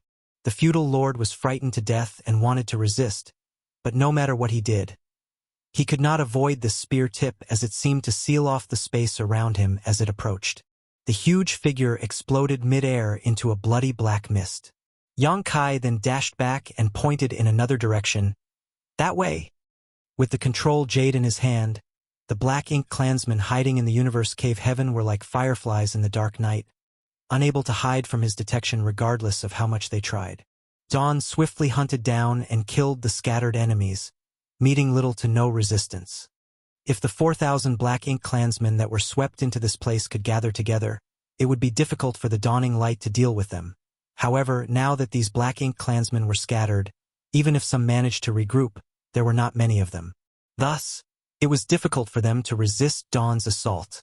One by one, the black ink clan fell, with dawning light almost never stopping, simply killing as it flew around. This universe cave heaven was not small in area, but it only took Dawn an hour to ruthlessly slaughter all the black ink clansmen that were rounded up by Yang Kai.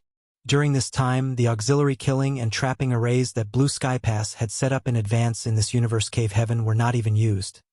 Otherwise, it could have been even easier.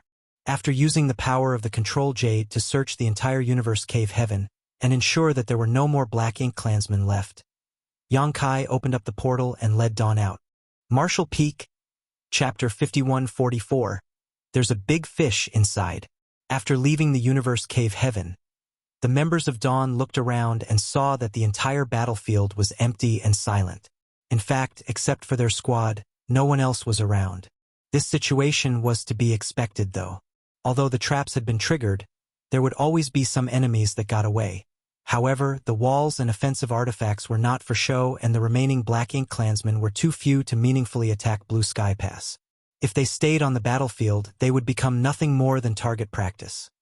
Thus, the only option for them was to escape.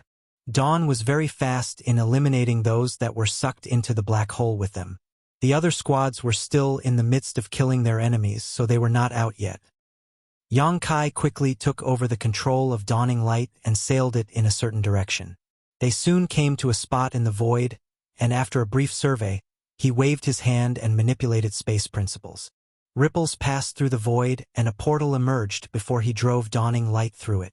This was a universe paradise where a 15-man squad from the Western Army's 4th Division, Sky Battalion, was hunting the Black Ink Klansmen caught up in this place. The squad leader was not as bold as Yang Kai, and it was impossible for the number of Black Ink Klansmen sucked into this place to be anywhere close to the 4,000 Dawn had faced. After all, the more Black Ink Klansmen that were sucked in, the more pressure they would be under. Thus, the number of Black Ink Klansmen sucked in was trivial, probably less than 1,000 in total. The Black Ink Klansmen were scattered all over the universe paradise, though, and the 15-man squad were able to hunt with their warship, so there was no risk. After more than an hour of hunting, about half of their targets had been killed, and now the squad was about to face a tough fight. The size of a universe paradise was naturally no match for a universe cave heaven. So, although only about 1,000 Black Ink Klansmen were sucked in, these enemies were still somewhat tricky to wipe out.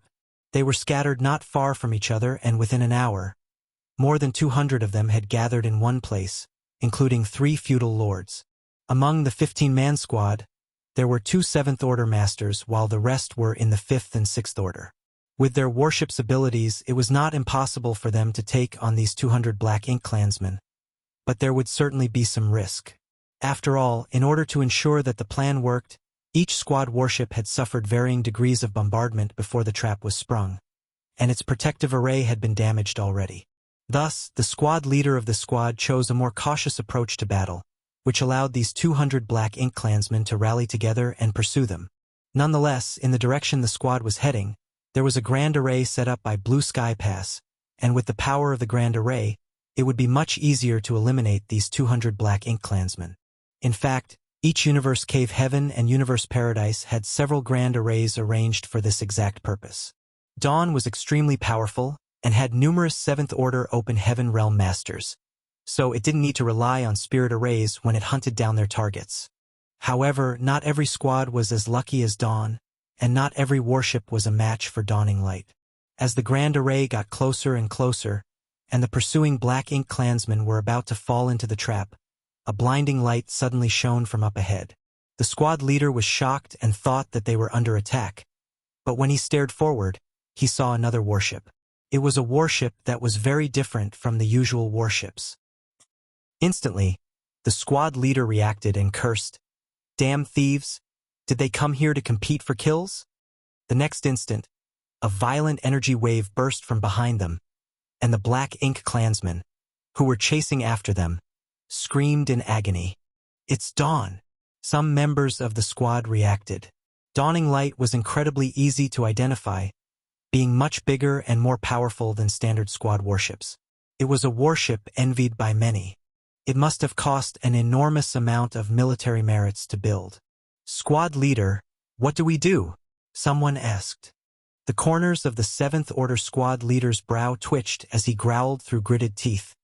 "Turn us around, Tech."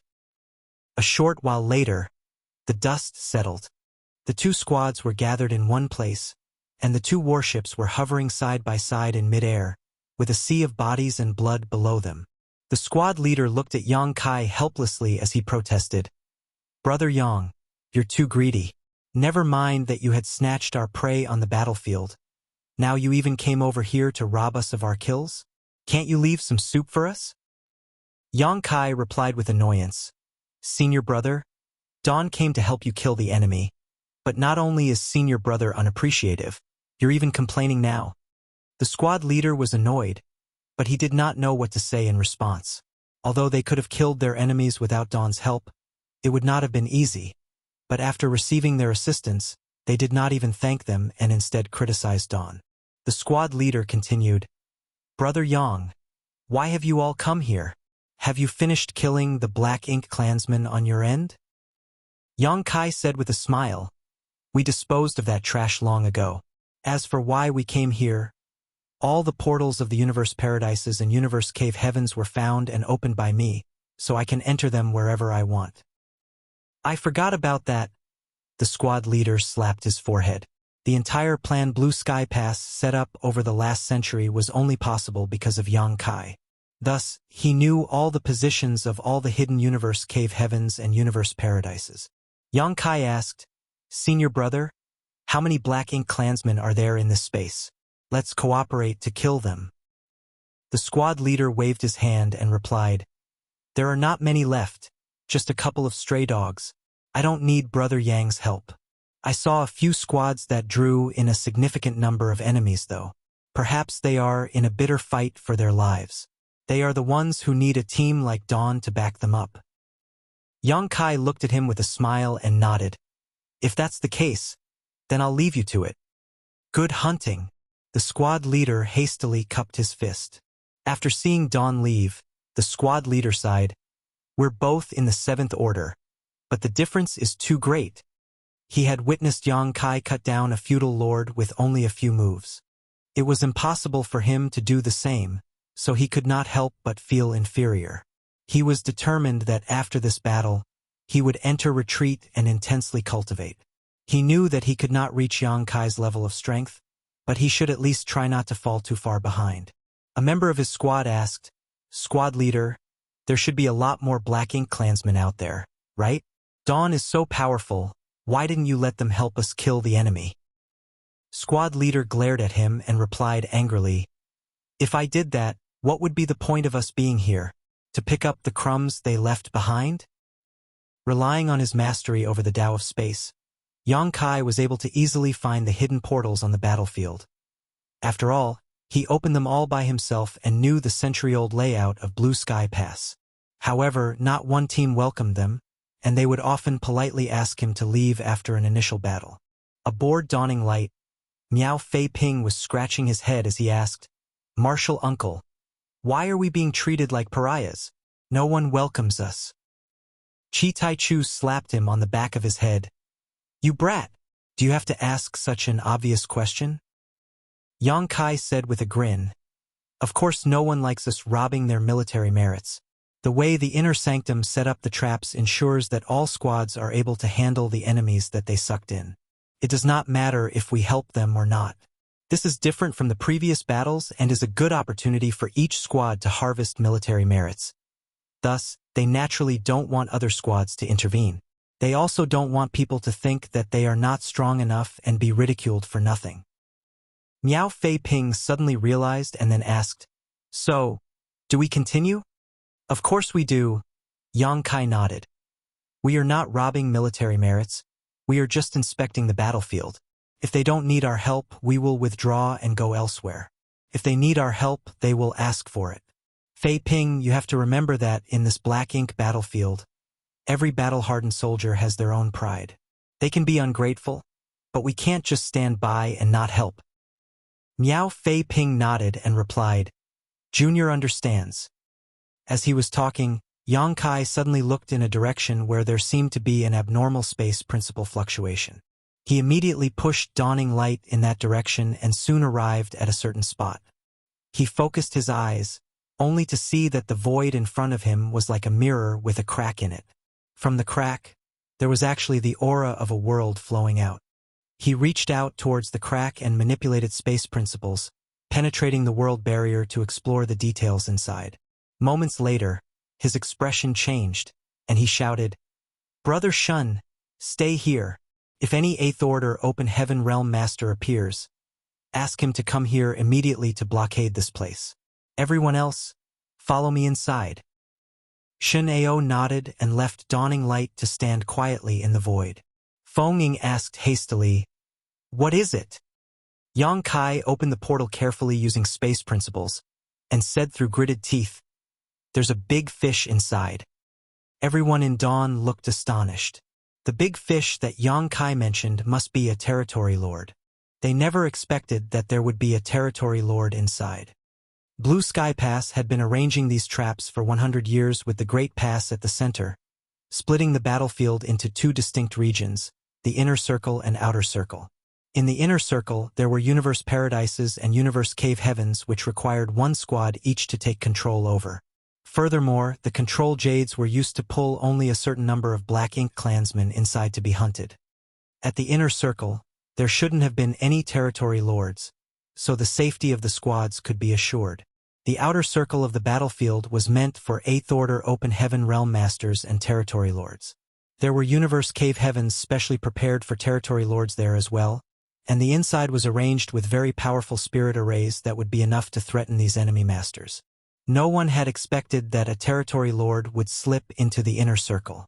Yang Kai did not know which squad was so unlucky as to encounter this Territory Lord, but it was obvious they were not in a good situation. As they spoke, the portal was opened and dawning light entered like a streak of light.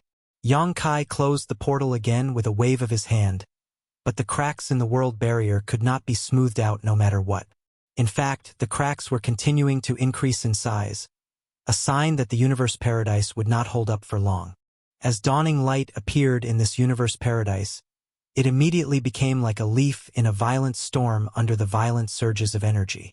The thick black ink strength rushed around them and the protective barrier began to flash wildly. Martial Peak, Chapter 5145, Zhou Xing. Yang Kai stood at the bow of the ship and looked up, only to see a ragged warship in front of him fleeing in their direction. A huge black ink cloud was chasing after the failing warship and it was rapidly closing in. The whole Universe Paradise was filled with a strong sense of foreboding. Inside the black ink cloud was a particularly fierce aura. It was obviously a territory lord and hundreds of black ink clansmen, including many feudal lords. A black ink clan's secret technique blasted out from the cloud, hitting the fleeing warship in front of Dawn, causing great damage. Dawning light arrived just in time to witness the territory lord attack. A huge palm emerged from the black ink cloud and tried to grab the fleeing warship. On the warship, the human cultivators struggled to counterattack, but with little effect. The difference in strength was so great that they were helpless to repel the territory lord's attack. Seeing that the big dark hand was about to grab the warship, a 7th Order Open Heaven standing at the stern of the warship suddenly roared, "Rise!" As he roared, a grand array was activated, and in an instant, it wrapped around the pursuing black ink clansmen. The warship did not stop, but ran straight towards the portal. The Grand Array could not trap a territory lord for long, but it might be enough to delay him long enough for the squad to escape this universe paradise. Then, they saw dawning light rapidly approaching. Feng shouted, "Junior Brother Zhou!" The Seventh Order Open Heaven Realm Master, who had just activated the Spirit Array, looked at them and exclaimed in surprise, "Senior Sister Feng, what are you doing here?" Feng said, "Junior Brother Yang noticed something unusual here, so he brought us here to have a look. Why is there a territory lord here?" The Junior Brother Zhou looked annoyed as he replied. He was hiding in the Black Ink clan army, concealing his aura. Clearly, he had some ill intentions. He was caught unaware and pulled into this place before realizing what was happening. "Which territory lord is he?" Yang Kai asked. The Junior Brother Zhou replied, "If I'm not mistaken, he should be Zhou Xing." Regardless of which great past theater they were in, Eighth Order Masters and Territory Lords were rare, with there generally being several dozen on each side. The number of Territory Lords was always higher, but not by a wide margin. The two races had been fighting each other for so many years, so the identities and characteristics of the top masters had been exposed a long time ago. Thus, the humans had some knowledge of all the Territory Lords they faced. Yang Kai silently recalled all the information the Inner Sanctum had published on the Blue Sky Theater Territory Lords. Among all of them, Zhou Xing's strength was not the strongest. He was at most ranked in the middle somewhere, much worse than He Yuan, for example. Zhou Xing's greatest skill was his ability to suppress his own aura. He could perfectly disguise himself as a feudal lord and hide within the regular Black Ink army. This skill allowed him to easily avoid the Eighth Order Master's eyes, and by doing so, he could seek opportunities to conduct sneak attacks on high-value targets. In all the years of war, several Eighth Order Open Heaven Realm Masters had been seriously injured by Zhou Xing's sneak attacks. This time, he hid in the Black Ink clan army, disguised as a feudal lord, obviously with malicious intentions, but ended up being trapped here by this squad. It was yet to be determined if it was his bad luck or the squad's misfortunes. Junior Brother Zhao was killed by him. Subsequently, we relied on the various Grand Arrays to survive until now. Junior Brother Zhou's face was full of grief. It was inevitable that they suffered losses when they encountered a territory lord. Junior Brother Zhao was one of the two Seventh Order Masters of this squad. "How much time do we have?" Yang Kai asked. "Brother Yang, you know that the spirit arrays arranged in this universe paradise were not designed to deal with territory lords, not to mention that Zhou Xing has many helpers with him. The Grand Array will be broken in a dozen breaths at most," reported Junior Brother Zhou. "Are there any other Grand Arrays available?" "No." Junior Brother Zhou shook his head. "We've used up all 3 spirit arrays. If not for those 3, I'm afraid none of us would have survived till now. Brother Yang, we need to go. Once Zhou Xing breaks free, it will be too late for us to escape." Yang Kai looked ahead and said firmly, "When we came in, there were no Eighth Order Masters available outside, so they must all still be fighting with the other territory lords. If we leave now, Zhou Xing will surely follow us, and there will be no one to tie him down once we get outside." Junior Brother Zhou asked, "What does Brother Yang intend to do?" Yang Kai said as he summoned the Azure Dragon Spear, "Hold him back. Soon, there will be an Eighth Order Master available. Even if he ultimately manages to break free from here, there will be someone outside to take care of him." Junior Brother Zhou did not hesitate and immediately agreed. "Good. We'll do as Brother Yang suggests." He also knew that Yang Kai was powerful and Dawn's squad was very strong. His squad alone had no chance to win against a territory lord, but together with Dawn, though they might not be able to kill such a master, holding him down should not be too much of an issue. As they discussed, the Grand Array began to crack. Yang Kai shouted, "Leave Zhou Xing to me and take care of yourselves. There's no need to kill all of them. Just delay them as long as you can." Immediately after, he lunged straight towards the enemy. The Grand Array shattered, and Zhou Xing roared angrily from within the black ink cloud. He was furious that a trivial human squad tried to toy with him with these few spirit arrays. The impudence! He resolved to kill these humans ruthlessly in order to soothe the rage within him. Since the humans now had purifying black ink pills, Zhou Xing knew that he could not corrupt them with black ink strength. Thus, he could only kill them. However, just as he was about to act, a dazzling light rushed towards him. Zhou Xing looked up and was momentarily bewildered. He began to wonder how this universe paradise suddenly had a small round sundae. Above the sun was a three-legged bird squawking away. The small sun was even traveling towards him at a high speed. Behind the small sun, there seemed to be a figure that glowed with a dazzling light. Suddenly, he realized that it was not the sun, but some secret technique cast by a human. Even a territory lord as strong as Zhou Xing could feel the threat posed by this secret technique and knew he would suffer if he took it head-on without defending himself. Therefore, Zhou Xing raised his hands and the dense black ink clouds gathered to form a barrier to block the direction where the small sun was coming from. Violent sounds erupted as rampaging energy waves swept over Zhou Xing's body.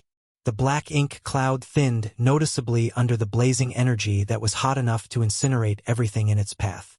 However, he was a territory lord, so although Yang Kai's golden crow cast the sun was powerful, it could not harm the former in any way. On the other hand, the black ink clansmen around Zhou Xing died immediately. Before Zhou Xing could compose himself, a curtain of spear shadows enveloped him, causing black blood to splash out and drawing a roar from Zhou Xing's lips. At the same time, the two warships launched a volley of attacks from their offensive arrays. The black ink clansmen were instantly thrown into confusion. Under the leadership of Zhou Xing, they had continued to chase down the human warship until they had nowhere else to run. So how could they now turn around to attack them? However, moments later, the territory lord saw what was happening. Originally, there was only one warship, but now there were two. Apparently, reinforcements had arrived. Moreover, the warship that arrived was significantly larger and more powerful. The Black Ink clansmen, in spite of suffering many casualties in the initial attack, remained undaunted. Led by several feudal lords, they used their secret techniques to counterattack, forcing the two warships to weave and dodge. Both the warship of Junior Brother Zhou and Dawning Light were damaged in the previous battle, particularly their shields, which had been seriously drained. Thus, they were focused on not being hit again. This gave the Black Ink clansmen a respite as hundreds of them, led by the feudal lords, began to bombard the warships relentlessly. The two warships were forced to constantly maneuver around, reducing the intensity of their attacks greatly. On the other hand, Zhou Xing took hundreds of wounds to his body in a very short time. He tried to dodge the attacks but was unable to do so effectively. He was being attacked by Yang Kai's supreme limitless spear art enhanced by his space principles, so dodging at such close range was all but futile. The pain caused Zhou Xing to become increasingly furious, and he responded ruthlessly. Since he could not dodge, he gave up trying and attacked instead. In his fury, he threw a punch forward with all his strength. He wanted to trade wound for wound. He could sense that the human attacking him was only a seventh-order master, and since he was a territory lord, if he traded wounds with his opponent, he would eventually come out on top. His punch was very effective, as the seventh-order human was blown far away, coughing up blood in midair. Zhou Xing continued with another punch to deliver another painful blow to his attacker. The other party's body suddenly flickered, then disappeared. Zhou Xing's punch hit nothing but air, causing him to be thrown off balance. Just as he was wondering where his target went, he felt a murderous intent coming from his side. Turning his head to look, the seventh-order master who had disappeared moments ago appeared right next to him somehow. The human spear was thrust out sharply with a small round sun at its tip. Zhou Xing was taken aback but swiftly responded by throwing out his fist. The small sun was annihilated, but Zhou Xing was also forced backwards. His fist scorched as he grimaced painfully. Although he was injured, his enemy was in a far worse state, spewing more fresh blood as he flew backwards for a second time. The difference in their raw strength could not be compensated for by bravery and persistence alone. Yang Kai had killed a territory lord previously. However, he managed to kill Zhu Feng only because Bai Yi joined forces with him. Both he and Bai Yi were seriously injured in that battle though, despite Zhu Feng having been seriously wounded from the start. Even back in Mu Guang's royal domain, Yang Kai was only able to chase after He Yuan and fight with him because the latter's soul was badly injured. Although Zhou Xing was not as strong as He Yuan or even Zhu Feng, he was currently at full strength. Thus, Yang Kai's current might was insufficient to kill him. The good thing was that he only needed to stall for time and not really fight Zhou Xing to the death. A few injuries were not a big deal as long as they did not damage his foundation. Focusing, Yang Kai kept up his attacks and fought back and forth with Zhou Xing. Of course, he was frequently on the receiving end, but with his space principles it was impossible for Zhou Xing to kill him with a single blow. Time passed slowly. Half an hour later, only one of the two warships was left. Junior brother Zhou's warship was badly damaged from the start, and now that it was being attacked by hundreds of Black Ink clansmen, after taking several hits, it finally could not hold on and burst apart. Marshall Peak, Chapter 5146. One battle to settle the war. Before the warship was destroyed, all the squad members transferred over to Dawning Light, relying on Feng Ying and the others to cover them during the evacuation. Thankfully, there were no casualties.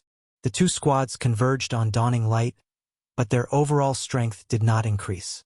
The reason was that all the artifacts and arrays on Dawning Light were being actively used by their regular personnel. The additional hands allowed them to rotate more frequently to rest, but did not enhance the instantaneous lethality of Dawning Light. Now, the whole Universe Paradise's situation was not looking good. This Universe Paradise was left behind after the death of a 7th Order human master. So although it had become an independent sealed world now, it had its limits. Before Dawn entered, there were already cracks in the world barrier of this Universe Paradise caused by the fallout of Zhou Xing's attacks. It was because of those cracks that Yang Kai could peek inside and detect that there was a territory lord within. That led to Yang Kai deciding to enter with Dawn to render aid. Now that Yang Kai and Zhou Xing were engaged in a fierce battle, the violent energy surges caused the entire Universe Paradise to become increasingly unstable. Little cracks could be seen all over and this Universe Paradise would collapse soon. If they remained within the Universe Paradise when it collapsed, then it was very likely that they would be pulled into the void. When that happened, there was no telling where they would end up. It was with this in mind that the 8th Order Open Heaven Realm Masters had to be sent into the Universe Cave Heavens, which were more stable. This way, the 8th Order Division Commanders and Territory Lords could fight for a longer time without worries. If they were in Universe Paradises, they would collapse not long after they started fighting. This Universe Paradise was facing the risk of collapsing at any moment. Yang Kai was proficient in the Tao of space and was not afraid of the impending collapse. Even if he was really sent to the void, he would be able to find his way back fairly easily. There was even a chance that he could exile Zhou Xing to the void and simply leave him trapped there to die alone. However, there were still two squads here, so he couldn't do that. Thus, after a few more exchanges with Zhou Xing, Yang Kai immediately dashed towards Dawning Light while using the divine sense to send a message, "Go! Now!" After such a long delay, the situation outside should have been settled. Thus, there should be a few 8th Order Open Heaven Masters available. Dawning Light had taken up position near the portal, so when Yang Kai's order came, Junior Brother Zhou immediately took out his control jade and shot a light into the sky. The portal opened and Dawning Light sped out, followed closely behind by Yang Kai. The hundreds of Black Ink clansmen who were following Dawning Light saw this and followed after, with Zhou Xing being the last to leave before the portal closed again. However, before Zhou Xing could stabilize himself, a bright light came down on him, instantly destroying all his defenses and inflicting a huge wound on his body. Zhou Xing roared in pain and anger, turning his head to look at who had attacked him, only for his eyes to shrink as he shouted, "Zhong Liang!" Not only was Zhong Liang there, but also Ding Yao and Liang Yulong. The three of them surrounded him in a triangle. Zhou Xing's heart sank into the abyss as he knew there was no escape for him. These three army commanders were all peak 8th Order Masters. When the human squads took action, these 8th Order Masters used their own control jades to pull a territory lord into their respective Universe Cave Heavens. Even though their strength was greater than the Black Ink clan territory lords, it was impossible to kill their opponents so quickly in a fair fight. However, Blue Sky Pass had arranged multiple spirit arrays in these Universe Cave Heavens, which gave the 8 Order Masters a significant advantage. Those spirit arrays all cost an enormous amount of resources and were arranged by the array Great Grandmasters. So any territory lord who fell into them would see their strength suppressed. With their superior strength, geographical advantage, and the assistance of several spirit arrays, it was not surprising that Zhong Liang and the others killed their opponents in short order. The 3 of them had just emerged from their respective universe cave heavens when they were informed by Shin Ao of what had happened. The only reason they didn't force their way in was they weren't certain what kind of repercussions that would cause for those inside the universe paradise. When Dawning Light and Yang Kai appeared, followed by hundreds of Black Ink clansmen, the 3 army commanders swiftly slaughtered the mixed fish before turning their attention to Zhou Xing. The strength of this territory lord was considered average at best, so how could Zhou Xing be a match for the 3 army commanders? Zhong Liang and the other 2 of them did not even utter a word before using their respective secret techniques to attack Zhou Xing from all sides. Not far away, Yang Kai and others watched from afar aboard Dawning Light. Not only them, but many other squads, who had already cleaned up their opponents, observed the show. These squads had shown up one after another, surrounding the whole battlefield layer after layer. Zhou Xing is doomed, Feng Ying said softly. Under the combined attacks of 3 army commanders, even the strongest territory lords would not be able to survive, so Zhou Xing's fall was simply a matter of time. Yang Kai's attention was not on Zhou Xing and the 3 army commanders though, but instead focused on somewhere far away. Hundreds of thousands of kilometers away, powerful explosions were taking place. For him to be able to sense the shockwaves this far away meant that the strength of those fighting was overwhelming. Outside Blue Sky Pass, there were no forces close to where the battle was taking place. Thus, it was obvious the fight in the distance was between the old ancestor and the royal lord. It was unknown when and how the 2 began to fight. At least Yang Kai did not notice it before now. However, even 8th Order Masters could not intervene easily in this kind of battle. Thus, Yang Kai also did not think of going to watch. The royal lord and old ancestor were old rivals, and this battle was likely to end in a mutual loss. Portals continued to open around them, and from those portals emerged the victorious squads. 8th Order Open Heaven Realm Masters also appeared one after another, while some territory lords appeared immediately after them. It was not that these territory lords managed to kill the 8th Order Masters to get out of the trap. After all, there were spirit arrays arranged in the universe cave heavens to make it impossible for them to escape even if they killed the 8th Order division commanders fighting against them. However, when the fight dragged on for too long, the universe cave heaven itself would become unstable, making a collapse imminent. Therefore, the 8th Order Open Heaven Realm Master had no choice but to open the portal to leave so as not to get caught up in the collapse. When that happened, the territory lord could naturally follow them out. Those territory lords who were lucky to have survived all immediately used whatever means they had to escape. They knew that after the humans had activated these traps, which took them 100 years to set up, the Black Ink clan was done for. Sticking around was akin to courting death. Thus, they had to escape. It was only by escaping that they stood a chance to survive and recover from this disaster. Therefore, they held no desire to fight anymore and only sought the opportunity to flee. Of course, those 8th Order Heaven Realm Masters who failed to kill their respective opponents inside their assigned universe cave heaven would not let their prey go easily and continued to chase them across the void. Under the attacks of the 3 army commanders, Zhou Xing was only able to last less than a half cup of tea's time before Ding Yao smashed his head with his fist. More and more squads emerged from different portals, largely intact. Thankfully, junior brother Zhou squad's unlucky encounter was a unique case. Also appearing were many lone 8th Order Open Heaven Realm Masters, appearances of which meant the fall of a territory lord. It was a glorious result. The human race had been resisting the Black Ink clan for so many years, and the 2 sides had fought countless times, but never had there been such a decisive victory. They could see that about 20 territory lords had been killed, and that was not counting those who were still fighting and had not shown up. There would certainly be more as time passed. In the past, killing more than 20 territory lords in one battle was simply unimaginable. The most territory lords that had been killed in a single battle was 5, and that was at the cost of 2 8th Order division commanders. Considering the strength of the territory lords, While it wasn't too difficult for the Eighth Order Masters to defeat them, killing them was a much more difficult task. If not for the Universe Cave Heaven traps, which had been set up in advance, how could Blue Sky Pass achieve such overwhelming success? Yang Kai was also overwhelmed. When he first helped Blue Sky Pass find the portals for the Universe Paradise and Universe Cave Heaven, he knew that they could give Black Ink Clan a nasty surprise, but he did not expect it to be to this magnitude. If Blue Sky Pass had such great success, then Inyang Pass would also have good results. After all, he also helped them to open up the Universe Cave Heavens and Universe Paradises around their Great Pass. Even so, the news of this enormous defeat would certainly be circulated around the Black Ink Clan. Thus, it was unrealistic for Inyang Pass to expect results of this magnitude.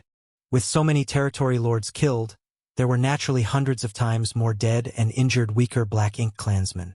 One battle had changed the entire course of the war. The Black Ink Clan in the Blue Sky Theater had suffered an enormous defeat. What awaited Blue Sky Pass was a period of peace for at least 1,000 years or more, during which the Black Ink Clan would not be able to attack. However, was this enough to satisfy Zhongliang and the other higher-ups? This was the best opportunity for them to add insult to injury to the Black Ink Clan. Thus, 2 days later, Blue Sky Pass gathered 38th Order Open Heaven Realm Masters and 20,000 troops, led by several army commanders, to advance deeper into the void towards the Black Ink Clan's territory. Blue Sky Pass did not go all out this time, still leaving behind a large contingent to watch over the Great Pass. Additionally, there were some Universe Cave Heaven fights that had not yet concluded that required a few 8th Order Open Heaven Realm Masters to watch over. 38th Orders and a 20,000-strong army was almost half of the combat strength of Blue Sky Pass. They could not take out more soldiers. Since Yang Kai had brought purifying light, Zhongliang and the others had been planning for this crusade. However, any foray into the enemy's territory was of great importance and would take time to prepare for. Now that the opportunity had come, they were eager to push back against the enemy, who was seriously weakened, and aim for the royal city.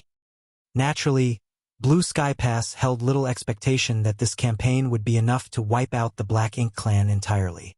As long as the royal lord was not dead, the royal city would not fall.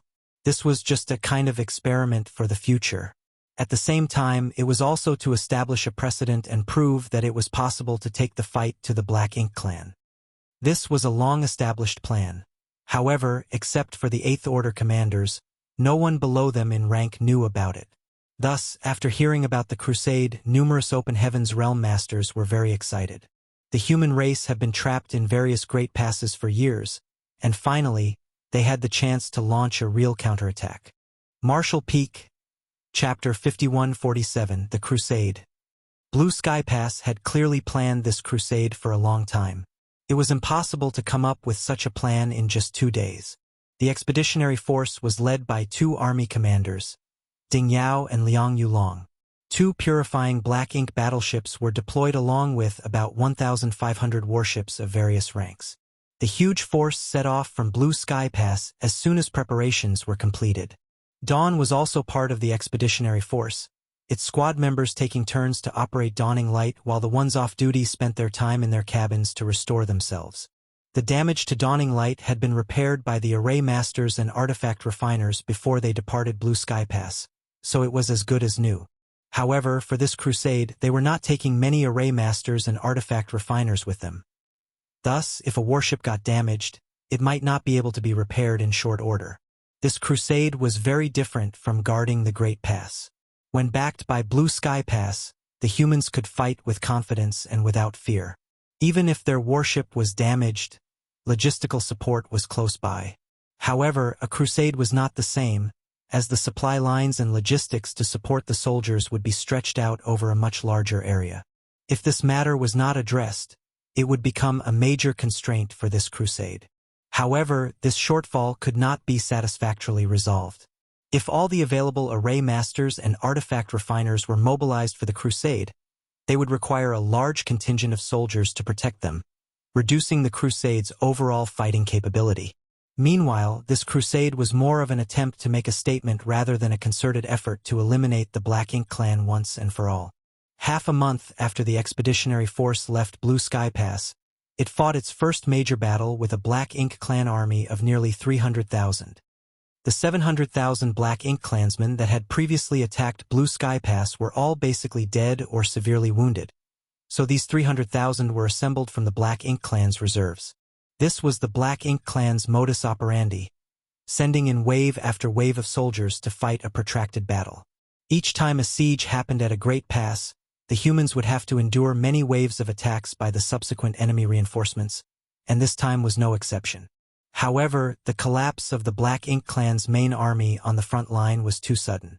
Blue Sky Pass 100-year plan was a huge trap that sucked the Black Ink clan army into numerous universe paradises and cave heavens, where they were mercilessly slaughtered.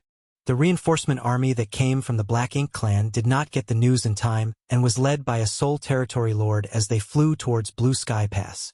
When they encountered each other, the leading territory lord obviously was not aware of what had happened and was caught completely off guard. Of the 300,000 reinforcements, nearly 200,000 were cannon fodder while only 100,000 were high rank or above. Besides the lone territory lord, the strongest masters among the troops were the feudal lords. Such a lineup was no match for the elite soldiers of the expeditionary force. The territory lord quickly realized that something was amiss and immediately ordered all the low-rank cannon fodder to charge towards the expeditionary force while he fled at the first opportunity. He did not even bother about the rest of his 100,000 troops. It was another great victory for the humans. The 300,000 Black Ink clan army was overwhelmed. With no territory lords to lead and shelter them, there was no one to fight off the 38th Order Open Heaven Realm Masters. Thus, the warships just sailed forward in a straight line and mowed down the scattered Black Ink clansmen. They took just one day to defeat this reinforcement army. The expeditionary force then continued to advance undeterred, with its sights set on the royal city. Along the way, any Black Ink clansmen that they encountered were slaughtered. After another month, they arrived at the first territory controlled by a territory lord. This was one of the outermost territory lord territories, so the one assigned here was naturally not very powerful as he would be the first to bear the brunt of any human attacks. In fact, this territory lord's domain had been attacked by humans before. The last time the old ancestor led a large army to attack this territory, Yang Kai was living here with Nu Yen. According to the limited information available to Blue Sky Pass, the owner of this territory was named Go Wu. Go Wu was dead though, killed by an 8th Order Division commander of the Southern Army in one of the universe cave heavens outside of Blue Sky Pass. Thus, Go Wu's territory was leaderless. As the expeditionary force marched on, it was inevitable that news of their advance spread. However, they did not meet any real form of resistance. Even Go Wu's territory was essentially unprotected by the Black Ink clan. There were some Black Ink clansmen who were brave enough to attack the expeditionary force, but many realized that it was suicidal and simply fled deeper into Black Ink clan territory. It only took a few hours for the expeditionary force to capture Go Wu's home territory. Although they killed many, those were mostly serfs and low-rank clansmen. This was only to be expected. Most of Go Wu's forces were deployed to participate in the siege of Blue Sky Pass and were thus already dead. When those who were left behind saw the advancing expeditionary force, they naturally knew that whoever was sent to Blue Sky Pass had been annihilated. Thus, those that could immediately turned around and ran for their lives. The expeditionary force did not stop after they captured this area. Both Ding Yao and Zhong Liang knew that speed was of the essence, so only a small number of men were assigned to clean up the battlefield while the rest of the army continued on. The so-called battlefield cleanup was nothing more than plundering resources. It was just like what Yang Kai had done in Mu Guang's royal domain. A territory lord's home territory was the most prosperous place in every region. It usually had a lot of stores and cultivation resources that the expeditionary force would not want to miss out on. Yang Kai also stayed behind. However, he was not interested in plundering resources as they were not attractive to him anymore.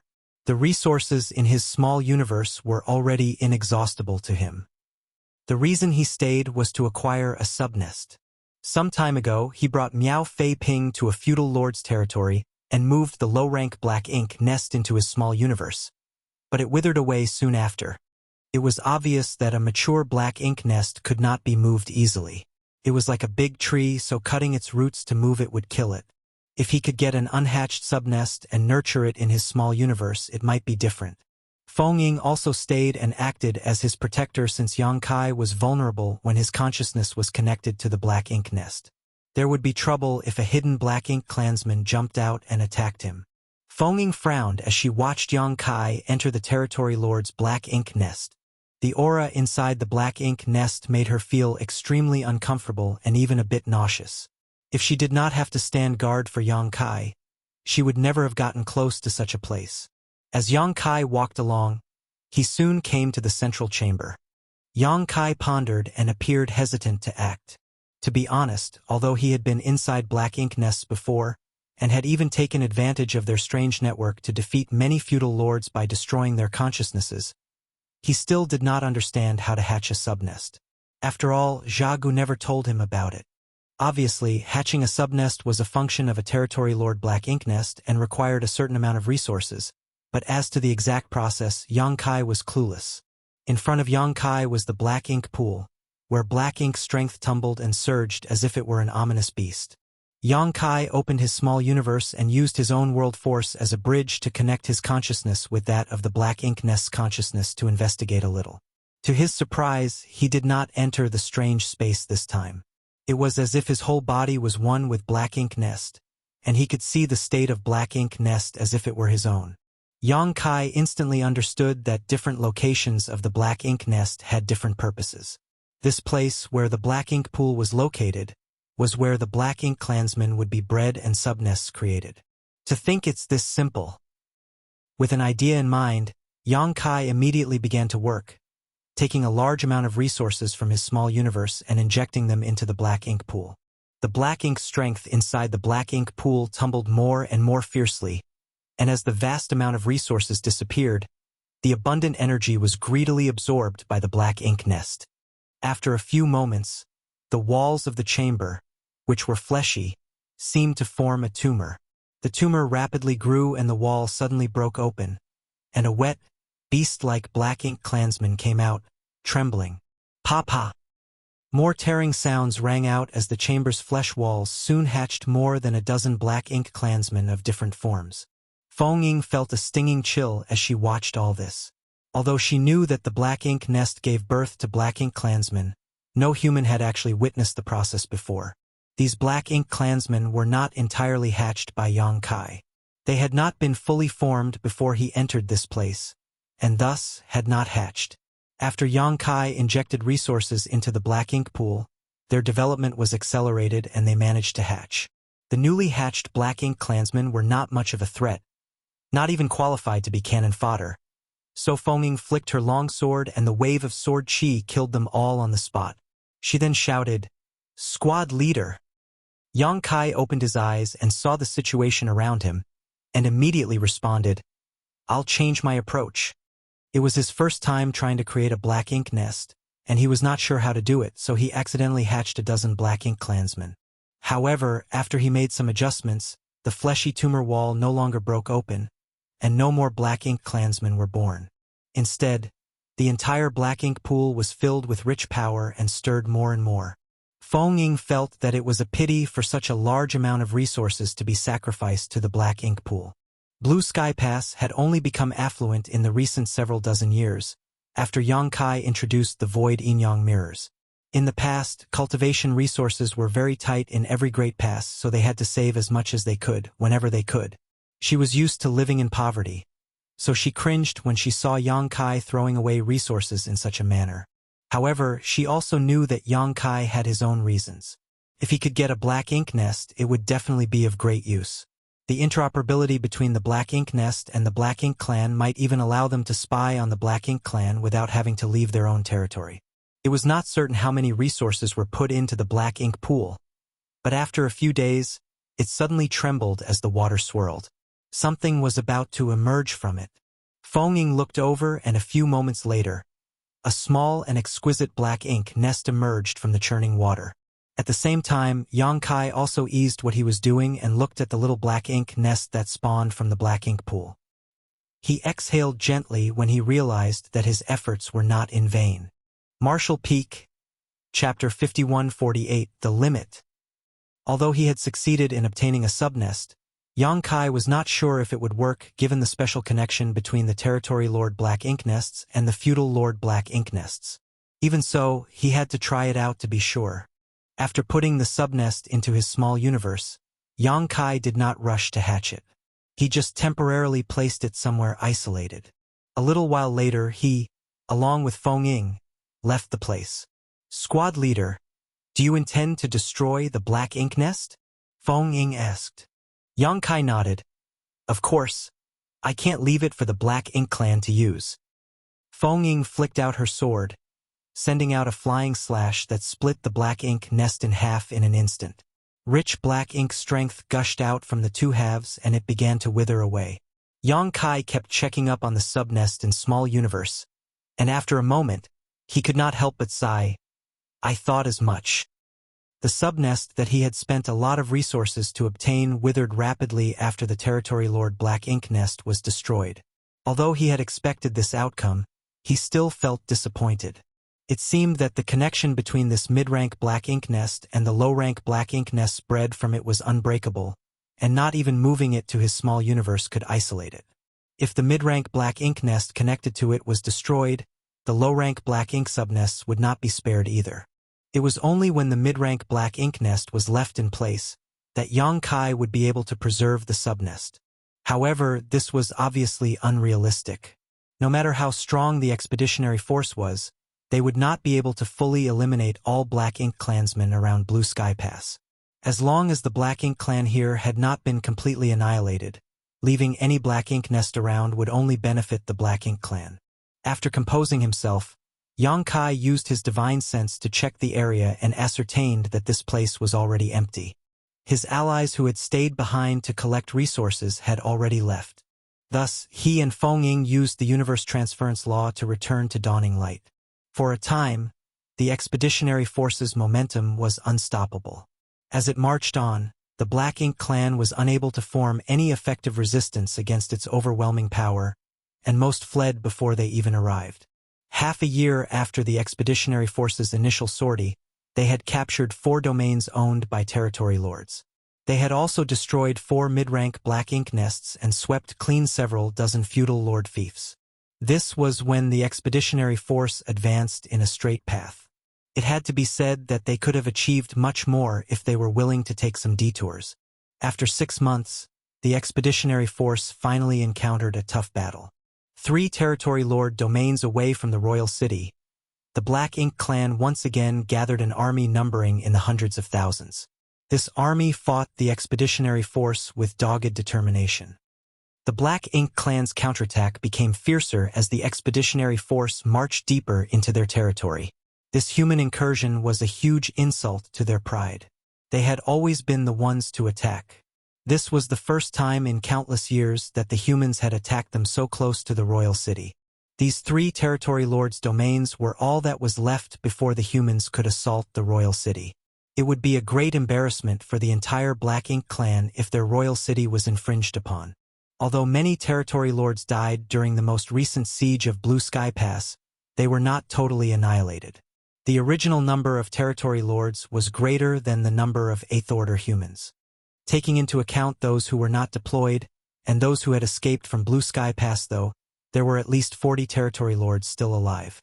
The Black Ink clan army, led by more than 20 territory lords, stood in front of the expeditionary force. The 2 sides fought nearly 100 battles in just 3 months. Each side incurred losses of varying degrees. The resilience and determination of the expeditionary force shocked the Black Ink clan, and many were killed in this defensive battle. Still, they continued to regroup, attack, and suffer over and over again without any hesitation. The Black Ink clan had a huge advantage in terms of location.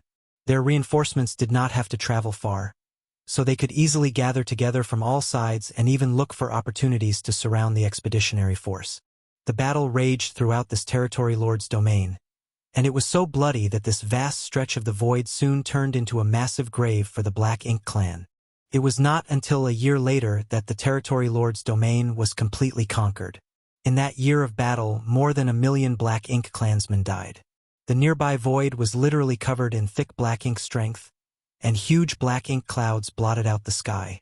Other than the legions of Black Ink clan cannon fodder that were killed, 2 more territory lords had fallen in this year-long battle. As the remnants of the Black Ink clan retreated to the next territory lord domain, and the expeditionary force continued to advance, it was only to be expected that the humans would be greeted by fiercer counterattacks and resistance.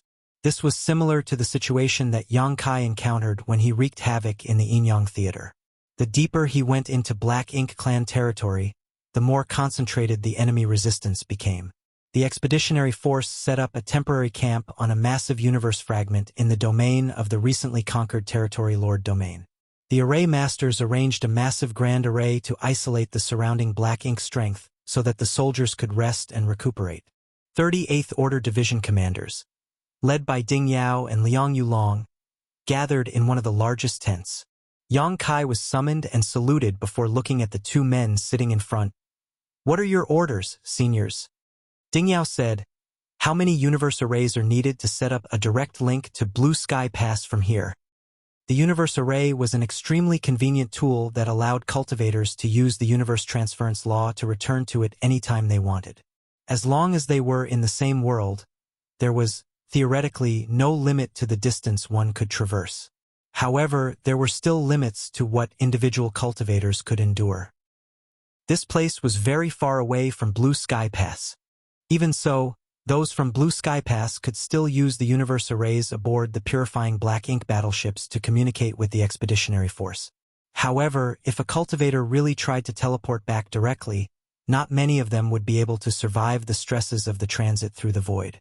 Even a 7th Order Open Heaven Realm Master faced the risk of instant death if they attempted it. Perhaps only the 8th Order Masters could safely accomplish this. Thus, there had to be a transit point set up using another universe array. Yang Kai was the only one capable of doing this, which was why the 8th Order Masters summoned him. Yang Kai pondered for a moment before answering. Considering the endurance limits of those in the 5th Order, 2 should be enough. Ding Yao nodded and replied, "As expected." Yang Kai's heart skipped a beat as he asked, "Isn't the expeditionary force continuing?" Ding Yao shook his head. "We can't. Although the Black Ink clan suffered huge losses, we've also suffered casualties. The expeditionary force soldiers need to take purifying Black Ink pills every time they fight against the Black Ink clan. After such a long crusade, the purifying Black Ink pill stock is running low. The warships have also suffered varying degrees of damage, which could not be repaired in the heat of battle. Additionally, there are other considerations, so this crusade has to stop here." Yang Kai understood all these issues and had also anticipated this happening sooner or later. In fact, those in the expeditionary force with a little bit of foresight were aware that they were at the limit of what they could do so far away from Blue Sky Pass. Casualties would begin to rapidly climb if the expeditionary force advanced any further. Additionally, the closer they got to the royal city, the more intense the Black Ink clan's resistance would become. Blue Sky Pass's forces could not bear such losses. Although the crusade was not completely successful, it was still a great victory for the humans to take the fight to the Black Ink clan. Privately, the soldiers were discussing when the expeditionary force would withdraw, but there were many different opinions and no definite conclusions. After all, only the 8th Order Open Heaven Realm Masters had the authority to decide such matters. A 7th Order Master like Yang Kai did not have the authority to discuss such matters with the 8th Order Masters. However, what Ding Yao said seemed to indicate that he did not intend to withdraw. If they were to withdraw, why bother arranging more universe arrays? Yang Kai suddenly realized something and asked, "Sirs, do you intend to permanently occupy the ground we've taken and reduce the territory controlled by the Black Ink clan?" Liang Yulong smiled and said, "You're a quick one. We intend to hold our position here, expanding our territory while reducing the Black Ink clans. The expeditionary force has spent so much time and paid so much to gain such a large swath of territory. How could we give it up just like that? The expeditionary force will not move forward, but we will also not retreat. We will build a forward outpost here and repel any Black Ink clansmen that dare to enter its range. The Black Ink clan must be seething to have lost so much territory. Just by the losses of the Black Ink clan after the battles, it would take them over 1,000 years to rebuild their forces. As long as the expeditionary force is here though, There is no way the Black Ink Clan can completely restore their foundation.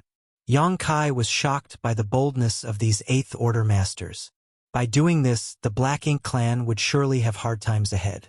Not only would they lose almost half of their territories, but all the resources of those territories would be denied to them. Without those resources, rebuilding their army would take twice as long. Thus, even if the expeditionary force was not as powerful as the whole of Blue Sky Pass, as long as they held their ground here, they would be able to restrict the restoration of the Black Ink Clan in this theater. Yang Kai even predicted that the expeditionary force would continue to launch attacks from time to time in order to hamper the Black Ink Clan's recovery efforts. When the time was right, assaulting and conquering the royal city was certainly a possibility. Such a glorious goal could not be accomplished overnight though, and would take many years of effort. Compared to a direct attack on the royal city, this tactic was much slower, but it was more secure and assured. Furthermore, the current situation did not allow the expeditionary force to continue their march forward. Their logistics could not keep up, and the soldiers of the expeditionary force needed to rest and recuperate just as much as the Black Ink Clan. Blue Sky Pass only had some 30,000 to 40,000 soldiers, so building a forward outpost here would spread its forces thin. On top of that, the universe arrays that needed to be set up between the two had to be guarded, which would consume more manpower. Even so, these were none of Yang Kai's concern, as the Eighth Order Open Heaven Realm Masters would be the ones working out the details. What he needed to do now was find suitable locations for the two universe arrays, and then link the expeditionary force and Blue Sky Pass together to ensure that they could support each other rapidly. That was the reason the Eighth Order Open Heaven Realm Masters had summoned him to the meeting. Marshall Peak, Chapter 5149. I'll be back soon. A universe fragment inside a certain territory lord's domain, which was captured, became the forward base of Blue Sky Pass. Although the crusade was over for now, the Great War with the Black Ink Clan would not stop anytime soon. The expeditionary force had advanced in a straight line, capturing any Black Ink Clan territories along the way. However, those on either side of their advance could not be ignored. That meant that they had disregarded a lot of potential enemies, who were now technically behind their lines. If the expeditionary force were to withdraw, they would not need to pay attention to these enemies. However, now that they wanted to hold their position here and establish a forward base, they had to go back and clear out those territories.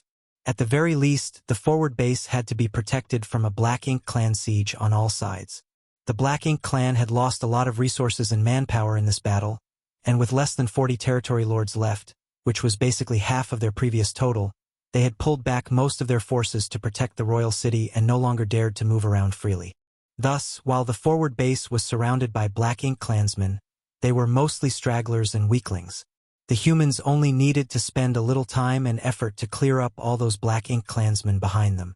It was foreseeable that clearing the Black Ink Clansmen between Blue Sky Pass and the forward base would be the next big task required of Blue Sky Pass. The forward base was soon bustling with activity. Several warships began to deploy to certain locations in the void and formed a defense perimeter. Then, a remote area was selected and several warships descended to ensure that it was safe. After a few moments of searching around, a depression in a mountain valley was identified.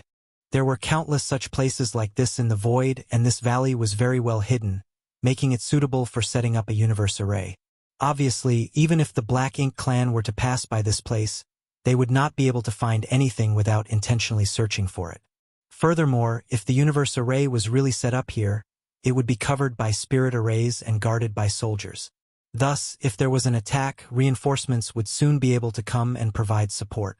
The warships were led by Dawning Light, and 2 Eighth Order Open Heaven Division commanders went along just in case they were needed. Yang Kai began arranging the universe array, while the array masters who came along with him began to set up various spirit arrays around the mountain valley. Some for cover, some for protection, and various other kinds of support and auxiliary purposes. In the past, Blue Sky Pass did not have the number of resources necessary to engage in such an endeavor.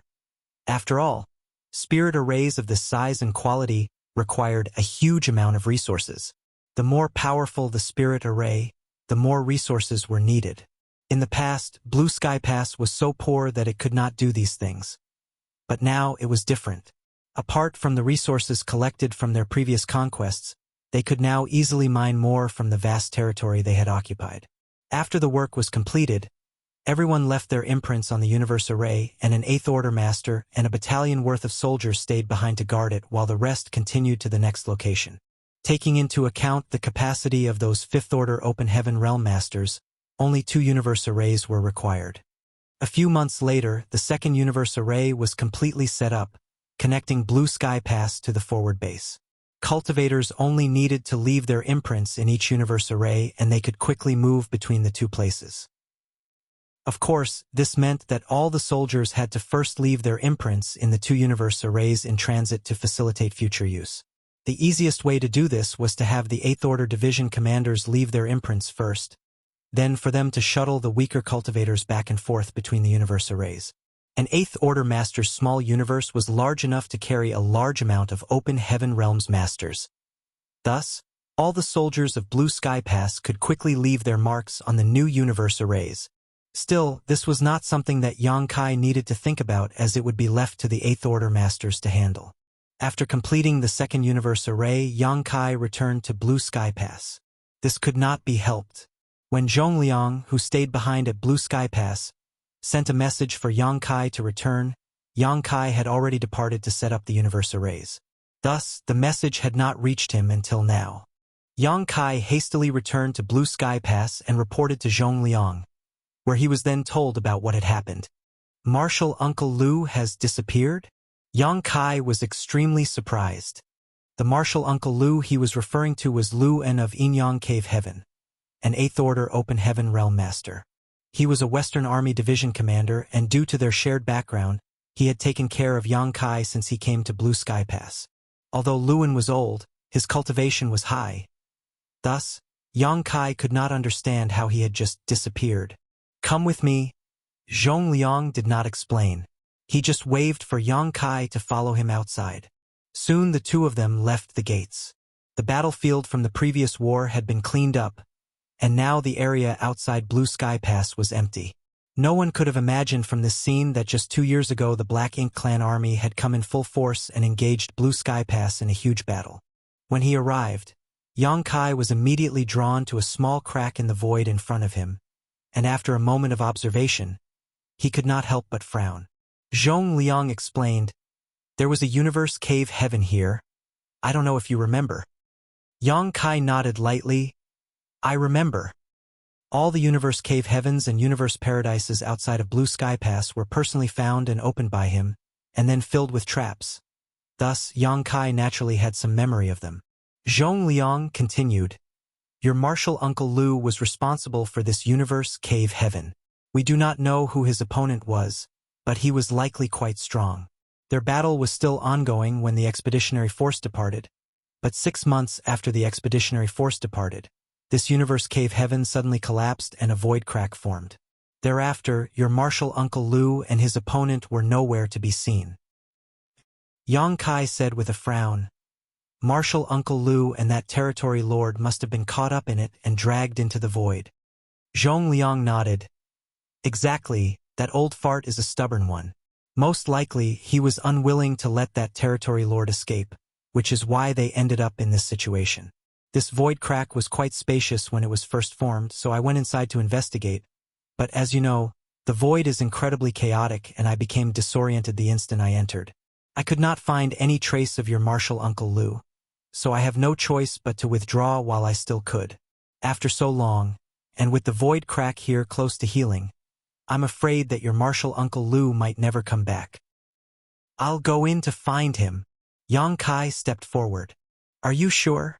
Zhongliang looked concerned. Yang Kai grinned and said, "This junior will be right back." Thereafter, he manipulated space principles and plunged into the small void crack. In the void, chaos and void turbulence raged. Yang Kai silently pushed his space principles to swim against the currents, leaving a trail of his aura behind along the way. At first, everything was calm, but as he swam deeper, disruptions in the turbulence began to appear. Yang Kai examined these traces carefully and realized that they should be remnants of a battle between masters. It was obviously the result of the fight between martial Uncle Lu and a certain territory lord. Zhong Liang had come in before and was confused at the sight, but to Yang Kai, these traces were the best clues to find his targets. Following the traces, he began to search for them. This section of void was extremely dangerous because it had been greatly disturbed, making it even more chaotic than normal, with no semblance of direction or time. In this damned place, one would never know where he was or how much time he had spent there. Perhaps one could spend thousands of years inside the void, only to emerge and find that but a brief moment had passed in the outside world. Changes within the void were highly unpredictable. Only someone like Yang Kai, who was well versed in the Tao of space, could find some kind of order in this damned place. Using space principles, he made use of his divine sense and was able to monitor his surroundings as he searched. After an unknown span of time, Yang Kai suddenly felt a disturbance and zoomed off in a certain direction. In no time, he came to avoid turbulence and sensed a corpse floating and sinking into it. The corpse was covered with wounds and there was a fatal wound in its head. The expression on its face looked like it was glaring in disbelief before its death. It was the corpse of a Black Ink clansman. Yang Kai was relieved to see that this corpse was the territory lords who had fought against Luan. The fact that his corpse was here meant that Luan had won. After carefully identifying the territory lord's corpse, Yang Kai recognized that this guy should be one of the top 5 strongest territory lords in the Blue Sky Theater, on par with He Yuan from the Yin-Yang Theater. Now, it made sense why Luan, a senior 8th Order Open Heaven Realm Master, could not take him down quickly even with the geographical advantages. In fact, Luan did not have to be so determined to kill this territory lord. As early as when the plan was being implemented, Zhong Liang and others had explained that if they could not win the fight quickly, then should escape before the universe cave heaven collapsed. Otherwise, they would most likely be sucked into the void. Many 8th Order Division commanders did this. Otherwise, there would not have been so many territory lords escaping that day. Luan apparently did not heed those orders though. He was willing to die to make sure that the territory lord did not escape. As a result, the two were sucked into the void. If this corpse was here, then obviously Luan should not be too far away. However, this whole place was directionless. Thus, if he got caught in one of the turbulent currents, there was no telling where he would drift to. Yang Kai continued his search, his divine sense extended to its limit. Yang Kai soon sensed a fluctuating life aura in the distance. This fluctuation was very unusual and obviously intentional to point out its location. Quickly reacting, Yang Kai smiled and flew through the void like a fish swimming upstream towards the unusual fluctuations. A short while later, Yang Kai came to an old man who was sitting cross-legged. With a grin, he called out, "Marshal Uncle, sorry for the long wait." Marshal Peak, Chapter 5150, The Hunt. Luan apparently also knew that Blue Sky Pass would send someone to find him. Naturally, this person had to be Yang Kai. After all, he was the only person who could freely transverse through the turbulent void. Luan had tried to get out of the void. However, even if he was an 8th Order Open Heaven Realm Master, he could not find his way back through the chaotic space. Worse, he was injured after the battle with the Territory Lord and was far from his peak state. Thus, instead of blindly looking for a way out, he opted to sit and wait. After all, Yang Kai was sure to come and find him. Similarly, his sitting still also helped Yang Kai locate him. Finding Luan and returning was not hard for Yang Kai. When he saw the two of them appear, Zhong Liang, who had been waiting outside, couldn't help but breathe a sigh of relief. Every 8th Order Open Heaven Realm Master was a pillar in the human race's fight against the Black Ink clan. Furthermore, since the number of 8th Order Open Heaven Realm Masters in each Great Pass was not large, each of their deaths greatly impacted the human race. Thus, he was gratified to see Luan was all right. Still, since Luan's injuries were not light, he quickly headed back to rest and recover. Meanwhile, Yang Kai embarked on a journey to the forward base with the rest of Dawn. The forward base had been nailed deep within the territory of the Black Ink clan. In this recent war, Blue Sky Pass had achieved extremely brilliant results. The huge losses of the Black Ink clan were enough for them to be unable to recover for at least 1,000 years. Furthermore, that time frame was dependent on their ability to destroy Blue Sky Pass' new forward base. If Blue Sky Pass could gain a solid foothold and suppress nearly half of the Black Ink Clan's territory here, then the Black Ink Clan might not ever be able to recover to its previous strength. However, if the humans lost the forward base, their victorious outcome would be greatly diminished. Therefore, the existence of the forward base was critical to both sides. However, they could not just defend their current position. They had to take the initiative or they would eventually be pushed back. Blue Sky Pass deployed 20,000 soldiers from the previous crusade, but now more than 10,000 more have been deployed to provide support with the help of 2 transit universe arrays Yang Kai had set up. Currently, in Blue Sky Pass, only the most basic personnel were left behind. The rest had been moved outside. They had been passively defending for so many years, so when they finally had a chance to take the initiative, the decisions those at the top made were all bold and aggressive. Nonetheless, the movements of troops made sense. After all, there was no need to worry about Blue Sky Pass being attacked. Since they were now deep within the Black Ink Clan's territory, the enemy would be too preoccupied with those forces close to their royal city to target Blue Sky Pass itself. The Black Ink Clan could also not expect reinforcements from other theaters as each war zone had its own issues to deal with. It was no different for the humans, who could not send large-scale reinforcements to each other. Thus, for both sides, they were basically fighting an independent war. While Yang Kai was arranging the universe arrays, the soldiers at the forward base had been recuperating. After Blue Sky Pass's 10,000 reinforcements had arrived at the forward base, a slew of construction projects were implemented. One by one, squads patrolled around the forward base, clearing out any Black Ink Clansmen in the area. Even the 8th Order Open Heaven Realm Masters were moving, trying to use this opportunity to suppress the Black Ink Clan as much as possible. Naturally, the Black Ink Clan would not sit still and get attacked. Though they did not launch any large-scale battles, they continued with small-scale ambushes. In fact, almost every day, squads that ventured even a little far from the forward base would be ambushed by the Black Ink Clan. The humans and the Black Ink Clan had been fighting for hundreds of thousands of years in the space between Blue Sky Pass and the forward base. It was just that this time, the humans had the absolute advantage. Thus, such ambushes were all but meaningless. After all, most of the territory lords here would not dare to move easily. Furthermore, human squads had their warships, which held an absolute advantage when faced against a small number of Black Ink Clansmen. In fact, if a squad found itself dangerously outnumbered, or facing a powerful, unbeatable foe, the warships possessed defensive spirit arrays which would protect them.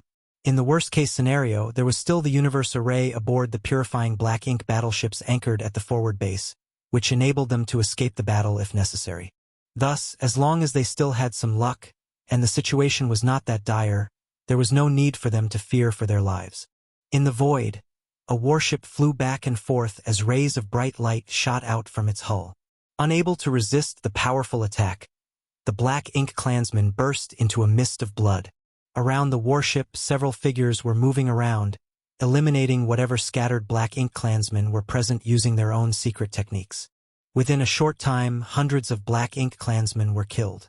Miao Fei Ping flashed and flew back to dawning light, looking indifferent, with no joy or surprise in his eyes. With the baptism of blood and war, he quickly matured and was no longer as helpless and nervous as he had been the first time he fought the Black Ink Clan.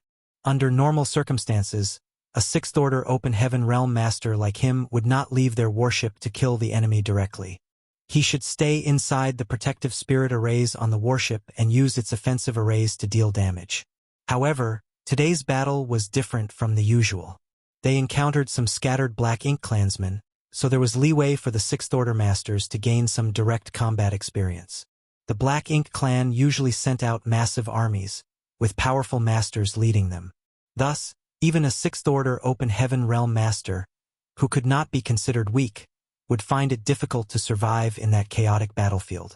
As a result, those below the 7th Order were generally tasked with controlling their warships' arrays. Of the hundreds of Black Ink Clansmen Dawn encountered today, though, only one was a feudal lord, and he was swiftly killed by Feng Ying. Meanwhile, the rest scattered like sand.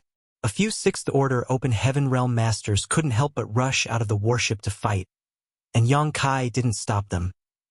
Such skirmishes could be found everywhere in the void. The soldiers of the forward base also began to refer to this kind of mission as hunting. Furthermore, these hunts did not only occur with small groups of Black Ink clansmen. Sometimes, bigger hunts were organized where several squads would cooperate to deal large amounts of damage to the scattered Black Ink clansmen. As a result, the Black Ink clan began to worry that if this kept up, the human army would begin advancing towards the royal city again. With their situation being what it was, the Black Ink clan was forced to concentrate the vast majority of its masters into defending the royal city. Naturally, that meant that the space between Blue Sky Pass and the forward base had no powerful Black Ink masters at all. Squad leader, it's time. Feng Ying reminded Yang Kai. Yang Kai nodded. Let's head back. We've been at it long enough. In order to ensure the combat effectiveness of all soldiers, the forward base also established some rules, including time limits on each squad's hunt and the range of activities that they could operate in. This was done out of fear that the soldiers would get carried away in killing the enemy, which might reveal openings and cause unnecessary tragedies. It had been half a year since Dawn last set out from the forward base, and the area they were active in had always been at the outermost reaches allowed by the rules. Naturally, it was because the further out they went, the larger the number of Black Ink clansmen there were. Half a year was the time limit stipulated by the forward base before they had to return. Beyond that, military merits would not be calculated, and there might even be penalties such as sending them back to Blue Sky Pass. Naturally, such penalties were meant for the safety of the soldiers. After all, establishing a fortified position was a long-term plan. It was impossible to achieve this overnight, so it is necessary to ensure the integrity and combat effectiveness of the soldiers at the forward base. After half a year of battle, they would then rest for the next half a year, maintaining a balance. At Yang Kai's command, Dawn's members began using the universal transference law to return. In the end, Yang Kai was the only one remaining as he stored dawning light in his small universe. After that, he flickered and disappeared. Back at the forward base where the universe array was, those from the dawn appeared one after another. As soon as they appeared, they skillfully moved out of the way so as not to interfere with the transference of others who were also returning. Get some rest and cultivate. After half a year, we will gather again. Yang Kai gave the order and the crowd immediately dispersed. He then strolled towards the merit hall. Military merits obtained by hunting for half a year had to be registered, and Dawning Light had also taken some damage, so it needed to be sent to the refining hall for repairs. Yang Kai was traversing this familiar path at this point. It had been 10 years since the expeditionary force established the forward base, and every time he came back from a hunt, as the leader of Dawn Squad, he needed to fulfill these duties. Arriving first at the merit hall, registration of military contributions was recorded by Fifth Order Open Heaven Realm Masters. Such positions didn't involve directly fighting against the Black Ink clan, so they were usually filled by the cultivators with the lowest orders. Registration of military merits was naturally very smooth. All Yang Kai needed to do was provide evidence for the kills. Next, Yang Kai went to the refining hall and handed over Dawning Light. After that was done, he didn't need to worry about his ship anymore. He would just need to get it after half a year, when Dawn went out on its next hunt. The refining hall was now the busiest location in the entire forward base. However, this couldn't be helped. One by one, squads would go out, hunt down enemies, and then return with a damaged warship that needed repairs. Since there was a limited number of artifact refiners, the refining hall was always kept busy. In the past, when the Great Pass was under siege by the Black Ink clan, the artifact refiners would be so busy they did not even have the time to breathe, but after the siege ended, they would have time to rest. However, that was in the past. Since the forward base was established, artifact refiners were now busy round the clock, with no time for rest at all. When the forward base created the rules, limiting hunting to only half a year and a minimum of half a year of cultivating afterwards, they did not really take into account the artifact refiner's workload. After all, half a year was barely enough for an artifact refiner to fix up a warship. Although Yang Kai was now an artifact refining grandmaster and he could patch up simple problems with Dawning Light, some of the damage was to its spirit arrays, and since he knew little about the Tao of Spirit Array, he had no choice but to ask for an array master to fix it, which was why he sent it to the refining hall. Just as he was about to walk back to where he stayed, he heard a divine sense transmission. He turned and then moved towards a particular direction. He quickly entered a grand hall, where the Eastern Army commander, Ding Yao, was talking to an Eighth Order Open Heaven Realm Master. After briefly exchanging a few words, the Eighth Order Masters turned and left, while Ding Yao turned to look at Yang Kai. Yang Kai cupped his fist. "Greetings, sir." Ding Yao gave a light nod and said, "I have a task for you." Yang Kai looked solemn as he replied, "Please tell me. I need you to return back to Blue Sky Pass and pick someone up." "Pick someone up?" Yang Kai frowned, puzzled, and asked, "Pick who up?" "You don't have to know. You'll understand when the time comes." Yang Kai was a little displeased with this strange order and couldn't help but object. "Sir, wouldn't it be better for an Eighth Order Division commander to act as a guard? I'm only in the Seventh Order, so even if I want to store someone inside my small universe, I at most can only bring those in the Sixth Order or below. How would I be of any help in this case?" Ding Yao glanced at him. "I don't need you to use your small universe to store this person. I just need you to show the way here. What's more, this person is in the Eighth Order, so other Eighth Order Masters would not be able to store them either and would have to travel side by side." Eighth Order. Yang Kai was surprised. Since it's someone in the Eighth Order Open Heaven Realm, I believe that person has enough strength to ensure his own safety.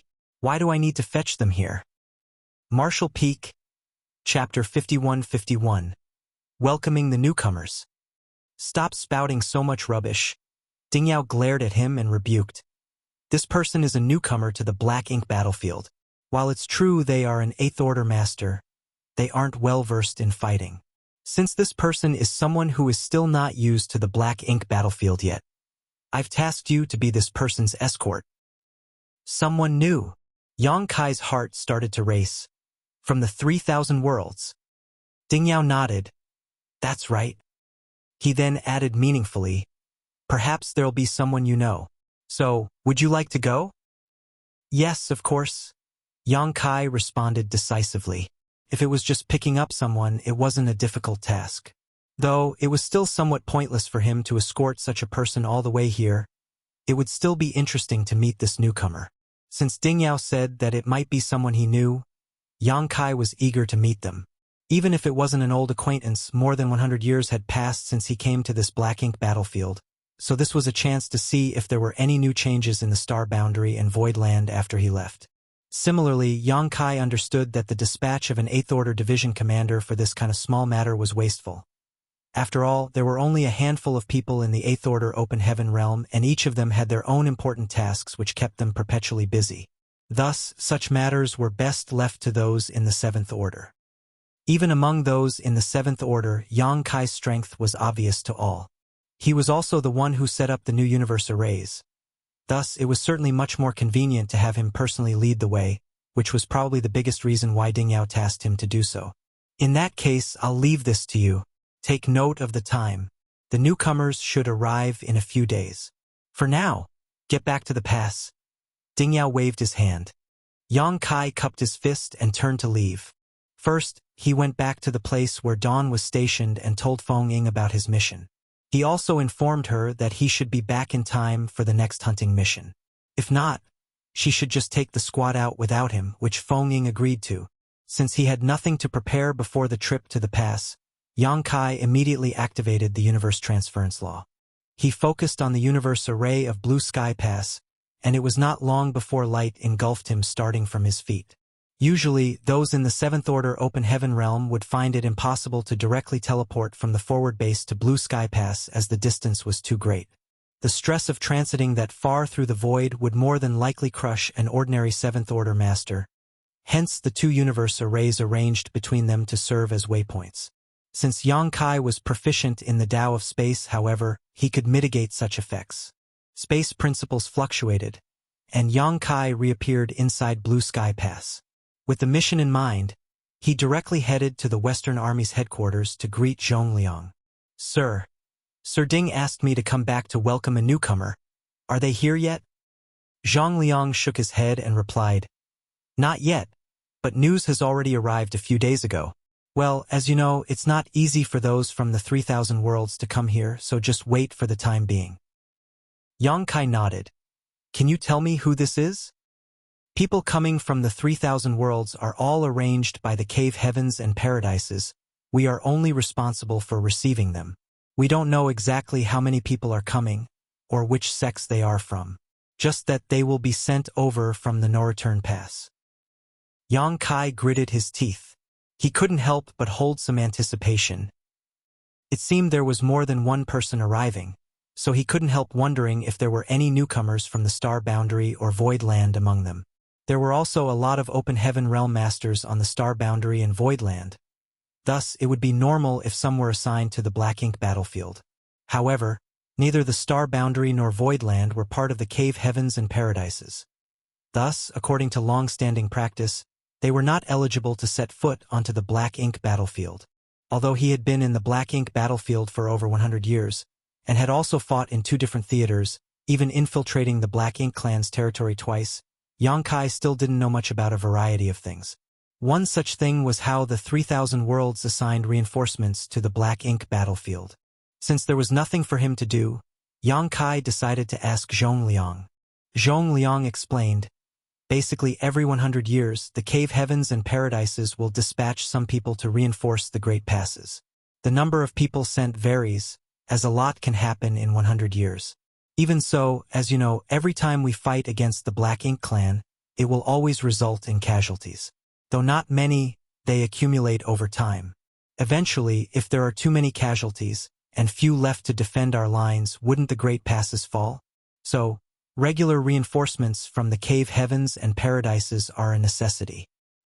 This was also the reason why Yang Kai used to think that Cave Heavens and Paradises were not worthy of their reputations, as the forces they showcased in the 3,000 worlds did not seem as imposing as they should have been.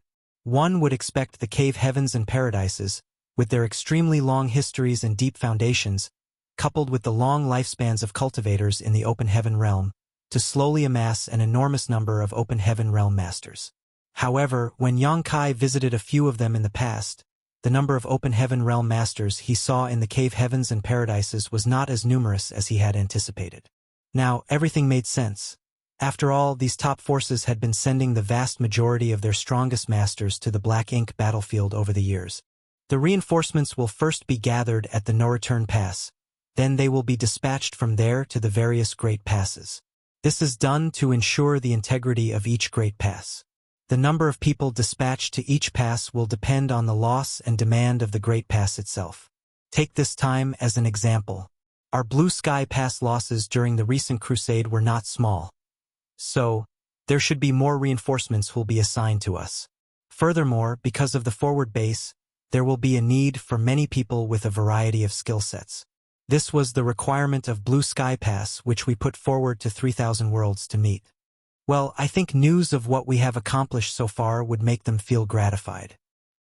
Yang Kai nodded in understanding, thought for a while, and then asked, there should still be many 8th Order Open Heaven Realm Masters in each Cave Heaven and Paradise's headquarters. Since the 3,000 worlds are essentially stable, why not transfer more of them to the Black Ink battlefield? That way, we'll be able to overwhelm the territory lords with superior numbers. It should not be that difficult to do, right? Zhong Liang answered with a smile. It's not difficult, of course. The Cave Heavens and Paradises have strong foundations and heritages, so it certainly won't be a problem to get a few more 8th Order Masters assigned here. But have you thought through what that would mean? Would there be any decisive change if we really did as you said? There is currently no way to completely eradicate the Black Ink clan, so what is the use of this small advantage? Before you brought us the purifying light, the human race was basically powerless to resist the corrosion of Black Ink strength. Many had to sacrifice pieces of their small universes to protect themselves. We have fought against the Black Ink clan for so long, so what we want is not a small advantage to give us a more favorable position, but rather a way to completely eradicate the Black Ink clan. Before we find a way to do that, maintaining the current balance is the best option. Yang Kai pondered over what he said before nodding in agreement. Zhong Liang exhaled lightly. Our crusade this time was not only an experiment, but also a campaign to provide hope. If what we are doing works out well, in the next 100 to 1,000 years, we humans will be able to continue to reduce whatever available territory the Black Ink clan has. Eventually, we will be able to find a way to completely wipe them out. This is definitely a long-term goal, and it might even take several generations to accomplish. Even so, we will do it. Zhong Liang would have never said these things to other Seventh Order masters, but with Yang Kai, it was different. His arrival changed the whole landscape of Black Ink Battlefield, and his contributions alone made him qualified to understand the plans of the higher-ups. When the day comes, all the top masters from the cave heavens and paradises will be sent to the no-return pass. At that time, what do you think will happen to the Black Ink clan? Yang Kai imagined the scene, where the hidden masters of the cave heavens and paradises all came out in force. The thought drew his imagination as he said, "They'll be in for an unpleasant surprise." Inside the Grand Hall, where the hyperspace array was located, Yang Kai sat cross-legged as his heart started pounding. His conversation with Zhong Liang made him understand one thing. Since he was not in that high of a position, he failed to see the grand scheme of things. What he was thinking about was how to win the battles in front of him. Meanwhile, what those at the top were thinking about was how to win the war and completely annihilate the Black Ink clan. It was a distinct difference of perspective. It's not that he was short-sighted. After all, he was in the Seventh Order Open Heaven realm. He was the leader of a squad, and had been in the Black Ink battlefield for more than 100 years, so he could not be called inexperienced. Even so, how could he possibly be compared to people like Zhong Liang and the others who had been fighting this war for thousands of years? Thus now it was made clear. It was not that the cave heavens and paradises could not send more Eighth Order Open Heaven realm masters to gain an advantage over the Black Ink clan. They were just accumulating strength, preparing to give Black Ink clan a fatal blow when the time came. Blue Sky Pass Expeditionary Force had taken a crucial step in that direction. The crusade was a bold attempt to change the course of the war, and if all went well, one day in the near future, all the great passes would be able to form large-scale expeditionary forces and send them out to crusade. They would finally be able to suppress the Black Ink clan until it was uprooted entirely. There are signs of activity. One of the people guarding the Grand Array suddenly shouted. Yang Kai raised his eyes and looked ahead.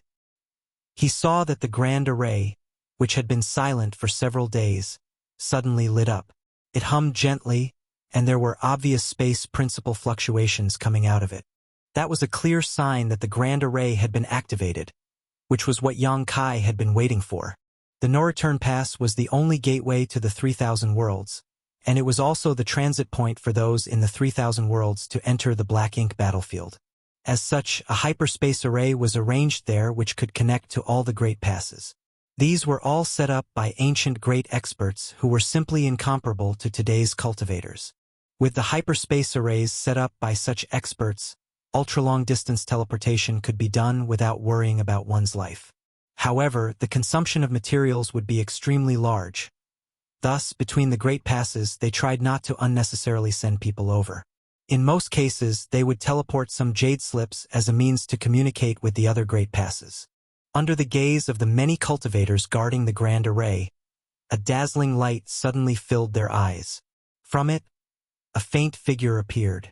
Yang Kai immediately felt an aura of someone in the Eighth Order Open Heaven realm, but to his surprise, this aura was faintly familiar to him. As the light faded, Yang Kai discovered that there were already at least 100 people standing on the Grand Array, many of them appearing dizzy and disoriented as they had obviously not recovered from the ultra-long-distance teleportation. Although the arrangements of the ancient great experts were enough to allow them to teleport here safely, there were still some drawbacks to doing so.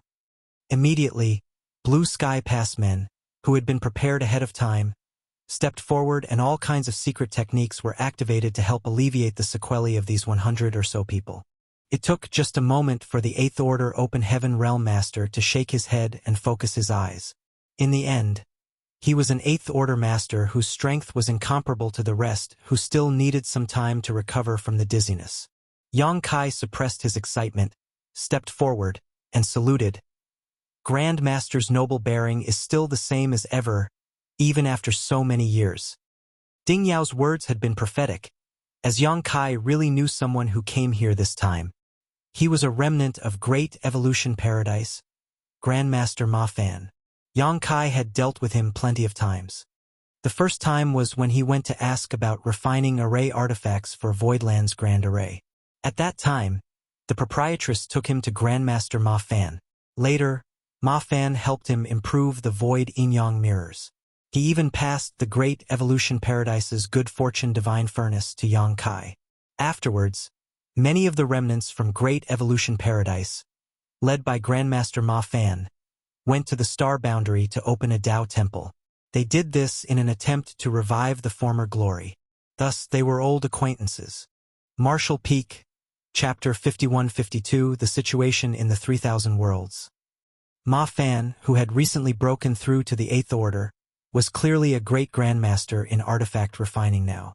It should be said that those who were great grandmasters were all Eighth Order masters, equivalent to Dongguo and Ping from Divine Cauldron Cave Heaven, whom Yang Kai was acquainted with. Young boy!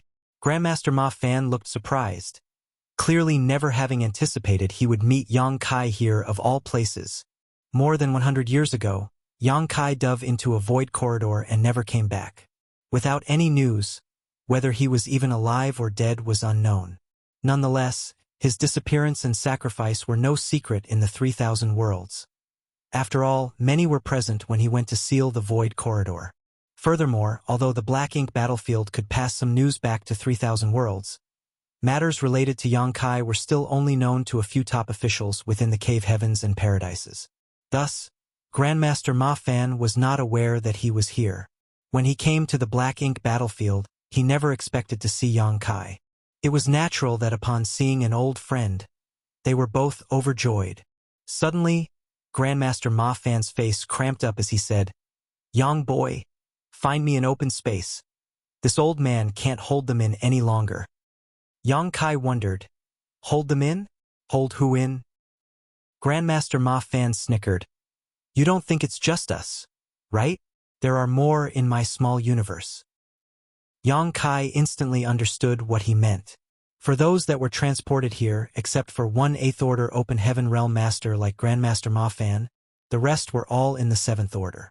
Since teleporting from the no-return pass to any of the Great Passes required a massive amount of resources, the high-rank masters would all store those in the mid-rank inside their small universes in order to save on consumption.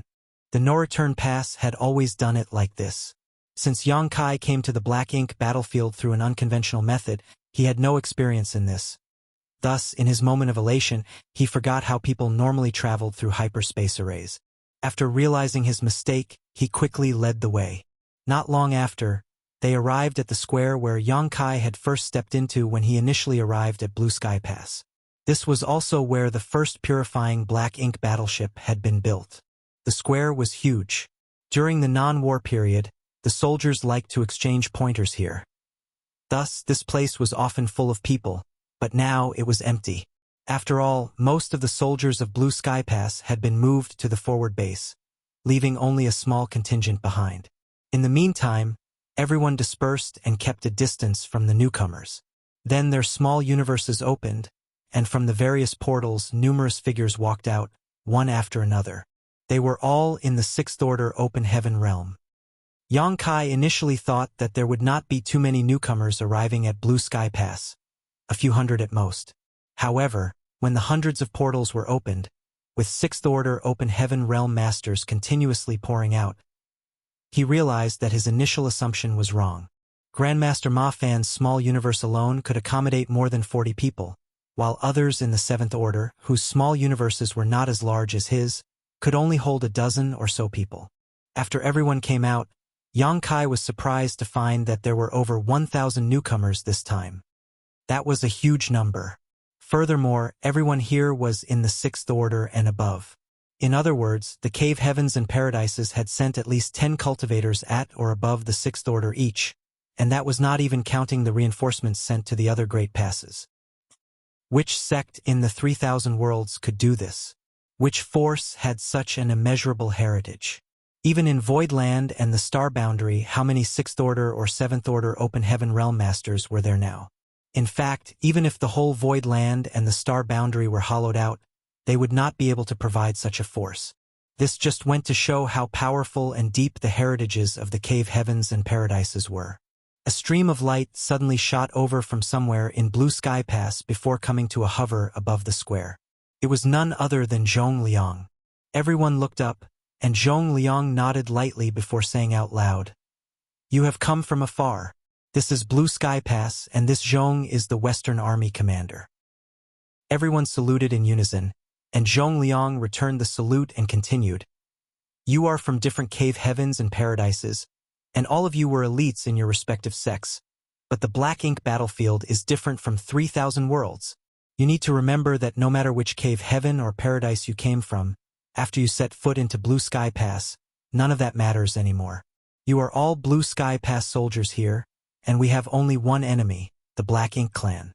All those who are here now, and the ancestors who came before us, have sacrificed our blood, sweat, and even lives in this empty place to prevent the Black Ink clan from invading the 3,000 worlds. Countless have fallen on this battlefield for countless years, and the next one may be me, or it may be one of you, but as long as the cave heavens and paradises stand, the Black Ink clan will never step into 3,000 worlds. You are all from cave heavens and paradises, so before you left, the elders of your respective sects must have warned you about all of this.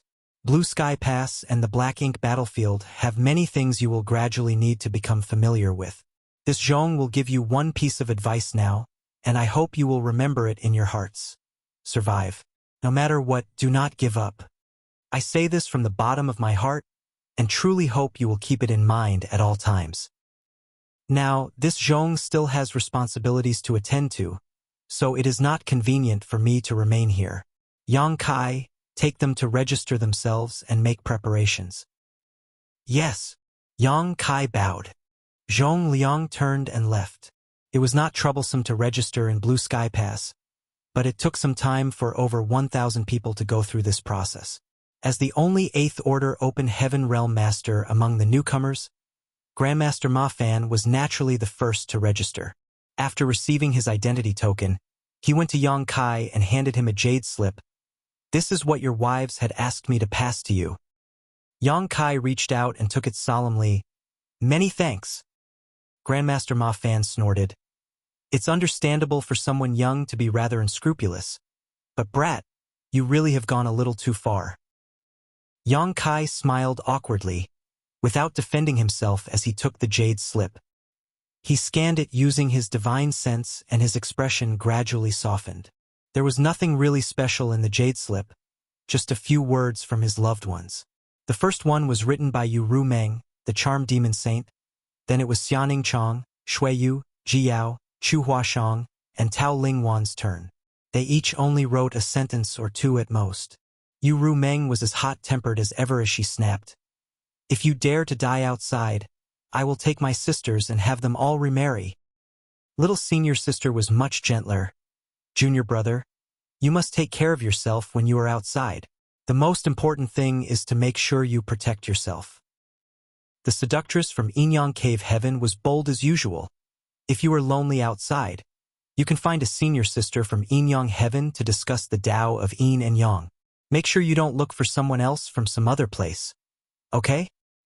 All this made Yang Kai smile and warm his heart. There were no messages from Su Yan, Zhu Qing, and Shan Qing Luo in the jade slip. Obviously, they are still in the divine spirit ancestral land, and did not know much about what was happening in the outside world. After reading the jade slip over and over again, Yang Kai held it tightly to his chest and asked, "Great Master, how is the situation over in the 3,000 worlds?" Grandmaster Ma Fan casually remarked, "Things are as usual. Those who are unaware remain the same, calm and stagnant. But those in the know are all aware that there is currently a huge undercurrent surging under the seemingly calm surface. I don't really need to say much about other things. Just the influence of your star boundary alone is huge. It is truly deserving of its reputation as an open heaven realm cradle. Countless geniuses have emerged from the star boundary over the years, and every cave heaven and paradise has gained a lot. In the eyes of those great forces not in the know, the top great forces are just expanding their influence and getting stronger. However, only those of us aware of the truth understand that everything is done in preparation for the war against the Black Ink clan. So, we need to cultivate more people with greater strength. Still, the one that gained the most is not the cave heavens and paradises, but your high heaven palace." Yang Kai suddenly became interested. "How so?" Grandmaster Ma Fan explained. High Heaven Palace is the greatest native sect of the Star Boundary, and with how the great emperors there have turned the tide and saved the whole world not once, but twice, all natives of the Star Boundary recognize it. Many remain unaware or simply cannot comprehend how great the cave heavens and paradises are. So in the end, High Heaven Palace is still the best place in their eyes, and many of them still choose to worship under its banner. With so many genius disciples having been taught by strong elders since birth, if this trend continues, after a few thousand years, your High Heaven Palace will be able to stand on equal footing with the cave heavens and paradises. Yang Kai smiled and said, That's still a long way from now. Who can clearly say what will happen over such a great span of time? Grandmaster Ma Fan nodded and said, It is said that fate is full of uncertainties, and no one can say what will be until it is. If it was in the past, High Heaven Palace would definitely not be allowed to exist by the cave heavens and paradises. It's not that they are intolerant and greedy, but rather that so many excellent disciples could not be taken away by one sect.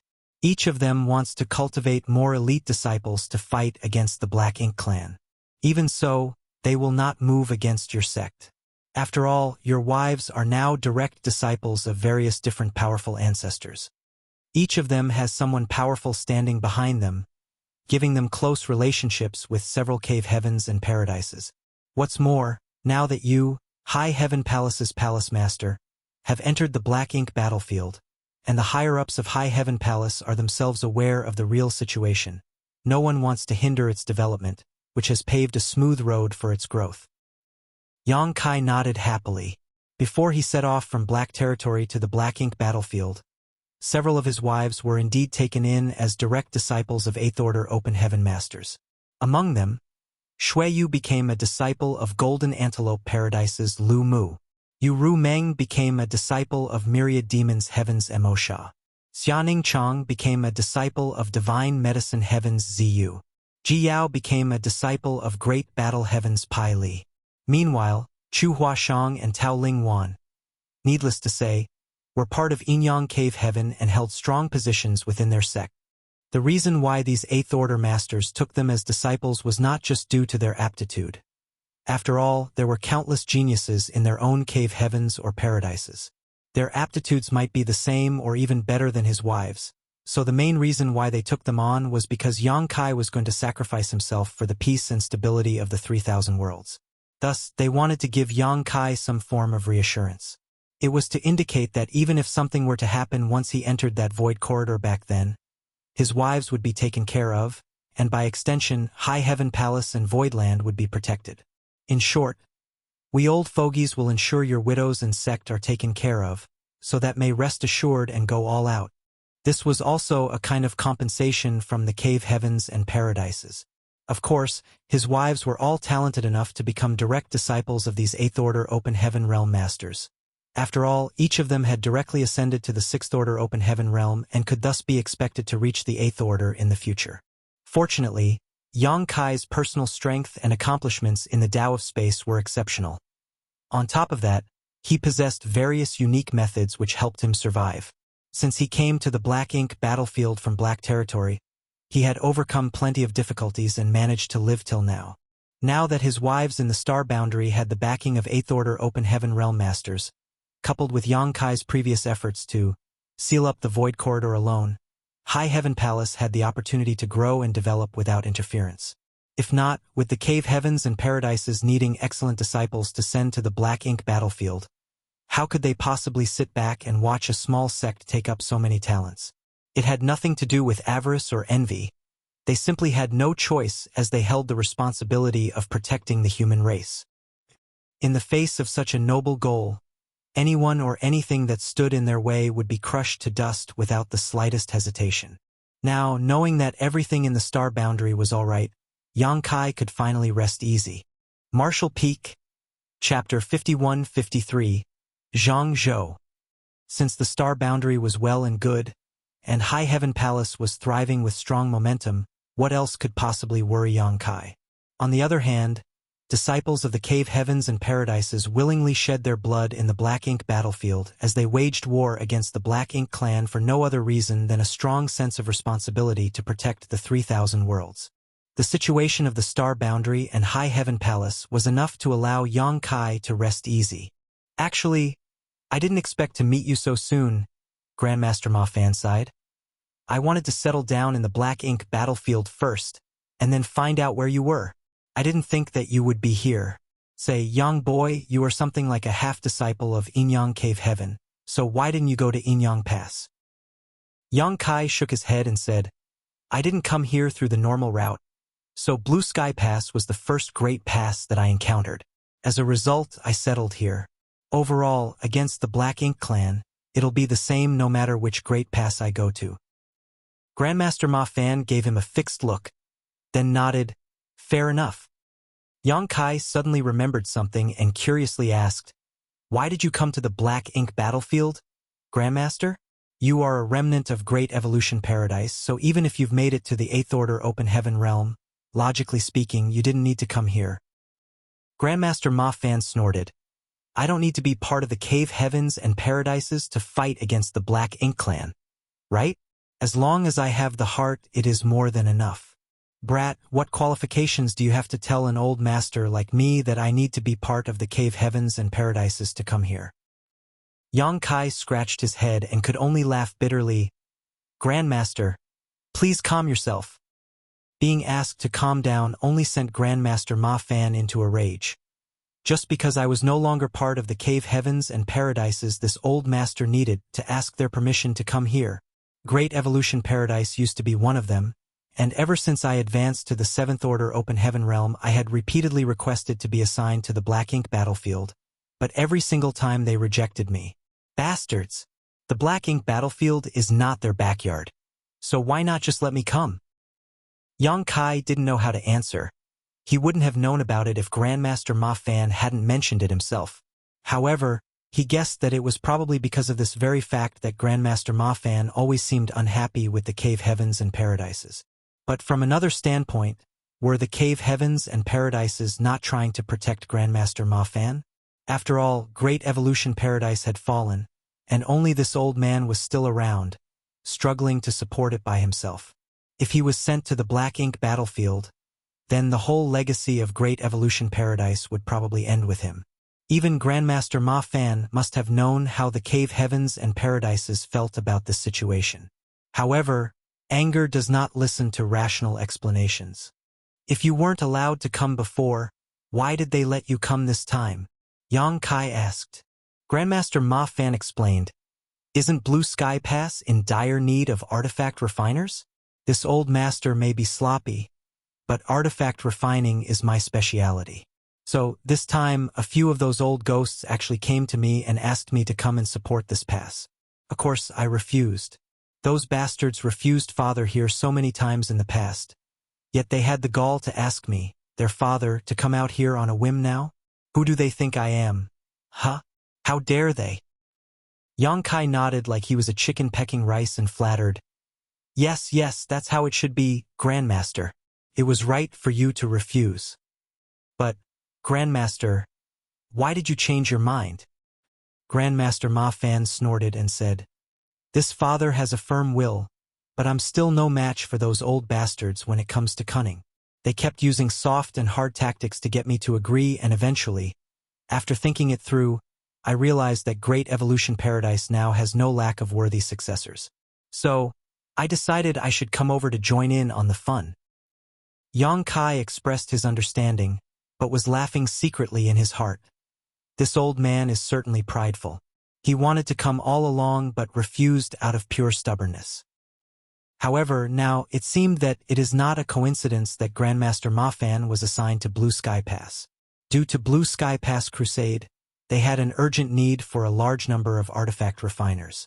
Furthermore, Ma Fan was extremely proficient in the Tao of artifact refining.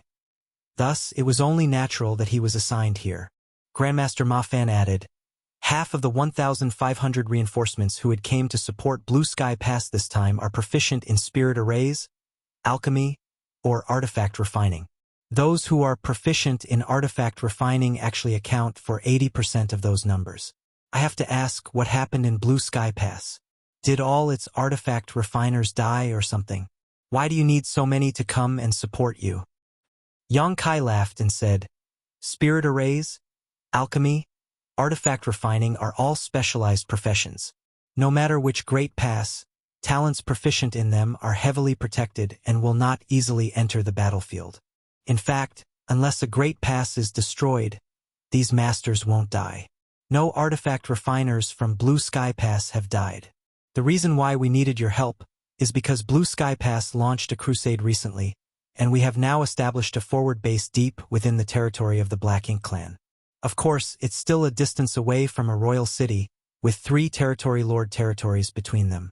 Over there, soldiers have been engaging in skirmishes with the Black Ink clan on a daily basis, so warships are constantly being damaged. The original number of artifact refiners wasn't sufficient to keep up." A crusade. Grandmaster Ma Fan's eyes lit up. Not only him, but the other Open Heaven Realm masters, who had already been registered, were interestedly listening in. They were not specifically trying to eavesdrop, but Yang Kai and Grandmaster Ma Fan's conversation was quite open, so it was natural for those nearby to overhear.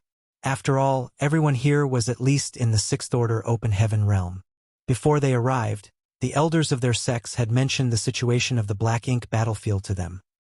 Thus, they had a general understanding of the status quo. But, as far as they knew, the armies of the Great Passes on the Black Ink battlefield were extremely passive and defensive. Every 100 years or so, the Great Passes would fall under siege. On the other hand, it was extremely difficult for them to go on the offensive. Thus, when they just arrived at Blue Sky Pass and heard a crusade had been made, it made them excited. After all, one would always get more passionate when on the attack than when passively defending. "Senior brother, can you share more about this crusade? I'm new here, so although I know a little bit about it, it's just from word of mouth. I haven't seen it, nor participated in it. So, I'm really curious," a young man asked. Yang Kai turned his head to look at the source of the voice. It was from a handsome youth who looked like he came from a wealthy background and had a face as smooth as jade. He had a dignified appearance and wore a spotless white robe. Even amongst all those in the Open Heaven Realm, he stuck out. He seemed so perfect that those around him, be it consciously or unconsciously, seemed to distance themselves, as if afraid of being compared to him if they stood too close. However, this man obviously did not let this bother him. There was even a hint of arrogance in his indifferent expression. Yang Kai was now in the 7th Order Open Heaven Realm, and he had cultivated for many years, so his vision was quite sharp. Thus, as soon as he saw this young man, he understood that he didn't just look young, but was young. He was unlike most cultivators in the Open Heaven Realm, who, because of their long lifespans, it was difficult to judge their age based on their appearance alone. Based on Yang Kai's estimation, this youth before him was only 200 or 300 years old. Yang Kai's face remained as usual, but his heart was slightly shaken. 7th Order at 200 or 300 years old. It's not an exaggeration to say this person is a favored son of heaven. For someone at his age to reach the 7th Order Open Heaven Realm, the only possible way is to directly ascend to the 7th Order. It's impossible for him to directly enter the 6th Order and then cultivate to the 7th Order in such a short time. It had to be noted that those who directly entered the 7th Order Open Heaven Realm were basically precious seedlings who had the opportunity to become old ancestors in the future. Yang Kai had only met one such person so far, Luo Ting. He met her in Inyang Cave Heaven's Samsara Pavilion. However, at that time, Luo Ting he had already been in the 7th Order for thousands of years, and she had broken through to the 8th Order shortly after, so her temperament was naturally very different from this man. At such a young age, to achieve such a cultivation, he certainly had every right to be arrogant. After all, he had the capital to back up his haughtiness. "This junior brother is—" Yang Kai looked at him with a smile. The young man cupped his fist and saluted, "Azura Cave Heaven, Zhangzhou." Yang Kai was a little stunned. Junior brother is from Azura Cave Heaven?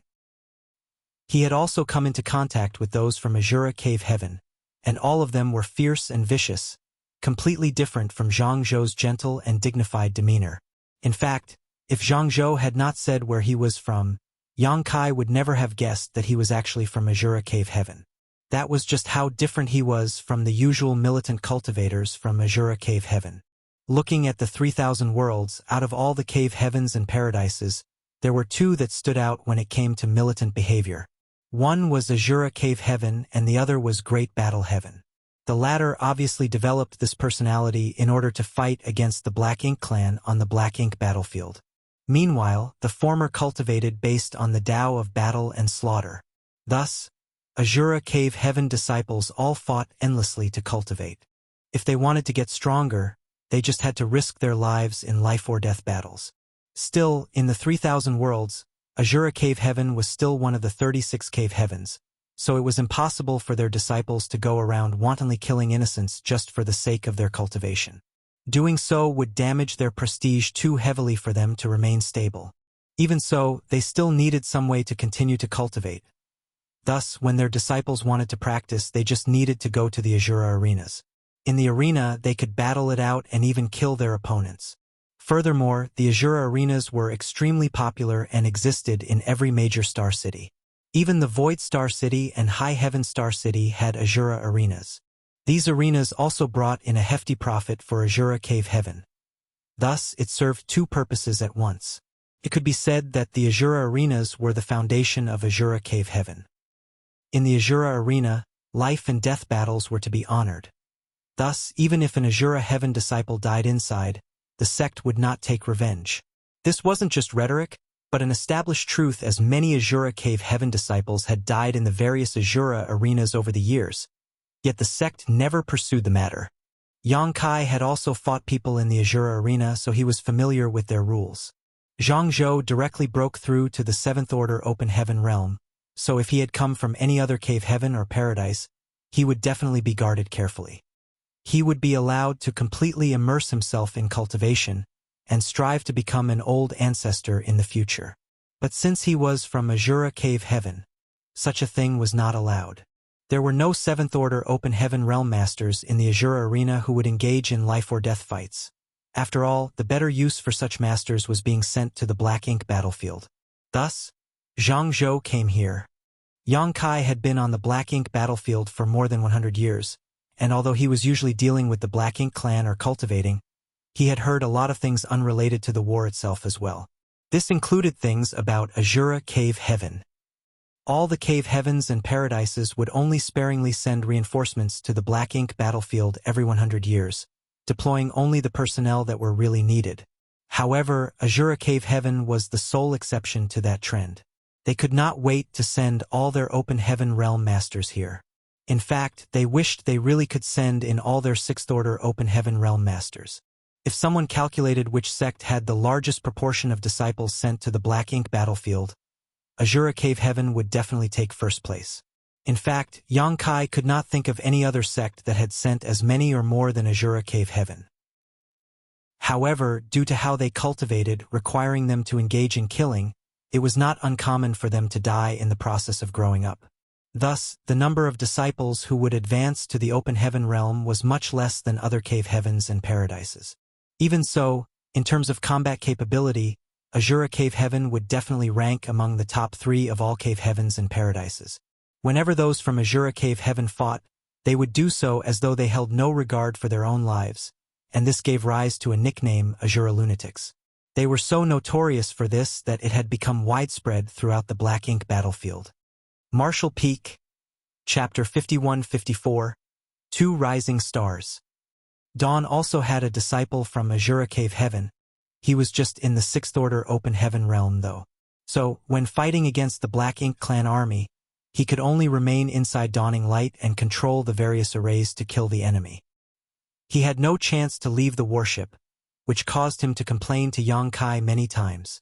It was only when the forward base started hunting that he finally got the chance to directly fight against those scattered Black Ink clansmen.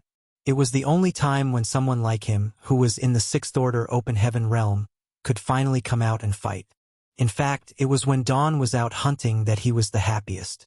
He would not hesitate to put himself in danger just to be able to kill off his enemies. In fact, after each hunt, he would always be covered in blood and leak out an incomparable murderous intent.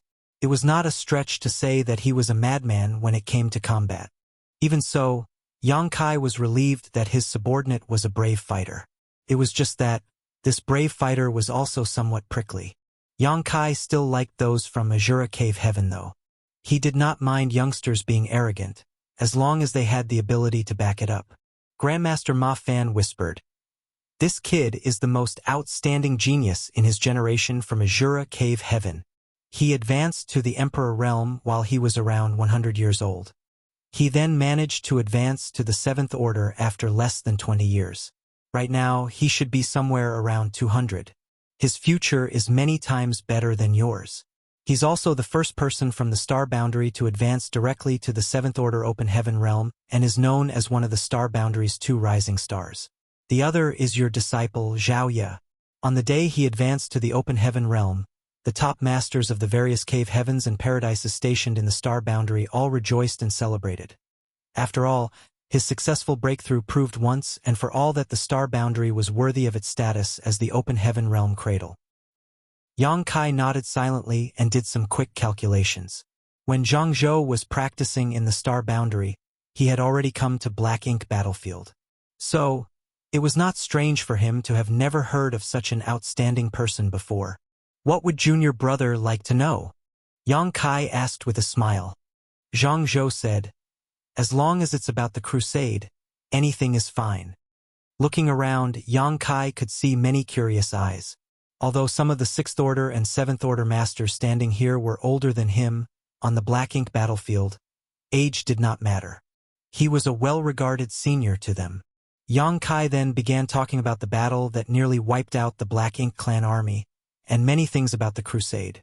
As they listened, the newcomers could feel their blood boiling. They could not wait to enter the battlefield and kill tens of millions of Black Ink clansmen, to make it feel like all the time they spent cultivating had been worthwhile. Yang Kai looked at them with interest. He didn't want to throw cold water on them, as it was normal for new recruits to be eager to kill the enemy and accomplish meritorious deeds.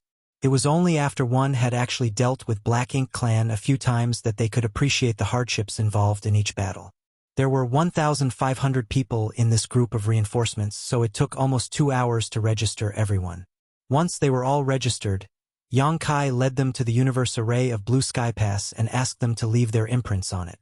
This was essential. After all, they might have to use the Universe Array here to escape in the future. Then, someone from the pill hall came and took away several of the alchemists. For alchemists, they did not need to be posted at the forward base, considering spirit pills could be refined in Blue Sky Pass and then sent to the front lines, which would ensure the safety of the alchemists. Currently, the main task of the pill hall was to refine more purifying Black Ink pills. The consumption of this pill was extraordinarily high. After all, when each squad went out on a mission, they needed to have at least one such pill on hand to prevent accidents. Previously, the expeditionary force could not go deeper into enemy territory because of 2 reasons. 1, the resistance encountered was too strong, and 2, the logistics could not keep up with the consumption. Especially the consumption of the purifying Black Ink pill, which was particularly serious. It could be said that 80% of what the pill hall was currently doing now was refining purifying Black Ink pills. After this whole experience with the expeditionary force, it was believed that the pill halls in every great pass would also shift their focus to refining more purifying Black Ink pills in the future. It was necessary to build up a reserve for any potential expeditionary force and to simply have the capital to push back against the Black Ink clan. After a few days in Blue Sky Pass, the newcomers were all set. In order to successfully send these 1,500 people to the forward base, Zhong Liang specially asked the War Materials Hall to bring out a massive ship. This ship had 10 floors and was over 100 meters tall while stretching more than 500 meters in length. It was an imposing sight to behold. The only downside was its combat capabilities. It had not yet reached the level of a mobile palace artifact nor a warship and was basically useless in a fight against the Black Ink clan. It was only useful as a large-scale transport. Before leaving, Zhong Liang and Shin Tuemo, who stayed behind at Blue Sky Pass, showed up together and explained a few things to the newcomers. All the new recruits were at least in the 6th Order. Thus, they moved like the wind, and soon, all of them had boarded the large ship. Zhong Liang turned to look at Yang Kai. "It's all up to you now." "Sir, rest assured, they will all be sent to the forward base without a single one missing. In terms of safety, Yang Kai need not worry about that. Although there might still be some scattered Black Ink clansmen along the way, These newcomers were not weak, and all of them were extremely eager to fight, as though they could not wait to encounter the Black Ink Clan. They also wanted to see if the so-called Black Ink Klansmen had 3 heads and 6 arms. Even if they did not meet a Black Ink Klansman along the way though, it would still be fine. In fact, if they did meet one, it just meant that the Black Ink Klansman's luck had run out. With how much combat power was concentrated in this one ship, there was no way a territory lord would have sat back in their domain and let them pass by. However, all territory lords were currently huddled around the royal city to protect it. Furthermore, with the 8th Order Open Heaven Realm Masters watching them, how could they possibly show up so deep within enemy territory? Even so, Yang Kai still reminded the newcomers to be cautious and that they must remain vigilant.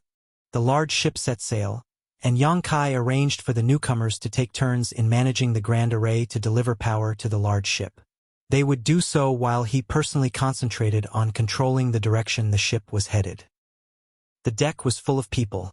All of them were looking around curiously, with their divine senses scanning the surroundings, presumably looking for any hidden enemies nearby. However, to their disappointment, they did not see any Black Ink Klansmen even a month after they left Blue Sky Pass. A little over a month later, they arrived at the first transit universe array. There was an 8th Order Open Heaven Realm Master and a battalion stationed here, guarding the universe array all year round. Naturally, there were also many spirit arrays around the universe array, some for protection, while others were to conceal its presence. In fact, if one did not know its location in advance, they probably would never have been able to find the universe array here, even if they were standing right next to it. After verifying their identities and the intention for their visit, the large ship was allowed to pass through the various barriers. Soon, the newcomers went to the universe array and one by one left their imprints behind before the ship set off again. This location was originally occupied by the Black Ink Clan. In the past, it would have been impossible for the soldiers of Blue Sky Pass to dive this deep into enemy territory. However, after the Crusade, the Black Ink Clan's domain was greatly diminished and this region now fell under the control of Blue Sky Pass. Currently, this far out from Blue Sky Pass, it was entirely possible to encounter scattered Black Ink Klansmen. The expeditionary force had moved in a straight line, without clearing out all the enemies to the sides of the bridgehead. Although many squads were currently out hunting these remnants with the goal of cleaning up all Black Ink Klansmen in the area, there would always be some fish that slipped through the net. Half a month after they passed by the first transit universe array, the newcomers finally encountered some Black Ink Klansmen. It was just a group of a few dozen enemies without even a feudal lord around. With Yang Kai's consent, hundreds of newcomers rushed out and slaughtered the dozens of Black Ink Klansmen. The battle ended as quickly as it broke out. Even the weakest of the newcomers was in the 6th Order Open Heaven realm, and there was no shortage of those in the 7th Order. Thus, how could such a small and weak team of Black Ink Klansmen possibly be their opponent? After a dozen breaths of time, they were all slaughtered. It was so quick that most newcomers only had the time to take a look at what those Black Ink Klansmen looked like, without the opportunity to make any moves at all. It was Zhang Zhou who killed the most. He killed 3 Black Ink Klansmen by himself, but he was left very dissatisfied. These Black Ink Klansmen were too weak. They were at most equivalent to cultivators in the 5th Order Open Heaven realm. With him being in the 7th Order, he was basically playing with toddlers. Yang Kai had no intention of extending time on the road. After all, the newcomers would be quickly assigned to various squads when they reached the forward base, and they would soon get used to fighting against the Black Ink Clan. Although he did not intend to dally, the Black Ink Clan did take notice of the huge ship they were on. After all, it was too conspicuous to miss. Thus, after passing the first universe array, they would often encounter some scattered Black Ink Clan groups. The largest groups had hundreds of enemies, but without at least one feudal lord, these Black Ink Clan groups were just like the passing wind. Now, the newcomers were all standing on the deck, looking forward to seeing more, to have an opportunity to kill more Black Ink Klansmen. As he approached the second universe array, Yang Kai suddenly frowned and looked in a particular direction. At that location, there seemed to be a lot of Black Ink Klansmen gathering. Yang Kai even detected a feudal lord among them. They were very close to the universe array, and although there was an 8th Order Open Heaven Realm Master and a battalion assigned to protect this location, due to the importance of this place, they were only responsible for protecting the spirit array. They were not tasked to clean up the surrounding Black Ink Klansmen. If the large ship of newcomers were to approach the universe array, the Black Ink clan might discover its location. With that in mind, Yongkai changed their heading slightly, sailing straight for where the Black Ink clansmen were gathering. Half an hour later, a battle broke out, and the newcomers, as always, rushed out with their blood boiling. There were a lot of Black Ink clansmen gathered, but still fewer than the newcomers themselves. In that chaotic battle, many Black Ink clansmen were wounded, if not killed, and even the feudal lord was killed by Zhang Zhou. Zhang Zhou had advanced to the Seventh Order not long ago and still needed to consolidate his cultivation. Even so, the feudal lord was still not his opponent, which went to show how powerful the cultivators from Azura Cave Heaven were. Yongkai had found out that this guy's polite appearance was just a disguise. He was no different from any other Azura Cave Heaven disciple he met in battle, bloodthirsty and vicious. Zhang Zhou was the last to return, covered in fresh black blood with his murderous aura as strong as ever. The others on board looked at him in awe. Yongkai checked on him, and a strange light flashed in his eyes. "Junior brother, are you injured?" Zhang Zhou slowly shook his head. "Senior brother, it's just a small scratch. It's no big deal." Yongkai nodded and earnestly explained, "Battles against the Black Ink clan must not be taken lightly. Perhaps they are not as powerful as you, but they have their unique abilities." Zhang Zhou nodded and said, "I understand." Yongkai smiled and said, "In that case, rest." Zhang Zhou silently sat cross-legged. After making sure there were no other Black Ink clansmen around, Yongkai sailed the large ship towards the universe array. Having experienced this once before, this time without Yongkai needing to give any orders, everyone already knew what to do and moved to leave their imprints the universe array before setting off again. Marshall Peak, Chapter 51-55. A Lesson. There were only 2 transit universe arrays between Blue Sky Pass and the forward base, so after passing the second, it would only take a month for the reinforcements to reach their final destination. For Yongkai, that would mean that he had basically completed the task assigned to him. The rest would be handled by Ding Yao and Liang Yulong, who would be assigning the newcomers to their respective squads and roles. After several small skirmishes, the morale of the newcomers was at an all-time high, and some overly excited ones were even encouraging Yongkai to look around to see if they could find more Black Ink clansmen. Yongkai naturally wouldn't agree to their request. Thus, many of the excited newcomers soon grew bored. On the deck, Grandmaster Ma Fan suddenly whispered, "Is there something wrong?" Yongkai turned to look at him. "Grandmaster, why would you suddenly ask such a question?" Grandmaster Ma Fan frowned and shook his head. "I can't say for certain, but it feels as though you're concealing something." Yongkai smiled. "What could I possibly be concealing? Everyone here is still new to the Black Ink battlefield, but they will all one day experience what it's like to suffer a loss here. Through that pain, they'll be able to wise up. Of course, if everything remains so smooth, it won't be good either. They'll start to get too prideful and arrogant.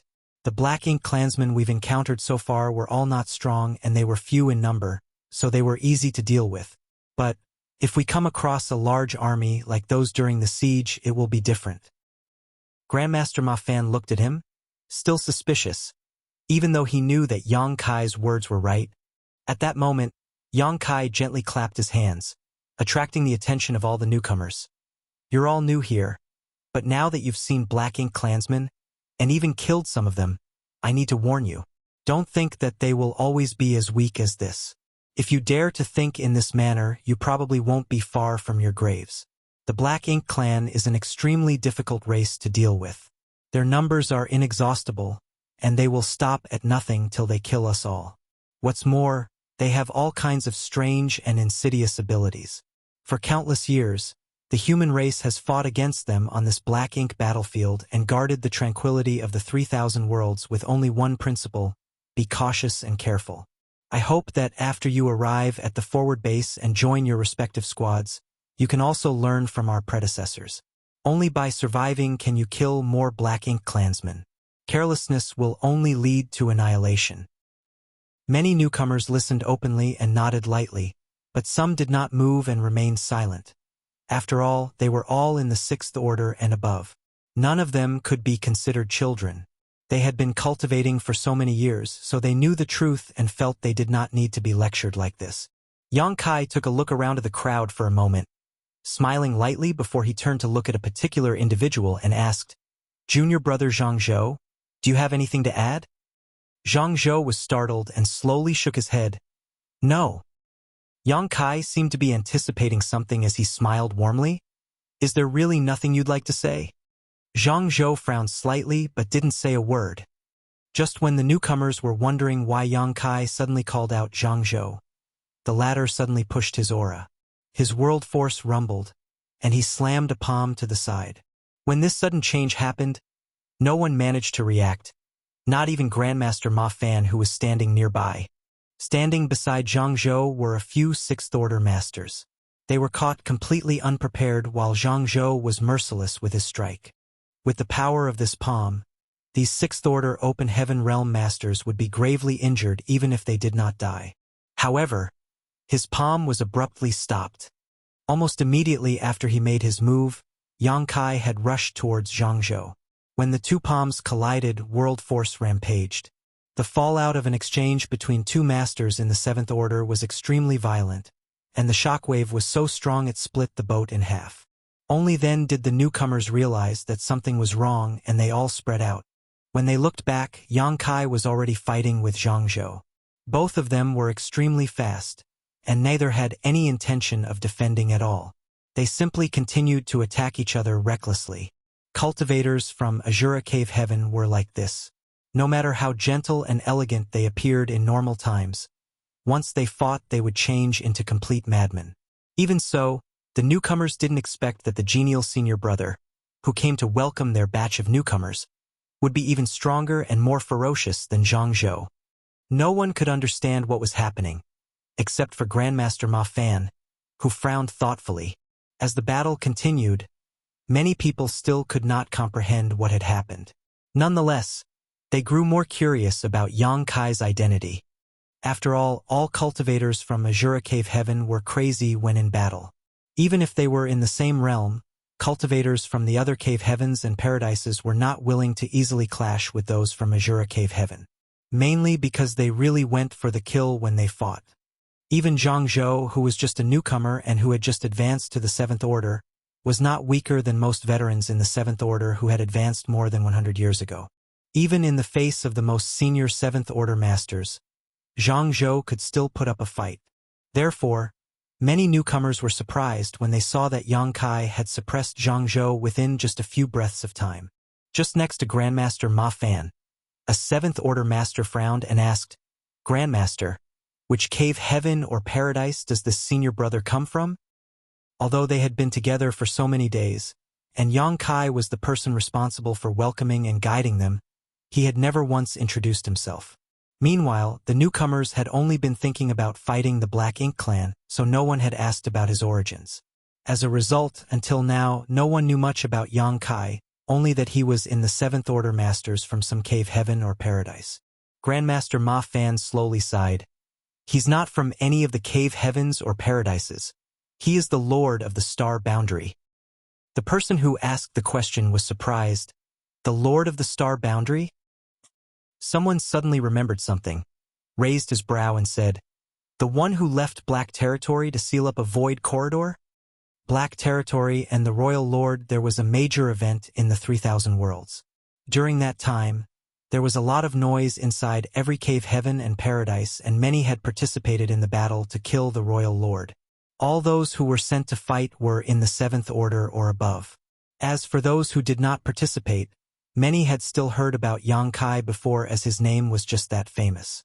However, there were only a handful of people who had met him in person, so it was only natural that they could not recognize him. "And him?" Grandmaster Ma Fan nodded. "So that's why. No wonder senior brother Yang can easily suppress Zhang Zhou." Someone sighed with emotion. Yang Kai's deeds were practically legendary in the 3,000 worlds. When he was still in the Emperor realm, he stirred up the entire 3,000 worlds because he wanted to directly ascend to the seventh order open heaven realm. As a result, it attracted the joint suppression of several cave heavens and paradises. When he was just a sixth order master, He fought with and killed a master in the Seventh Order from Thousand Cranes Paradise. Even so, the event that really made him famous was the war in Black Territory. After fighting in that great battle, he alone dove into a void corridor, using his mastery over the Tao of space to seal it. He had not returned, and there was no news of him since then. Such a legend had actually been standing amongst them, yet none of them knew. However, if they thought about it carefully, he was indeed one of the few people who could possibly set foot in the Black Ink battlefield without having any cave heaven or paradise behind him. Grandmaster, why did senior brother Zhang Zhou suddenly try to kill me? Someone asked. Grandmaster Ma Fan sighed. Before you came here, you must have been given some information by your elders, right? They must have at least warned you about the dangers of the Black Ink battlefield. Zhang Zhou is someone from Azura Cave Heaven, so there would obviously be no reason for him to suddenly attack his allies if he was still sane. Since he did so, there must be a reason for it, and you all must have your own guesses. So why bother to ask this old master? Someone immediately exclaimed, Senior brother Zhang Zhou was corrupted by Black Ink strength. Grandmaster Ma Fan nodded. Besides that, there is no other explanation. Zhang Zhou is now a Black Ink disciple. But when did he get corrupted by Black Ink strength? I've been around him this whole time and didn't notice anything strange. Grandmaster Ma Fan thought carefully. Didn't Zhang Zhou dive into a Black Ink cloud to pursue that feudal lord some time ago? It is most likely when that happened. He must have been invaded by Black Ink strength at that time. Everyone was busy killing the enemy except for Grandmaster Ma Fan, who did not make a move at the time. Thus, he noticed some finer details that others had missed. It was now obvious that when Zhang Zhou returned, Yang Kai had already noticed, and that was the reason he asked Zhang Zhou if something was wrong. Otherwise, there was no way to explain what happened next, let alone explain why Zhang Zhou suddenly attacked and Yang Kai could stop him in time. Yang Kai had clearly been waiting for this to happen. At this thought, Grandmaster Ma Fan snickered and shook his head. Yang Kai was aware of this and was confident he could deal with it. Thus, there was no need to worry about anything else. That brat most likely didn't immediately resolve the issue because he wanted to take this opportunity to teach these newcomers a lesson. It didn't have to be Zhang Zhou who got corrupted. It just happened to be him. So young boy just made use of it. It was just as Yang Kai had said. People grew from experiences, especially painful ones. On the Black Ink battlefield, being arrogant and prideful would never end well. Even more so for someone like Zhang Zhou who advanced directly into the Seventh Order and was raised by Azura Cave Heaven. He was the best of the best, so it was only natural for him to grow arrogant. Even when Zhang Zhou noticed himself being invaded by Black Ink strength, his first instinct was to solve the issue himself, so he was unwilling to ask others for help. Unfortunately, he overestimated his own ability and underestimated the horror of Black Ink strength. Now, after being fully corrupted, he had degenerated into a Black Ink disciple. Grandmaster, do we need to help? Someone asked. Since this was the legendary Yang Kai who was able to kill someone in the Seventh Order when he was only in Sixth Order, now that he was in the Seventh Order, he naturally would not face any issues dealing with Zhang Zhou. However, different situations had their own difficulties. With the strength Yang Kai had shown, it was clear he would easily be able to defeat Zhang Zhou, but it might prove difficult to capture him alive. However, if the Grandmaster took action, there would certainly not be any problems. Still, Grandmaster Ma Fan shook his head and said, No need. The outcome has already been decided. Everyone turned their heads back and saw Zhang Zhou's figure becoming more and more sluggish. It was as if he was slowly sinking into a swamp. Every time he moved, space principles would bind him down more intensely. Soon, pitch-black Black Ink strength poured out from Zhang Zhou's body, and even his eyes turned black, making him look extremely ominous. However, no matter how hard he struggled, he could not extricate himself from his situation. His movements were getting smaller and smaller, as if he was chained by invisible forces, and after a while, he was completely unable to move despite the surging Black Ink strength inside and outside of him. Yang Kai then stretched out his hand and dragged Zhang Zhou back to the crowd of newcomers. The newcomers swiftly distanced themselves. They did not want to be contaminated by Black Ink strength, after all. However, at this moment they were thoroughly shocked. No one expected that two people, who were both in the Seventh Order Open Heaven realm, would have such a decisive winner, and that one of them would be easily captured alive. To be able to do this meant that Yang Kai had completely eclipsed Zhang Zhou in terms of strength. Martial Peak, Chapter 51-56, Grandmaster Ma Fan's Research. When Yang Kai left Black Territory, he was only in the Sixth Order Open Heaven realm.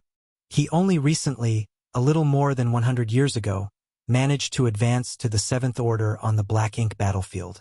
Thus, technically, he was still a newly promoted Seventh Order Master.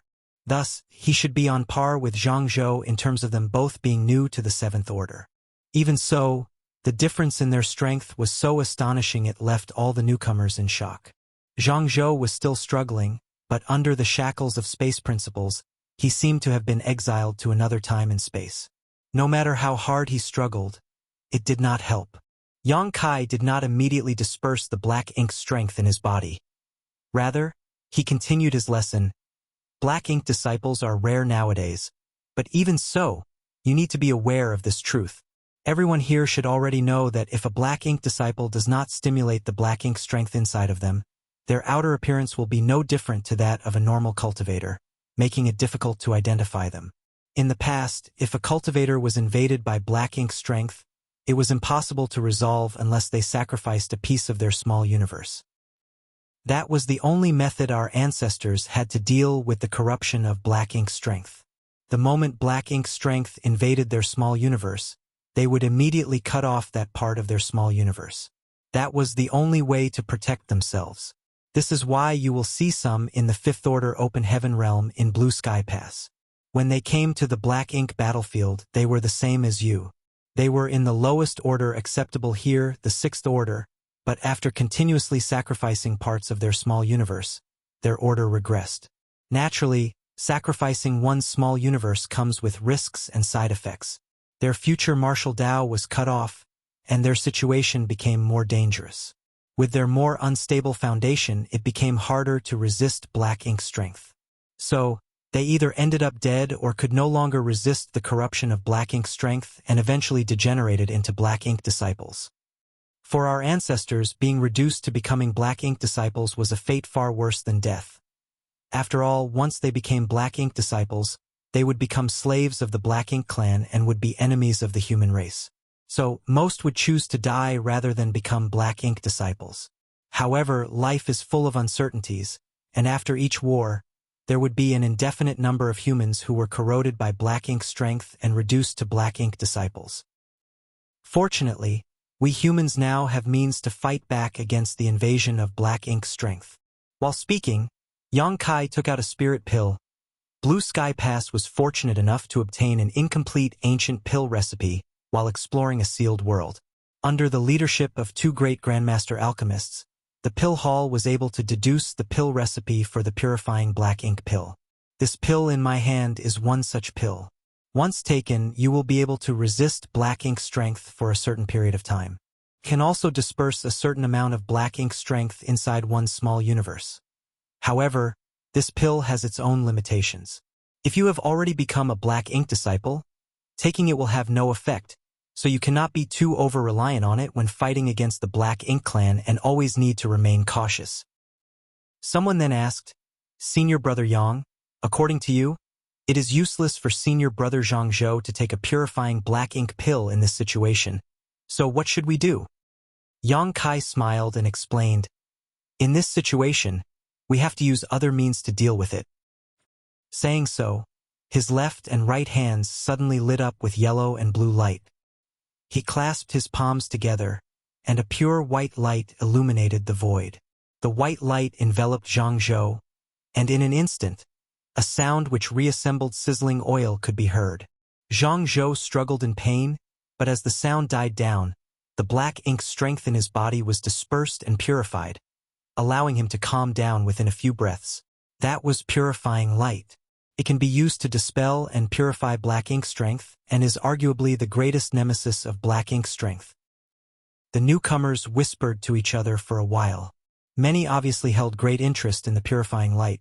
After all, if they could learn the secret technique, They would no longer need to fear the black ink strength's corruption when they fought on the black ink battlefield. Yang Kai didn't tell them that only he could perform this secret technique. After all, they would stay on the black ink battlefield for a long time and would naturally learn more about it when the time was right. Even he had to learn how it could be used in the black territory. At that time, he had little understanding of purifying light's properties, but eventually, he learned and managed to restore most of the black ink disciples to their original states. He then turned his head to look at Zhang Zhou. You should have asked for help as soon as possible. Before the appearance of purifying light and purifying black ink pills, the corruption of black ink strength was an unsolvable problem for the human race. Even those in the Eighth Order were helpless against it and would need to sacrifice part of their small universes just to maintain their sense of self, not to mention someone like you who has just entered the Seventh Order. Zhang Zhou was drenched in a cold sweat as he fearfully said, "This junior brother was careless. What senior brother has taught me will forever be engraved in my mind." Yang Kai nodded and said, "Let's go." The group continued on their way, but because the large ship was destroyed in the conflict between Yang Kai and Zhang Zhou, everyone could only fly the rest of the way to the forward base. Fortunately, this place was not far from their destination. Thus, they only needed to avoid some large black ink cloud on the way. Yang Kai had no intention of making Zhang Zhou understand he was being too arrogant. It was just that, as the person tasked to be their escort, he had the obligation and responsibility to teach these newcomers about the dangers of black ink strength. Furthermore, letting them witness these dangers with their own eyes was far more convincing than mere verbal warnings. He believed that after the incident with Zhang Zhou, no one would dare to underestimate the Black Ink clan ever again. Grandmaster Ma Fan flew over to Yang Kai and used his divine sense to send him a message. "Brat, who developed the purifying light secret technique. Is it difficult to learn?" Yang Kai was a little speechless as he didn't expect that Grandmaster Ma Fan would be so interested in purifying light. "If I could teach you, I would. But this secret technique is unable to be used by anyone besides me. So I have to apologize." Grandmaster Ma Fan then wondered, "If that's the case, why are you able to use it?" Yang Kai replied, "Because of a gift from the sun's burning light and moon's serene glimmer." After some explanation, Grandmaster Ma Fan showed a regretful look. "So that's how it is. This secret technique can only be performed by you alone, and others cannot do it." Exactly. Although the number of people in this group was large, all of them were above the Sixth Order Open Heaven realm. Thus, their pace was pretty quick. After another month, the forward base came into view. Along the way, the newcomers' enthusiasm for killing the Black Ink clan was still high, but their initial careless attitude had been thoroughly ground down, and they were now much more wary of the enemy. The arrival of the newcomers did not cause any waves. After all, there were not that many people idle in the forward base. Most of those who were stationed here were either resting or out on hunting missions. Yang Kai went straight to Dingyao, which marked the completion of his task. He then bid farewell to Grandmaster Ma Fan and returned to where Dawn was stationed. The squad members were all recuperating, and Yang Kai did not want to bother them, so he just went back to his residence to cultivate. There was still a little time left before the next mission, so he took advantage of this time to restore his energy. 2 months later, Dawn was ready to go. Yang Kai picked up the repaired dawning light from the refining hall and set sail once again. The plan of fortifying the forward base and clearing the area around it had been going smoothly. Now, all conflicts in the Blue Sky Theater would basically only break out around the forward base. As such, for the human race, it was necessary to eliminate the Black Ink clan wandering around and further reduce whatever territory the Black Ink clan controlled. Meanwhile, for the Black Ink clan, their priority was to recapture occupied territories. Thus, both sides engaged in a continuous campaign around the forward base. However, major conflicts were rare, as it was even rarer for the Territory Lords and Eighth Order Masters to get involved. The Territory Lords had suffered huge losses in the previous war, and it would be difficult for them to restore their numbers in a short time. Thus, none wanted to venture out too far from the royal city. On top of that, unless circumstances were special, if they wanted to withdraw from a fight, the Eighth Order humans could do nothing about it. As such, the top masters from both sides preferred to spend their time recuperating. After the newcomers joined the forward base, its strength increased greatly. The arrival of hundreds of artifact refiners alone was enough to ensure the continuous combat capability of each squad. Some years later, the small-scale skirmishes between the two sides only became fiercer. It was especially obvious to the squads who were out hunting. The biggest change was that when they were out of the forward base, they would encounter larger groups of Black Ink clansmen. Enemy groups were sometimes so large that they numbered in the tens of thousands. Thus, the initial plan to clear the surrounding region and build up a solid defensive position got more difficult as time passed. Furthermore, they did not know why the Black Ink clan's resistance suddenly became so strong once again. There were more humans casualties and even more in the Black Ink clan. Even the territory lords and the Eighth Order masters fought more frequently than before. Anyone with a discerning eye could see that this was basically the Black Ink clan's final stand. After all, as long as they could survive this period, the overall situation would stabilize. If the human race continued to push forward, and more territory was taken from them, though, the royal city would be in peril. Not to mention, the flanks between the forward base and Blue Sky Pass would eventually also fall under the control of the human race. If this came to pass, Blue Sky Pass would completely change the landscape of the battlefield and hold a significant advantage. Inside the forward base, in a sealed space deep underground, a pillar was rooted to the ground. The floor was covered with spirit arrays, and there was a Black Ink clansman bound by the arrays to the pillar. No matter how the Black Ink clansman struggled, he could not break free from his shackles. Judging from the power emanating from this Black Ink clansman, he was obviously a feudal lord. In fact, even among the feudal lords, this one was quite strong. It was unfortunate that even he did not know who had captured him and imprisoned him here. Right in front of that feudal lord, two figures stood side by side. One was Yang Kai, and the other was Grandmaster Ma Fan. After showcasing the power of purifying light in front of Grandmaster Ma Fan, the old man became extremely interested in it. Although Yang Kai repeatedly reiterated that only he could cast it, he still continued to pester Yang Kai with questions, obviously wanting to study it more. However, his research was built on the foundation of torturing Black Ink clansmen. For decades, in his spare time, Ma Fan had been researching and refining an artifact that could exert the power of the purifying light.